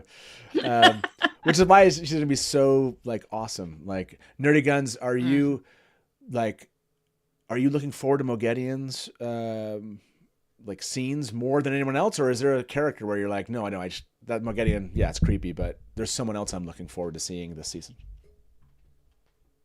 I don't know. I didn't know what to expect in the last episode of season 2. But she's horrifying. Yeah. that was twisted, for sure. But in terms of characters, I'm really excited for Egwene and what the season is going to look like for her, especially with Tel'aran'rhiod. So I would say probably Egwene. Egwene and Tel'aran'rhiod for sure. Jess, do you have talking about creepy Moghedien or Gawyn and Galad? Are those one of the two that you are most looking forward to, or is there somebody else who you just can't wait for them to get into the scene and you're bummed when they leave the scene? I think Moghedien is very high up on the list. The minute I saw her at the end of season 2, I was all in. That woman is batshit insane, and I love her. She's nuts, and I absolutely love her. And I think, like, I don't know that she's necessarily more powerful than Lanfear, but she's freaking crazy. Yes. And you never know what crazy's going to do. Mm-hmm. So I'm very excited to see where they go with her. I thought that what she did with I don't even know how you pronounce his name. Jaichim Carradine. Jaichim Carradine. I would say Jakeem, but yeah. What she did with him, that was wild. So creepy. Yeah. The fingers in the mouth, like my whole face was just like, oh. Same. It's like, girl, did you wash them? What are you doing? And I also, somebody made the really good point in the chat for the fan event that the gray man went after Nynaeve. Yeah. Mm-hmm. And I hadn't clocked sort of the significance of that, but I'm really looking forward to seeing what she and Nynaeve do. And I'm not trying to steal Lesbian Nerdy's thunder either, but she is super she is also super stoked for the fight in the Panarch's palace. And I am as well, but I think right up there, kind of tied with that, is Egwene's storyline. Egwene has historically been my favorite character, and really looking forward to her learning to be a dreamer, and then hopefully she actually gets to the waist this season, because I really want to see her training montage out there with the wise ones. So that's gonna be that's gonna be it's gonna be fun to see her actually have that new mentorship right? She had Nynaeve, and we saw how that was going between the two of them. She had Moraine, and it'll be interesting to see how it is with the Wise Ones. I don't think... As much as I hate to say it, but kind of Rena too. Oh. Well, Not she as a needs the Wise mentor, Ones to but- get over her experience as a Dummy, or Well- at least to process it, not get over it. But the Wise Ones, to me, are going to represent somebody that she can't walk away from in like in other words, like how she treats Swan, even, right? How she kind of, I think sometimes looks at Moraine a bit. How she, I don't know. To me, like the Wise Ones are like, man, if I see Egwene walk over the Wise Ones, then I'm like, then they've made a mistake, right? Like this is like, Oh, this she is, won't. Like this No, is I don't this think is so. like watching her. Like no, she's gonna have to. Like the Wise Ones are gonna be the ones I think she was gonna respect the most, right? Like that has that. Yeah. I think that they're actually gonna speak to her in that way, you know. So. Well, and I think that what we saw demonstrated in the way that she spoke to Swan and kind of her attitude toward Moraine as well. She said, I know what you tried to do to Rand. Yeah. And like, right. Yeah. she's not having it. And so she was really putting the Aes Sedai up on a pedestal in between what they tried to do to Rand and the fact that they're tearing, like she said, the tower apart from the inside out. Like she has lost all respect for the institution and for the women in it. And I think that once she gets out to the waste, like you said, she's going to find people that she's going to be able to respect, but also like they're going to put her in her place because she's got kind of a chip on her shoulder at this point because she is hella powerful now and she knows it. And, you know, they're going to knock her down many pegs, I think, and start building her back up. Yeah. And Well, she's got in her mind, she's lashing out at the White Tower because one of the sisters of the White Tower sold her to Shan-Chen. The fact that it was Liandrin and Black Ajah is irrelevant. It was a sister. The tower let the Black Ajah happen, and it's letting the Black Ajah tear the tower apart. So even if she, you know, she doesn't have any faith that the tower will be able to survive the fact that it's let the Black Ajah exist. Yeah. So that's how I interpret it. And we're gonna, you know, we'll see what happens when you get to I agree with you. I think we'll see a lot of change once she encounters the Wise Ones. And I can't remember there being a Wise One who was a confirmed dark friend. I could be wrong though. No, I guess. Yeah. Fires Okay, of I Heaven. won't speak more because spoilers. Let's stay within Fires of Heaven up to that point, everyone. but yeah. I mean, obviously the existence of dark friends and are going to be in every populace, right? Like that's what they're showing. That us. is true. Like That's when they kind showed of us like the point, dark friend yeah. social, they showed us that it was kind of like across the. So yeah, it would. There was a Tinker, Shaynar, and it would be shocking, Shan-Chen. but yeah, for everyone in chat, No, if you're and just there showing are. up tonight, or if you've been here with us all day, just remember, even in chat, let's keep the spoilers to Fires of Heaven only. And I saw this comment. Daniel said, "Seems like the 3,000 years of imprisonment really pissed off Moghedien." I love it. Yes. Moghedien definitely seems like somebody who's like, I'm not going back there. That's for sure. And Ashakova, where is it? Didn't Maddie say the Wise Ones were the harshest mentors? Yeah. So we asked Maddie a question in our interview with her and just said, yeah, toughest. We used the word toughest. Who were your kind of toughest teacher? Was it Nynaeve, Moraine, or with the Io Wise Ones? And she said Io Wise Ones. And we're like, okay, yeah, I mean that makes sense. Like that's what I would have expected her to say. And so it was like one of those questions where you're like, I'm going to ask this because it's consistent with kind of what we believe is going to happen. She's like, oh yeah, the Io Wise Ones. It was like, good. Like you said, I think both of you said this, Jess and Mary, which was the idea of, I think the Io Wise Ones are going to be important for her, right? And for her arc. This is like, they've done a good job of this. And I will give them credit for this. Like the way they've taken Egwene's story and with the show has really built into this, like the Wise Ones are coming into her life in such a pivotal moment, right? And they've really amplified that, like in a way that I didn't feel it as much so in the books. And maybe it's because it just wasn't as visceral, right? Like it's your reading of the page, right? You're not seeing the visual of it, but I think they've amplified how much of a difference the Wise Ones can make to her character's arc in a way that again, wasn't as apparent maybe to me, or I didn't connect with it as much in the books. So Well, we saw more of her trauma than we did in the book. Like all of that was off page. So I feel like we're going to feel much more connected to her in that sense than we did in the book. Yeah, they didn't show, and they showed the heck out of it on the show. She should have won an award for that. Seriously. Honestly, like, I will be really honest. When we started out in season 1, I wasn't entirely sure how I felt about Maddie in that role. But as she went along, and then by the time we got to, what was it, episode 6 in season 2, I'm like, holy crap, this woman is amazing. And so really what she was doing is she was just playing that sort of ingenue, like really naive, ambitious young woman from a small town. And the way she has just grown has been amazing. Yeah. So... like it'll be interesting. Give her all of the awards. It'll be interesting to see if Egwene. It'll be interesting to see if Egwene, lying to the wise ones. There's those things. There's aspects that'll be really, really interesting to see what they've adapted from the books and into the show in ways that. Again, I don't want to say too much for our viewers that are not book watchers. I should ask. I haven't asked in a while. Let me end this poll here. 230 of you have voted on this. Are you taking the day off next Thursday? 46% of you are. 54% are not. So there we go.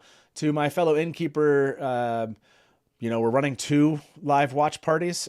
So hopefully that will help serve both of those groups, which are like, no, I have to go to work, I have to sleep through this, whatever it is. And so hoping you can join one of those, one if not both, right? Like, why not be there for all 16 hours of us talking about that? There's 3 episodes.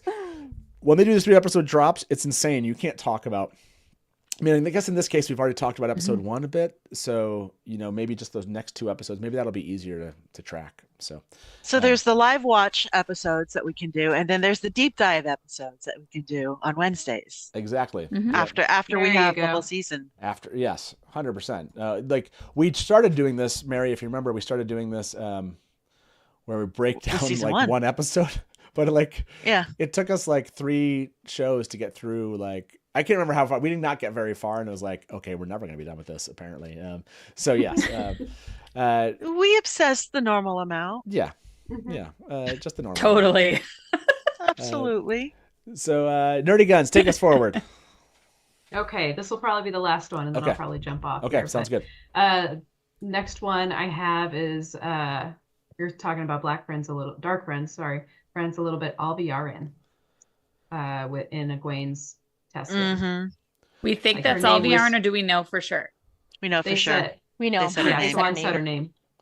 I missed it. So yeah, interesting. Yeah, that'll be that's cool? Gonna be interesting. Again, what they decide to do without spoiling too much for anyone out there. Yeah, that'll be an interesting decision on their part. I do wonder how much they're going to stick to every single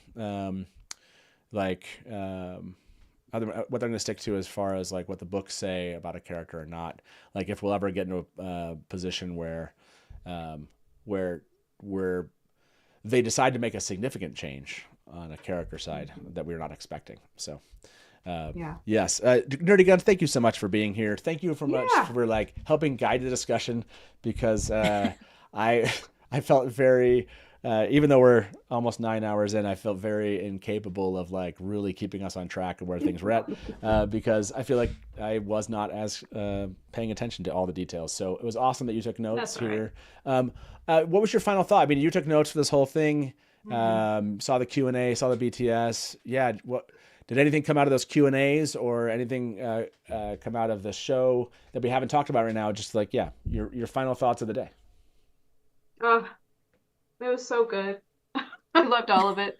With the Q&A, Marcus, he just gave so much information. He just, you could tell he's so invested and loves his character so much. And I loved when he was talking about his development as a character. And then when he put the lenses on, that really helped him feel like he was fully Perrin. I thought that was really beautiful.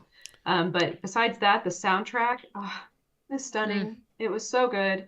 Especially like the moment when Lan was saying he doesn't want any other woman to be his queen, and the soundtrack for them was playing in the background.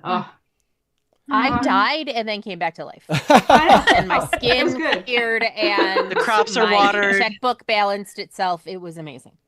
All of it was so great. So thank you so much for having me on. This was great. Absolutely. Loved it. Thank you so much for being here, and we'll talk to you soon. Okay. Yeah.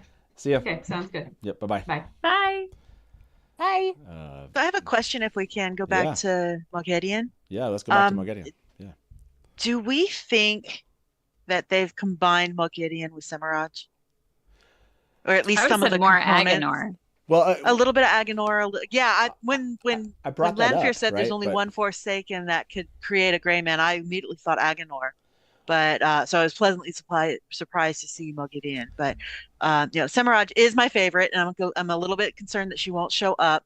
But the reason why she's my favorite is everybody else is scared to death of her amongst the chosen. So if they weave that well into Moghedian, I may be satisfied. Not quite. I'm not sure yet, but that's what I wondered, if they were doing something like they weren't going to go like gray men aren't directly tied, I don't think, to Agenor, but the idea of creating Shadow Spawn, like the idea of I thought that's why I loved the question that was suggested to me about this. It was like, oh yeah, I love the idea. Okay, like they're gonna say Agenor. They're basically gonna take okay, Shadow Spawn creation, and we're gonna turn. I thought they were gonna turn Moghedian into kind of like a mad scientist a bit. Like I thought they were gonna kind of add an element there, and not saying they can't. But when I asked Rafe that, he completely kind of took it off in a different place and wasn't going to say if they were going to only have 8 Forsaken. So yeah, it seemed like unclear if combinations was really their thing versus just finding, I took his answer, from what I can remember at least, to be not necessarily combinations, but they're going to take elements, they might add elements to Forsaken, and we might consider that, as fans, be like, oh, I think they're kind of mixing these. But it didn't seem like he was cementing the idea that there was a combo. Has he said things before in answers like they were combining Forsaken?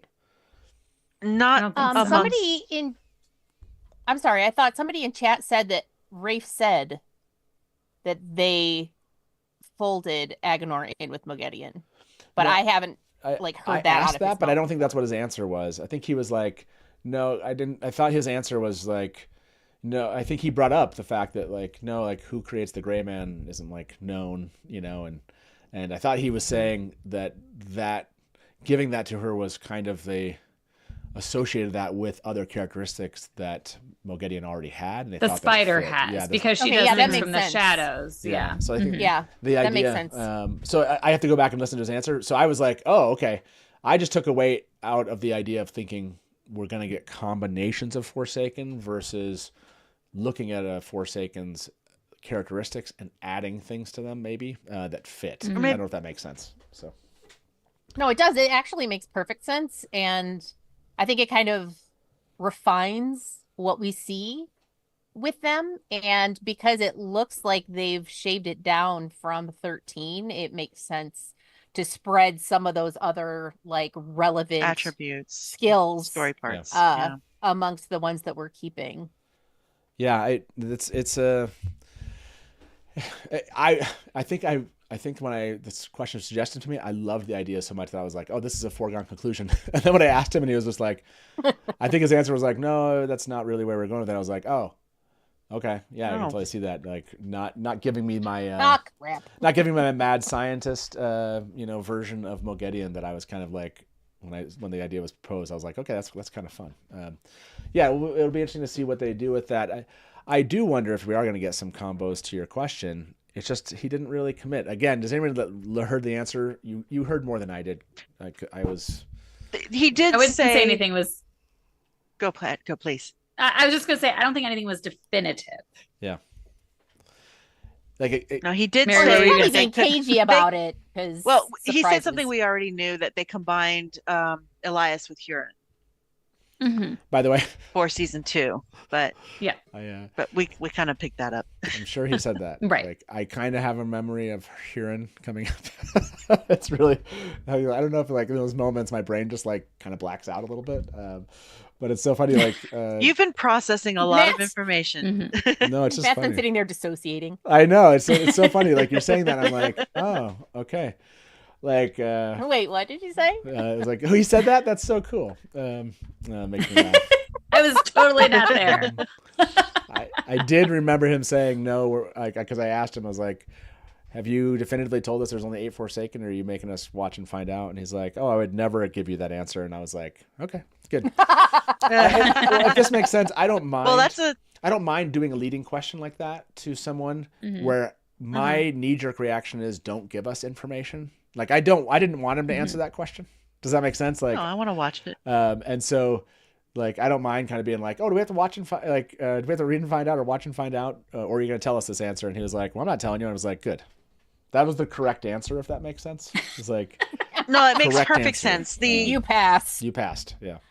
The watching the show again is like reading the books for the first time. We've all read the books a long time ago, and so this new turning is like, it's got the same feel of reading books for the first time. And keep in mind, I almost ran down a toddler to get my hands on The Shadow Rising when it came out. So I need that story. Okay, I'll tell you another time.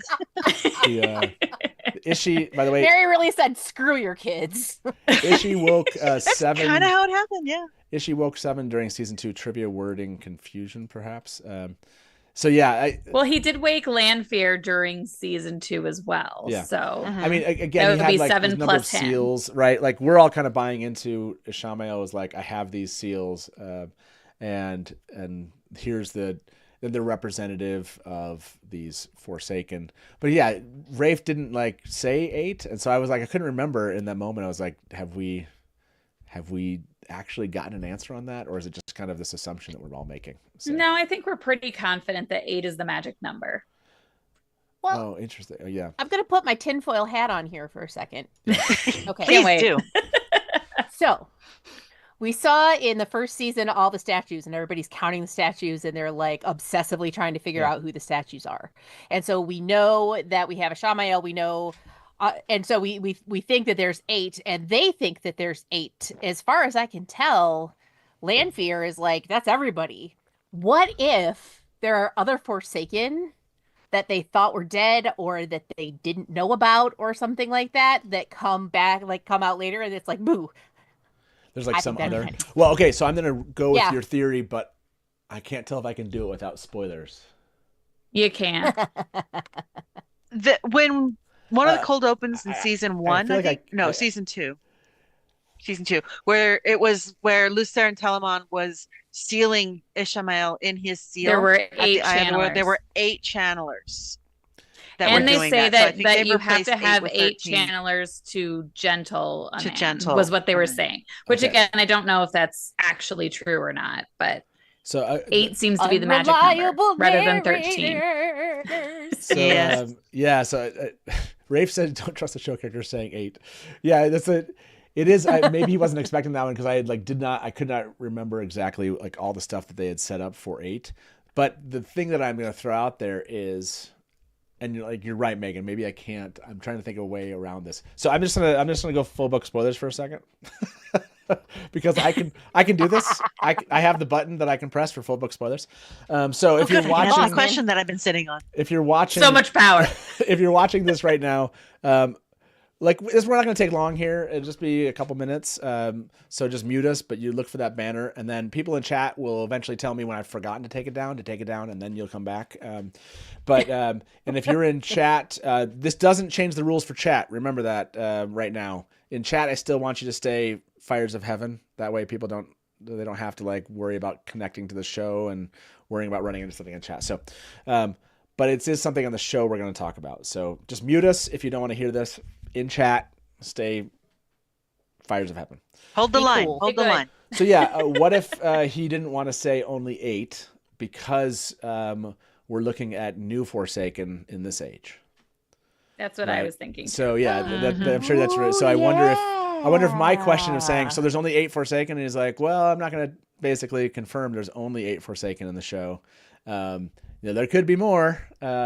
In other words, if we're going to see, they're all other new ones, blood. Yeah, new blood Forsaken. So I wonder if there's a little bit of that's reading way deep into what he was saying, but it also is taking from That's what we do here. Right, but it's taking it from the books too, right? It's taking from the books and like dropping it in his answer, saying like, okay, maybe he's going for like there could be new Forsaken in this age, and then that's I would buy that for $1. That's absolutely. I love that idea. Reasonable that's what he was kind of like hinting at without saying anything. I thought it was. I mean, we're referring to an actual thing that happened in the books. Just saying. Yeah. Yes. Because that did happen. Yep. And by the way, I know you like make sure in chat. You gotta. I know you want to play along with this one. Unfortunately for this one, we're not gonna. We'll figure out something. I think we do this with a live watch party. We didn't do this today. I think we do have a full spoiler chat where it's full books, but we do a portion where it's not full book spoilers. So I'll talk to Innkeeper and we'll figure that out. So chat and we can all be full book spoilers at some point during all of the live watches, but it'll likely be on the later side of whatever discussions we have. I think that's. Was there some last thing you wanted to say? Yes. What did you want to say while we're still in the full book spoilers? While we're still in full book spoiler, with Matt going to Tanshiko with Nynaeve and everybody else, do you think they're going to combine elements of Tanshiko with Abu Dar? Abu Dar. Yes. Yeah, I mean it seems like that's what I think. When people saw the location, what they were doing with Tanshiko, they felt like it was a little bit Abu Dar, I think was the comment. So yeah, I think so. I don't. Do you think we're gonna get the Bowl of the Winds, or do you think that they're like gonna scrap that since we really haven't? I mean, there's been no talk issues of weird weather patterns or anything. Yeah, so that's what I was thinking. Think so. Yeah. Yeah. Which is fine because like it was a cool little side quest, but it's not like critical. It's not necessary, and nobody wants to see the sea folk that much anyway. So I do. That's a I'm lie. sorry, Mary. That's okay. But I also like if they had to cut really somebody. like the sea folk. I think I do too. I think they'll bring in. I wouldn't be surprised if we got the sea folk, but we didn't get the kin.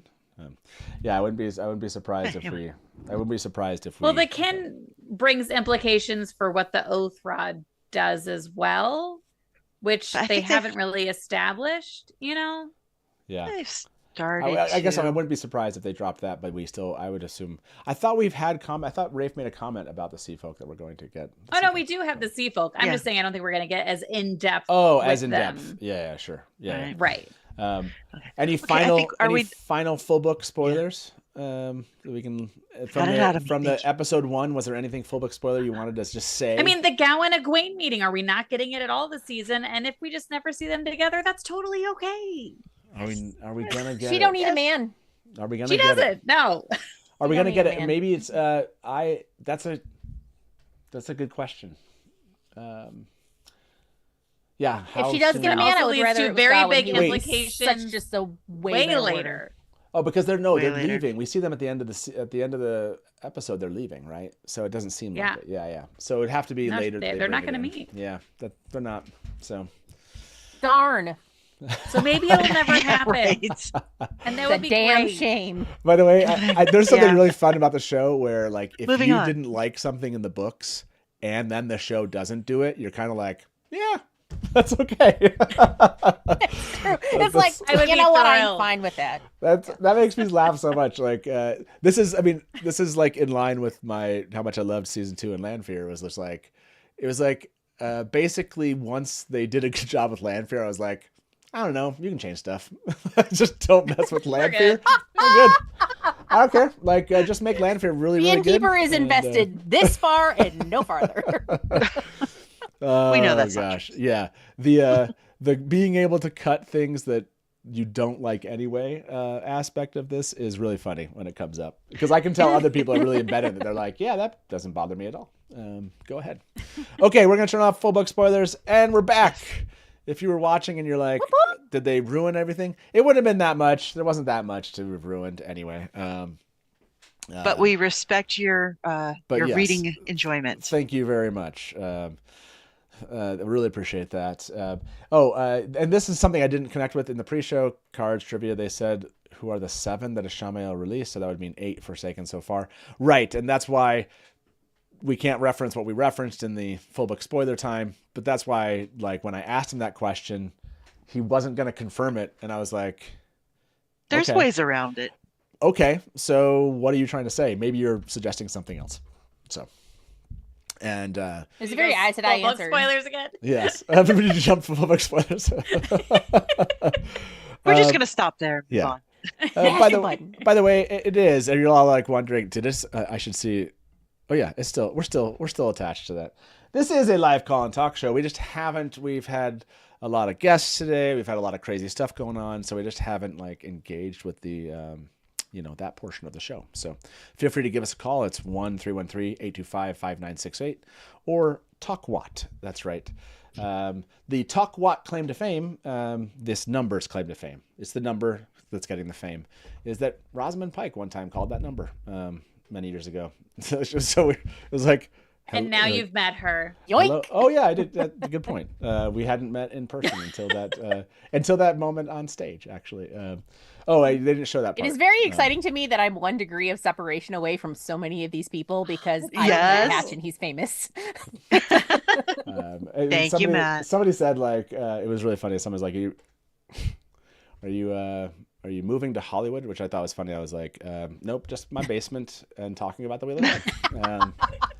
That's basically what this means. Is the same thing. I just keep talking about the Wheel of Time in my basement. That's basically what's going to happen here. Is that hasn't changed ever. So, can I say something about the behind the scenes? And I apologize if this has been covered already, but just by the way, to the Dusty Wheel, we never talk about anything that we've ever talked about before. So, but yes, you can. Fair enough. But hearing all the actors talk about their characters and when they were cast, and then Daniel Henney talking about getting cast as Lan, that just gave me all of the feels of him, what he's done with his career and what he, talking back to what he wanted to do as a kid, and then finally getting this role and how much it means to him. Yeah. That just, I was, getting a little bit teary-eyed about Hello, that. Michigander. Well, yeah, and I love his accent. It's just normal speaking accent. It's just, I was like, I just remember, I started reading the books as a kid, as a teenager, and just there was a lot of that in the first, and so in the behind the scenes talking about people's experience, the first time seeing the show, first time reading it, the whole homecoming, and it's not like nostalgia bait or anything, but it's just acknowledging that the power of the story and how much it means to, and how different it means to so many people, and acknowledging it, respecting that. Yeah, I mean, this was a part of the question that I asked Rafe. I had watched again. Was it his CCXP one? It might have been, yeah. If you haven't watched the CCXP interview from back in December, great interview. I love going back and listening to it. Yosha, Madeline, and Rafe, they give great answers, great insight. Yosha was like pumped. You could tell he's like, we can finally talk about the show and we can finally be out with people, and I love this. But no, and they're really proud of the season, clearly. But one of the things he talked about in that episode was just how much, this has been a collaborative effort, and the way he runs this, right, the way he does this has been very collaborative with all of these professionals, whether or not up and down the chain, and how they've become invested in this over time. And I feel like you can see it, right, in the upgrades, if you will. I brought up a couple of individuals, but Rafe started talking about others. Just how invested they are and respectful to the material, of looking into the material and trying to kind of like really pull that into each one of their specialties, whether or not it's costuming or whatever it is. And so, like hearing the actors and just their personal stories, how meaningful it has been to them to be part of this. There is. I mean, it's sentimental. It's sappy somewhat, when I bringing this up in the sense of like, this is an aspect of our fandom that is like meaningful, right? It's the people we meet and the difference and the material difference they make in our lives because of these books and because of Robert Jordan. So, I appreciated hearing that, and the BTS stuff kind of cemented that in my head of like, yeah, like again, they seem like Rosamund talks about them becoming family, and yeah, you can be like, well, that doesn't excuse the fact that I hate something about the show. It doesn't. You can no, but like people can hate. You can hate whatever you want. It doesn't mean there that, are parts of the books that we all don't like, and that's okay. I mean, how much time have we spent dunking on these books? Like, so much time. But in part because we love them, right? And there's that love of just like, but this thing really has always bugged me, and I want to talk about it. But that's what it came across to me, at least from the BTS stuff, was just like, these people are, they're talking about it. You can believe them or not. They're talking about it seriously.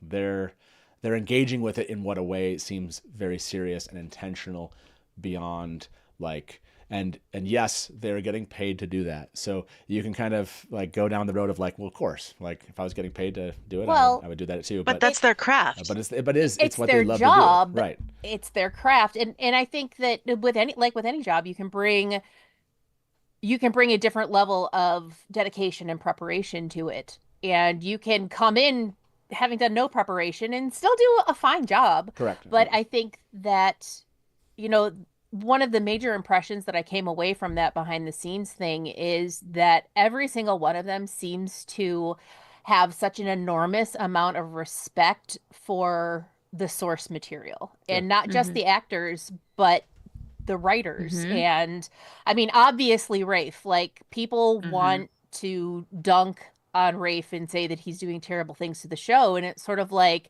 you cannot you can say whatever you want, but this man has been reading these books since he was a freshman in college. He read them with his mother. Like they overcame this sort of like really weird time between themselves. These books helped bridge that gap. You cannot tell me that he's not approaching this with respect and love and dedication and all of the things that you need and reverence. Yes. And it's like you can change things and still be like holding space and being respectful of the source material. Yep. And I've said it from day one, as long as they hit like the really major plot points and as long as they stay true to the characters, I'm going to walk away happy. And part of that is because I am a golden retriever and I just like to like things. But also because like I can respect that you can't do a beat for beat like remake from these gigantic books into a television series. It just doesn't work. That's not how reality works. So, I think that there is a portion of the fandom or book readers or whatever who like to talk a lot of crap about it, and I think that it's misguided. Yeah, for sure. I mean, like Sarah James says, disappointing. You can tell when really. somebody loves what they do and it shines through. And that feels like it feels like what we're seeing is people, and again, people that might have a growing love for the material, right? They got a job, they came onto the thing, and all of a sudden they came to understand what this meant to other people, and I feel like you can see that, right? It's getting better and better every season. I'm hopeful what we've seen with this episode 1 is continuing to be better and better, right? My hope at this point is at the end of season 3, I feel like I can confidently say, that was so much better even than season 2, which was so much better than season 1. And like that feeling would be amazing. And from what they've shown us so far in the trailers and such, it's man, I hate judging anything on 1/8 of a thing. But oh man, what a good start at this point. So I'm really happy. And everything they're really saying about episode 4 makes me very excited to see it. A little bit. Yeah. Yep. Yeah. Yeah. 100%. A lot bit. Yeah. Episode 4 and episode 4, I missed it. And Rafe's coming back to talk about it. So it's it's just a really good script. Yosha's got lots of good material, just like all of that. That it's really breakthrough sort of episode. What did I miss? No. I'm just general things. Genuinely looking forward to that conversation after episode 4. What a fun way to kind of get through the mid-season. That's gonna be a blast. Episode 4 is far away, but it's also only it's really not right. Like it's so crazy. Like we're only like 10 days, 11 days away from episode 4, something like that. So which is kind of sad and exciting and all of the feelings at the same time. Yeah. It's so true, right? Many feelings. We do have one caller on the line, so let's bring them into the show. Hey, welcome to the Dusty Wheel. Who's this? Hi, my name's Dan Hazel. I'm calling out from California. Love to meet you all. Dan, I saw you in chat. How are you doing today? I'm doing great, guys. I mean, wow. What an absolute banger of a start to the season. It was just so thrilling. I want to say thank you to you guys because I've been following the community here for years. It's my first time ever calling in, so I'm happy to say hello to everybody. One of the things that really stood out to me watching the premiere too was, if I remember correctly, I think that season 2 was in production before season 1 was available to us. And so season 3 is kind of the first time that we were able to see, the budget reflecting the knowledge of their success. And so I think they had a lot more to play with. And in the VFX and everything like that, it really feels like they cranked it up a notch. Yeah. I also wanted to spotlight Varen for a moment. She's one of my favorite characters in the series, and I thought we had 2 really solid kind of juicy moments with her and with Moraine, and I just really, really enjoyed where that's going to go. The weaves that I noticed each different Aja using throughout the combat in the episode, I thought it was really interesting that, of course, a Brown in this combat scenario would use something mentally focused. And so I think Naomi is the name of the kind of turncoat Brown in the episode. Yeah. She kind of has that little thing. It's just like a little zap that goes right for their foreheads that kind of zones out Adelia. So I was like, oh man, what an interesting way to give the Browns like something to do with combat. And I know that the spoiler tag has disappeared, but I just had to bring up Varen. Yeah, no, That's it's all. okay. You can talk about a character, just not necessarily the character arc all the way. So We're always happy to talk about Varen. I love Varen. I love what you just said about Dan. By the way, welcome. Appreciate you calling in. And I love what you just said about even the Browns, from a weave perspective, having ways to protect themselves, maybe even like attack another, in this case. This brings to mind, and we're not going to cover it, but I'm just going to mention the book. It brings to mind a little bit of like the prologue to Path of Daggers, and that's all I'll say. But yes, like I think I think that they're kind of looking at things a little bit further down the road and trying to, again, I think what Rafe was saying, set the foundations for things. So it doesn't come out of, it doesn't feel like it's just like, coming out of nowhere. So yes, I feel like something like that is hearkening to some future stuff that they'll tackle. And I think it was really, again, really well done. Fun to kind of bring us into the 13th Depository there. Fun to show us some Terangreal. Fun to give us the Redstone. I love that. Redstone doorway. Me too. And who knows what all that stuff is in there? They showed a whole bunch of different objects, and it could be anything. Yeah, 100%. We talked about it so much on the last episode of Tarvalon After Dark. Did you? Did you? We went really in depth on that. Like we dove in. If you can believe it, I did not catch the Redstone doorway the first time I watched that. Okay, yeah. No, I believe didn't even see it. I was so focused on like the towers with the. Didn't even see it. Just whoosh. All the little plinks and all the things. Are you serious? Yeah. For sure. Sorry, just making a note in chat. That one, have we tackled this question? Like we see that we see the Redstone doorway. I'm like in my head. I'm like, how far can I go down this road? I think we can. Is the belief now like Matt? He's staying. He's going to be in Tarvalon. Do we think Matt's going in that doorway? He's going in that doorway. Let me.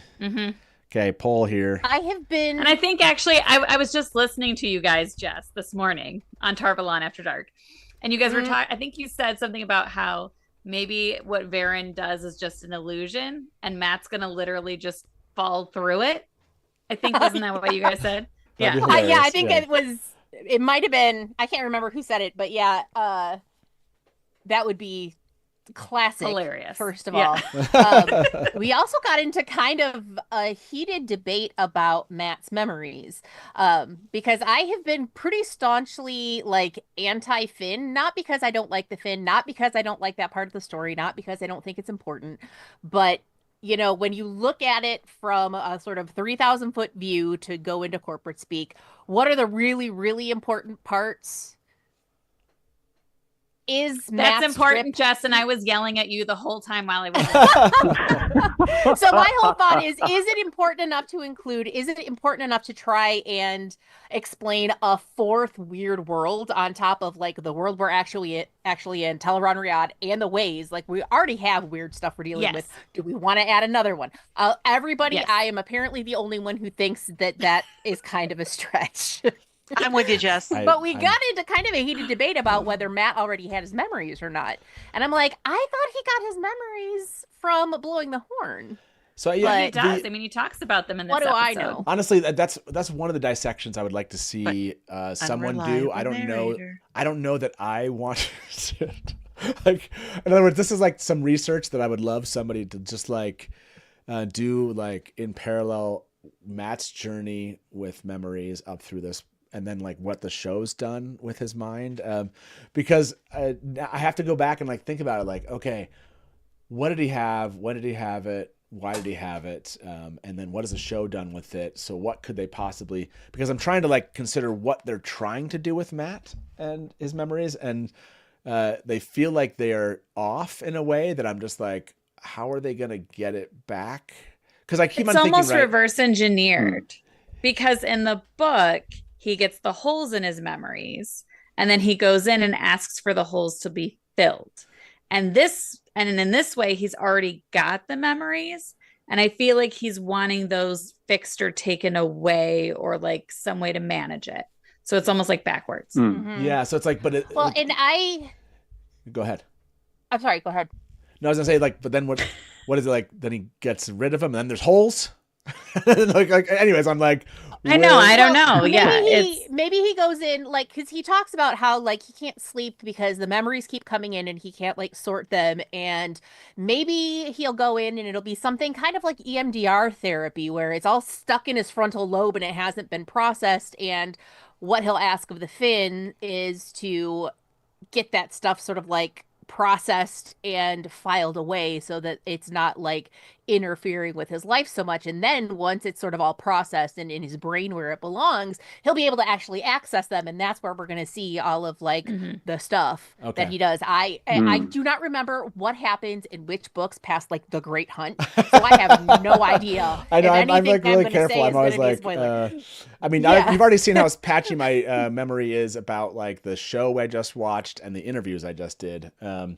So then I'm like, can I even say this thing? Dan, thank you very much for calling in. Any final like theory, question, or comment you wanted to make before we let you go? Just a final comment. Tell all your friends, man. Get them to watch and help the show get those viewership metrics this first week. It's I'm really working important real to the hard. studio. So, yeah, we'll all do our part because they're really knocking it out of the park. So let's help them get their work appreciated. Hey, thank you so much for calling in. Really appreciate you supporting and being part of the community. As always, this is so much fun to always like. It's a little bit nerve-wracking when people call in because you're like, who's this going to be? Dan, you were awesome. And it was very nice to meet you. So glad you called in. Awesome to see you in chat. And can't wait to watch this season with you and continue to have these live streams. And give us a call again in the future, okay? Will do. Take care, guys. Yep, see ya. Bye-bye. Have a good Bye, one. Dan. We haven't really done like calls a lot lately. So like I'm out of like, I see this list of like, oh wow, there's people like calling in, and I'm like, okay, I gotta steel myself for whatever the next caller is going to be. Gird your loins. No, yeah, I was like, no, one. Dan was awesome. Dan was awesome. So those of you waiting on the line right here, Dan set the bar. Is all I'm telling you. Yeah, don't screw it Dan up, set y'all. the bar. Dan set the bar. Here you go. So let me bring our next caller in. Dan, he started something here. No one had called in. Dan did. Now there's 3 callers waiting for us here. So let me bring our next caller into the show. Hey, welcome to the Dusty Wheel. Who's this? Hi, can you hear me? We can. Hi, so this is Arani here. Some of you might know me, probably. Some of those who are on either What series or Dusty Wheel. What was your say your name I just want again? to ask, has anyone Arani? Arani. Arani, nice to meet you. Yeah. Yeah. I recognize your name. What's welcome to the Dusty Wheel. Yeah. Has anyone talked about the status of everybody who has been in the hall in episode 1? Oh, like basically since as in what is who if survived, who died, survived, what are they doing? I feel like definitely the person that was cut in half. That'd be the wildest thing. If they just like the person that was cut in half, they're like back walking in the halls in like episode 2, and you're like, Hey, look. You're As right. long as she's not dead right away, she can be healed. So I mean, that feels like dead right away. Just I feel like mush her back together. So no, I don't think we have done like a who survived. That's probably going to be a little bit of episode. You would imagine these next 2 episodes to kind of figure out like who actually survived that moment. I kind of did a list actually. Oh, did you already create one? Ooh. Okay. I did a list. Yes. Ronnie's like, has anyone else done it? I've already done it. Okay, so the Green Sisters, there's one alive, Alana. There's one confirmed dead. She was killed by Joya and Amiko because she was with Swan, and Joya and Amiko killed them. Okay. And then one, the status is unknown. Okay. For the Blues, one is dead, also killed by Joya and Amiko. One is injured or dead in the hall, and Ispan is Black Aja. Okay. And then the Red Sisters, all 3 are injured. No, the Reds weren't even in there. The Reds went in there, but all 3 were injured outside. Oh, outside, right. Yeah. Yeah, all 3 were injured outside. For the White Sisters, one is dead. She's killed by Lean because she's Black Aja. Yes. One is Elviarin. She was injured. She was injured during the fight because she got blasted by one of the white Black Aja sisters, and one, the status is unknown. And then Wasn't the there yellow one is... No, go ahead. Please, go ahead. Go ahead, please. For the yellow Aja, by my tally, one is lying on the floor, so she's either dead or injured.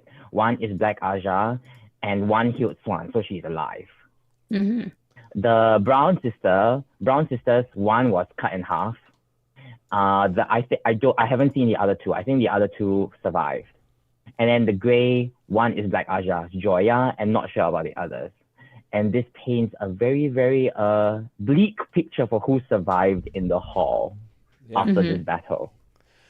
And who is not Black Aja. Well, like one third is gone, or I think, and another 1/3 is dead. Something like that. Yeah. Did all of the Black Sisters that joined Leandrin survive? Other than the one died. that Leanne. The white sister. I don't think so. The rest all survived. The rest all survived. You can see them all walking out of the hall. Even the one that was but kind then of I was blown thinking and done like a in the cartwheel? battle after. With you mean with Alana? With Alana? Alana. Yeah. With Alana, the yellow sister wasn't there. The Ispan survived. Joya was captured. Yeah. And Leandrin survived. Interesting. So like there were several sisters in Leandrin's group that were not part of the hall. So like Right, some of those they are joined extras, in I think. after. Yep. Yeah, Naomi joined Leandrin. By the way, Ronnie, And we need to two get like others a. as well. It'd be good to get like a. We need to get kind of a top-down view of all the sitters and just have like. We need like the name tags. skull and have like a skull and bones over some, and then like have like an injured icon, like. No, like because Kevin, get on it, Kevin. No, because you just described it, and I was like, oh man, that I would love in my head to have captured all of the like how many sitters are dead then total. It looks like at least 4 or 5 sitters are dead. And how many sitters left? How many sitters were Black Aja that are gone now? There were 4. 5 or 6. There were 4 that revealed themselves. Yeah, there's 4 that revealed so themselves. 4 are gone. 4. Right. So, and then Elviarian as well. because Elviarian was there. Okay. Spoilers. So. Wait, was she? She's one of the white She's not a sitters. sitter, is she? Alviar, yeah. We don't want to go too far down the road. Again, no spoilers past Fires of Heaven. But this is an amazing list that you put together. And by the way, you, Arani and Dan, are setting the bar really high for callers today. You just came in with like a ton of facts about like who's left. And like what I want to ask with Arani is, well, maybe Arani, like you tracked this. Is this more like you wanted to know who survived, or is there something else beyond that you're curious why they've like basically killed off this many and how that's going to affect the White Tower? Because if you look, well, this goes into spoiler. This will go into spoiler territory. Yeah, that's the tough thing. That's the tough thing because like I will do this. I will do this for you because you did the data. So I'm gonna give us a second. Here we go. We're gonna go full book spoilers because this caller like brought the data. So if you are watching and you don't want to know full book spoilers here, this is probably gonna go into White Tower, kind of the future of the White Tower. This could ruin some things for you, whatever Arani is about to say. So I would recommend, especially for this season, just mute us for a moment. Again, look for the screen. We'll turn off full book spoilers. And everyone in chat, be good. And you have to stick to the no spoilers beyond Fires of Heaven in chat. Okay. Sorry, I'm trying to give people time to kind of like mute their stuff if they don't want to hear this. But Arani, since you brought the data, I want to give you a chance to kind of speak to us. So go ahead. We're full book spoilers now. What did you want to say about what you think they're doing and what happened here? The thing is that it was surprising to me that they revealed 4 sitters to be Black Aja. Because if you look at the breakdown of who was Black Aja and who was not in Swan's Hall, in Elida's Hall, and in Egwene's Hall. In Swan and Elida's Hall, there were 4 or 5 sitters, like I think 5 actually. 5 sitters that were Black Aja. So by revealing 4 sitters that were Black Aja, you basically outed all of them except 1. So it's like, in that case, who else left is Black Aja? And is the Black Aja how is the Black Aja going to replace their numbers in the hall? Right. Easily. That's the question that I actually have. So how many? It's like how many sitters? How many sitters that remained that didn't stand up? Right. Like, do you think there are many sitters left that are still Black Aja? That would be a ton of Black Aja sitters if there was that many more. That would be the majority. Yeah, almost. Yeah. Because we already have like a majority is what 11 out of 21. So we already have 4, and then now we have a 5th in Elviarian. And there might be room for 1 or 2 more, or maybe 1 or 2 other sitters who are replaced could also be Black Aja, but it speaks it speaks a lot to the fact that the penetration of the Black Aja seems to be a lot higher in the show than in the books. Yeah. Is it because I think because let me get my brain to get back online here. So with each chapter, we're going from a specific person's POV, and we know that the Black Aja is divided into hearts, and each person in that heart only knows like 2 or 3 other people for sure that they know are Black Aja. So I feel like, bearing in mind that my memory is like Swiss cheese, and maybe this was addressed someplace, like I know Varen had her list, but it didn't feel like we didn't know how many there were because we only sort of knew what the peoples knew from their POV. Does that make sense? What I just said? Yes, but from Varen's list and from what Egwene found out later, there were 5 sitters that were Black Aja during Swan and Elida's reign, because a lot of the sitters who were Black Aja in Elida's reign were also sitters during Swan's reign. But in the books, they weren't necessarily part of Leandrin's cabal. So that's where the difference lies, and it's hard cabal, to... Yeah. Although I would Can you say that I imagine- think the Supreme Council, like at least some of them were on the Supreme Council, because I know that Evanarlin and there's one other, they were in the heart with Elviarin, and they were sitters in the hall. And if you are a Supreme Council member, you know more than just your heart. Mm-hmm. Right. So like one of the reasons why Elviarin knows all the Black Argent members is because everybody on the Supreme Council needs to give up who they know. So it means that everybody on the Supreme Council knows at least 1/12 or 1/13 of the number of Black Argent sisters. Mm-hmm. Which, if you break it down, is roughly around 15 per Supreme Council member. Around there, yeah. Around there. So that speaks to but it's also like, I'm just curious because like, if the Black Aja could afford to give up so many sitters, like how many more are there? Yeah. Right. That's what I mean. That's a big thing to release. Yeah. Are they? Yeah. That's what I mean. Is like when there was. That's what makes me wonder if they came into this, or if they're kind of doing this in the show where they're saying that they knew that this was going to happen.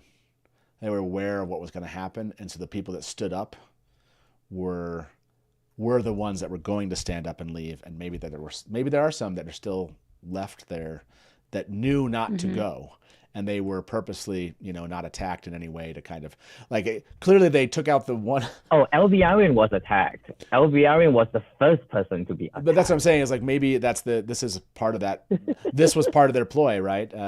By the way, you're getting some shout outs in chat for being a lot of love for being the brown Aja here. I totally appreciate it. It is a subset. I say that I be either brown or white, but yes, that's true. It's a part of from tracking perspective that I haven't really again, the White Tower never was kind of on my radar of I got mixed up in metaphysics in my head and loved to kind of dig into that stuff. Just hearing you, Arani, talk about this, I'm like, oh my gosh. I don't know any, I'm like, how many? And the Supreme Council. And I was like, oh yeah, I don't know these numbers at all. And the fact that you're 100% even forgot there was no, but the fact that you're finding so much meaning in what they've done here is totally love it. Yeah. It's a layer of analysis of this moment that I just I'm just listening to you. I was quietly listening, going oh, they totally could be doing something like that here. So, yeah, love what you love what you brought, and love the analysis here. And I think it is indicative of maybe they're even suggesting there are more that in the show they're gonna have there. Oh yeah, I forgot. Galina was named, not named, but there was an article that said that Galina was one of the Red Sitters that was banned from the hall. So there's a second Black sitter out there. Yeah. The second one. By the way, I agree with this. We do need a deep. What you just mentioned. We almost need we need you to sit with Lauren. Yeah, sit with Lauren and do a visual of this whole thing, and that'd be amazing. Thank you for calling frame in by frame and sharing this with us. What a fascinating look! My brain's just wow, we've been talking about this for 15 minutes. What? It's been crazy. Now we need a full episode on this. Yeah, I know. It feels they've really kind of focused on the White Tower in ways that I was just oh wow, really embedding in it, and so the intrigue would not surprise me if a lot of this discussion they already had of, right? They know who they're setting up and who they're putting in the sitters and why, etc. So very awesome. Appreciate the call. This is amazing. Any final thoughts you wanted to leave us with before we let you go?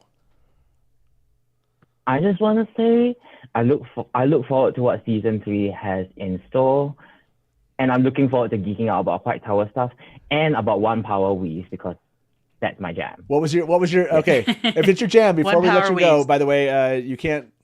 After this conversation, you just said this is your jam, and I'm totally into like hearing more. What was your favorite weave that the show has done so far when it comes to the White Tower and Aes Sedai? What's been your favorite? So I'm going to be honest. Season 1, there wasn't much of it because season 1, everything was like uniform. Yeah. Season 2 was, to me, season 2, what stood out to me is how different channelers wove their weaves differently, not so much the combinations. In season 3, I really like, actually, this is another thing, I really like how the Black Aja has standardized weaves for attacks.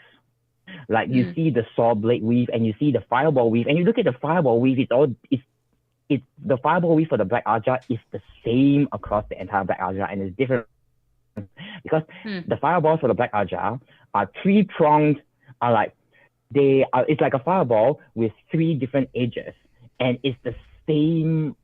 I don't know if this is deliberate or what, but it's the same for every single Black Aja sister that I have seen. So like, it's just really cool, the consistency, you know what I'm saying? And I look forward to seeing what it has, and I'm actually really curious to see in the teaser, like, actually one thing that stood out to me also is when they attacked Swan, like during the episode, like when they brought the building down on her, it was like air and earth, and I was like, why air? Because all you need is actually earth. But that's mechanics aside, we can get into that some other time. But that's awesome. This this turned into the Irani show, which is totally awesome. I love it. What was interesting to me, what you just said was, I'm sure that there are some effects designers that if they're listening to this right now, if they made it this far in, they're just like, yes, someone noticed that we paid attention.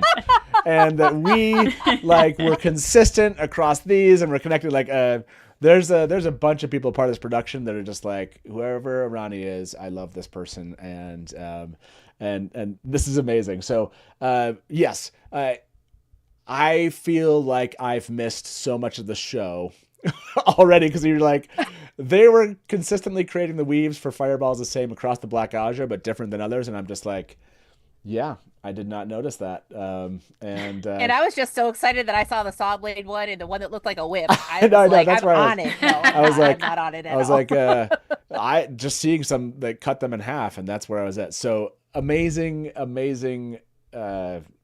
observations, and now you're making me. Again, there's a whole other layer to the show of like going back and finding these things, and if they're trying to, because what you're saying right now, which is fun. Is if we find some other Aes Sedai that are maybe doing fireballs a certain way. And so like trying to start kind of watching what the Black Aja and how they do their weaves, and then tying those to other, that might be a fun kind of production perspective of how visually they're giving us some cues in a way, but you have to be watching them carefully.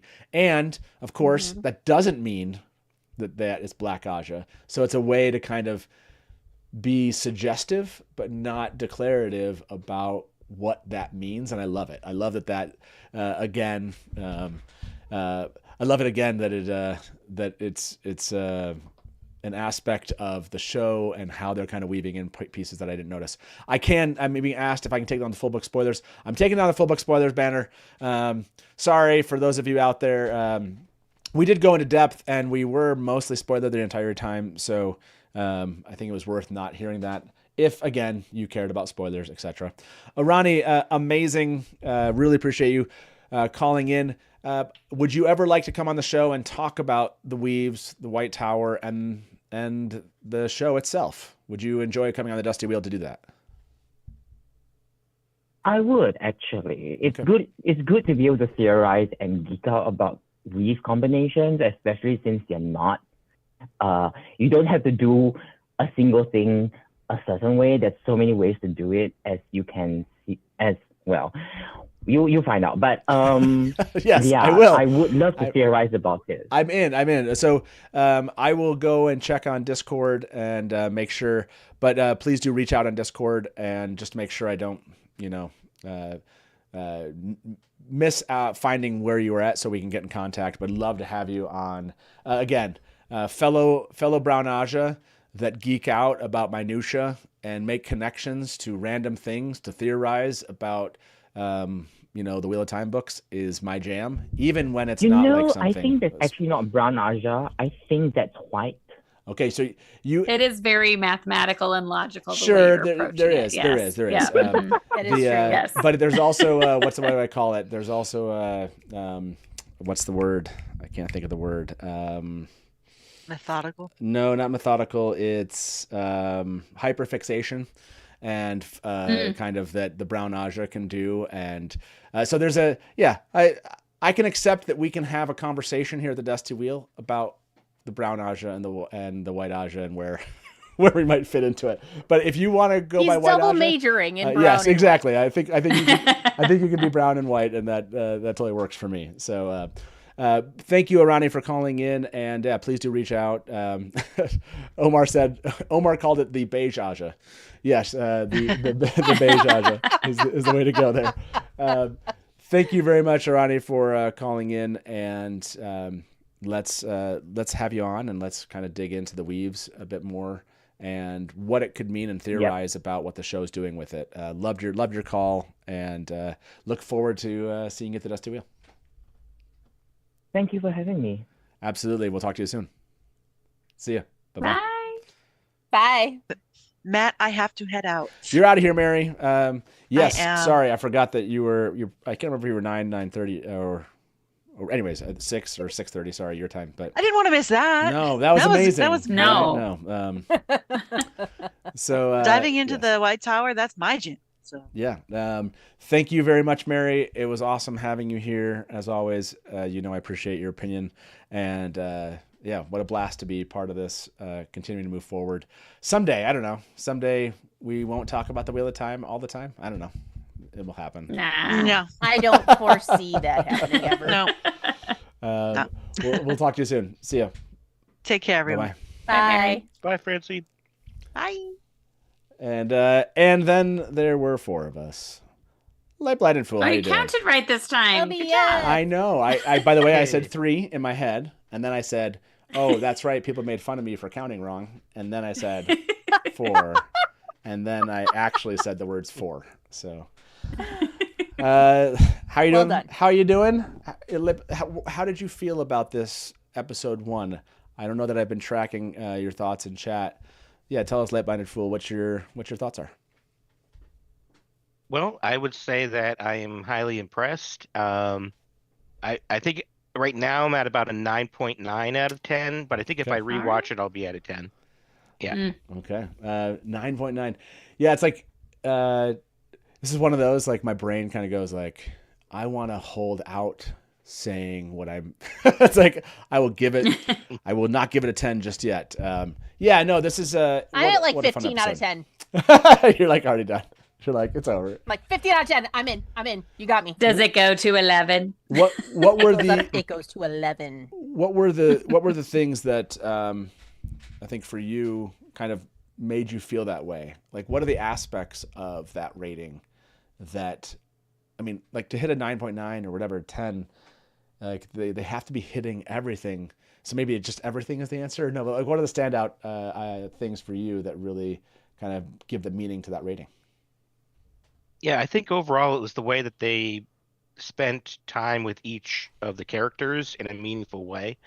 And, they had so many different characters to get through, but they made sure that each one got a very important scene for their character and for the show overall, to start them out, let the audience know where they are and what they're about to go for. So, and the way that they blended it together with jumping around, they jumped around a lot to different scenes, different people, different things going on, but it all made sense. Like, it wasn't disjointed. It was just it was a lot of information at once, so it's hard for me to remember it all. But it didn't feel like they were spending too much time with one or another group, or that when they switched to another group, it took away from anyone else. So overall, I think what I found most enjoyable was probably the scenes where they were all together, and then the scene where, Matt and Rand and Perrin are heading out, and the Aiel are like, of course we're coming with you. We're here to protect you. And all the Aiel dialogue was absolutely amazing. In fact, I saw that Rafe had posted during the event that it was actually Raga and Maja that had figured out how to set up the Maiden's Kiss scene and showed it to the production team, and they were like, "Oh yeah, perfect, no notes." Nice. Really? The way Maiden's Kiss was introduced. Where was that? Apparently their idea. Is that where he? That was Rafe in the chat. Rafe in the chat said that. Okay. Yeah. Oh shoot. I did not even think about, and I should have, that idea of like, they're going to be saying stuff in chat, and that chat's going to go away, and we're never going to see it again. So I know. I don't know. Like, yeah, he was in there quite a bit. Maddie was in there as well. I know. Like, I didn't. Someone's gotta have like taken notes on that. That stuff like one flew of us by. I didn't even think about doing it. Yeah, like somebody out there hopefully tracked him. Like, but you'd had to have been like watching the chat, not the show. I'm not saying that I was screen recording that, but I'm not saying that. And I'm definitely not saying that the chat was included in that. So I'm not saying any of that. Yeah. You're not saying anything. For legal purposes. Yeah. I screen recorded it in Minecraft. I well, the only reason I did it was because I wanted to get my cold reaction, because that's how I do all of it on my channel. So what I'm going to do is I am not going to use, it's not going out until after everything actually drops, and I'm going to line it up with the actual show when it drops, not with what I was screen recording on I don't know what you're talking about today. Yeah. So no, it's all in Minecraft. Don't worry about it. Don't worry about it. Yeah, don't worry about it. All I heard was like something Minecraft, something. That's all I heard. Yeah. So this is a note that I just saw in chat. I had to go see it because we're at like almost 10 hours, and this is where we just kind of like just randomly talk about just random stuff. If any of you have to leave, or like to leave, you certainly can. You can stay around too. So I don't have anything to do. Yeah, I'm good. My kids are asleep. I'm You're like, at this point, you're done. Yeah. Michelle said, has anyone noticed in the BTS part 2, 22:30, there's a shot of what looks like the Forsaken? Yeah. Do we ever get this shot? I'm going to show you what it is. In the show, do they ever give the side shot to this moment when they're sealing this? I don't think this is the Forsaken. This is like they're sealing them, right? Like, I can't remember like how this worked. Like I think these are the people that are sealing them, right? This isn't the Forsaken. This is like, don't they have? Yeah, I can't imagine that they like lined up to let them do. No. I feel like this is like, because don't they show Ishamael in the center of like a yeah, and that looks like a woman on the right, and I'm pretty sure it was all men that sealed Ishamael. Was it all men? Yeah. So I don't. I think so. I don't know if they're saying there's a woman across too. I'm pretty sure. So. Yeah, I think again, I don't know who are people like. We'll see what chat is saying, because chat probably knows. Yeah, these are the Aes Sedai with Luz Theron sealing Ishi. Okay, yeah, that's what I was like. But did we see this shot of them? I can't remember if we if this is in the beginning of 208, they did show. It looked like this scene sealing Ishamael, but I was almost positive it was all men though.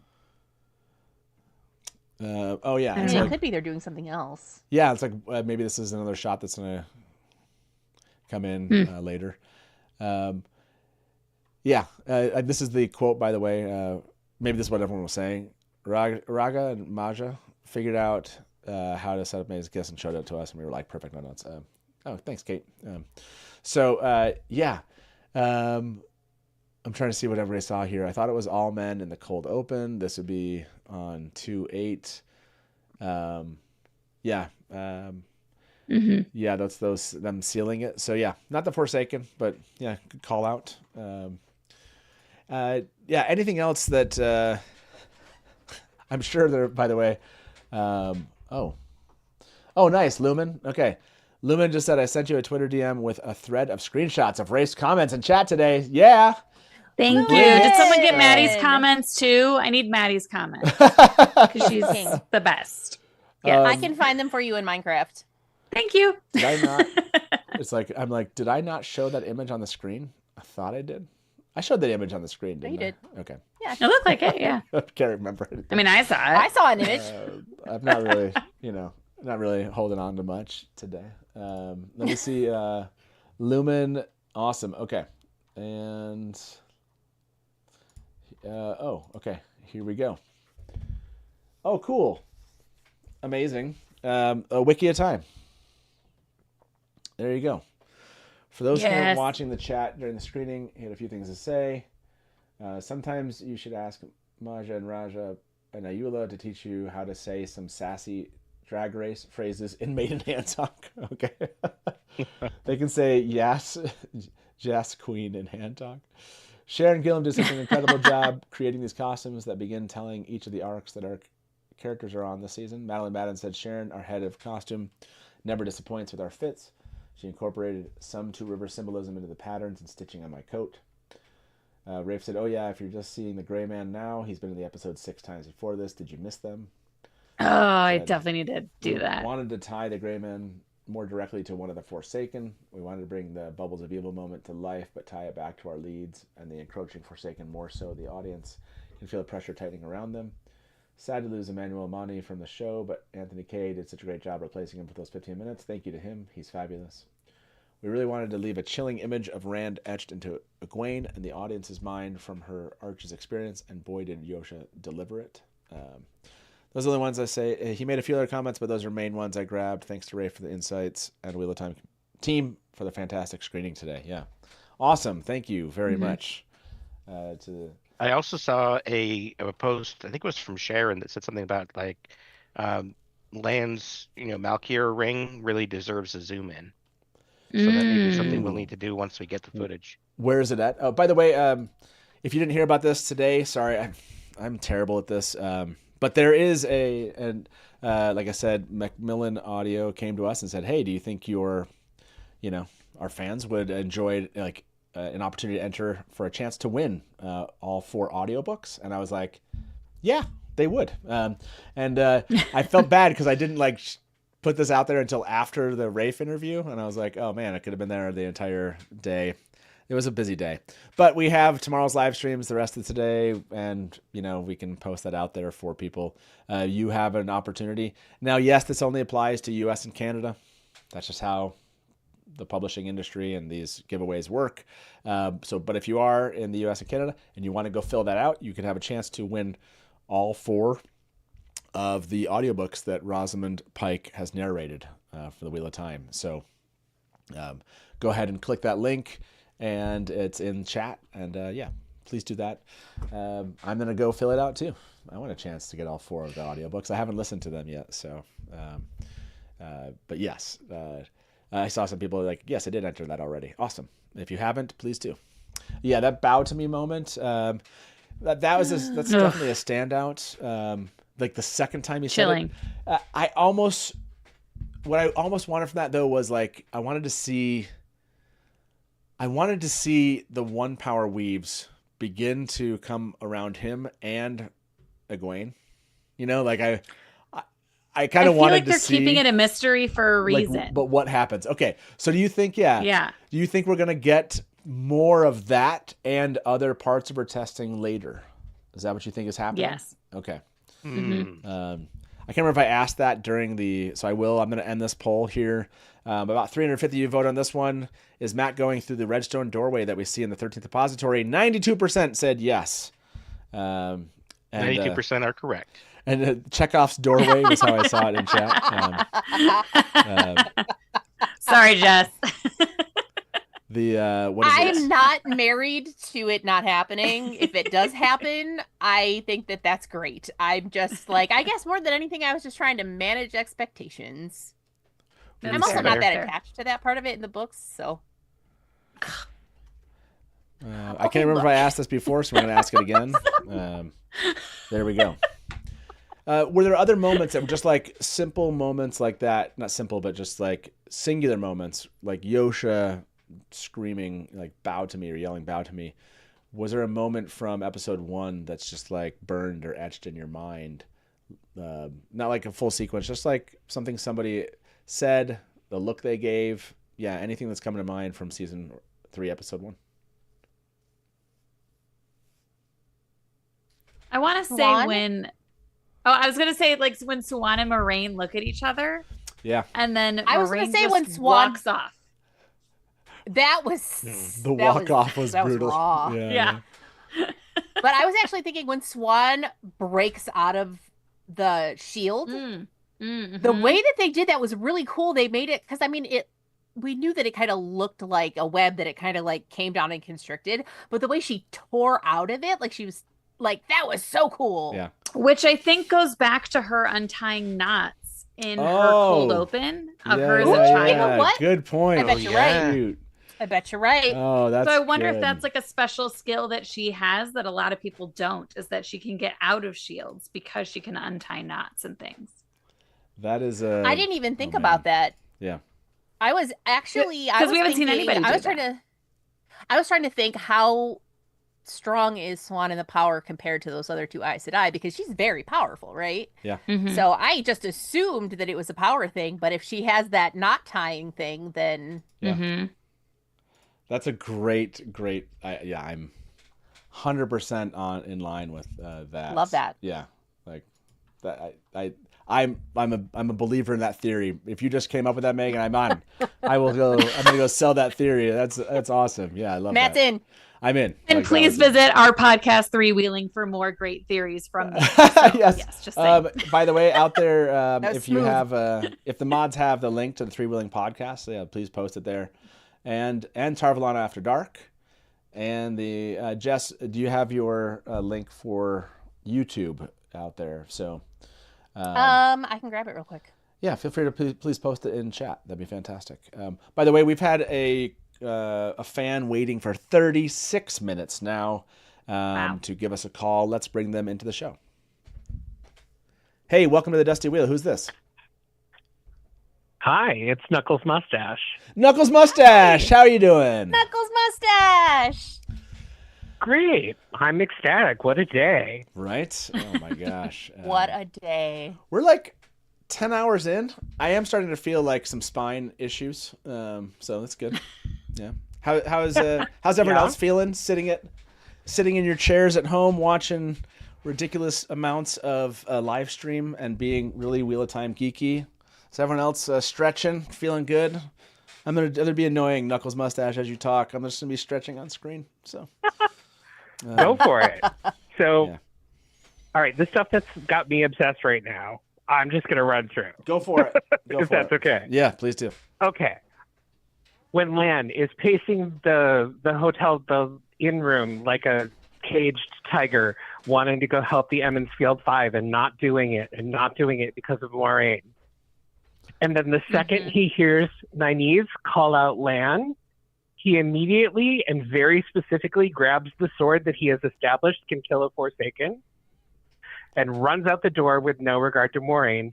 I think that he runs out the door thinking he's going to fight Lanfear or die trying to save Nynaeve. And I think that's so romantic and awesome. Sure. It is. So that's one of my things. Okay, I like it. Yeah. Next one. Moraine.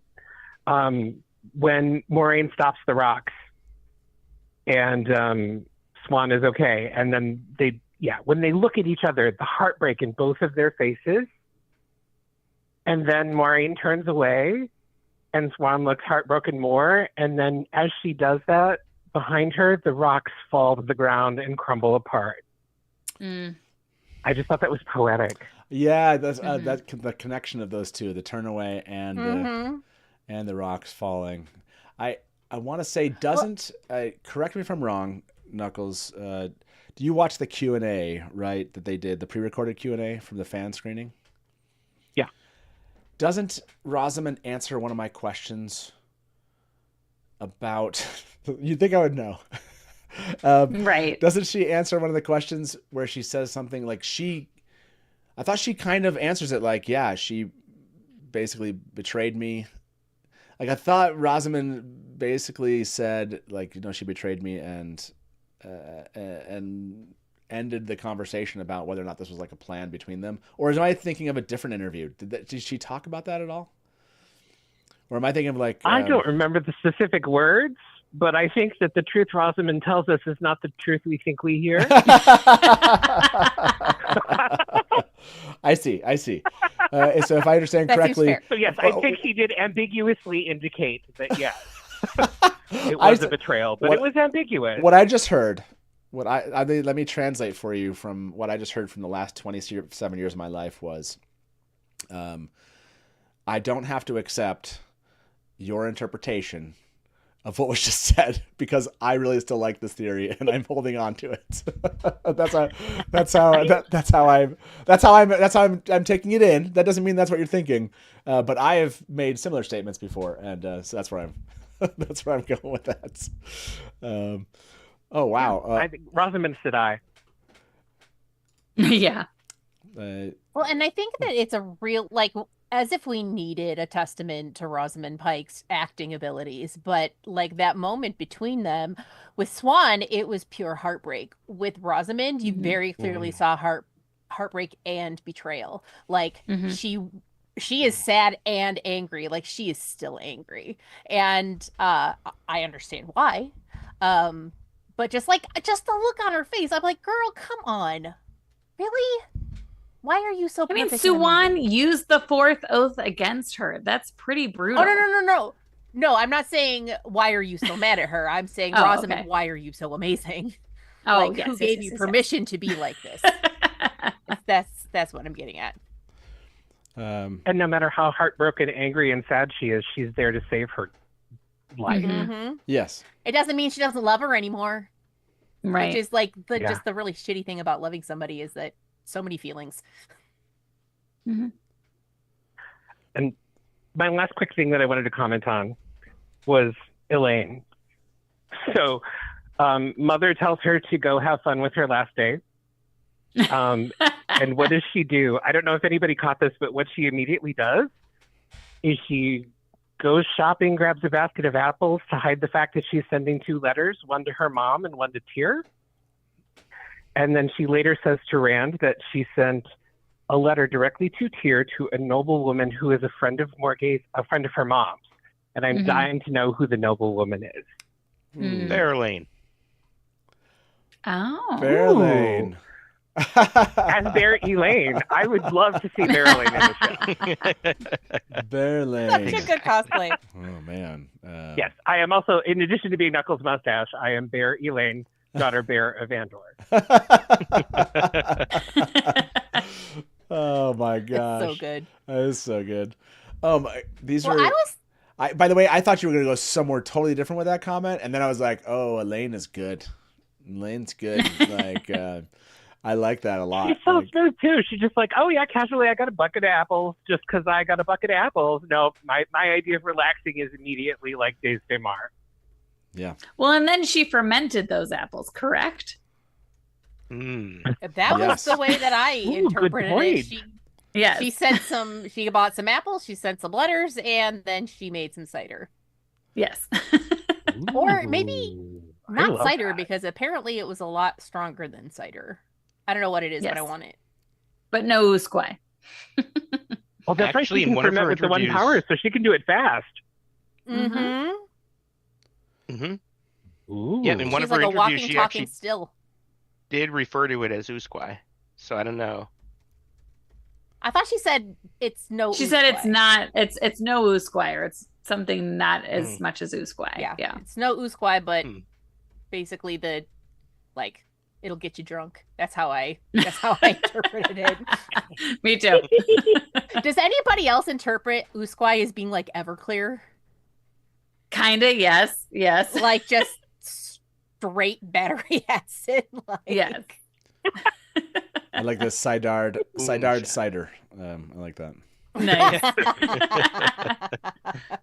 Beer Elaine was pretty funny too. Beer Elaine. Rob Christensen needs to make some T-shirts with those logos. So I think the Sidard cider is a challenge for you. You can make a cocktail with that, right? Oh, I for sure can. Yes.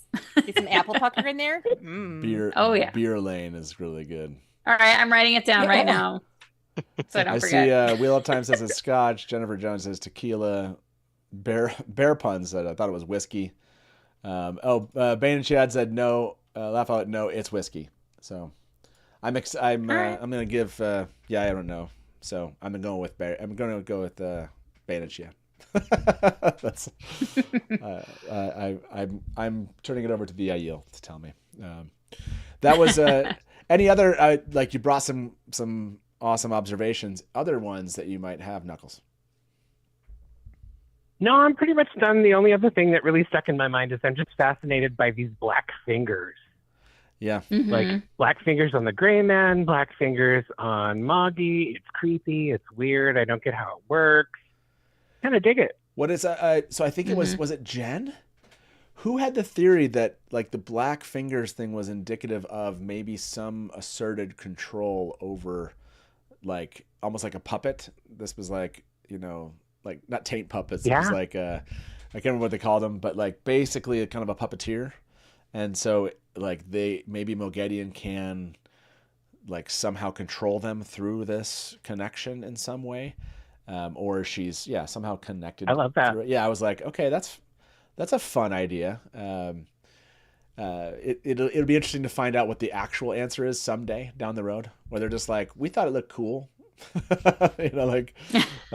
but creepy. Like it looks creepy. But the way, like I said, the weave comes out of her fingers in that way, like as she's playing with her fingers, like she's connecting herself in some way to them. So yeah, that wouldn't surprise me. Well, and then it was interesting when he said yes, the weave got like pulled in. Like as soon as he said yes, like the weave was pulled in. I'm so annoyed that we can't show this right now and confirm all these. I know. Like not being able to just go to the material and be like, yes, this feels so like 1990s and Wheel of Time discussions.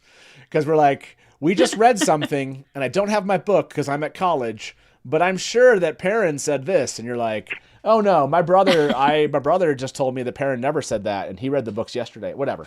I feel like we're kind of like in this cycle of like, does it really do that? Is that what they really said? Yeah. Well, Knuckles, thank you very much for calling in and thank you for sharing that with us. And to a rest of a season that we hope that holds the kind of standards and quality that they've given us in episode 1. So cheers. Thanks Love you, so much. Spider puppet. So excited for the rest of the Whatever season Spider and to Puppet see does. everybody at the cons. Are you gonna be at Jordan or WatCon? Both. Sweet. Okay, cool. I will see you at both. Awesome. We'll see you soon. Bye. Bye, Knuckles. Spider puppets. And Knuckles was on my trivia team last year that Takaran Riyadh ran. Nice. So. Yes. Did Knuckles is the best. Did you guys win? No, I think we were last. I was so mad. Okay. I'm just checking. I never. The funniest thing about Theoryland and JordanCon and the trivia contest was for the first couple years that Theoryland went, like the Theoryland teams were winning all the time. Now, I was not. I was on a winning team, but I was just like, what do you call it? Like I was like an emeritus status. I was just there, but I was not functionally part of the team. I was just sitting with them because, again, in the trivia contest, they never answer questions that I can answer. Like no one's talking about metaphysics in the trivia contest. They're always talking about the name of some stupid inn on some ridiculous city name that I never remembered. So it was funny because I was like, I was so proud of the Theorylanders, but I could never answer any of these trivia questions. It's really sad. If you've ever seen me go through, I think Omar always wins. Does Omar always wins? Now is that the thing? I think so. Yeah. Yeah. Ted right here. Either that or Morgan from Podcast of the Dragon. Winespring Brother was always on these winning teams. So cheers to you, sir. I again, the stuff that like fascinated me is not the stuff they add to trivia contests, but I'm always impressed when people can win those things. Light Blinded Fool for you. Like, for example, spider puppets. Anything that you can think of that's coming out of chat today or just conversations we've had, what's kind of been your favorite outcome, if that makes sense? Your favorite thing that's come from this day? Well, I think it's interesting that Lanfear caused the bubble of evil and is working with Moraine and Lan. And that's why they're kind of hanging back and not helping during the bubble at first. Yeah. But which I was screaming. I'm like, why aren't you doing anything? right. Yeah. But I think it's also hilarious that the very first thing she does with the bubble of evil is to choke Egwene. Oh, good point. Yeah. Like that's how it starts. And the timing of that happening was very interesting too. When they're alone together, in the bed. Yes, that's I didn't think about that direct connection. I didn't even clock that. Also, do we think maybe Lanfear is making Egwene dream about Rena every night? Yeah, so that one came up. I'm curious. Let me end this poll. About 250 voted on this. Will we see more of Egwene's testing and flashback sequences? 62% of you are hopeful that we will. So that's a pretty good majority. What's the question then, Megan? Is Lanfear making her or making Egwene dream of Rena every night? Yeah, making Egwene dream of Rena every night. Because when she's dreaming, she wakes up because Rena's choking her, and then when she wakes up, Rand is choking her. So it feels very connected. Yeah. Okay. I mean, I think it's possible, but we also have to take into consideration the fact that, like, she straight up has PTSD, bruh. Like, for sure. She's gonna have. I think she would probably be having those kinds of dreams anyway. Yeah. Yeah, I just don't know if it'd be like every night. Like, I feel like there's definitely possibility. Does she say it's every night? Is that when you say every night? Does she make that comment? I think so, but again, we can't go back and check. So I know. No one can say. Oh man, it's so funny to not have the stuff. This is what. Can you imagine? Like, you can only ever watch an episode once, and then you just have to talk about it for a year. We all lived it. We all know what it was like. Oh my! None of us are that young. I know, it's freaking crazy. Rena was terrifying, and the fact that it didn't hit me that Rena, like that would continue. Of course, it would continue going on and be part of more of Egwene's arc and story. But like, I was like, oh man, that's brutal. I was like, okay, we're done with Rena. And I was like, oh no, we're not done with Rena. No, the Rena's still here. Well, yeah, go and ahead. from a sort of like what Knuckles just said, that he hopes that Lanfear isn't doing it just for the sort of mental health representation aspect of it. Sure. What I will say is that I really like the way that it seems like it's such a small thing, but the way Egwene is like, every time I touch him, I feel like it's her. And like, that's as like, and I can't speak for anybody else with PTSD, but for myself as someone with PTSD, like, I feel that. Like, that is like such a small thing, but it's such a huge thing, if that makes sense. Just it like does, yeah. those, like, it's just like, like they nailed it. I just thought that was such a great thing that they included there. Yeah, for them to include, I think is like, I think it's very, very cool. Like, that they would take it seriously. And again, these are the kind of things that and I mentioned this before, it's the kind of things I really like when they just have believable relationships and they give us believable relationship moments. It was one thing during, I think I brought this up before, but that's okay. We're more than 10 hours into a live stream. So during the beta read for Towers of Midnight, I won't like spoil anything. There was just a part of it where a couple was having a conversation.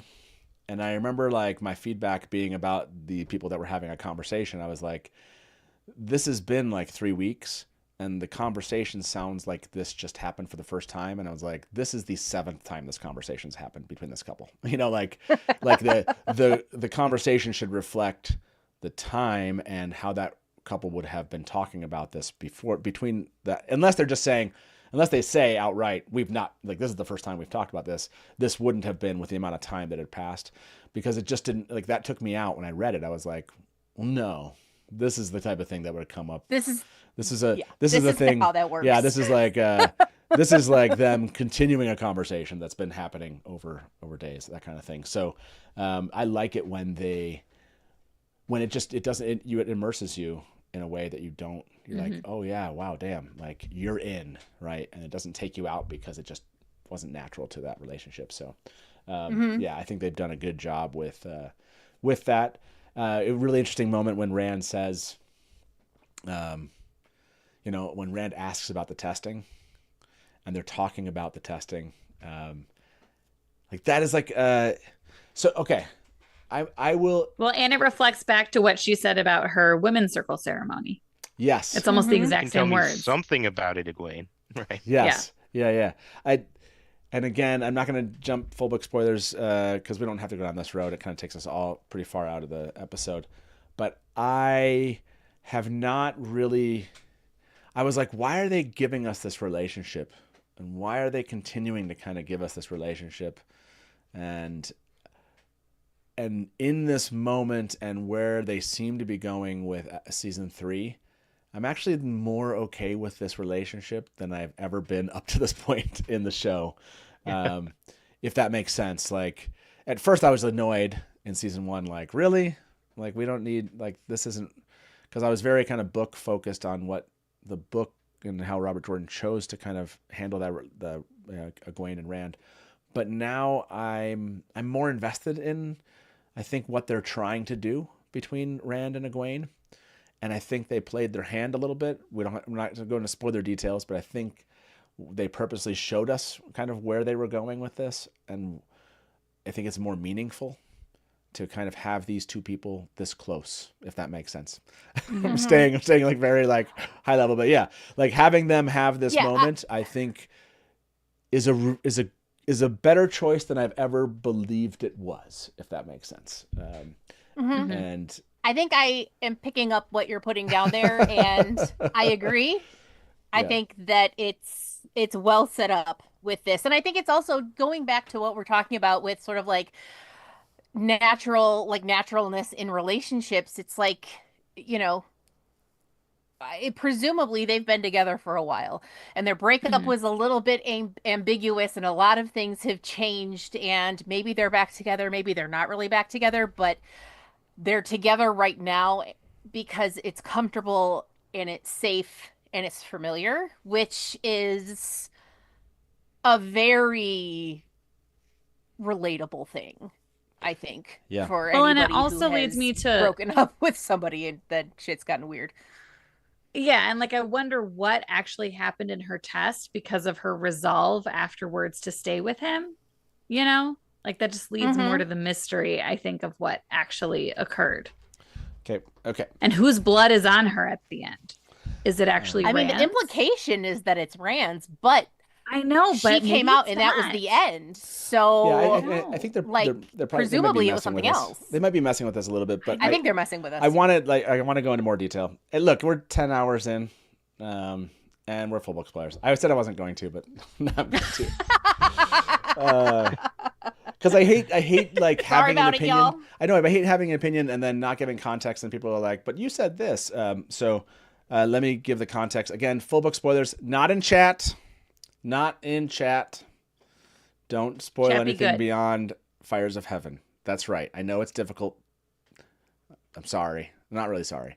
But just don't spoil it in chat. But I want to talk about this. I think this, in the books, they are friends.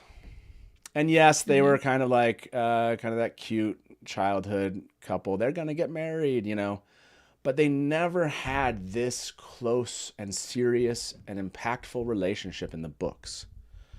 I think if they had, the payoff at the end, how the books end, for these two characters and the buildup of what happens for these characters would have been even more significant because the relationship would have been of a more, a greater value. Value is the wrong word, but the tension would have been higher. The stakes would have been a little bit higher. It's not just like, that's my friend that I grew up with and he's making a choice, or like, no, this is the person that I love that I was going to be with. And this is the person and that even goes back. Yeah, go ahead. into what he says at the end of 108 when he's like, this isn't what she would have chosen. This isn't the life that she wants. And then when you go into Memory of Light and she's like, let me, I mean, I know it's full book spoilers, but I'm afraid to say the thing. I know. I feel the same way. Like, I let know. me do the thing. Don't take that away from me. Yes, yeah, You yeah. know, like Yeah. those two things really mesh, you know? No, I think this is, again, I did not like this choice. Everyone with their... I love this. Y'all are being so good in chat. All of your like little smiley faces with the zip lip. So I did not. If you go back and watch, I was so annoyed with the Rand and Egwene relationship. Oh man, season 1, I was just annoyed with it. And then I was like, in season 2, what? We're still like, what? Like we're still getting this? And then in season 3, I'm like, really? They're together? But now I'm there. I guess for those of you that liked this at the beginning, I don't know if this is why you liked this at the beginning. It just didn't connect with me. The fact that they have taken it seriously and brought it to this point, man, I would like to... This is one of those moments where I'm like, oh, if they could get to the end, shoot, like the scenes that we would get with these two would be like that much more impactful. And so yeah, so I've changed my mind a little bit on that. Especially since we're going full book spoilers, like especially when they're meeting at, what is it? I keep getting the friggin' names mixed up with Lord of the Rings, but when they're on that big field and there's the tent and then they see each other and Moraine comes back and all that stuff. Mm-hmm. Field of Marilor. I kept wanting to say Pelennor Fields, and I know that's wrong. Guys, but careful in chat. You're holding to it pretty good, but careful in chat. Fires of Heaven. The way I feel like the way that they butt heads in the books, I think, is very believable as people who grew up together but weren't necessarily super close. And it's going to hit so much harder now that we know, especially if when they do finally break up for real, it's sad, but it's amicable. Like they both realize, you know what, this has to be done now. We're in very different places. We're different people. That's okay, kind of thing. Yeah. It's going to hit so much harder when we get to that point, and it's like they are not seeing eye to eye, and it's just sort of like even the foundation that they have isn't enough to like bring them together. Like, I think we've had glimpses of the breakup in the trailers when she asks, do you love her? Do you love her? You know? Yeah. Yep, just wait till she finds out about Rand's dark secret in episode 5. Okay, so Lanfear has turned the Innkeeper. I get it in chat. We're not letting you kind of have part in this conversation, and it's really mean of me. So I'm going to turn this back off. Full book spoilers. For those of you who are watching and waiting, we are going to, again, during the full season, we will do a portion that's like, let's stay up to book 5, and then we'll invite people to leave that don't want, and we'll go full book spoilers in chat and everything else. Just for today, since I didn't prepare people for that, I didn't want to do that. We've just been jumping in and out of full book spoilers. That was all to me to say, I can appreciate this choice now in a way that I wasn't in a mindset to appreciate it before, but I think it had a lot to do with the fact that they stuck with it. If that makes sense, like they went full on, and now I can appreciate where they plan to go with it. And I'm on board with the writers for something that I wasn't before. So that was the point. Bree, welcome back. Hi guys. Hi, I guess Bree. from a context, I'm assuming we're talking about Egwene and Rand. Yes. Of course, yes. Yes. I was saying, without going past Fires of Heaven, that this was something from season 1 that I did not like. Season 2, I thought, like, why are we giving air to this?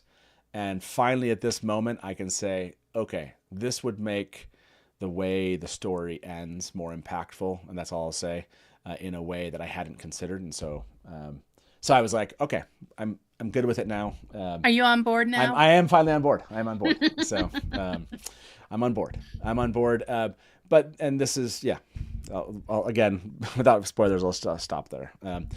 Bree, welcome back. You were you were here at the beginning before you could even talk about anything that we were seeing, and then I ceremoniously kicked you out. You did, so, but for Rafe, so yeah, for Rafe, yeah, it's okay. for Rafe, right? So I wanted to we're getting close to the end of the show tonight, and wanted to bring you back and say okay, what were your reactions? How have you been thinking about this? When did you guys leave? 6 hours? Been a few hours. Yeah, it's been about 6 hours. So how are you feeling about episode 1 now? What's distilled?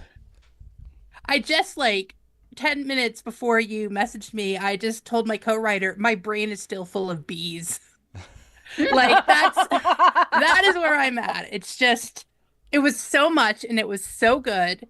I remember in one of the interviews, Rosamund said that everybody was firing on all cylinders this season, and that's what it felt like to me. The writing was great, the acting was great, the props were great, the setting, the costumes, and it's not like I didn't love all of them before. It's just, it felt so leveled up. Mm-hmm. Yeah, sorry, I just had to stand up. You've been going a while. Welcome to the party. Yeah. My hip flexors are screaming at me. I'm like, I gotta stand. I can't do this anymore. Yeah, exactly. It's a lot of people John from What Up was here. By the way, I don't know if you can hear me, but I'll probably try to project it downward. Yeah, but you're good. What Up was I give it a 10. He hasn't given any episode a 10, and this one he was just all in, and I've heard so many people come on and they're just this is what I've been waiting for. Give me more of this. So yeah, I'm on board with everyone there. Give us more of this. It's really appealing when you can tell how much care everyone's taking to adapt the material in a way that that we're seeing more of that. Maybe it's less subtle now. I don't know. It's just there. Maybe it just took a while because of how they decided to get into it. Maybe it took everyone that was part of the show just a while to kind of be really focused into the Wheel of Time and really kind of own it. But I don't know. Whatever's changed, whatever they've been doing. I can't remember who called in. It might have been Dan that said this. But yeah, how they did the filming. It was season 1. And they started season 2 before that season 1 came out. And so season 3 is really the closest approximation we have to all lessons learned from season 1 and season 2, if you will. And so that makes so much sense. That they were they've upgraded a lot of things, and they're just telling the story in ways that a lot of us, again, we would have watched it if they hadn't, because yeah, we're just excited to have some Wheel of Time and talk about it and just get together as a fandom and enjoy what's here. But it's really, I think today I've really walked away going awesome. Everyone's really, really energized in a way that I haven't seen. All of the hardcore fan freaks are just, everyone's freaking out a little bit more than normal, right? Which I'm really liking. All of our heads are full of bees. Yes, exactly. Bees. Finally gave us Be Steadfast. I know. I was so happy when I heard it. I was so happy. Well, I think this is the first season not me that doesn't yelling have that at the pandemic TV. scars, right? Because they had to rewrite season 2, so we don't know what it would have been. And I still think they recovered amazingly. I loved season 2, but this is the first one where there was no pandemic, nobody left. They got to finish the last season and then film what they wanted to for season 3. So yeah, I feel like this is what they wanted it to be. The behind the scenes was really interesting for a lot of reasons, but I didn't really realize how much Barney leaving screwed them hard until I heard all of them talking about it and exactly everything that they had to do. Okay, yeah, I knew they had to rewrite the last 2 episodes. I knew that. I didn't know that meant that everybody ended up someplace different from where they were supposed to be. I didn't realize that. I was like, oh shit. Yeah. Plus all of the I made it so challenges far without swearing of too much. of and I COVID just did. I'm sorry. restrictions too. Yeah. Yeah. The COVID stuff. Again, I think I said this. I think they were really wanting to have this excitement for season 2, and that was changed, right? I think they were. Yeah, the strike didn't help either. No, they had made some. Yeah. I mean, season 2 again. I like most of season 2. I'm just like actually, I think it was only. Well, we're doing the rewatch tomorrow, so it'll be interesting. Like every time I go back and rewatch season 2 again, I'm like, okay, this was moving really, really good. Like 1 moving into 2, 3, 4, 5. It was just like, okay, this was on its way. So there's a lot of stuff that I saw from season 2 that now I'm seeing in season 3 that I've liked. But yeah, again, excitement. Bree, what was your response to kind of, again, I didn't get to ask you all this, like to everything we saw. Like we were there for the like BTS for the episode 1, for the Q&As, etc. Like what's still standing out to you other than the bees in your head? I mean, the COVID stuff in season 1, and like I did, like when I heard they lost a main character 2 episodes before the end, I had a writer heart attack. Like, this is why I write novels. Nobody can leave me. That I was horrified. And like, it really, between that and the COVID and them shutting down and not knowing if they were going to get to come back. Yeah. That was super emotional. And Rafe talking about his mom in the second episode 1, that one like had me tearing up because that was so, I think that all of us have these stories. I mean, we would not be on a 12-hour live stream if these books hadn't made relationships with us, for all of us, that, really, really mattered. So I feel like, he is such a good caretaker of this legacy because to him, it's the same as for all of us. It's something that's super important to him that helped him make connections. And, I feel that. I think I feel that in the show, that, even when there's changes, there just feels like such love for what is underneath and the things that made it special. And come on, this book is the book, for me at least, that made it the series. Yeah, this one you have to get right. Like, if this makes sense, I've said this before. If this one doesn't hit, like, what other book? Like, this has so much. This is so many amazing arcs for the characters. It has so many amazing kind of moments that are memorable. Like, this is the book, and this is the moment to have gotten all their ducks in a row, whatever you want to say, and to actually bring us something really, really compelling. So what a freaking good start. I'm just excited about and it. And the 3 storylines they're splitting up into, there's no losers. All 3 of those storylines are going to be so good. Yeah. And I'm hoping it makes it more mainstream too, Yeah, that would be that'd be amazing. By the way, I totally missed someone was waiting to do a call in. I forgot to bring you in. If you're out there, if you call back in, I'll bring you right in. Sorry, I think they were waiting for like 30 minutes too, so, or even more. I apologize about that. All of the storylines that they have that they cover, again, are really, really great storylines. So Rodian, right? I need it in my blood. I need it pumped in. Like I just need to see this already. Like, just show it to me. Not just because of the potential for Mirren, but like I just want to see it. Like I need to know. Like, not just for that, but mostly not just for that. Not just for that. Well, did you notice how they're saying her name though too? What do you mean? It's like more Marin, which I found interesting. Who said it that way? Did she say it that way? It was in your interview with Natasha and Ray. She said Marin? I don't think. Yes, she said Marin. Yeah, I think it's just I don't know. I heard Marin. We've already determined that he was dissociating this entire time. So. I know. Like, now all of you realize it's so funny. I can't remember who said it in chat, but they're like, I knew he wasn't listening to the answers. Again, I don't know how many of you do these things, but the live interviewing in front of people, like, I am focused. I split my brain and my mind, and it's like I'm listening with one ear and focusing on like how I'm going to transition to the next question. So I'm only picking up kind of like highlights. I'm not picking up the whole thing when I'm interviewing like 4 people. It's Rafe's was tough because his Wi-Fi was in and out, and so I was like trying to listen intently, like, what is the answer and what can I say here, and is he going to hear me? And so that one was just different that way. But there were like stuff that Rafe said that I would want to dig into, like his comments when I asked him about theories. Like a lot of those questions I'm hoping to kind of build on next time when he there was a lot. You guys gave me a lot of questions. I wasn't able to kind of like dig into all the questions you gave me. I wanted to ask him like the wig budget. Like how much was the wig budget?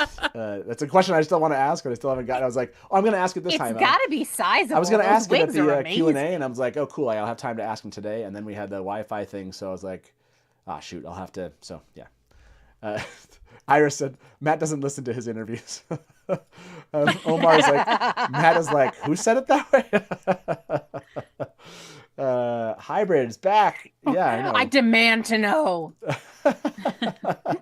Taylor Lou definitely said Marin. I think it's accent, so I translate that as just the accent way. If in the show that'll be a question if it's Marin. I don't know. Oh, that's right. Did he text me? I don't know if he did. I have not looked at my phone. Good question. What did he say he was going to send me? You wouldn't believe where I was. That's right. Like where I'm like doing this interview. That's from. right. Yes. Yes. Again, like I remember there I was think a it said something about a village. Yes. Ask. Yeah, he did say like he was using up all the internet bandwidth for the next week for the entire village. I know. That was pretty funny. I knew I heard village. Yes. Again, yes, I agree. Hey, Ronnie. Does it pronounce it Mirin? I'm assuming, yeah. I pronounce it Mirin. So, I don't say. I say it just. Yeah, it's just Mirin. I don't know. This is one of those things. I say Mirin. Mirin. Yeah, Mirin. That's how I've never heard it like said. Yeah, that's how I say it. Mirin. Yeah. Mirin. I just say Mirin. Then again, I just said tame for a long time. Other things. I did too. I still say tame. Do you still say tame? Call a cop. I did. No, Dedsy's like, watch. He's in New York City. No way. That would be a tough thing. Terrible Wi-Fi in New York City. To fake that Wi-Fi, that'd be pretty impressive. Maybe he's in my neighborhood. I mean, my Wi-Fi's not great. Andrew just said, y'all just don't understand a British accent. There you go. See? Yeah. I'm on team 3 syllables. I am not on team 3 syllables. Yeah, exactly. If in doubt, this is dealing with Lanfear. Matt's right. Thank you. Yeah. I give to the Those are the rules. Those are the rules, exactly. That's fair. My channel, my rules. I don't talk about Mirren. Oh, gosh. No, I was not a Lanfear apologist, but I've always been a Mirren apologist. Like, women in STEM. She did nothing wrong. I don't know. I'm like, I'm just like stuck in my head of like, am I an apologist? Fan, whatever. I guess I can't apologize because I don't think she did anything wrong. By the way, I mean gender equality. I am gonna be I'm gonna be making some merch here. Feminism at work. That's what that is. Lanfear Advocate merch is I'm not gonna sell it. I'm just gonna make something for myself so I can be like, it just like on my black T-shirts, they're just to say Lanfear's Advocate here now with little TM over it. Like, why is that not? what you were in the chat under? Yeah, because I saw a Lanfear's Advocate in the main chat, and I was like, "Is that Matt?" Someone stole my name in the main chat. Yes, someone was in there. Let's call it an homage. Advocate. I think we need a shirt that says. I think we need a shirt that says "I support women's wrongs," and then it just says "The Wheel of Time" on the back. Winter's Lady. Okay, we need a recording from RJ to sort this out. I don't know. I'm guessing he's probably said. I don't know if he's ever said Mirren on tape. That'd be interesting. If we have it, I should be able to find it, at least among the files I have. So let me see if that person called back, if they heard us. No, they didn't. I feel bad. Out there, caller. I'm sorry we missed your call. But what is there anything else, Bree, for you that stood out from that day? And kind of how you felt with all the things that happened. I mean, I really love the way they decided to split them all up, like the motivations for everybody going. Because remember, when I was on last time, we were doing the theories. How are they going to make them all go to the right places? Yeah. And it was really elegant. I think that, they all have great reasons. Nynaeve has good reasons for staying. Matt has good reasons for staying. Vayne and Shiad have good reasons for going. So I didn't even think about it that someone might save one of them, and now they have to follow them to the two rivers. But that moment was wonderful, where I don't remember which one is Vayne and which one is Shiad, but she's like, "You saved me. I owe you toe," and then the other one's like, "I go where she goes." Like, that's just that's great. I just love that. The one that struck me that I was surprised about was Perrin, when he was just like, "I'm gonna go home." So did you feel like they had, like, how did you, when it came to kind of like motivations, right, of like why they're going somewhere or not, like that one struck me. I was like, I understand why Matt's staying. I understand why Nynaeve's staying. I understand why Elaine's staying. I understand why Egwene's chosen to go with Rand. I understand where Rand's going. And Perrin's like, I'm going to go home. Did any of you kind of connect with what, like, why? Like, what was the motivation? He needs to reconcile what happened with Layla. And during that whole Bubble of Evil scene, the axe broke his wedding ring. Okay. And he was also dreaming about killing Bornhald, which made me think that he's... I'm going to have to see in the next couple episodes. I'm interested to see if he has a suspicion about that. Because we last saw, someone being dragged away screaming two rivers. And he's still got it on the brain, obviously. So, and Paddington was in the area. Yeah. Well, and I feel like too that he's had a lot of crap happen. I mean, obviously what happened in the two rivers, but then like trying to reconcile the death of his wife and then losing Hopper and then killing again with an axe, which is a whole thing. And the same way. I know. It's like, and I just wonder having how the much axe literally come to life and nearly kill everybody in the room. And the axe hit him the same way. He hit Layla in the chest. He hit Bornhald in the chest while not out of control. Then the axe hit him in the chest. Okay. Okay, and I just wonder how much of it is he wants to return to sort of like the bosom of home and family, someplace where it's safe. I'm sure he feels really, really unsafe right now, and he feels like going home is going to fix that. And of course, obviously, it's not. But no, I didn't connect his Bubble of Evil moments this tightly to that motivation, but that makes me feel better. Like it felt out of the. It was kind of like, I mean, they talk about it at the table, right? And so before it happens, before it happens, right? Then it happens. And then it was like, okay, is this still something he's choosing to do? But the fact of what does happen to him, then motivating some other aspect of it, I think that is that I'm willing to kind of like go with that and see how that kind of develops this season, because that was the one which I think is purposeful from Lanfear. I mean, she orchestrated the whole thing. She's sending everybody where she wants them to go. Yeah. And she's been watching dreams, I'm sure. So we know she saw that axe dream. That's interesting. It's also interesting that Rand was the one that said to him, oh, so you're going home, right? So it kind of implies to me that maybe they already had a conversation about it, because while Rand might want to go home, he knows he can't. So like in the books, he's probably had a conversation with Perrin, and Perrin expressed interest in going home, and Rand's like, okay, that's great, that you can protect the two rivers, so I don't have to. Yeah, no, I feel like Rand figured it out during that earlier conversation. He looks at Perrin when Perrin's kind of being evasive, and it definitely seemed like Rand was like, I'm picking this up.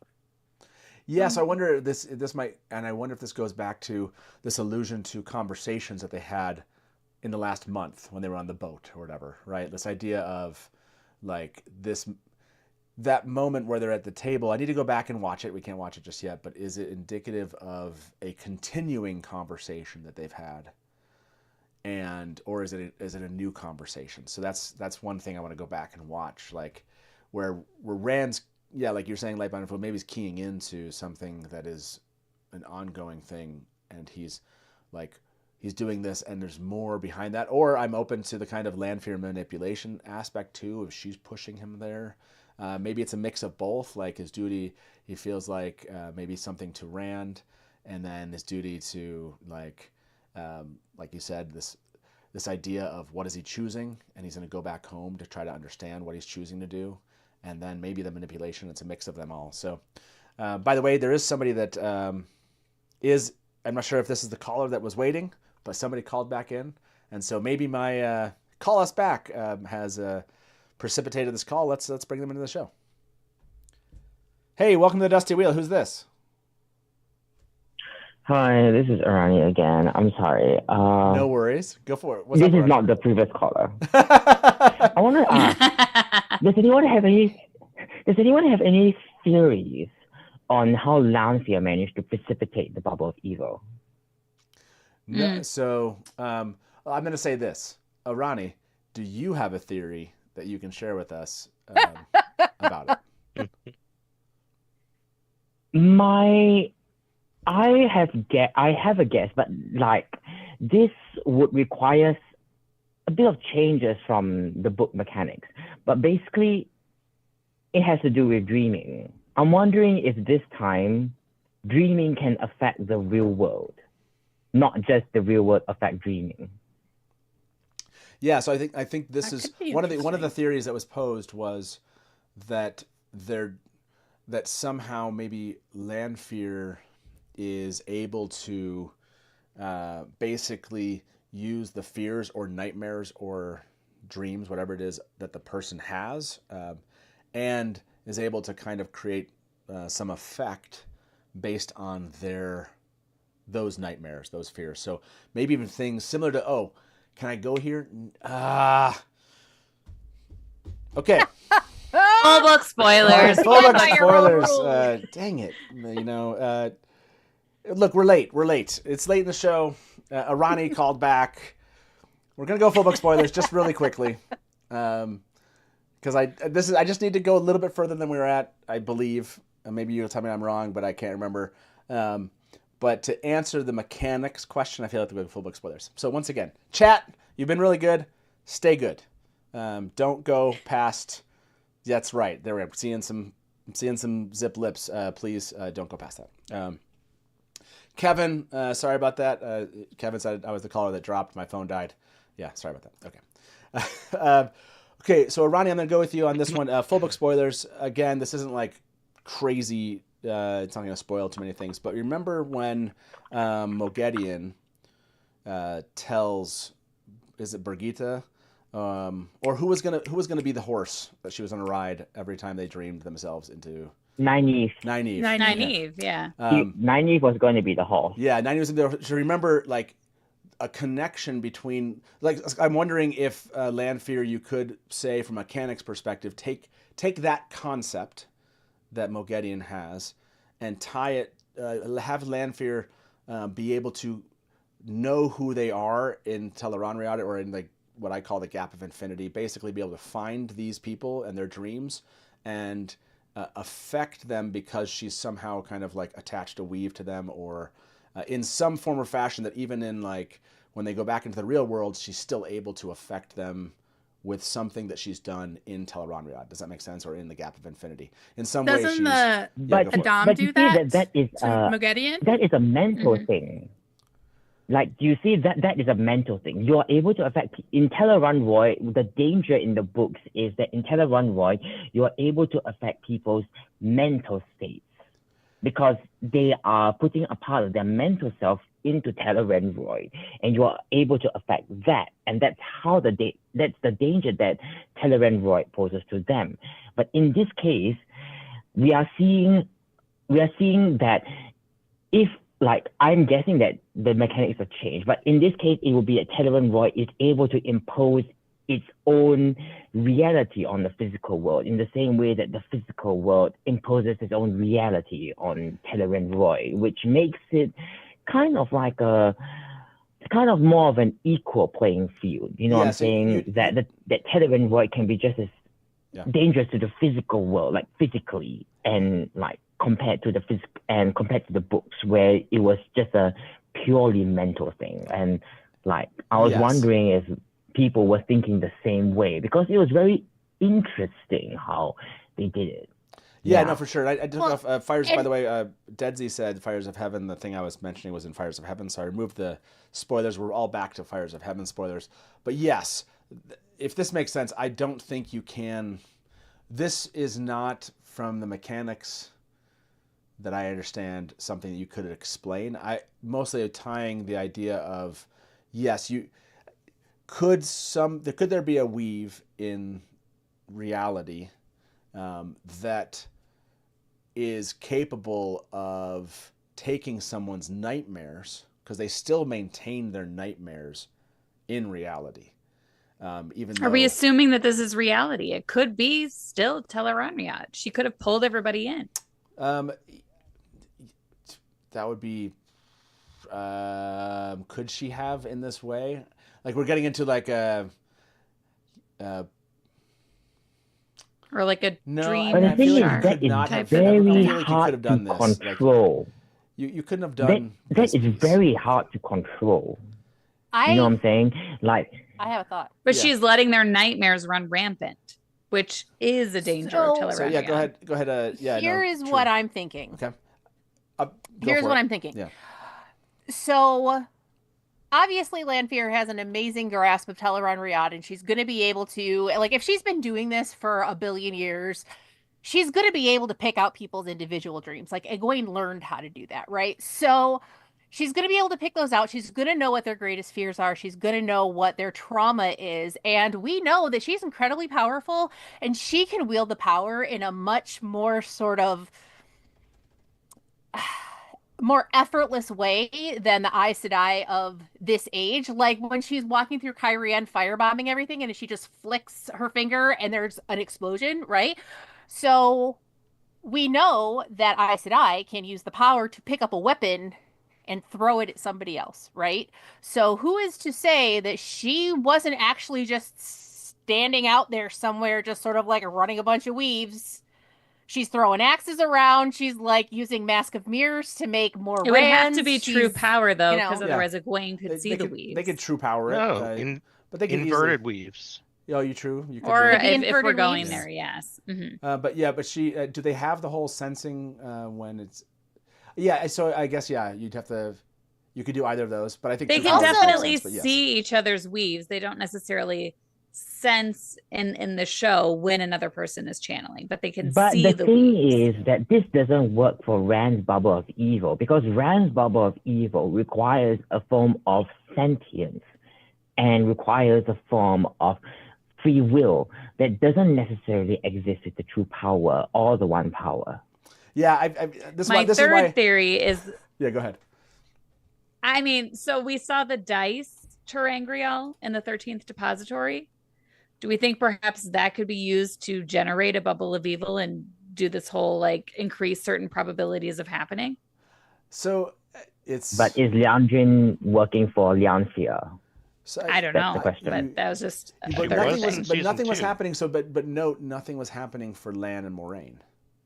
So it was very targeted, right? So like it would have to be it was absolutely targeted. And the Gray Man is part of us. It's like in it, whatever that is. So it's not like necessarily like a field effect. And Nynaeve wasn't necessarily experiencing anything. It was very targeted to those people. That's why I feel like this is just kind of a soft magic kind of thing. I know it's not like a satisfying answer. And by the way, Arani, I'm not I like the idea of trying to figure out what could the mechanics be. And so I'm totally game for that. Like, what could the mechanics be that we could use that would have to be cobbled together to make this kind of thing happen? Because you just brought up that the mirror aspect, like that is a mix of other mechanics that be harder to explain than some of the other things that happened, right? The stuff with Perrin and the stuff with Matt, like those are things you could kind of just explain those by, again, true power, and just making things happen.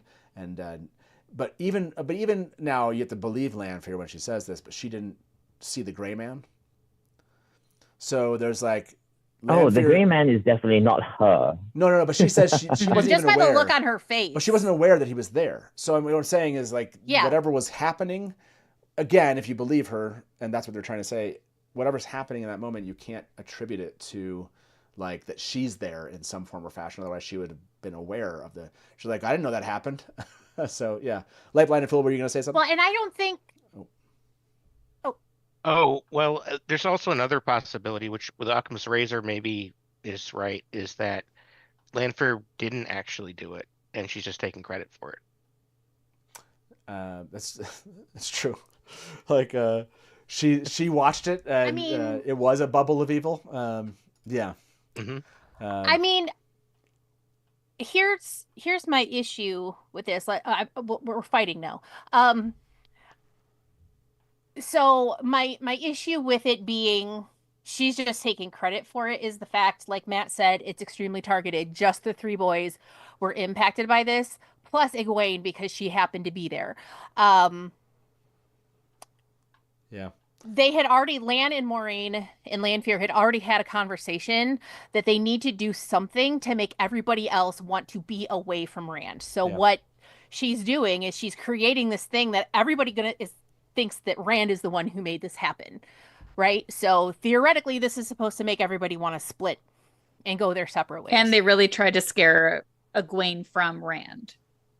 Yes, exactly. Yep. Yeah. Specifically. And that was targeted by a jealous lady. That was extremely targeted. And then Moiraine and Lan are sitting a floor above and they're hearing all of this stuff happening. They know what's happening. They know what's supposed to be happening, and they're not going down there and doing anything about it because that's the point. The point is to get them all to split up because this terrible thing happened and they think that it's Rand and his Randness is the one who made it happen. So... And then there's the gray man who came in and he's going right after Nynaeve. He's not going after anybody else. He's going straight for Nynaeve. And then you see the look on Lanfear's face when Lan says that he killed a gray man. Stark terror. Holy shit, that wasn't supposed to happen. I didn't do that. There's one person who could do that. That's Magedi, and I'm scared to death of her, and I'm out. You need to get them out of here. So, it seems very clear to me that those are two discrete things that happened. And that Lanfear is the one who made them happen. She did all the rest of it, but she didn't do the gray man, and now she's freaking out. Okay, so thank you for coming to my TED Talk. So yes, now I'm looking at this. Now I'm going like, okay, what else could you explain?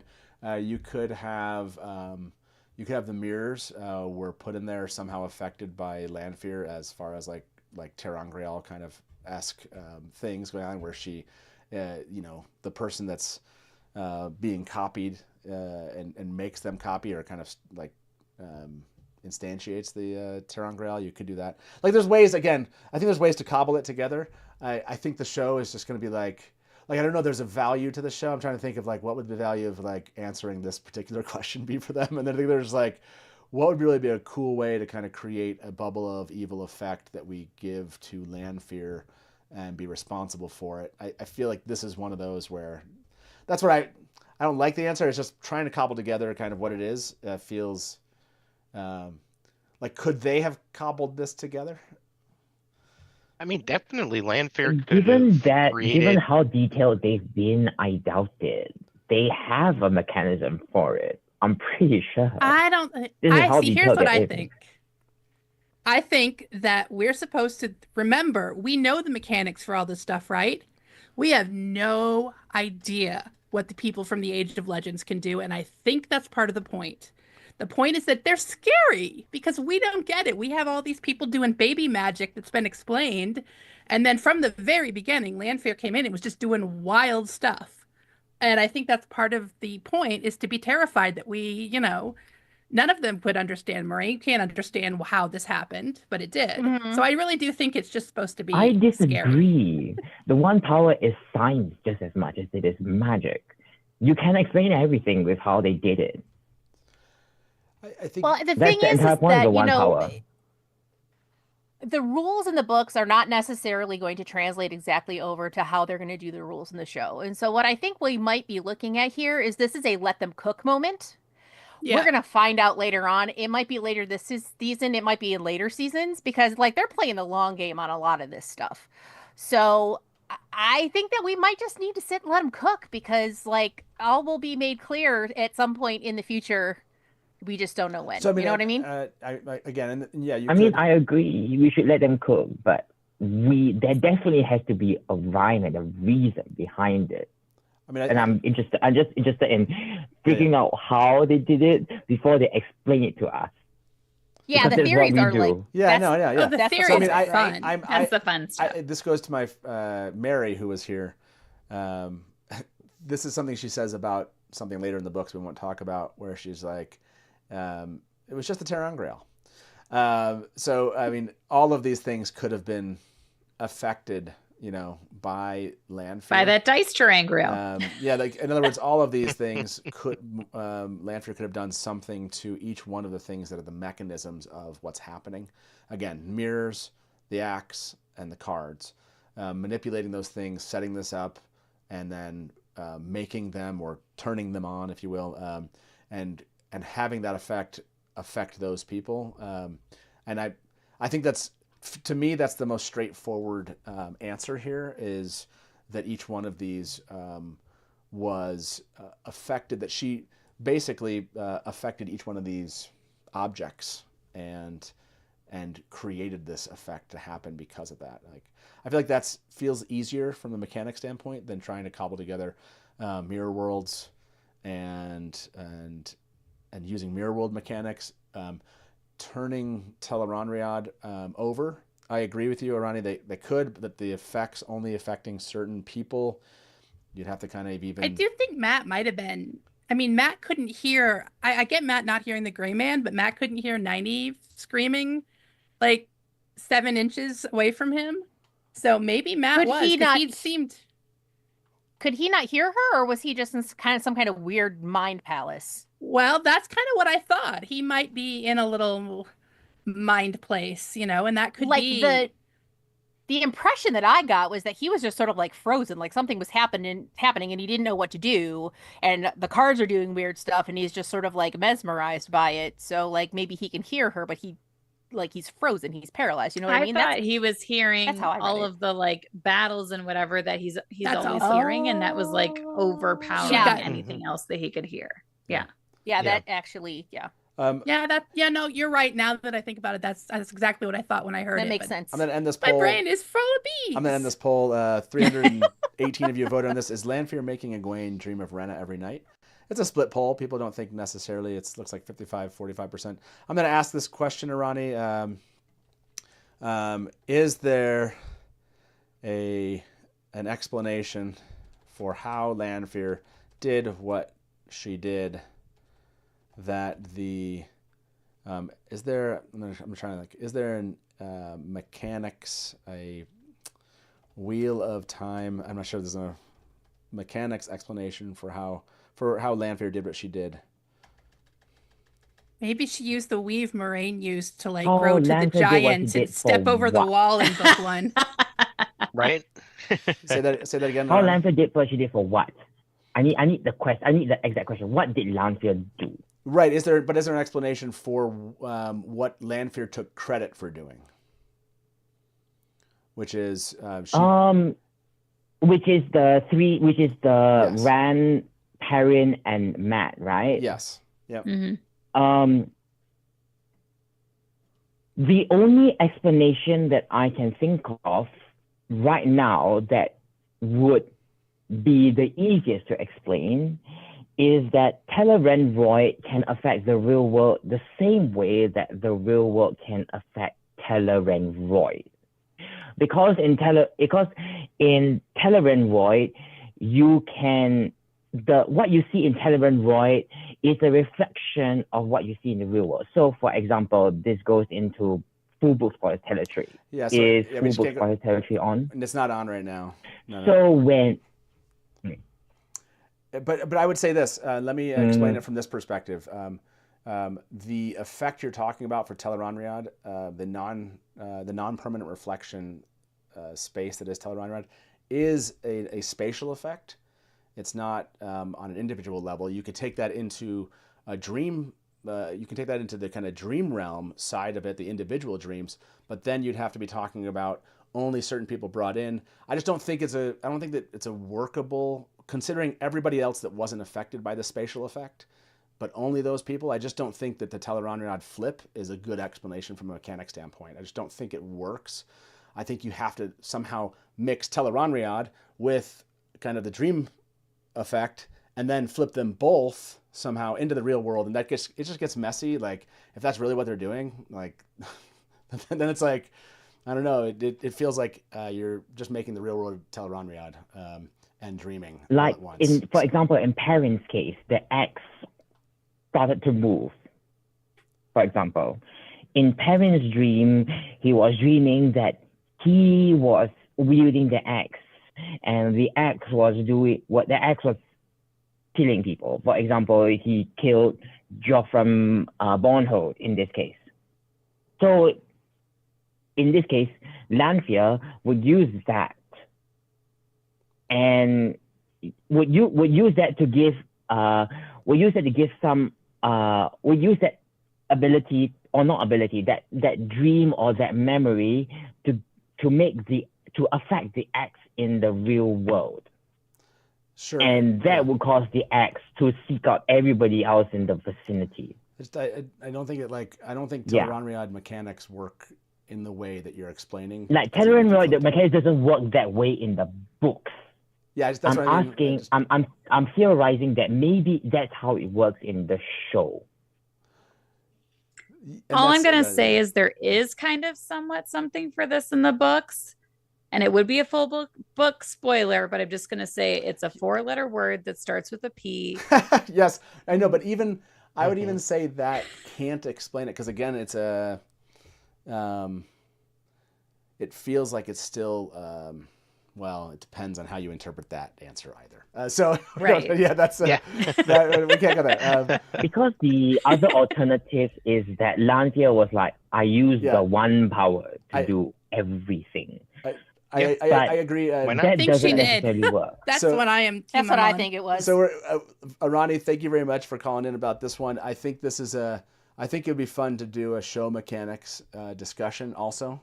So we should have that. Again, this one really interesting to me. I know everyone coming to a metaphysics conversation might be a different crowd than is here today, but I love it, and so we'll again, when it comes to the weaves and metaphysics, I think we'll have to have like just a show that's all about these, and I'll bring you in, and we can geek out on how to explain some of these things.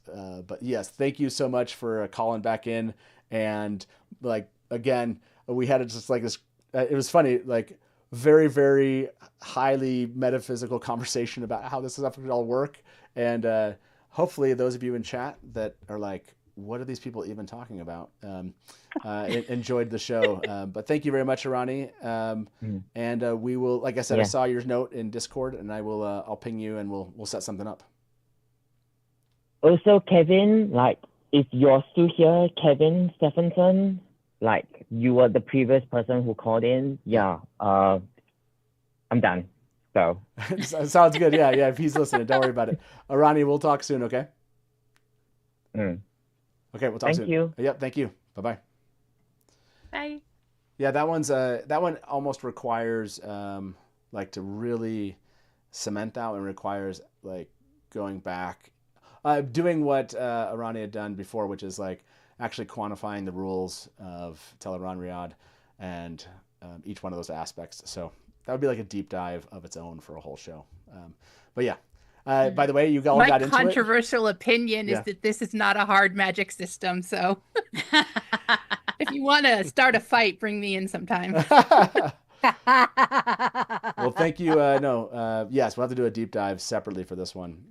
We have been live for 11 hours. And we're coming up on the last hour here. I invited, if you have, I often do this for the last hour. Basically, if you want to stay around, please do. If you have been on the show today at all, please jump in. If you're here and you want to, this last hour is just us being kind of cathartic and, staying online for as long as we want to, as long as my back holds up, and just kind of like chilling out here and just having a good time for the last the last part of this. So, and then to the mods, my mods that have kind of been amazing in chat all day, and had to, like, I wasn't watching chat, so I don't know how much work that has been today to make sure people are not spoiling things beyond Fires of Heaven. This is a crowd that doesn't get paid for their work. They just are amazing, and they show up and do this all the time. So please do, for the mods and for anyone else that wants to jump in, you can jump in and come chat with us. I'm going to grab my chair and sit down again. I saw people talking about, like, we need to get a chair. Every chair I've tried just doesn't sit up at this bar this way. And it's so weird to have like a set back. Like, I like this chair. It's worked somehow for these last many years. Maybe someday I'll find a different chair. So, yeah, can you believe we've decided to talk about this for almost 12 hours today? How are y'all feeling? Absolutely. Yes. And not chill at all. Not chill at all. Nope, we have no chill whatsoever. Not statistically the chillest. Not the chillest. Yeah, no, it's a chair or chair ain't. Nice, Brian. Like I said, mods and such, if you want to jump in, please do. We do have 2 more callers. These are the last 2 callers. I'm going to turn that off. Oh, here we go. Who jumped in with us? Brian jumped in with us. Brian's back, too. Hi, Brian. Hi, Brian. Brian, it's been forever. I know. Mm-hmm. Brian, how's your day? Oh, you're muted, I think. Were you muted? Yeah, I think he's muted. It's been forever, Bree. This is payback for you teasing me about being muted when we started. Going full circle. You know, age is coming past, myth fades to legend, legend fades to myth. You know, Zooms are muted and the and real time unmuted. turns again. So, Chris, I like Chris's comment here. I'm exhausted, so please stop so I can go to bed. Vixane said, "You're all a bad influence on me." You're welcome. Magdalena said, "I am sleepy, but I want to stay." It's 5 a.m. I mean, if you stayed up to 5 a.m. already, there's only we won't go all the way. Like, there's only like probably about 45 minutes left, because we want to be able to end the thing and make sure we hit underneath the 12-hour mark for YouTube. So really these 40 minutes, they will go by fast. yeah, I was gonna say. I was going to be productive today. Do we need a No, you weren't. Matt's butt is flat now. I like that. By the way, we are going to be live tomorrow somehow. We're going to be live tomorrow at 12 p.m. Eastern. Like, I should figure out some way to sit in a really comfortable chair for that, because it's going to be like a live watch thing. So I don't know. I don't know if I can make it work, but like, yeah, we'll see. But yeah, tomorrow this will be more chill, because we're just like watching an episode and chatting about it. We'll see. Like, if for some reason I just can't make it tomorrow, like we get to like episode 5 and I'm like falling asleep, I guess but yeah, tonight I'm going to try to go to bed and get some sleep and, watch season 2 tomorrow. It's compelling to watch season 2 at this point, now that we've seen this season 3 episode 1. Should be really interesting to see what they've kind of pulled forward. Yeah, it's gonna be a blast. So, you're gonna run out of Wi-Fi, Omar said. Nice. Dusty Wheel, leather lazy boy chairs by a fireside chats at the Dusty Wheel. There you go. Just go lay on your couch. I like that. You can call Rafe and get some good Wi-Fi. Let's see what our caller. I don't know if previous caller had called back. Let's see. Hey, welcome to the Dusty Wheel. Who's this? Hey, it's Frank. Frank, how you doing? Yeah, I'm doing, man. I'm doing good, man. The show was, I'll be quick. The show was fantastic. Yeah. All three levels that I watch stuff for, it got a 9 out of 10. It was top notch. It was entertaining. It was technically well, and I loved all of the adaptation parts except for one. So I can't argue. I mean, yeah, I thought they did a great job. That's a good, if you think about I think that's a good way to think about it, Frank. If you're just like, even if you're saying like, I liked most of their choices, that's still a great place to be, and to like them all but one. Yeah, that's a great place to be for sure. Yeah, that's what I'm saying. I loved, I had like everybody else, we have our issues with the first season and the first 2 seasons. Sure. If you read the books 20 times like I have, you're going to want certain things to happen and you're not going to get them. Sure. But overall, you have to understand that you have to adapt. So you get over it and you move on. On the stuff that I've seen, that I saw for the changes, even Matt, not going with Rand, which broke my heart. I got to grips with it. Yeah. Sure. The only other thing that I didn't like was them. My daughter said that it seemed as if land fear caused the bubble of evil. Yeah. And I was like, oh. And I was like, oh, well, I wasn't with it because you take the dark one out of it. And the dark one's the ultimate enemy. Gotcha. Okay. So that was it. Yeah. I'm like, you can't take that from the dark one. The randomness of the bubble of evil was the terrifying part of the bubble of evil. Sure. Yeah. That it could happen anywhere at any time to anybody and not be driven by the chosen. Yeah. But other than that, man, I thought they did a fantastic job, and it looked good. It was well written, well shot. Everything about it was perfect, man. That was good. Yeah, I agree. Like in the end, I think like you said, like these adaptation points, not liking every single one is kind of like a foregone conclusion, right? Like you're never gonna, you're gonna, or in other words, that's probably gonna be normal. And then people that like them all, cool, right? Like, I'm with you. Like a 9 out of 10 is a pretty great start. You know what I mean? So. Yeah, I didn't give anything in the first. I didn't give season 1 or season 2 a 9, but for the first episode, that was striking. That was awesome. Yeah, that was. Okay. We can't cuss on your show, but that was. It was amazing. That was, I have a few expletives for that one, but no, that was fantastic, man. That was. I love you. I love you taking care. That shows a lot of respect for the Destiny. You're just like you're like I can hear it in your voice. You're like that was, and I can just hear the words. And but it really was. Yeah, it was. I was impressed. Yeah, I was very impressed. I liked the opening. The fight scene. That was good. The part at the end, the second fight scene.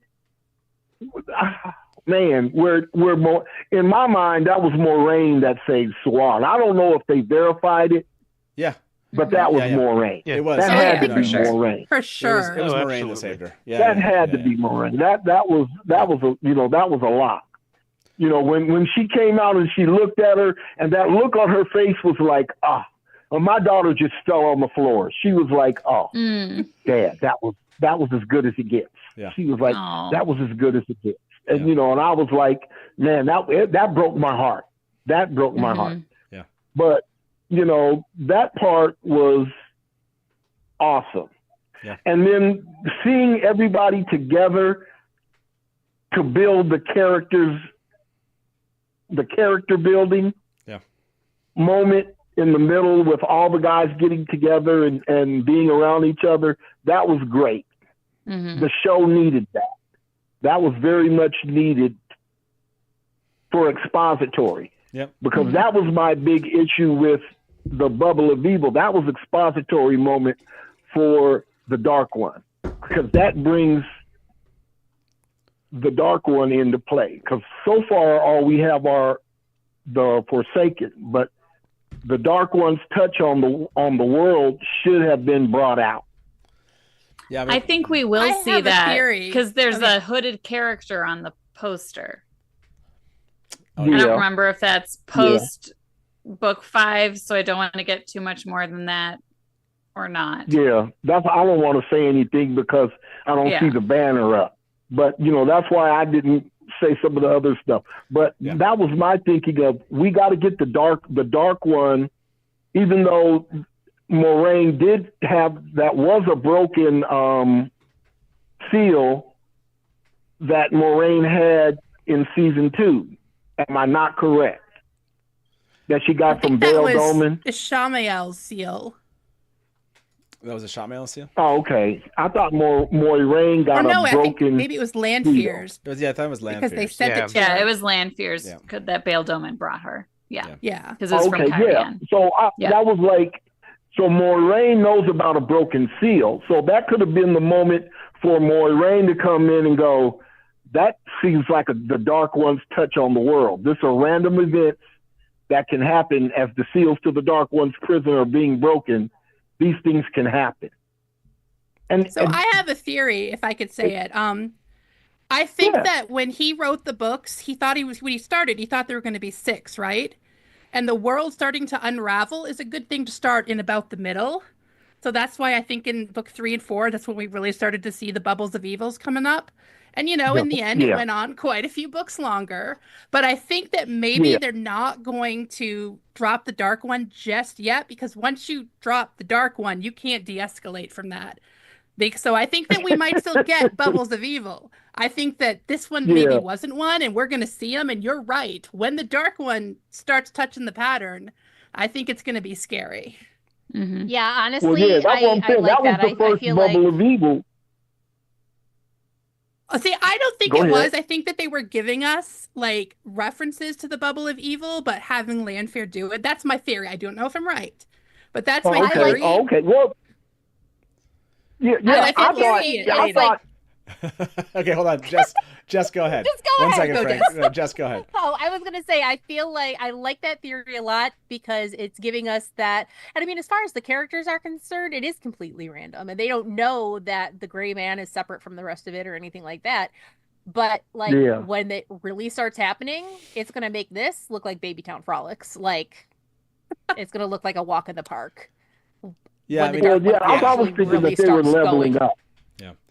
I thought they were going to that was a level up moment that they could have, for the rest of the season, we need to level up.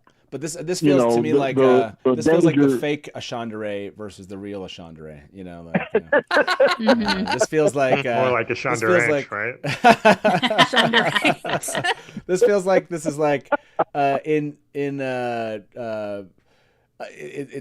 it's like what might happen in the future, but not the thing there. Like I agree with Bree's theory. They're kind of like, again, they're laying the foundation for something that we're going to see later on that's even more escalated, and it's not like one of the Forsaken. Yeah. It's escalated because it is the Dark One. So, but my takeaway from Frank, what you're saying is that you're like, yeah, even with that, it was a 9, and they stepped it up from season 2 to season 3, and yeah, like. It sounds like you're excited to see the next 2 episodes. Like Thursday, what's your plans? Are you going to watch them immediately when they drop, or are you going to watch them at night?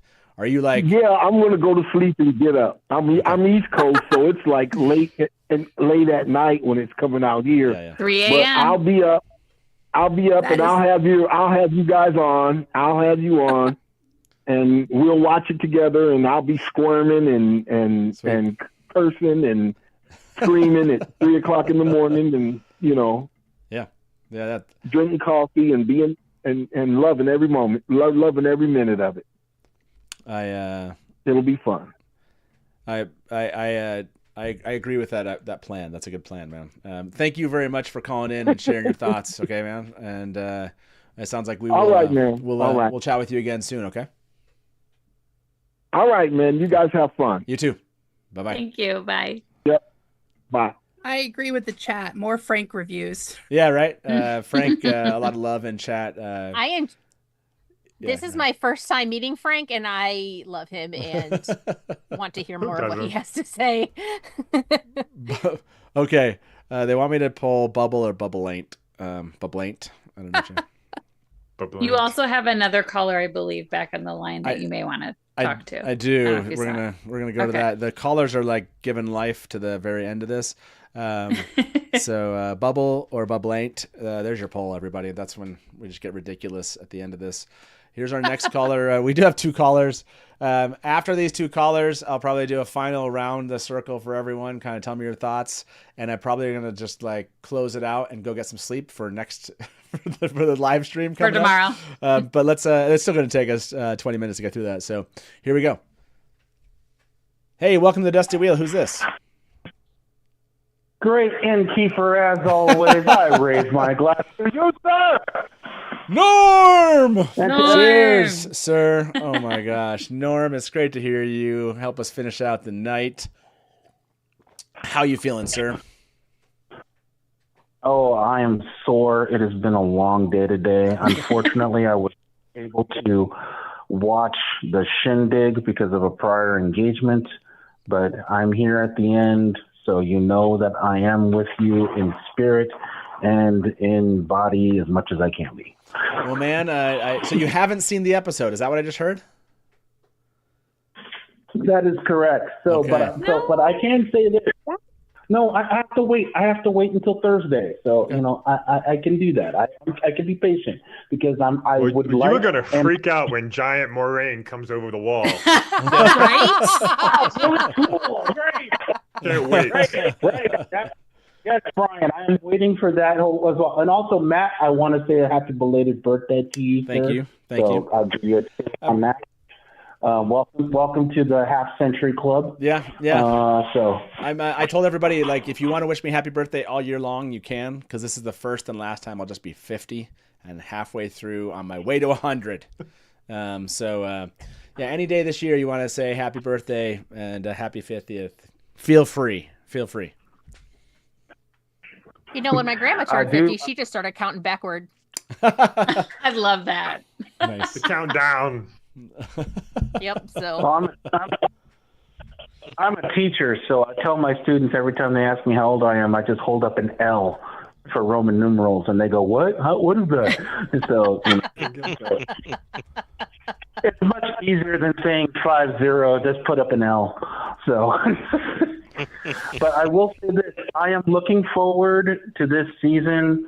And I know this isn't a spoiler for anybody, but we saw the I know they released the little fight that they did with Gawyn and Galad. I'm waiting to see the second half to that.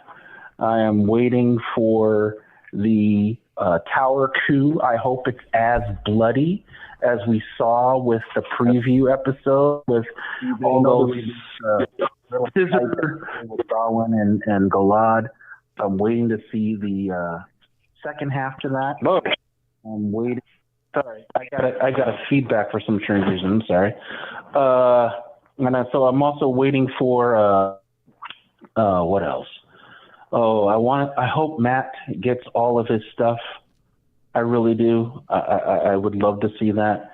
And I'm curious to see how they're going to end it. Are they going to go to Kyrian? Are they going to go to Tyr? Are they going to, just completely change something else? I don't know. The seasons have been getting better, and I am very confident that this season will be better than season 2, and will only get better from now on. I'm hoping that Amazon at the end of this says, "All right, season 5 is confirmed now." So that's what I'm waiting for.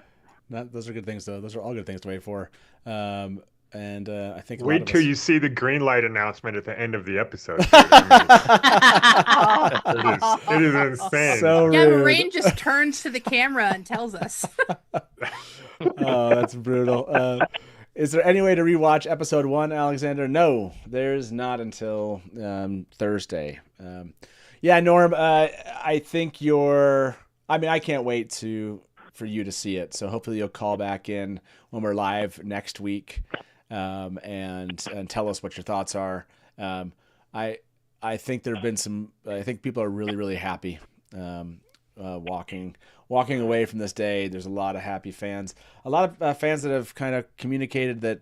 I saw some people in chat that were just like, like, yeah, this is better than what came before. That was better.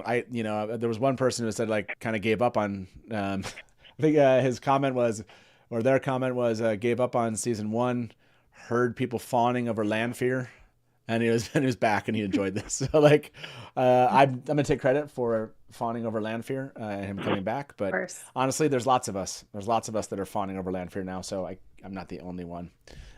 So yeah, man, it wouldn't have been, I think, Miss Sarah James wrote it. It feels like the Dusty Wheel now for you to call in at the end of this show. So thank you for doing that, even though you didn't have an opportunity to watch the episode. It's pretty awesome that you would call in and just and wish us all well, and we wish you well too, sir. Oh, Matt, one last question. Yes. Do you know by chance if Amazon is going to release your Q&A to the world and have so everyone has access instead of just the live performance today? I don't know that. I haven't asked that question. So I don't. They did not release it yet. I don't know that they... Oh, did somebody... I think they must have been talking They've about... released behind the scenes, but not sure about I don't know if someone was trying to like note it as it was happening. So, but maybe that was my interview with Rafe that they said they got, which is recorded. So yeah, I don't know. I'll have to find out. I'll see if I can find out for you. Cool, because I know a lot of people would love to see your Q&A in London. For those of us who couldn't fly across the pond, yeah. So that would be nice. It was better than I remembered. So it was better than I remembered. The camera adds some mystique to the whole thing, There was a moment where I missed, which I'm kind of annoyed. Somebody said like I looked up at the camera and they caught a look from me in some moments, and I was like, yeah, I don't remember. Like I don't remember the moment, and like I missed it because I was looking at something else, and people are like, "Oh, that was a funny look," and I was like, "Oh." So I don't even know what that look was, so I want to see that again, so I know what that look is. By the way, here's some fake spoilers for you, Norm, that are coming up in chat.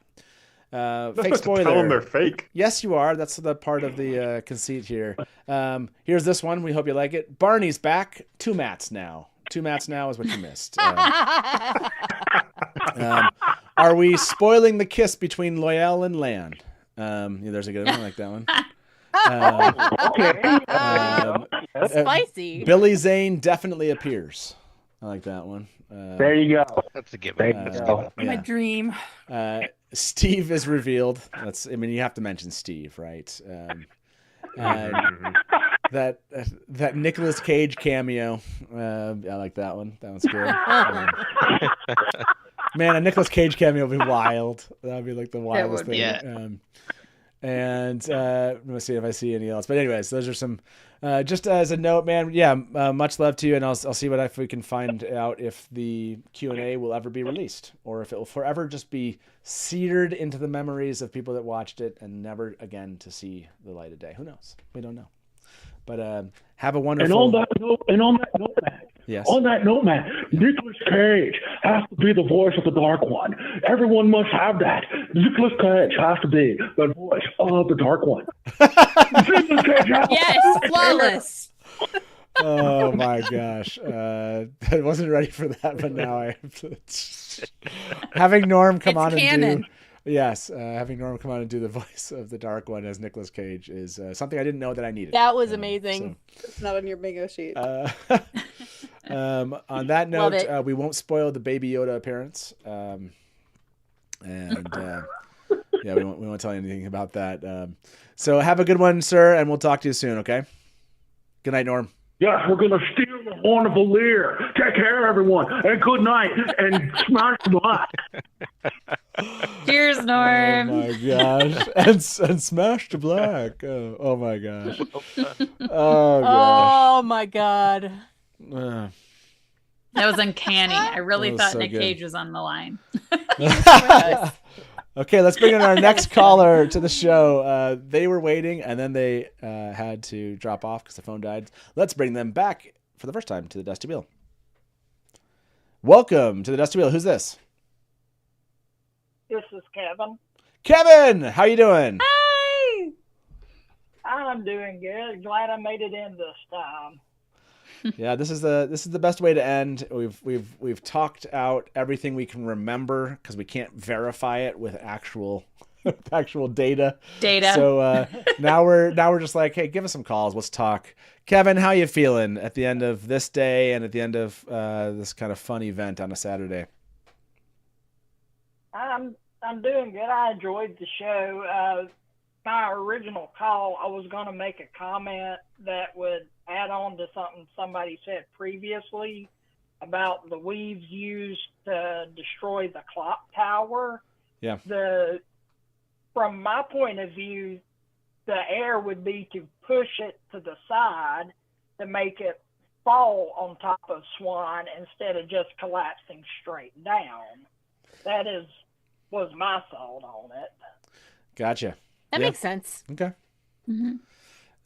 Yeah, I like that thought. And I don't know if this goes beyond the line of the spoilers or not. It's Fires of Heaven's where we're at. I don't know if what it is you want to talk about is it before the end of Fires of Heaven? I think so. I'm not real sure. Maybe you can Mind Trap. Maybe you can did you say Mind Trap? Yeah. No, I don't think that's Mind Trap's not before. That's after. That's after book. That's after book 5. But that'll be a good conversation. I had that thought as well. Bring that conversation and call back on Thursday. Like I said, next Thursday we're gonna have a whole full book spoiler section of the live stream, and so hold on to that one and bring it back in, and we'll talk about it then. I thought you were gonna say call back in 2029 when we get to book 7 or whatever. Glad I misunderstood that. Yeah, that'd be a long time to hold on to a thought there. That would be a long time. What was your favorite moment today? Probably when both of Alana's warders ran their swords through Leandrin. Nice. I love that you picked that moment. That's fantastic. Yeah. Did you gasp when that happened? Yeah, and I think I said that was unexpected. It was a little unexpected. Yeah. That was I definitely said more than what I said. I definitely said a very big curse word. That's not allowed on this she show. was gone for a second. I really did. I thought, like, oh my gosh, they're killing her? Yeah, I thought she would be gone for good with that as well, but wasn't. That's true. I mean, and this came up in the conversations, and I agree with this, which is, in this world and with channelers and that are very capable in the city where they're raised, raised up and they practice this stuff and they're capable in this way. An injury on the battlefield right there with someone that's very, competent and healing, feels to us like, wow, that would be insane. This person must, and then they're like, oh, they're fine now. Okay. So yeah, it was we had talked about it earlier, and I was like, okay, it's hard for us to imagine because we just don't live in a world where that's where you can just do that. And so for people that are that good with healing, you have people just as good with chucking fireballs. And so it's like, okay, the destruction they can do, others can undo, if you will. And so, yeah, it flows well. It's just like one of those things that you see as a human being and you're like, that just is crazy. And all these people just seemingly going to die from injuries that are healed immediately. And they can just jump back up and get to fighting again, But the warders were much more effective than I thought they would be in a power fight, you know? Yeah, and that's... Alana ripped up the street, so that gave them cover to, charge in, get close. Mm-hmm. And then once they're in close with their swords, channeling isn't going to help as much. Yeah, that's true. If you're not used to that kind of... And when would they be practicing against warders, and the kinds of things you might be... Yeah, so I mean, I did like that part a lot. That was it was very cool to see that moment. that they had kind of signaled was coming, obviously in the trailer. So to see it finally was cool. I'm glad they held off a little bit on releasing kind of the full cold open. It was nice that they gave us a portion of it, but we didn't get the whole thing. So it still felt like we hadn't seen the cold open, if that makes sense. Like we saw You expected it to go harder after that part that broke off. Yeah. So that was cool. Yeah, absolutely. Any other final, thoughts or things that you kind of really loved, Kevin? Not that I can think of off the top of my head. Just thanks for working me back in. Of course, absolutely. No, thank you for being patient and for giving us a call. It's wonderful to finally have given you a chance to chat with us. So have a wonderful evening. Do call back. Like I said, next Thursday we're going to be live for most of that day, and give us an opportunity to kind of tackle that topic you brought up when we can do a full book spoilers. Okay. Roger that. Okay, excellent. We'll talk to you soon. See ya. All right, Bye-bye. Bye, Kevin. Oh, it's the end of a long day, huh? It's winding down. What'd you say? Popping in, Megan texted me. Megan texted me. I did. I said, "Come back." Jen, it's good to see you again. Hello, thanks for having me again. Of course. It's this was the time now. Like going to sleep will be hard for the next couple of hours because I'll just be like, like the adrenaline's too high, like cutting off of this. But it'll be good to take a little bit of a break and and then kind of have more relaxed day tomorrow. Next Thursday is going to come so quickly. Like Saturday, we're going into Sunday. Like, man, episodes 1, 2, and 3 are going to drop so fast. We're going to be right back here chatting all about them. And we'll have, what's crazy is by the end of next Thursday, we'll have more than, I guess it's almost half of a season. Half of a season. I know. That's why I don't so love the wild. 3-episode drop. It's so sad. Oh my gosh. It's only 5 weeks to the finale. I know. But then we get to mainline it into our veins, which is That's true. That's true. By the way, have we talked about Alana's flip in the street? No, but I that made a was so noise when it happened. What am I? It was so cool. What am I forgetting? She flipped. She literally flipped.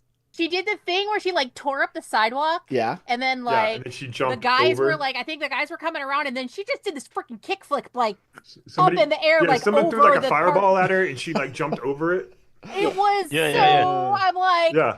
This is not a fake flip spoiler, wizard. Matt. This is real. Just because I'm talking. I feel like you're was just so planning. I feel like you just planned a fake spoiler on me just to end the evening and whatever.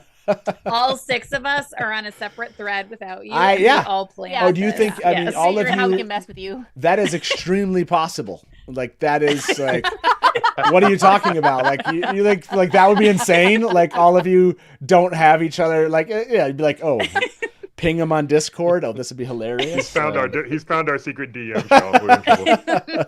Abandon it. Start a new one. I'm just saying, Would I do that to you, Matt? Would Yes. I make up Yes. a fake yes, you conspiracy would. about a fake spoiler? 100%. Yes. Alana, by the way, and you made it some crazy thing Alana, like Jess said, Alana the flip wizard. Well, I'll point out that Wizard. Chris is the one who brought it up, not me. By the way, The craziest part was you could see Lanfear up on the top of the building like Batman. So what happened was I got notification that Rafe wasn't going to be able to be in the show, and I was like, okay, I was expecting him to show up this way on the screen, and then I needed to communicate with kind of get him in different information, and then I was creating an overlay to put up on the screen when that was happening. So yes, were you even watching? I was, but it was a little bit what about the first time? In the theater. In the theater when I was screen. preparing for the interview that I was going to do. We've already talked about this. He dissociated that whole time. Thank He you. was on another planet. No, the fake spoiler is the new character I like that. No, the fake spoiler is the new character, Lanfear's body servant Hatch. Exactly. The bodyguard. She Simone Biles backflipped. It was glorious. Yeah, no, I think I do remember like an image in my head. It's just, yeah, exactly. Third time's a charm. I'm gonna concentrate and really watch that one. My wife's laughing. She's getting a good laugh at that, so that's good. For a fandom that is really used to like having the books at our disposal and then having every minute of every episode to be able to zoom and enhance and lighten, this is a painful day to not be able to go back and look at what we watched. This never would have worked. I mean, we would never be having this conversation if they had the whole episode right there. I know. Like, but we pulled by the it way, off, guys. I was Good too job. busy. You remember how, like, with trailers, like we watched them 8 times? Part of watching them those 8 first times is me trying to like hold focus for the whole trailer and like connect with it. When I ask people like what do they like about the trailer, I'm like, let's watch it again. That's so I can refresh my mind as like what actually happened to that trailer. I'm getting old. I don't remember that. I'm 50, okay, and it's just affecting me, Okay, one last caller in the show tonight, and we're going to call this one. Let's welcome to the Dusty Wheel. Who's this? Hi, my name is Andrew. I sometimes go by Balance in Nerd Spaces. I'm a long-time fan and sort of lurker, but all this hype kind of inspired me to participate. So Thank you for taking my call. Yeah, Andrew, welcome to the Dusty Wheel. And what are you're our last caller for the night. We are gonna close out the inn here in like 10 minutes. So what were your thoughts? Like, what did you think about the day and what you saw? Wow, I'm honored to sort of get to close with you guys. So I had sort of in the last hour there was a question about why Perrin would go home. Yeah. And I sort of had a take on that I thought was sort of, I don't know, it struck me in this sort of lovely way that I thought maybe would be nice to share. Yeah. So I kind of felt that for the whole Emmons Field 5, we could still be asking the question of why wouldn't they go home? Because this whole new life is like still pretty new to all of them, and I think we have good reasons, right, for Egwene and certainly for Rand, and then we get really good reasons for Nynaeve and Matt even in this episode. But Perrin, right, like season 1, there's a question of who the dragon is. Season 2, he has this quest, but now I kind of felt like this life hasn't been working out so well for him. In terms of his own personal journey, it sort of brought him personally sort of nothing but more difficult questions to grapple with. And I kind of felt like the only reason why he wouldn't go home at this point was maybe Rand, right? Rand has this whole new burden to carry, and maybe his job was supposed to be to help Rand. But in those moments, you notice in this episode, like it's twice that Rand goes to Perrin and says, "You're going home, aren't you?" And I kind of felt like that was Rand giving Perrin permission. Like you don't, I know that like you need to, like, this life doesn't have to be for you. You can go back to like where you feel love and where you feel at home, and you don't have to stay for me. Like, I felt like that's what Rand was doing. And that is like what gave Perrin the sort of permission to like finally say for himself at the end of the episode, I'm going back. This isn't my thing. It's time for me to not be a part of this anymore. And of course, we know what's going to happen, right? He's going to go home, and it's not going to be safe at all. And he's going to have to learn about how he actually is a leader, right? And he's going to have to learn about how he is an important part of the puzzle. But right now, it feels like he's the one person who maybe doesn't belong out here. And then he's going to learn that actually, yes, he does. I thought it was actually this beautiful, like, I was like I almost cried, like when like I felt that permission that like Rand gave to Perrin in that moment. I thought it was so lovely. Yeah, I mean, I love that. Yeah, go ahead and react. This is brilliant. I think this is one of those things where we are also poisoned by knowing the books, that we're like, okay, what's going to make him go deal with the White Cloaks? And I bet that, you're right. You're perfectly right. The question is, why aren't you going home now? And, Right, they're just people on the road, right? And it's been a weird year. like, home is still home, right? Probably. And I think for Perrin especially, home is still home. I was just gonna say they haven't introduced the tugging, because when Perrin has to leave the Stone of Tyr to go back to the Two Rivers in the books, he's fighting against that Ta'veren tug, and Matt doesn't want to go anywhere either until he gets told he has to go to Ruidia, but he's still being tugged along by Rand. And so I think they haven't introduced that. Whether that's even going to be a part of the show, we don't know for sure. And so I like that Rand is letting him go, but it's more of a Perrin's feels like his duty is to stay, rather than it's that he's being tugged to stay and it's against his will. Yeah. It's a tug in a different way. It isn't that Ta'veren tug. It's the tug of like long friendship and mutual affection and that sense of duty that you have to the people that you care about. So yeah. Good call, Andrew. And I feel like Perrin's grappling with that in this episode, right? And he's quiet, right? The whole thing with Perrin is that we don't get to see as much of his internal life. But like, if you watch him, I feel like that's what he's grappling with the whole time of like, should I stay? Should I, I think that's what's hard for him. Well, and you make such a great point too, that I hadn't even considered that everybody else is like figuring stuff out and they're growing into, Nynaeve and Egwene both have the tower. Matt is learning about who he is as like this, like he remembers who he was and that he is a good person. And, Rand obviously is the dragon, but Perrin, all he's gotten is just like kind of crap. So like, why would I stay out here? Yeah. This is like, he maybe I think we know that he is growing, because all of these things that he's experiencing are going to kind of like, he needs to, have therapy, whatever that looks like. But, he's not at that point. He's not where he needs to be to start growing yet. Like, right. That's good. And he probably looks at the other two boys and he's like, he looks at Rand and he's like, Rand's the dragon. He's a leader. And Matt's like, Matt's Matt. He's like always charismatic and affable. And Perrin probably feels like, who am I? I don't belong here. I'm not as good with girls as the other two, right? Like, so yeah, there's a little bit of it's interesting. There is a little bit of that I don't think I noticed with Perrin in the books as much, but now that you're bringing this up, I think I see it. Even Matt, once he did have the horn, like it gave him an importance, if you will, to the world, and Rand was important to the world. And how is Perrin important to the world?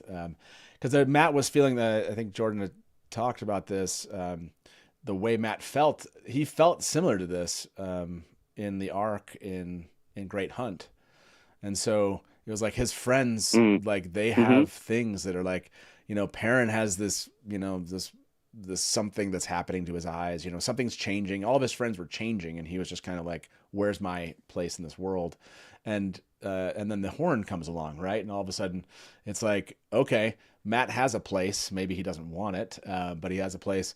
And so I like the idea you're saying, which I hadn't really thought about, as yes, sure, that this wolf aspect to Perrin is put upon him, but it's not necessarily in a way like he necessarily sees relevance beyond just kind of internalizing it, if that makes sense. It's not like he's the Dragon Reborn or he's blown the Horn of Valir. And so I like what you're saying. Like, I hadn't really thought about Perrin going back to the Two Rivers in that way, right? In the books, it's always like he doesn't hear about White Cloaks, and so like that drives him there. Yeah. But certainly without it, what you're saying, I can get behind now, which is like, no, this is still a decision he could make absent that is still rational, and there's a motivation behind it that doesn't require him to know that White Cloaks are attacking his village to kind of carry forward his story. So Yeah, no, and he's done a lot. And He I deserves a actually think this might vacation. I hope be- it's nice for him. Yeah. Yeah, like he wants a break, and I think like won't it be all the more like powerful and like he's instead of going home knowing that he like has a job to do, he's going home seeking refuge, and instead what's going to happen, right? Like I think this will even hit harder in a different way because of where he's at. Yeah.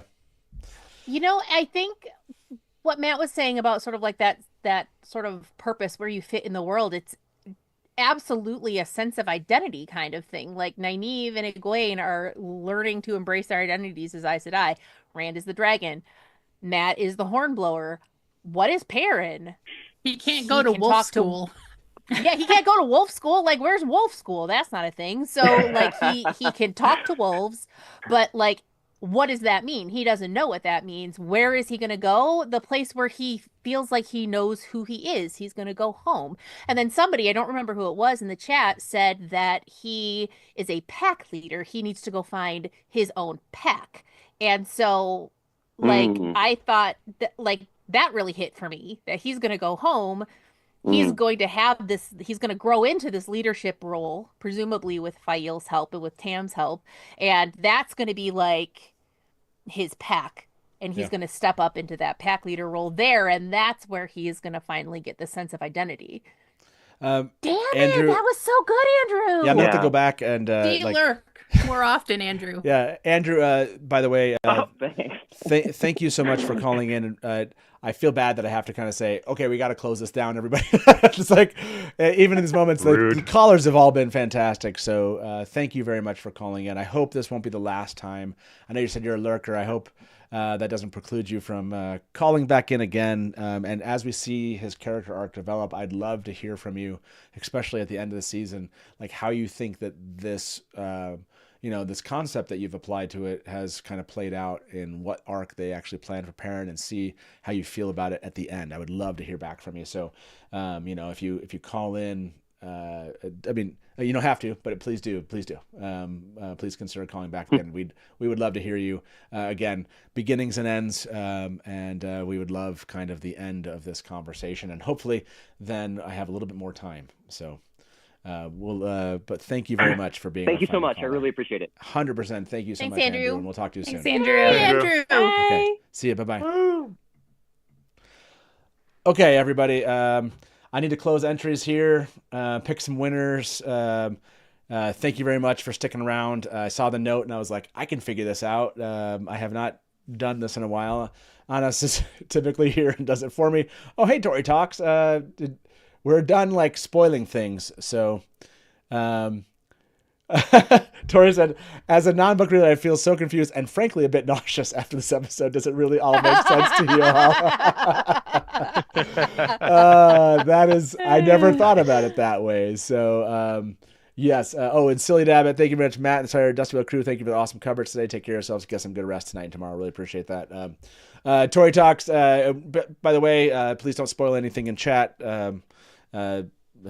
Just a viewer only, hasn't read the books. So, but yes, awesome to have you here. It does make sense, what they've done today. I'm really interested to kind of see your reaction. So I'll be watching on YouTube to see how you react to this. I'm going to pick a winner here. It looks like Jennifer Byer. Thank you very much. By the way, you're going to see that in chat. You're going to be so excited about it. In like 20 seconds, you're going to hear me say that you won this. That's what I love about the delay. And it's like you'd think that they would set up a delay, like delay this 20 seconds to actually like show the winner, but don't put it in chat immediately. By the way, my wife entered. So, I noticed that. Nice. So everybody cross your fingers for Innkeeper's wife to win here. Here we go.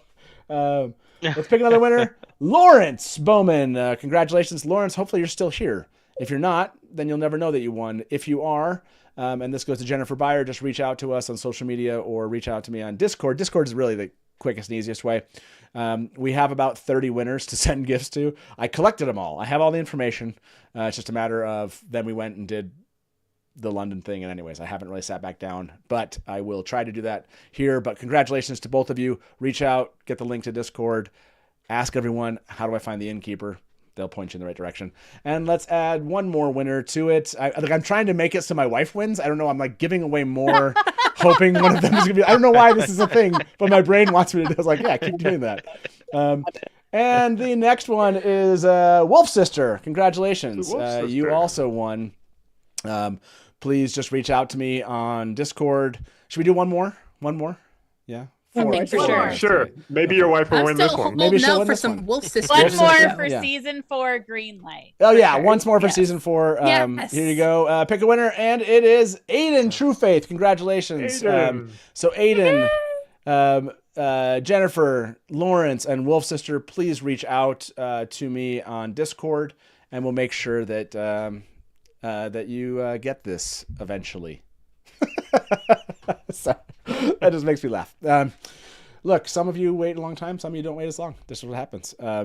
Yes, sorry to Innkeeper's wife, you did not win this, but you are in good company. You're in good company. Like, she's like, come on, I know. Think about how everyone else feels who's never won also. Silly David said, I can see Taylor from afar judging the mug giveaways. Yes, Taylor would be like, wow, 4. Innkeeper's wife still has to wait 3 years for her mug. That's awesome. Don't tell the Dusty Wheel that he can just buy the Innkeeper's wife the mug of her choice. Exactly. No, thank you all for being here. Thank you, Six, again for joining me at various times today and for sticking around. And thank you all the guests. Callers were amazing today. We had, it was like a full, we got BTS. We got a new episode drop. We got a Q&A that had been unreleased. We did a live interview with Rafe, finally for the first time at the Dusty